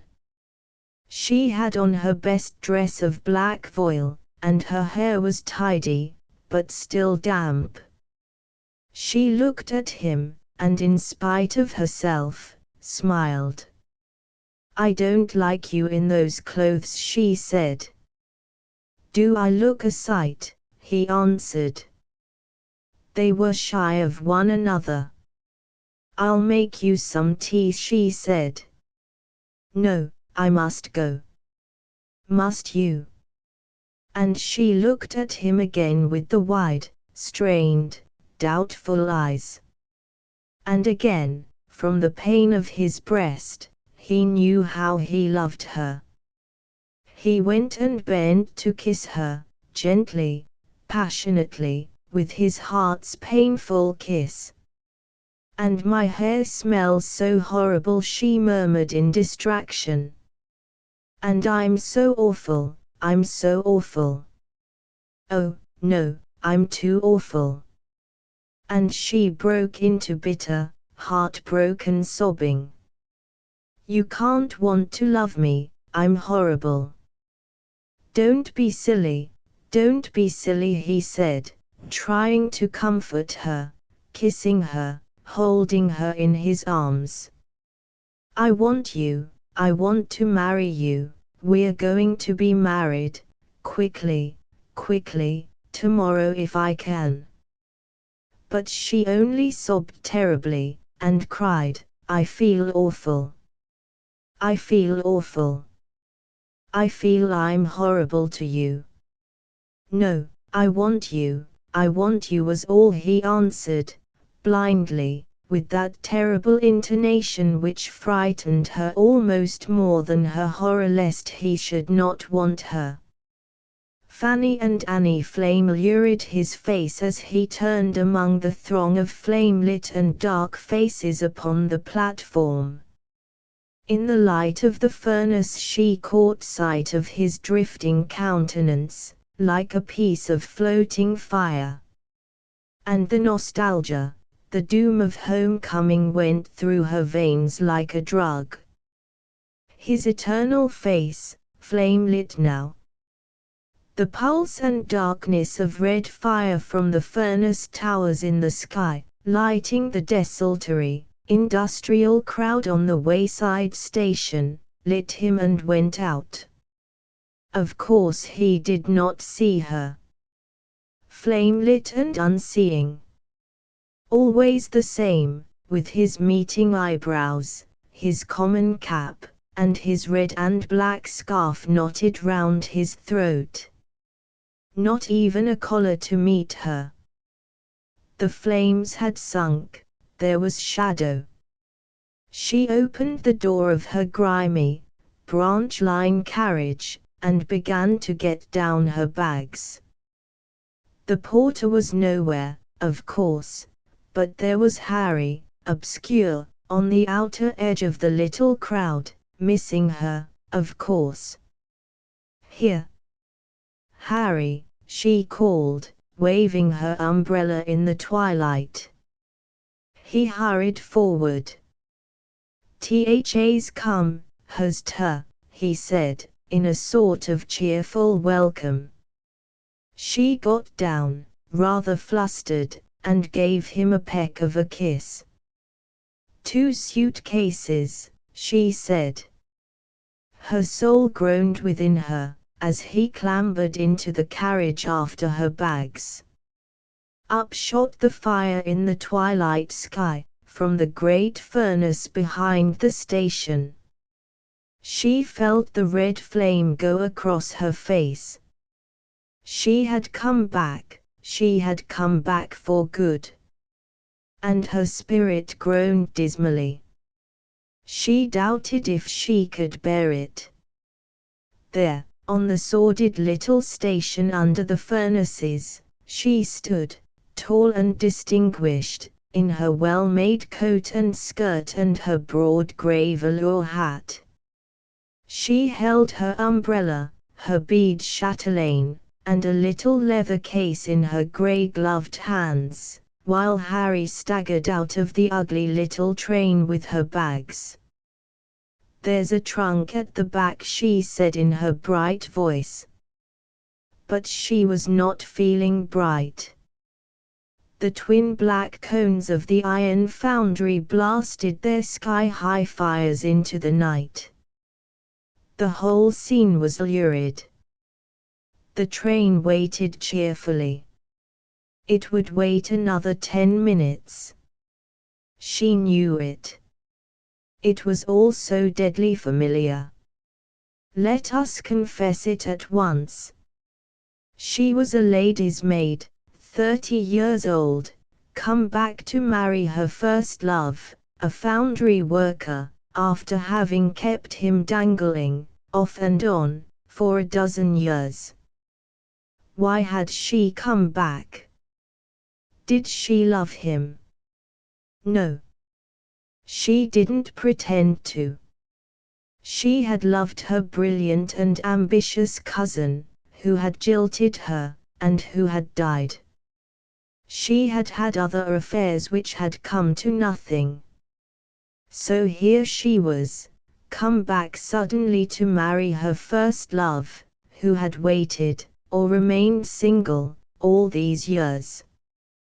Won't a porter carry those? She said, as Harry strode with his workman's stride down the platform towards the guard's van. I can manage, he said.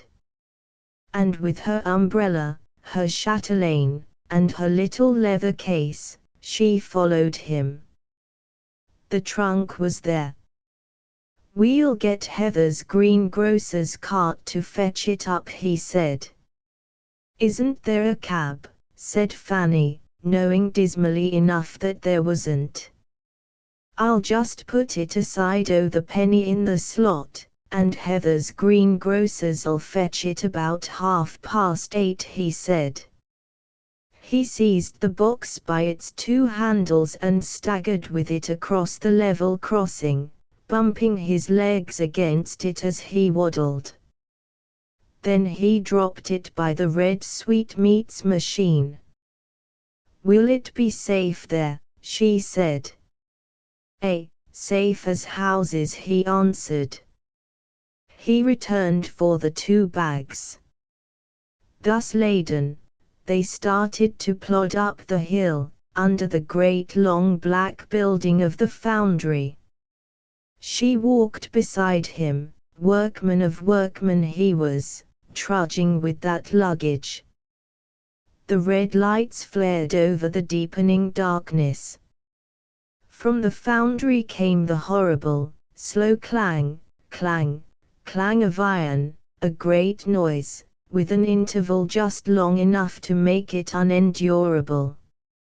Compare this with the arrival at Gloucester, the carriage for her mistress, the dog-cart for herself with the luggage, the drive out past the river, the pleasant trees of the carriage approach, and herself sitting beside Arthur, everybody so polite to her.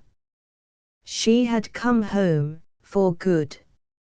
Her heart nearly stopped beating as she trudged up that hideous and interminable hill, beside the laden figure.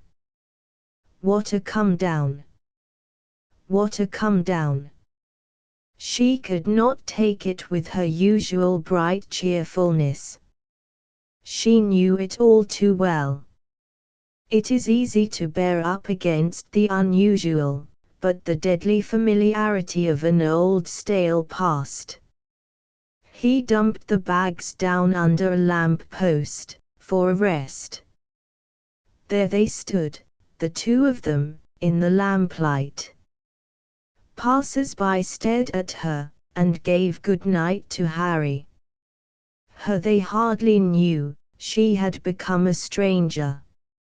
They're too heavy for you, let me carry one, she said.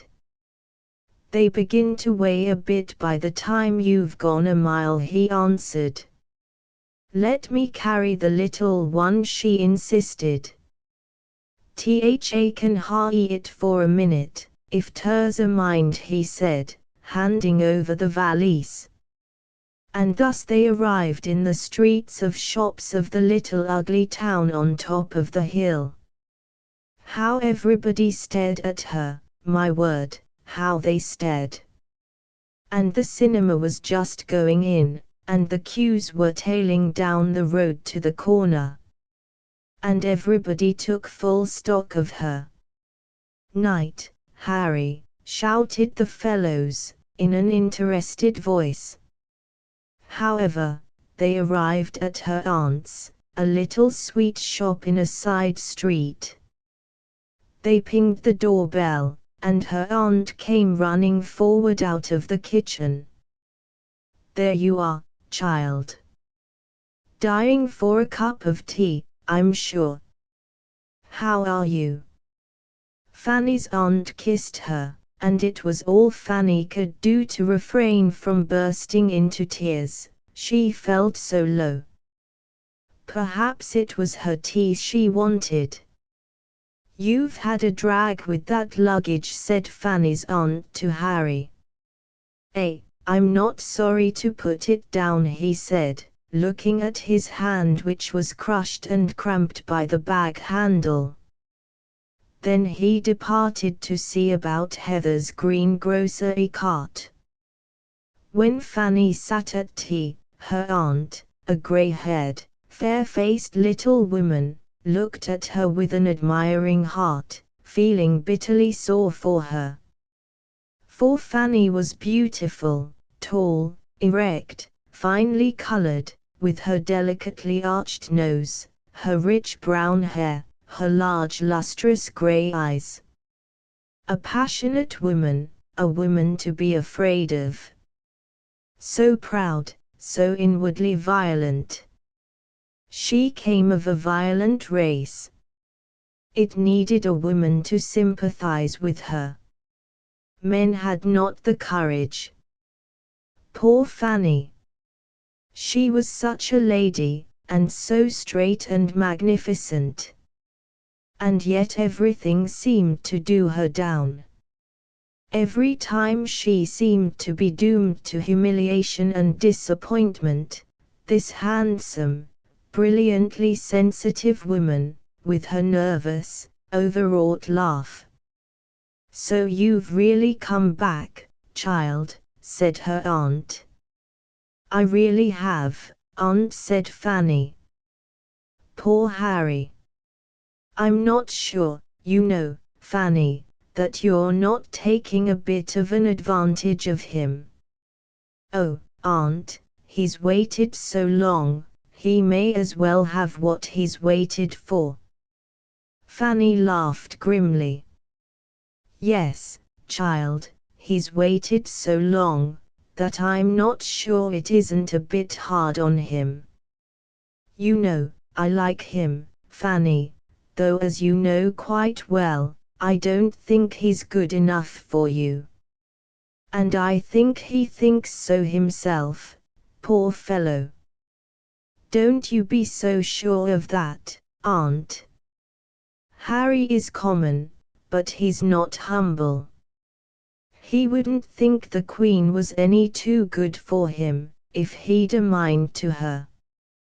"Well, it's as well if he has a proper opinion of himself."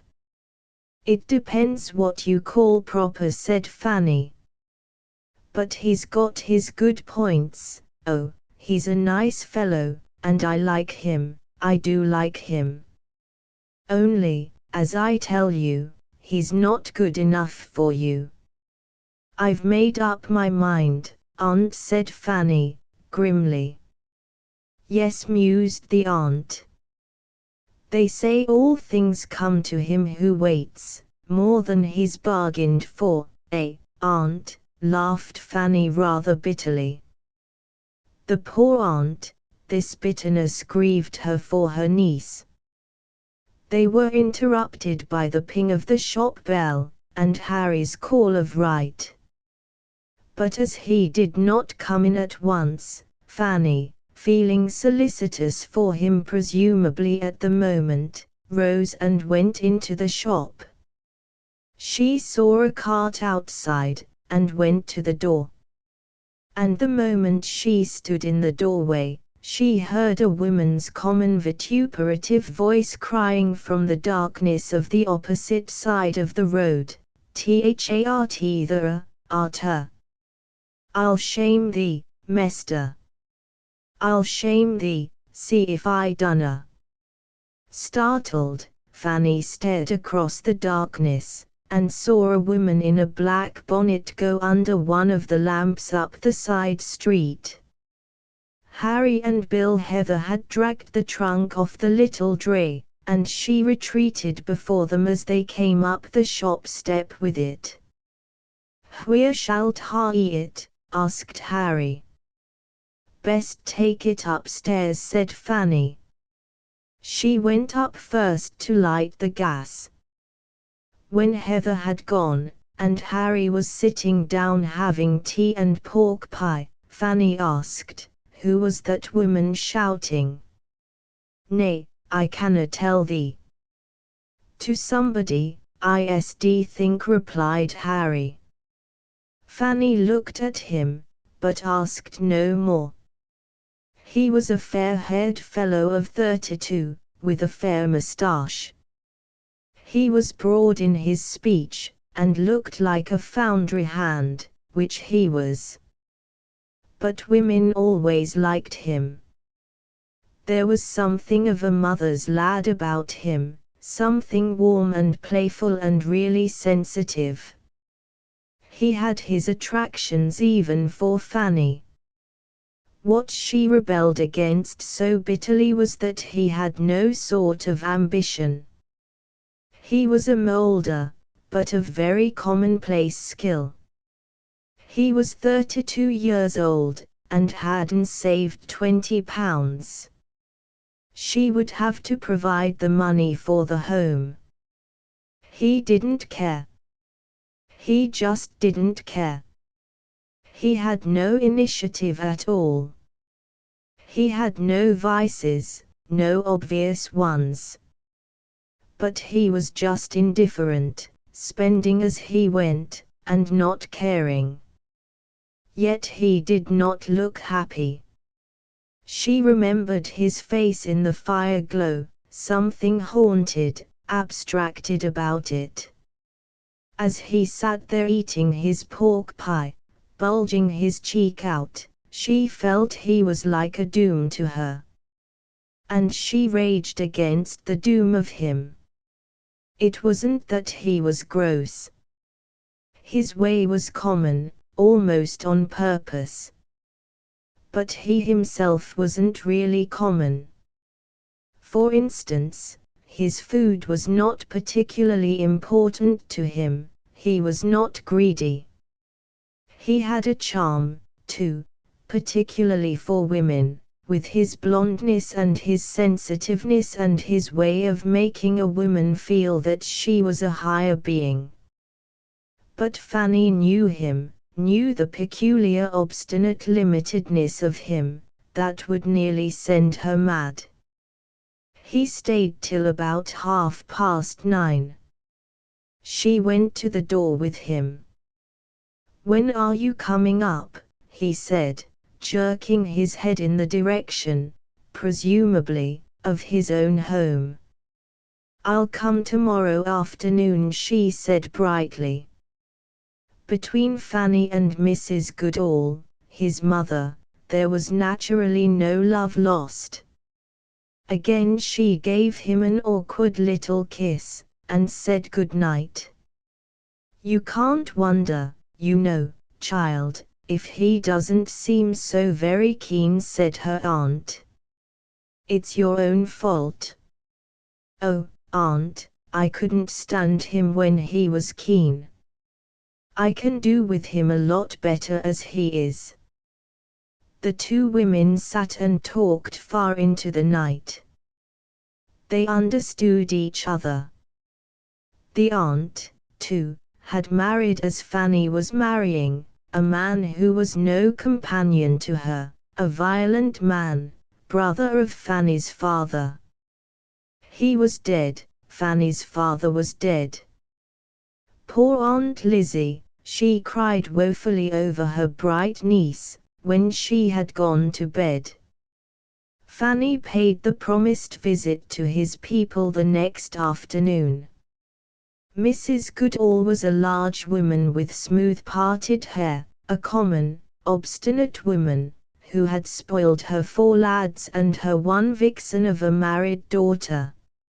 She was one of those old-fashioned powerful natures that couldn't do with looks or education or any form of showing off.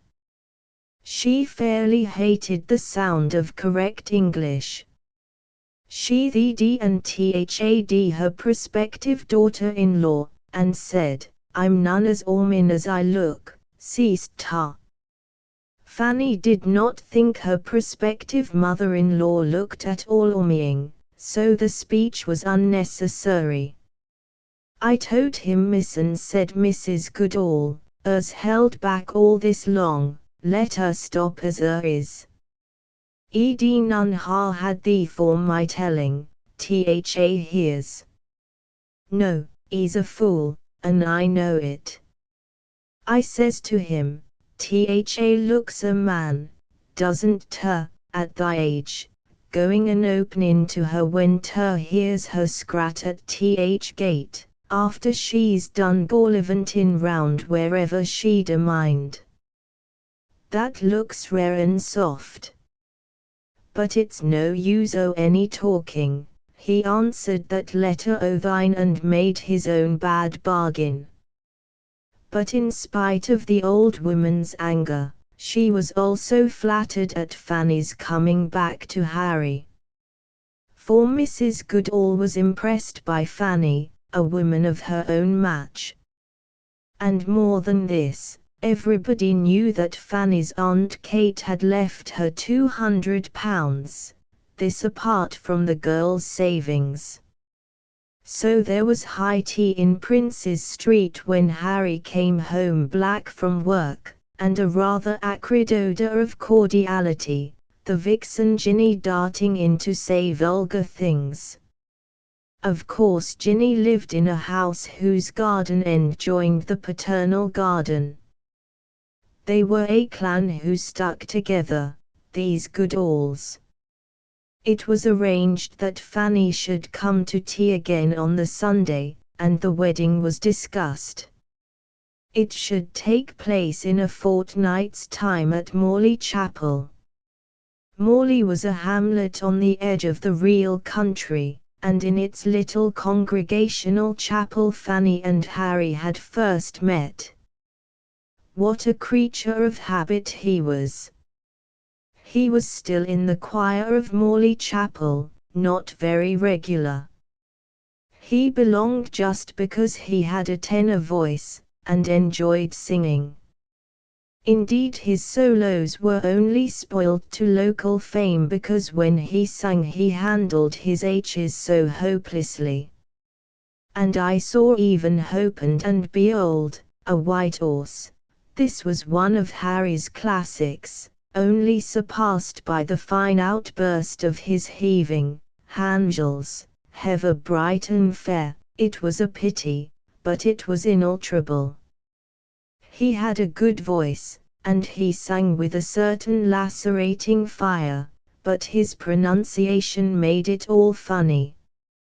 And nothing could alter him. So he was never heard save at cheap concerts and in the little, poorer chapels. The others scoffed. Now the month was September, and Sunday was Harvest Festival at Morley Chapel, and Harry was singing solos. So that Fanny was to go to afternoon service, and come home to a grand spread of Sunday tea with him. Poor Fanny! One of the most wonderful afternoons had been a Sunday afternoon service, with her cousin Luther at her side, Harvest Festival in Morley Chapel. Harry had sung solos then, 10 years ago.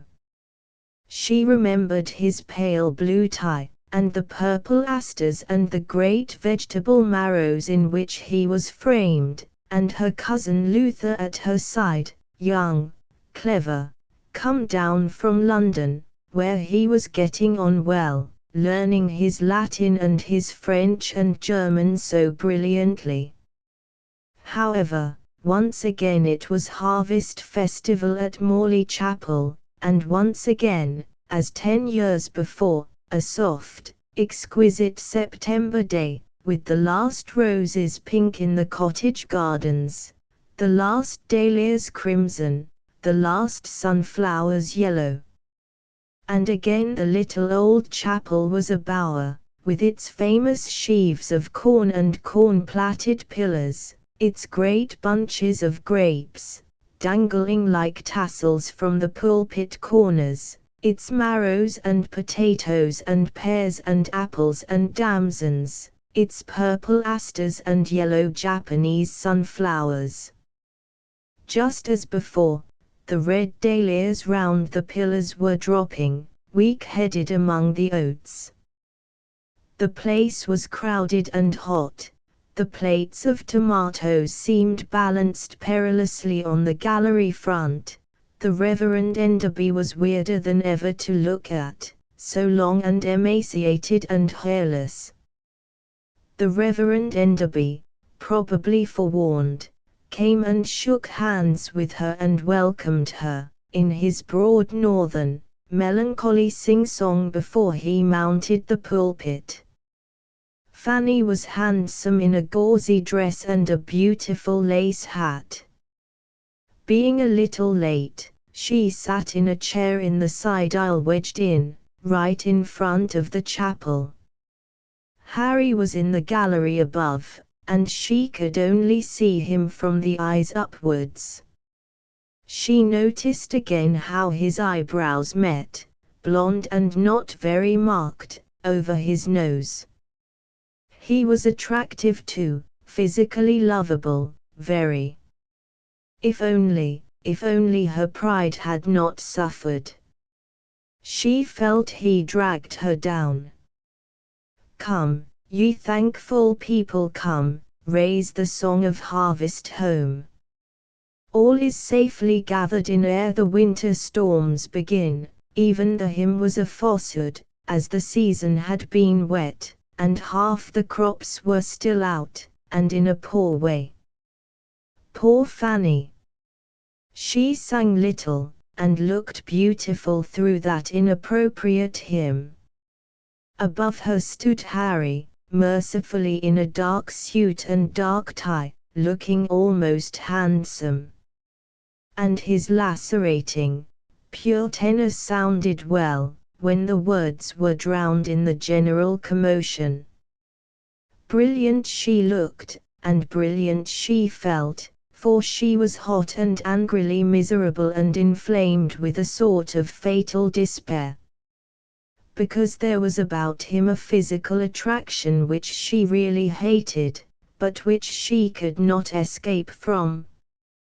He was the first man who had ever kissed her. And his kisses, even while she rebelled from them, had lived in her blood and sent roots down into her soul. After all this time she had come back to them. And her soul groaned, for she felt dragged down to earth, as a bird which some dog has got down in the dust. She knew her life would be unhappy. She knew that what she was doing was fatal. Yet it was her doom. She had to come back to him. He had to sing 2 solos this afternoon, one before the address from the pulpit and one after. Fanny looked at him, and wondered he was not too shy to stand up there in front of all the people. But no, he was not shy. He had even a kind of assurance on his face as he looked down from the choir gallery at her, the assurance of a common man deliberately entrenched in his commonness. Oh, such a rage went through her veins as she saw the air of triumph, laconic, indifferent triumph which sat so obstinately and recklessly on his eyelids as he looked down at her. Ah, she despised him. But there he stood up in that choir gallery like Balaam's ass in front of her, and she could not get beyond him. A certain winsomeness also about him. A certain physical winsomeness, and as if his flesh were new and lovely to touch. The thorn of desire rankled bitterly in her heart. He, it goes without saying, sang like a canary this particular afternoon, with a certain defiant passion which pleasantly crisped the blood of the congregation. Fanny felt the crisp flames go through her veins as she listened. Even the curious loud-mouthed vernacular had a certain fascination. But, oh, also, it was so repugnant. He would triumph over her, obstinately he would drag her right back into the common people, a doom, a vulgar doom. The second performance was an anthem, in which Harry sang the solo parts. It was clumsy, but beautiful, with lovely words. They that sow in tears shall reap in joy, he that goeth forth and weepeth, bearing precious seed shall doubtless come again with rejoicing, bringing his sheaves with him, shall doubtless come, softly intoned the altos, bringing his sheaves with him. The trebles flourished brightly, and then again began the half-wistful solo. They that sow in tears shall reap in joy. Yes, it was effective and moving. But at the moment when Harry's voice sank carelessly down to his close, and the choir, standing behind him, were opening their mouths for the final triumphant outburst, a shouting female voice rose up from the body of the congregation. The organ gave one startled trump, and went silent. The choir stood transfixed. "You look well standing there, singing in God's holy house," came the loud, angry female shout. Everybody turned electrified. A stoutish, red-faced woman in a black bonnet was standing up denouncing the soloist. Almost fainting with shock, the congregation realized it. "You look well, don't you, standing there singing solos in God's holy house, you, Goodall. But I said I'd shame you. You look well, bringing your young woman here with you, don't you? I'll let her know who she's dealing with. A scampers won't take the consequences of what he's done." The hard-faced, frenzied woman turned in the direction of Fanny. "That's what Harry Goodall is, if you want to know." And she sat down again in her seat. Fanny, startled like all the rest, had turned to look. She had gone white, and then a burning red, under the attack.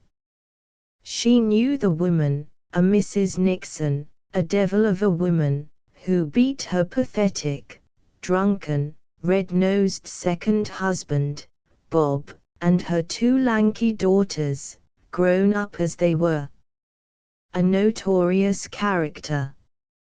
Fanny turned round again, and sat motionless as eternity in her seat. There was a minute of perfect silence and suspense. The audience was open-mouthed and dumb. The choir stood like Lot's wife, and Harry, with his music sheet, stood there uplifted, looking down with a dumb sort of indifference on Mrs. Nixon, his face naive and faintly mocking. Mrs. Nixon sat defiant in her seat, braving them all. Then a rustle, like a wood when the wind suddenly catches the leaves. And then the tall, weird minister got to his feet, and in his strong, bell-like, beautiful voice, the only beautiful thing about him, he said with infinite mournful pathos, "Let us unite in singing the last hymn on the hymn sheet, the last hymn on the hymn sheet, number 11. Fair waved the golden corn, in Canaan's pleasant land." The organ tuned up promptly. During the hymn the offertory was taken. And after the hymn, the prayer. Mr. Enderby came from Northumberland.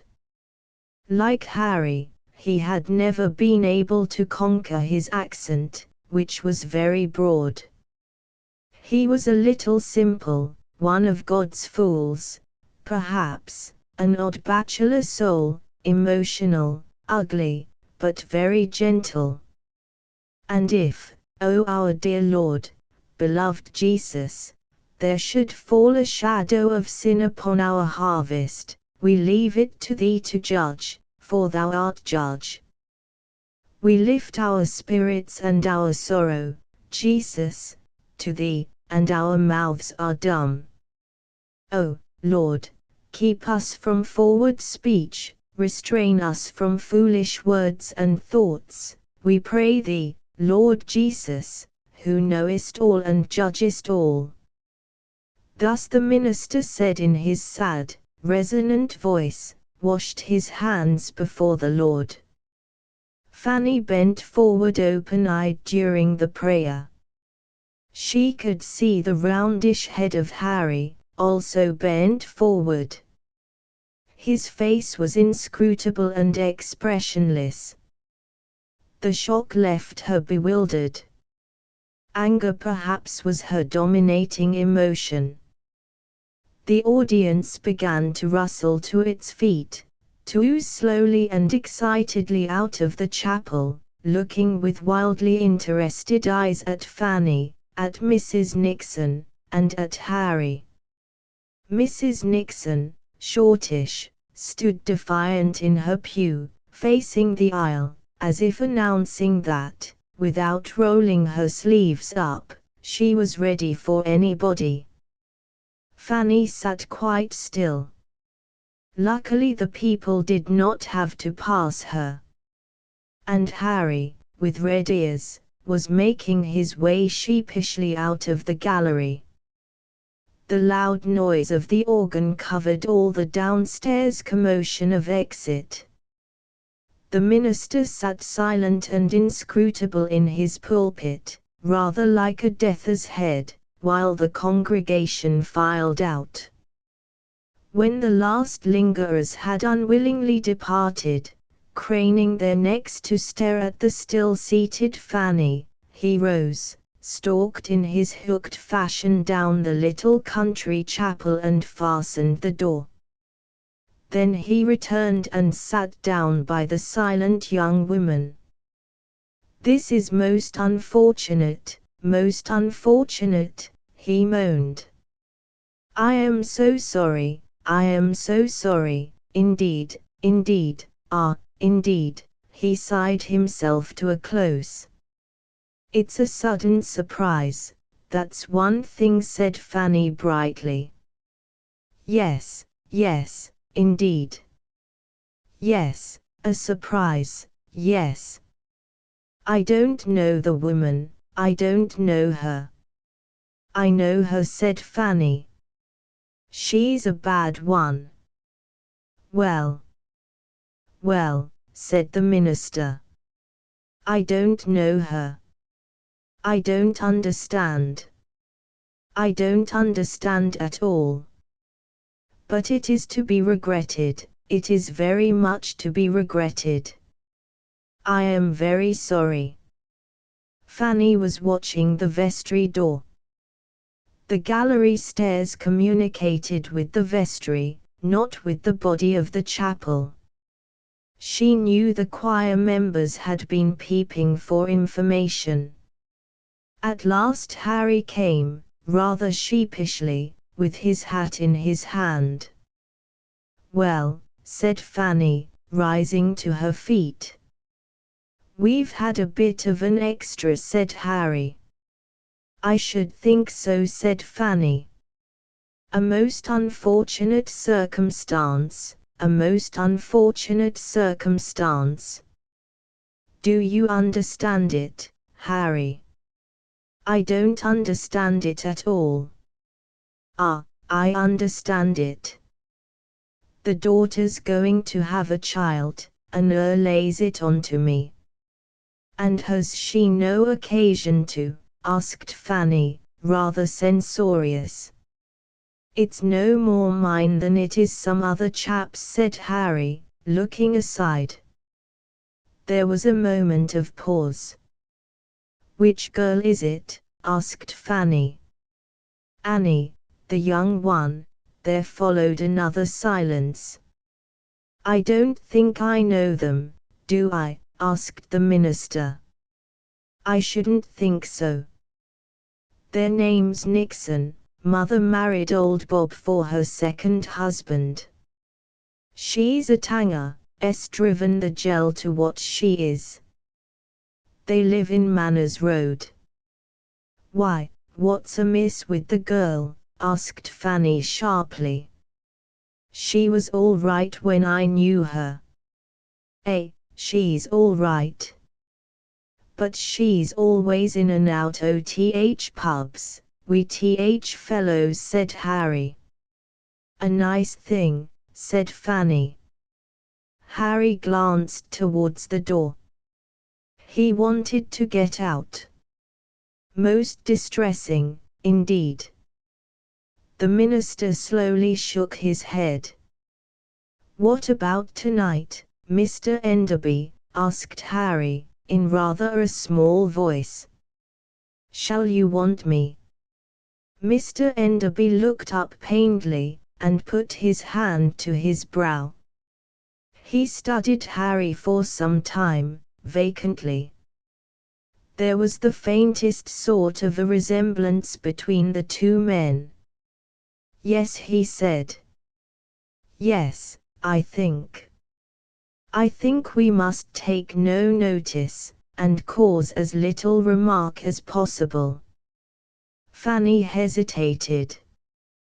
Then she said to Harry, But will you come? He looked at her. I'll come, he said. Then he turned to Mr. Enderby. Well, good afternoon, Mr. Enderby, he said. Good afternoon, Harry. Good afternoon, replied the mournful minister. Fanny followed Harry to the door, and for some time they walked in silence through the late afternoon. And it's yours as much as anybody else's, she said. He answered shortly. And they went without another word, for the long mile or so, till they came to the corner of the street where Harry lived. Fanny hesitated. Should she go on to her aunt's? Should she? It would mean leaving all this, forever. Harry stood silent. Some obstinacy made her turn with him along the road to his own home. When they entered the house place, the whole family was there, mother and father and Ginny, with Ginny's husband and children and Harry's two brothers. You've been having your ears warmed, they tell me, said Mrs. Goodall grimly. Who telled thee? Asked Harry shortly. Maggie and Luke's both been in. You look well, don't you? Said interfering Ginny. Harry went and hung his hat up, without replying. Come upstairs and take your hat off, said Mrs. Goodall to Fanny, almost kindly. It would have annoyed her very much if Fanny had dropped her son at this moment. What's say, then? Asked the father secretly of Harry, jerking his head in the direction of the stairs whence Fanny had disappeared. Nowt yet, said Harry. Serve you right if she chucks you now, said Ginny. I'll bet it's right about Annie Nixon and you. Bets so much, said Harry. But you can't deny it, said Ginny. I can if I've a mind. His father looked at him inquiringly. It's no more mine than it is Bill Bowers, or Ted Slaney's, or 6 or 7 on 'em, said Harry to his father. And the father nodded silently. That'll not get you out of it, in court, said Ginny. Upstairs Fanny evaded all the thrusts made by his mother, and did not declare her hand. She tidied her hair, washed her hands, and put the tiniest bit of powder on her face, for coolness, there in front of Mrs. Goodall's indignant gaze. It was like a declaration of independence. But the old woman said nothing. They came down to Sunday tea, with sardines and tinned salmon and tinned peaches, besides tarts and cakes. The chatter was general. It concerned the Nixon family and the scandal. "Oh, she's a foul-mouthed woman," said Ginny of Mrs. Nixon. "She may well talk about God's holy house, she had. It's first time she's set foot in it, ever since she dropped off from being converted. She's a devil and she always was one. Can't you remember how she treated Bob's children, Mother, when we lived down in the buildings?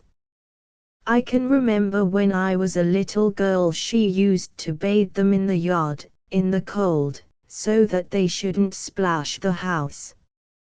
She'd half kill them if they made a mark on the floor, and the language she'd use. And one Saturday I can remember Gary, that was Bob's own girl, she ran off when her stepmother was going to bathe her, ran off without a rag of clothes on. Can you remember, Mother? And she hid in Smedley's closes. It was the time of mowing grass, and nobody could find her. She hid out there all night, didn't she, Mother? Nobody could find her. My word, there was a talk. They found her on Sunday morning. Fred Coots threatened to break every bone in the woman's body if she touched the children again, put in the father. Anyhow, they frightened her, said Ginny. But she was nearly as bad with her own too. And anybody can see that she's driven old Bob till he's gone soft. Ah, soft as mush, said Jack Goodall. Edie never 'ad a week's wage, nor yet a day's if th chaps didn't make it up to him. My word, if he didn't bring her a week's wage, she'd pull his head off, said Ginny. But a clean woman, and respectable, except for her foul mouth, said Mrs. Goodall. Keeps to herself like a bulldog. Never lets anybody come near the house, and neighbors with nobody. Wanted it thrashed out of her, said Mr. Goodall, a silent, evasive sort of man. Where Bob gets the money for his drink from is a mystery, said Ginny. Chaps treats him, said Harry. Well, he's got the pair of frightenedest rabbit eyes you'd wish to see, said Ginny. With a drunken man's murder in them, I think, said Mrs. Goodall. So the talk went on after tea, till it was practically time to start off to chapel again. You'll have to be getting ready, Fanny, said Mrs. Goodall. I'm not going tonight, said Fanny abruptly. And there was a sudden halt in the family. I'll stop with you tonight, Mother, she added. Best you had, my gel, said Mrs. Goodall, flattered and assured. End of the Project Gutenberg ebook. England, My England *****. Updated editions will replace the previous one, the old editions will be renamed. Creating the works from print editions not protected by U.S. copyright law means that no one owns a United States copyright in these works, so the Foundation, and you, can copy and distribute it in the United States without permission and without paying copyright royalties. Special rules, set forth in the general terms of use part of this license, apply to copying and distributing Project Gutenberg trademark symbol electronic works to protect the Project Gutenberg trademark symbol concept and trademark.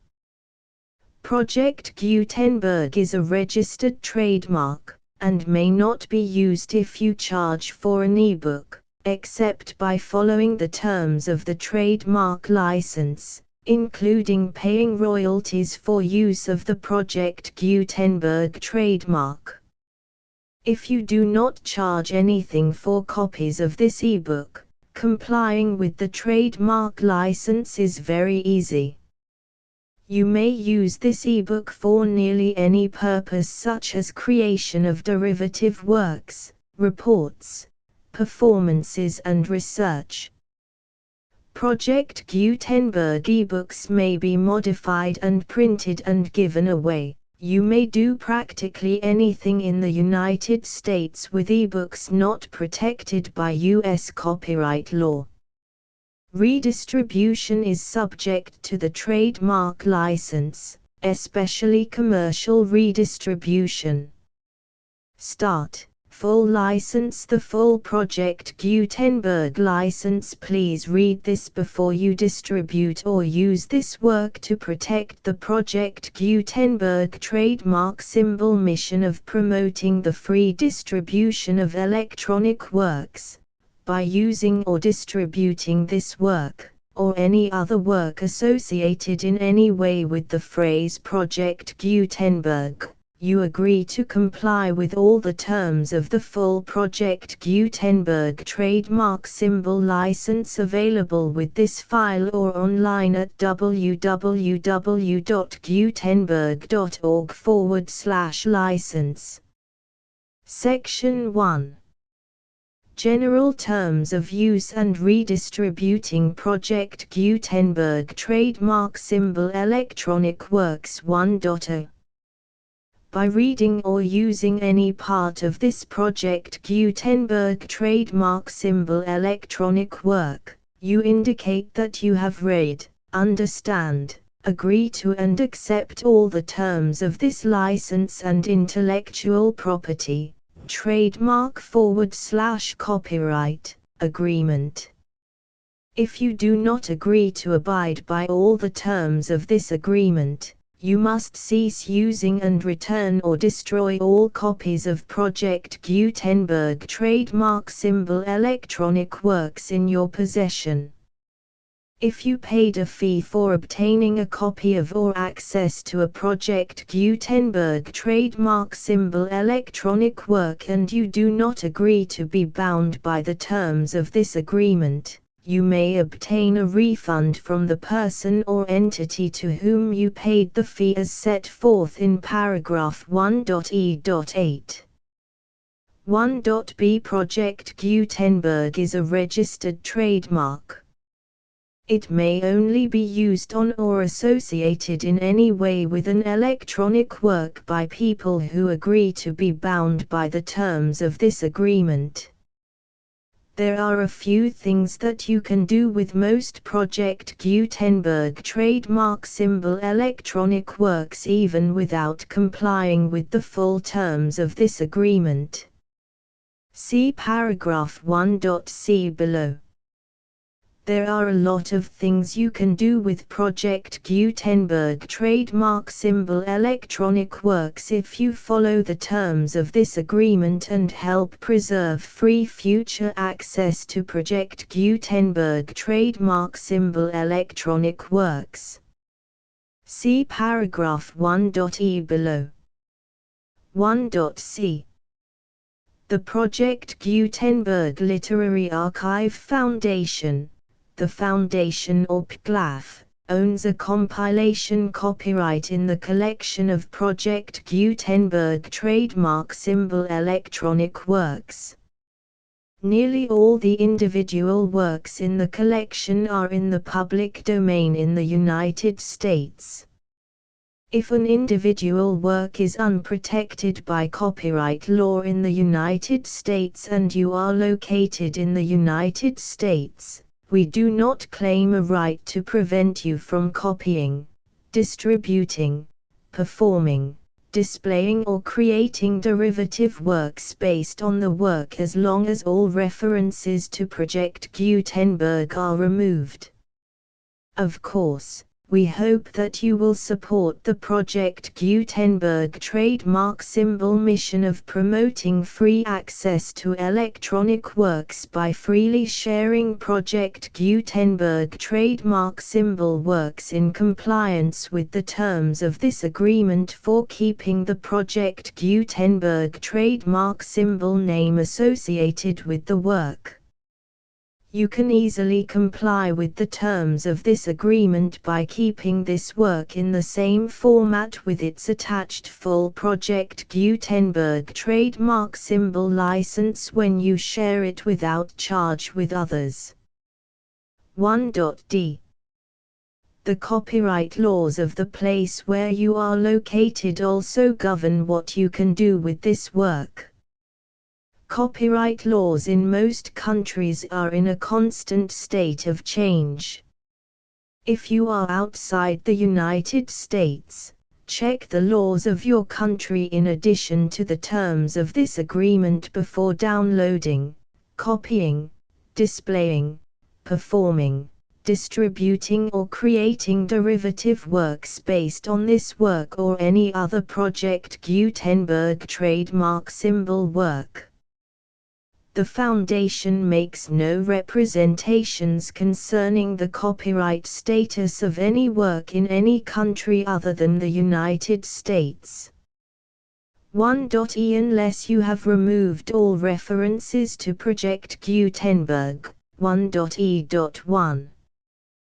The following sentence, with active links to, or other immediate access to, the full Project Gutenberg trademark symbol license must appear prominently whenever any copy of a Project Gutenberg trademark symbol work, any work on which the phrase Project Gutenberg appears, or with which the phrase Project Gutenberg is associated, is accessed, displayed, performed, viewed, copied or distributed.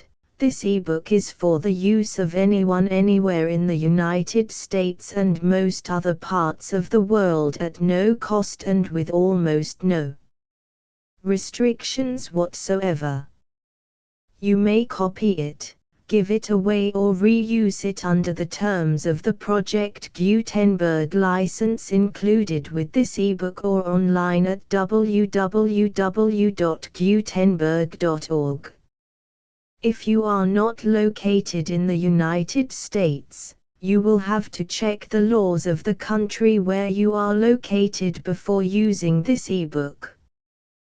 1.e.2.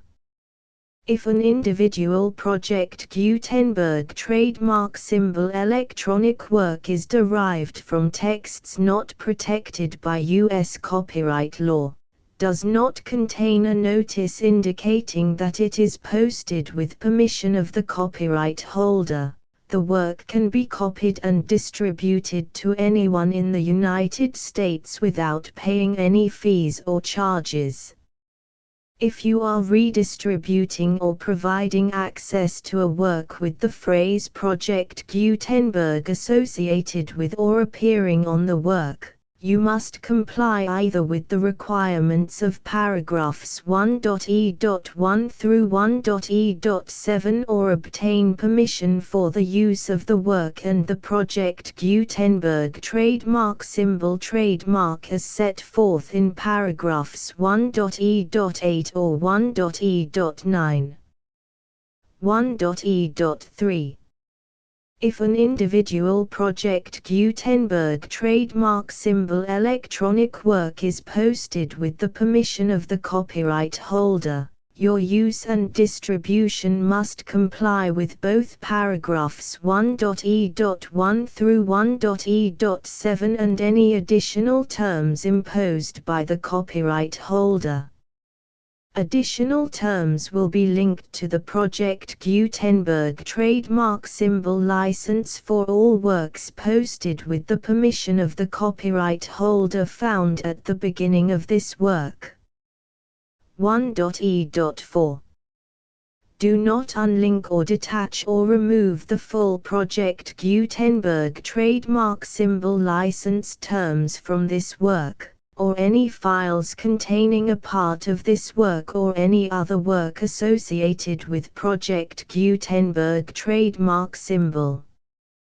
1.e.5 Do not copy, display, perform, distribute or redistribute this electronic work, or any part of this electronic work, without prominently displaying the sentence set forth in paragraph 1.e.1 with active links or immediate access to the full terms of the Project Gutenberg trademark symbol license.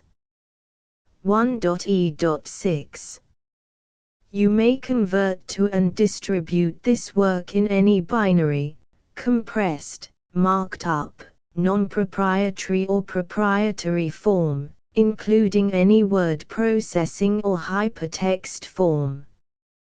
However, if you provide access to or distribute copies of a Project Gutenberg trademark symbol work in a format other than plain vanilla ASCII or other format used in the official version posted on the official Project Gutenberg trademark symbol website, www.gutenberg.org, you must, at no additional cost, fee or expense to the user, provide a copy, a means of exporting a copy, or a means of obtaining a copy upon request, of the work in its original plain vanilla ASCII or other form. Any alternate format must include the full Project Gutenberg trademark symbol license as specified in paragraph 1.e.1.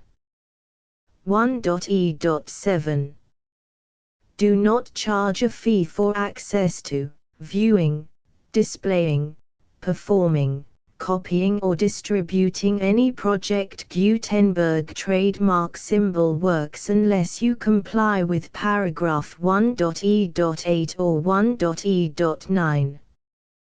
1.e.8 You may charge a reasonable fee for copies of or providing access to or distributing Project Gutenberg trademark symbol electronic works provided that you pay a royalty fee of 20% of the gross profits you derive from the use of Project Gutenberg trademark symbol works calculated using the method you already use to calculate your applicable taxes. The fee is owed to the owner of the Project Gutenberg trademark symbol trademark, but he has agreed to donate royalties under this paragraph to the Project Gutenberg Literary Archive Foundation. Royalty payments must be paid within 60 days following each date on which you prepare, or are legally required to prepare, your periodic tax returns. Royalty payments should be clearly marked as such and sent to the Project Gutenberg Literary Archive Foundation at the address specified in Section 4, Information about donations to the Project Gutenberg Literary Archive Foundation. You provide a full refund of any money paid by a user who notifies you in writing, or by email, within 30 days of receipt that he does not agree to the terms of the full Project Gutenberg trademark symbol license. You must require such a user to return or destroy all copies of the works possessed in a physical medium and discontinue all use of and all access to other copies of Project Gutenberg trademark symbol works.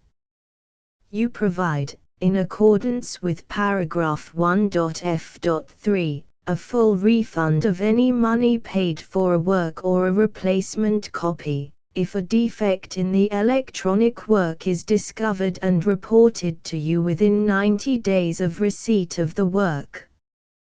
You comply with all other terms of this agreement for free distribution of Project Gutenberg trademark symbol works. 1.e.9 If you wish to charge a fee or distribute a Project Gutenberg trademark symbol electronic work or group of works on different terms than are set forth in this agreement, you must obtain permission in writing from the Project Gutenberg Literary Archive Foundation, the manager of the Project Gutenberg trademark symbol trademark. Contact the Foundation as set forth in Section 3 below. 1.f1.f.1 Project Gutenberg volunteers and employees expend considerable effort to identify, do copyright research on, transcribe and proofread works not protected by U.S. copyright law in creating the Project Gutenberg trademark symbol collection. Despite these efforts, Project Gutenberg trademark symbol electronic works, and the medium on which they may be stored, may contain defects such as, but not limited to, incomplete, inaccurate or corrupt data, transcription errors, a copyright or other intellectual property infringement, a defective or damaged disk or other medium, a computer virus, or computer codes that damage or cannot be read by your equipment. 1.f.2 Limited warranty, disclaimer of damages, except for the right of replacement or refund described in paragraph 1.f.3, the Project Gutenberg Literary Archive Foundation, the owner of the Project Gutenberg trademark symbol trademark, and any other party distributing a Project Gutenberg trademark symbol electronic work under this agreement, disclaim all liability to you for damages, costs and expenses, including legal fees. You agree that you have no remedies for negligence, strict liability, breach of warranty or breach of contract except those provided in paragraph 1.f.3. You agree that the Foundation, the trademark owner, and any distributor under this agreement will not be liable to you for actual, direct, indirect, consequential, punitive or incidental damages even if you give notice of the possibility of such damage. 1.f.3 Limited right of replacement or refund. If you discover a defect in this electronic work within 90 days of receiving it, you can receive a refund of the money, if any, you paid for it by sending a written explanation to the person you received the work from. If you received the work on a physical medium, you must return the medium with your written explanation. The person or entity that provided you with the defective work may elect to provide a replacement copy in lieu of a refund. If you received the work electronically, the person or entity providing it to you may choose to give you a second opportunity to receive the work electronically in lieu of a refund. If the second copy is also defective, you may demand a refund in writing without further opportunities to fix the problem. 1.f.4 Except for the limited right of replacement or refund set forth in paragraph 1.f.3, this work is provided to you as is, with no other warranties of any kind, express or implied, including but not limited to warranties of merchantability or fitness for any purpose. 1.f.5 Some states do not allow disclaimers of certain implied warranties or the exclusion or limitation of certain types of damages. If any disclaimer or limitation set forth in this agreement violates the law of the state applicable to this agreement, the agreement shall be interpreted to make the maximum disclaimer or limitation permitted by the applicable state law. The invalidity or unenforceability of any provision of this agreement shall not void the remaining provisions. 1.f.6 Indemnity. You agree to indemnify and hold the foundation, the trademark owner, any agent or employee of the foundation, anyone providing copies of Project Gutenberg trademark symbol electronic works in accordance with this agreement, and any volunteers associated with the production, promotion and distribution of Project Gutenberg trademark symbol electronic works, harmless from all liability, costs and expenses, including legal fees, that arise directly or indirectly from any of the following which you do or cause to occur. A. Distribution of this or any Project Gutenberg trademark symbol work. B. Alteration, modification, or additions or deletions to any Project Gutenberg trademark symbol work, and C. Any defect you cause. Section 2. Information about the mission of Project Gutenberg trademark symbol. Project Gutenberg trademark symbol is synonymous with the free distribution of electronic works in formats readable by the widest variety of computers, including obsolete, old, middle-aged and new computers. It exists because of the efforts of hundreds of volunteers and donations from people in all walks of life. Volunteers and financial support to provide volunteers with the assistance they need are critical to reaching Project Gutenberg trademark symbol's goals and ensuring that the Project Gutenberg trademark symbol collection will remain freely available for generations to come. In 2001, the Project Gutenberg Literary Archive Foundation was created to provide a secure and permanent future for Project Gutenberg trademark symbol and future generations. To learn more about the Project Gutenberg Literary Archive Foundation and how your efforts and donations can help, see sections 3 and 4 and the Foundation information page at www.gutenberg.org. Section 3.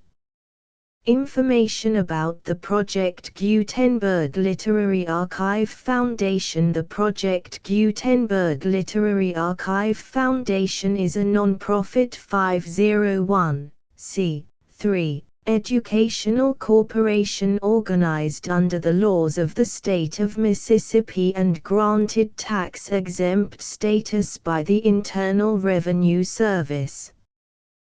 The Foundation's IN or Federal Tax Identification Number is 64-6221541. Contributions to the Project Gutenberg Literary Archive Foundation are tax-deductible to the full extent permitted by U.S. federal laws and your state's laws. The Foundation's business office is located at 809 North 1500 West, Salt Lake City, UT 84116. 801-596-1887. Email contact links and up-to-date contact information can be found at the Foundation's website and official page at www.gutenberg.org/contact. Section 4. Information about donations to the Project Gutenberg Literary Archive Foundation. Project Gutenberg trademark symbol depends upon and cannot survive without widespread public support and donations to carry out its mission of increasing the number of public domain and licensed works that can be freely distributed in machine-readable form accessible by the widest array of equipment, including outdated equipment. Many small donations, $1 to $5,000, are particularly important to maintaining tax-exempt status with the IRS. The Foundation is committed to complying with the laws regulating charities and charitable donations in all 50 states of the United States. Compliance requirements are not uniform and it takes a considerable effort, much paperwork and many fees to meet and keep up with these requirements. We do not solicit donations in locations where we have not received written confirmation of compliance. To send donations or determine the status of compliance for any particular state, visit www.gutenberg.org/donate. While we cannot and do not solicit contributions from states where we have not met the solicitation requirements, we know of no prohibition against accepting unsolicited donations from donors in such states who approach us with offers to donate. International donations are gratefully accepted, but we cannot make any statements concerning tax treatment of donations received from outside the United States. U.S. laws alone swamp our small staff. Please check the Project Gutenberg web pages for current donation methods and addresses. Donations are accepted in a number of other ways, including checks, online payments and credit card donations. To donate, please visit www.gutenberg.org/donate. Section 5.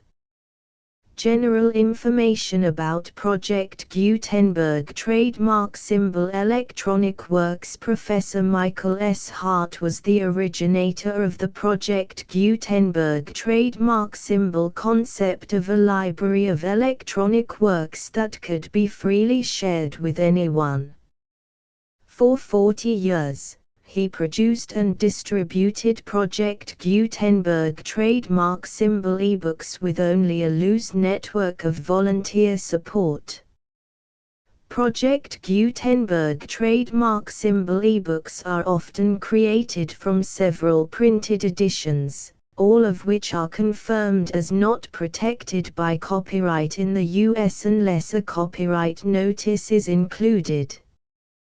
Thus, we do not necessarily keep ebooks in compliance with any particular paper edition. Most people start at our website, which has the main PG search facility, www.gutenberg.org.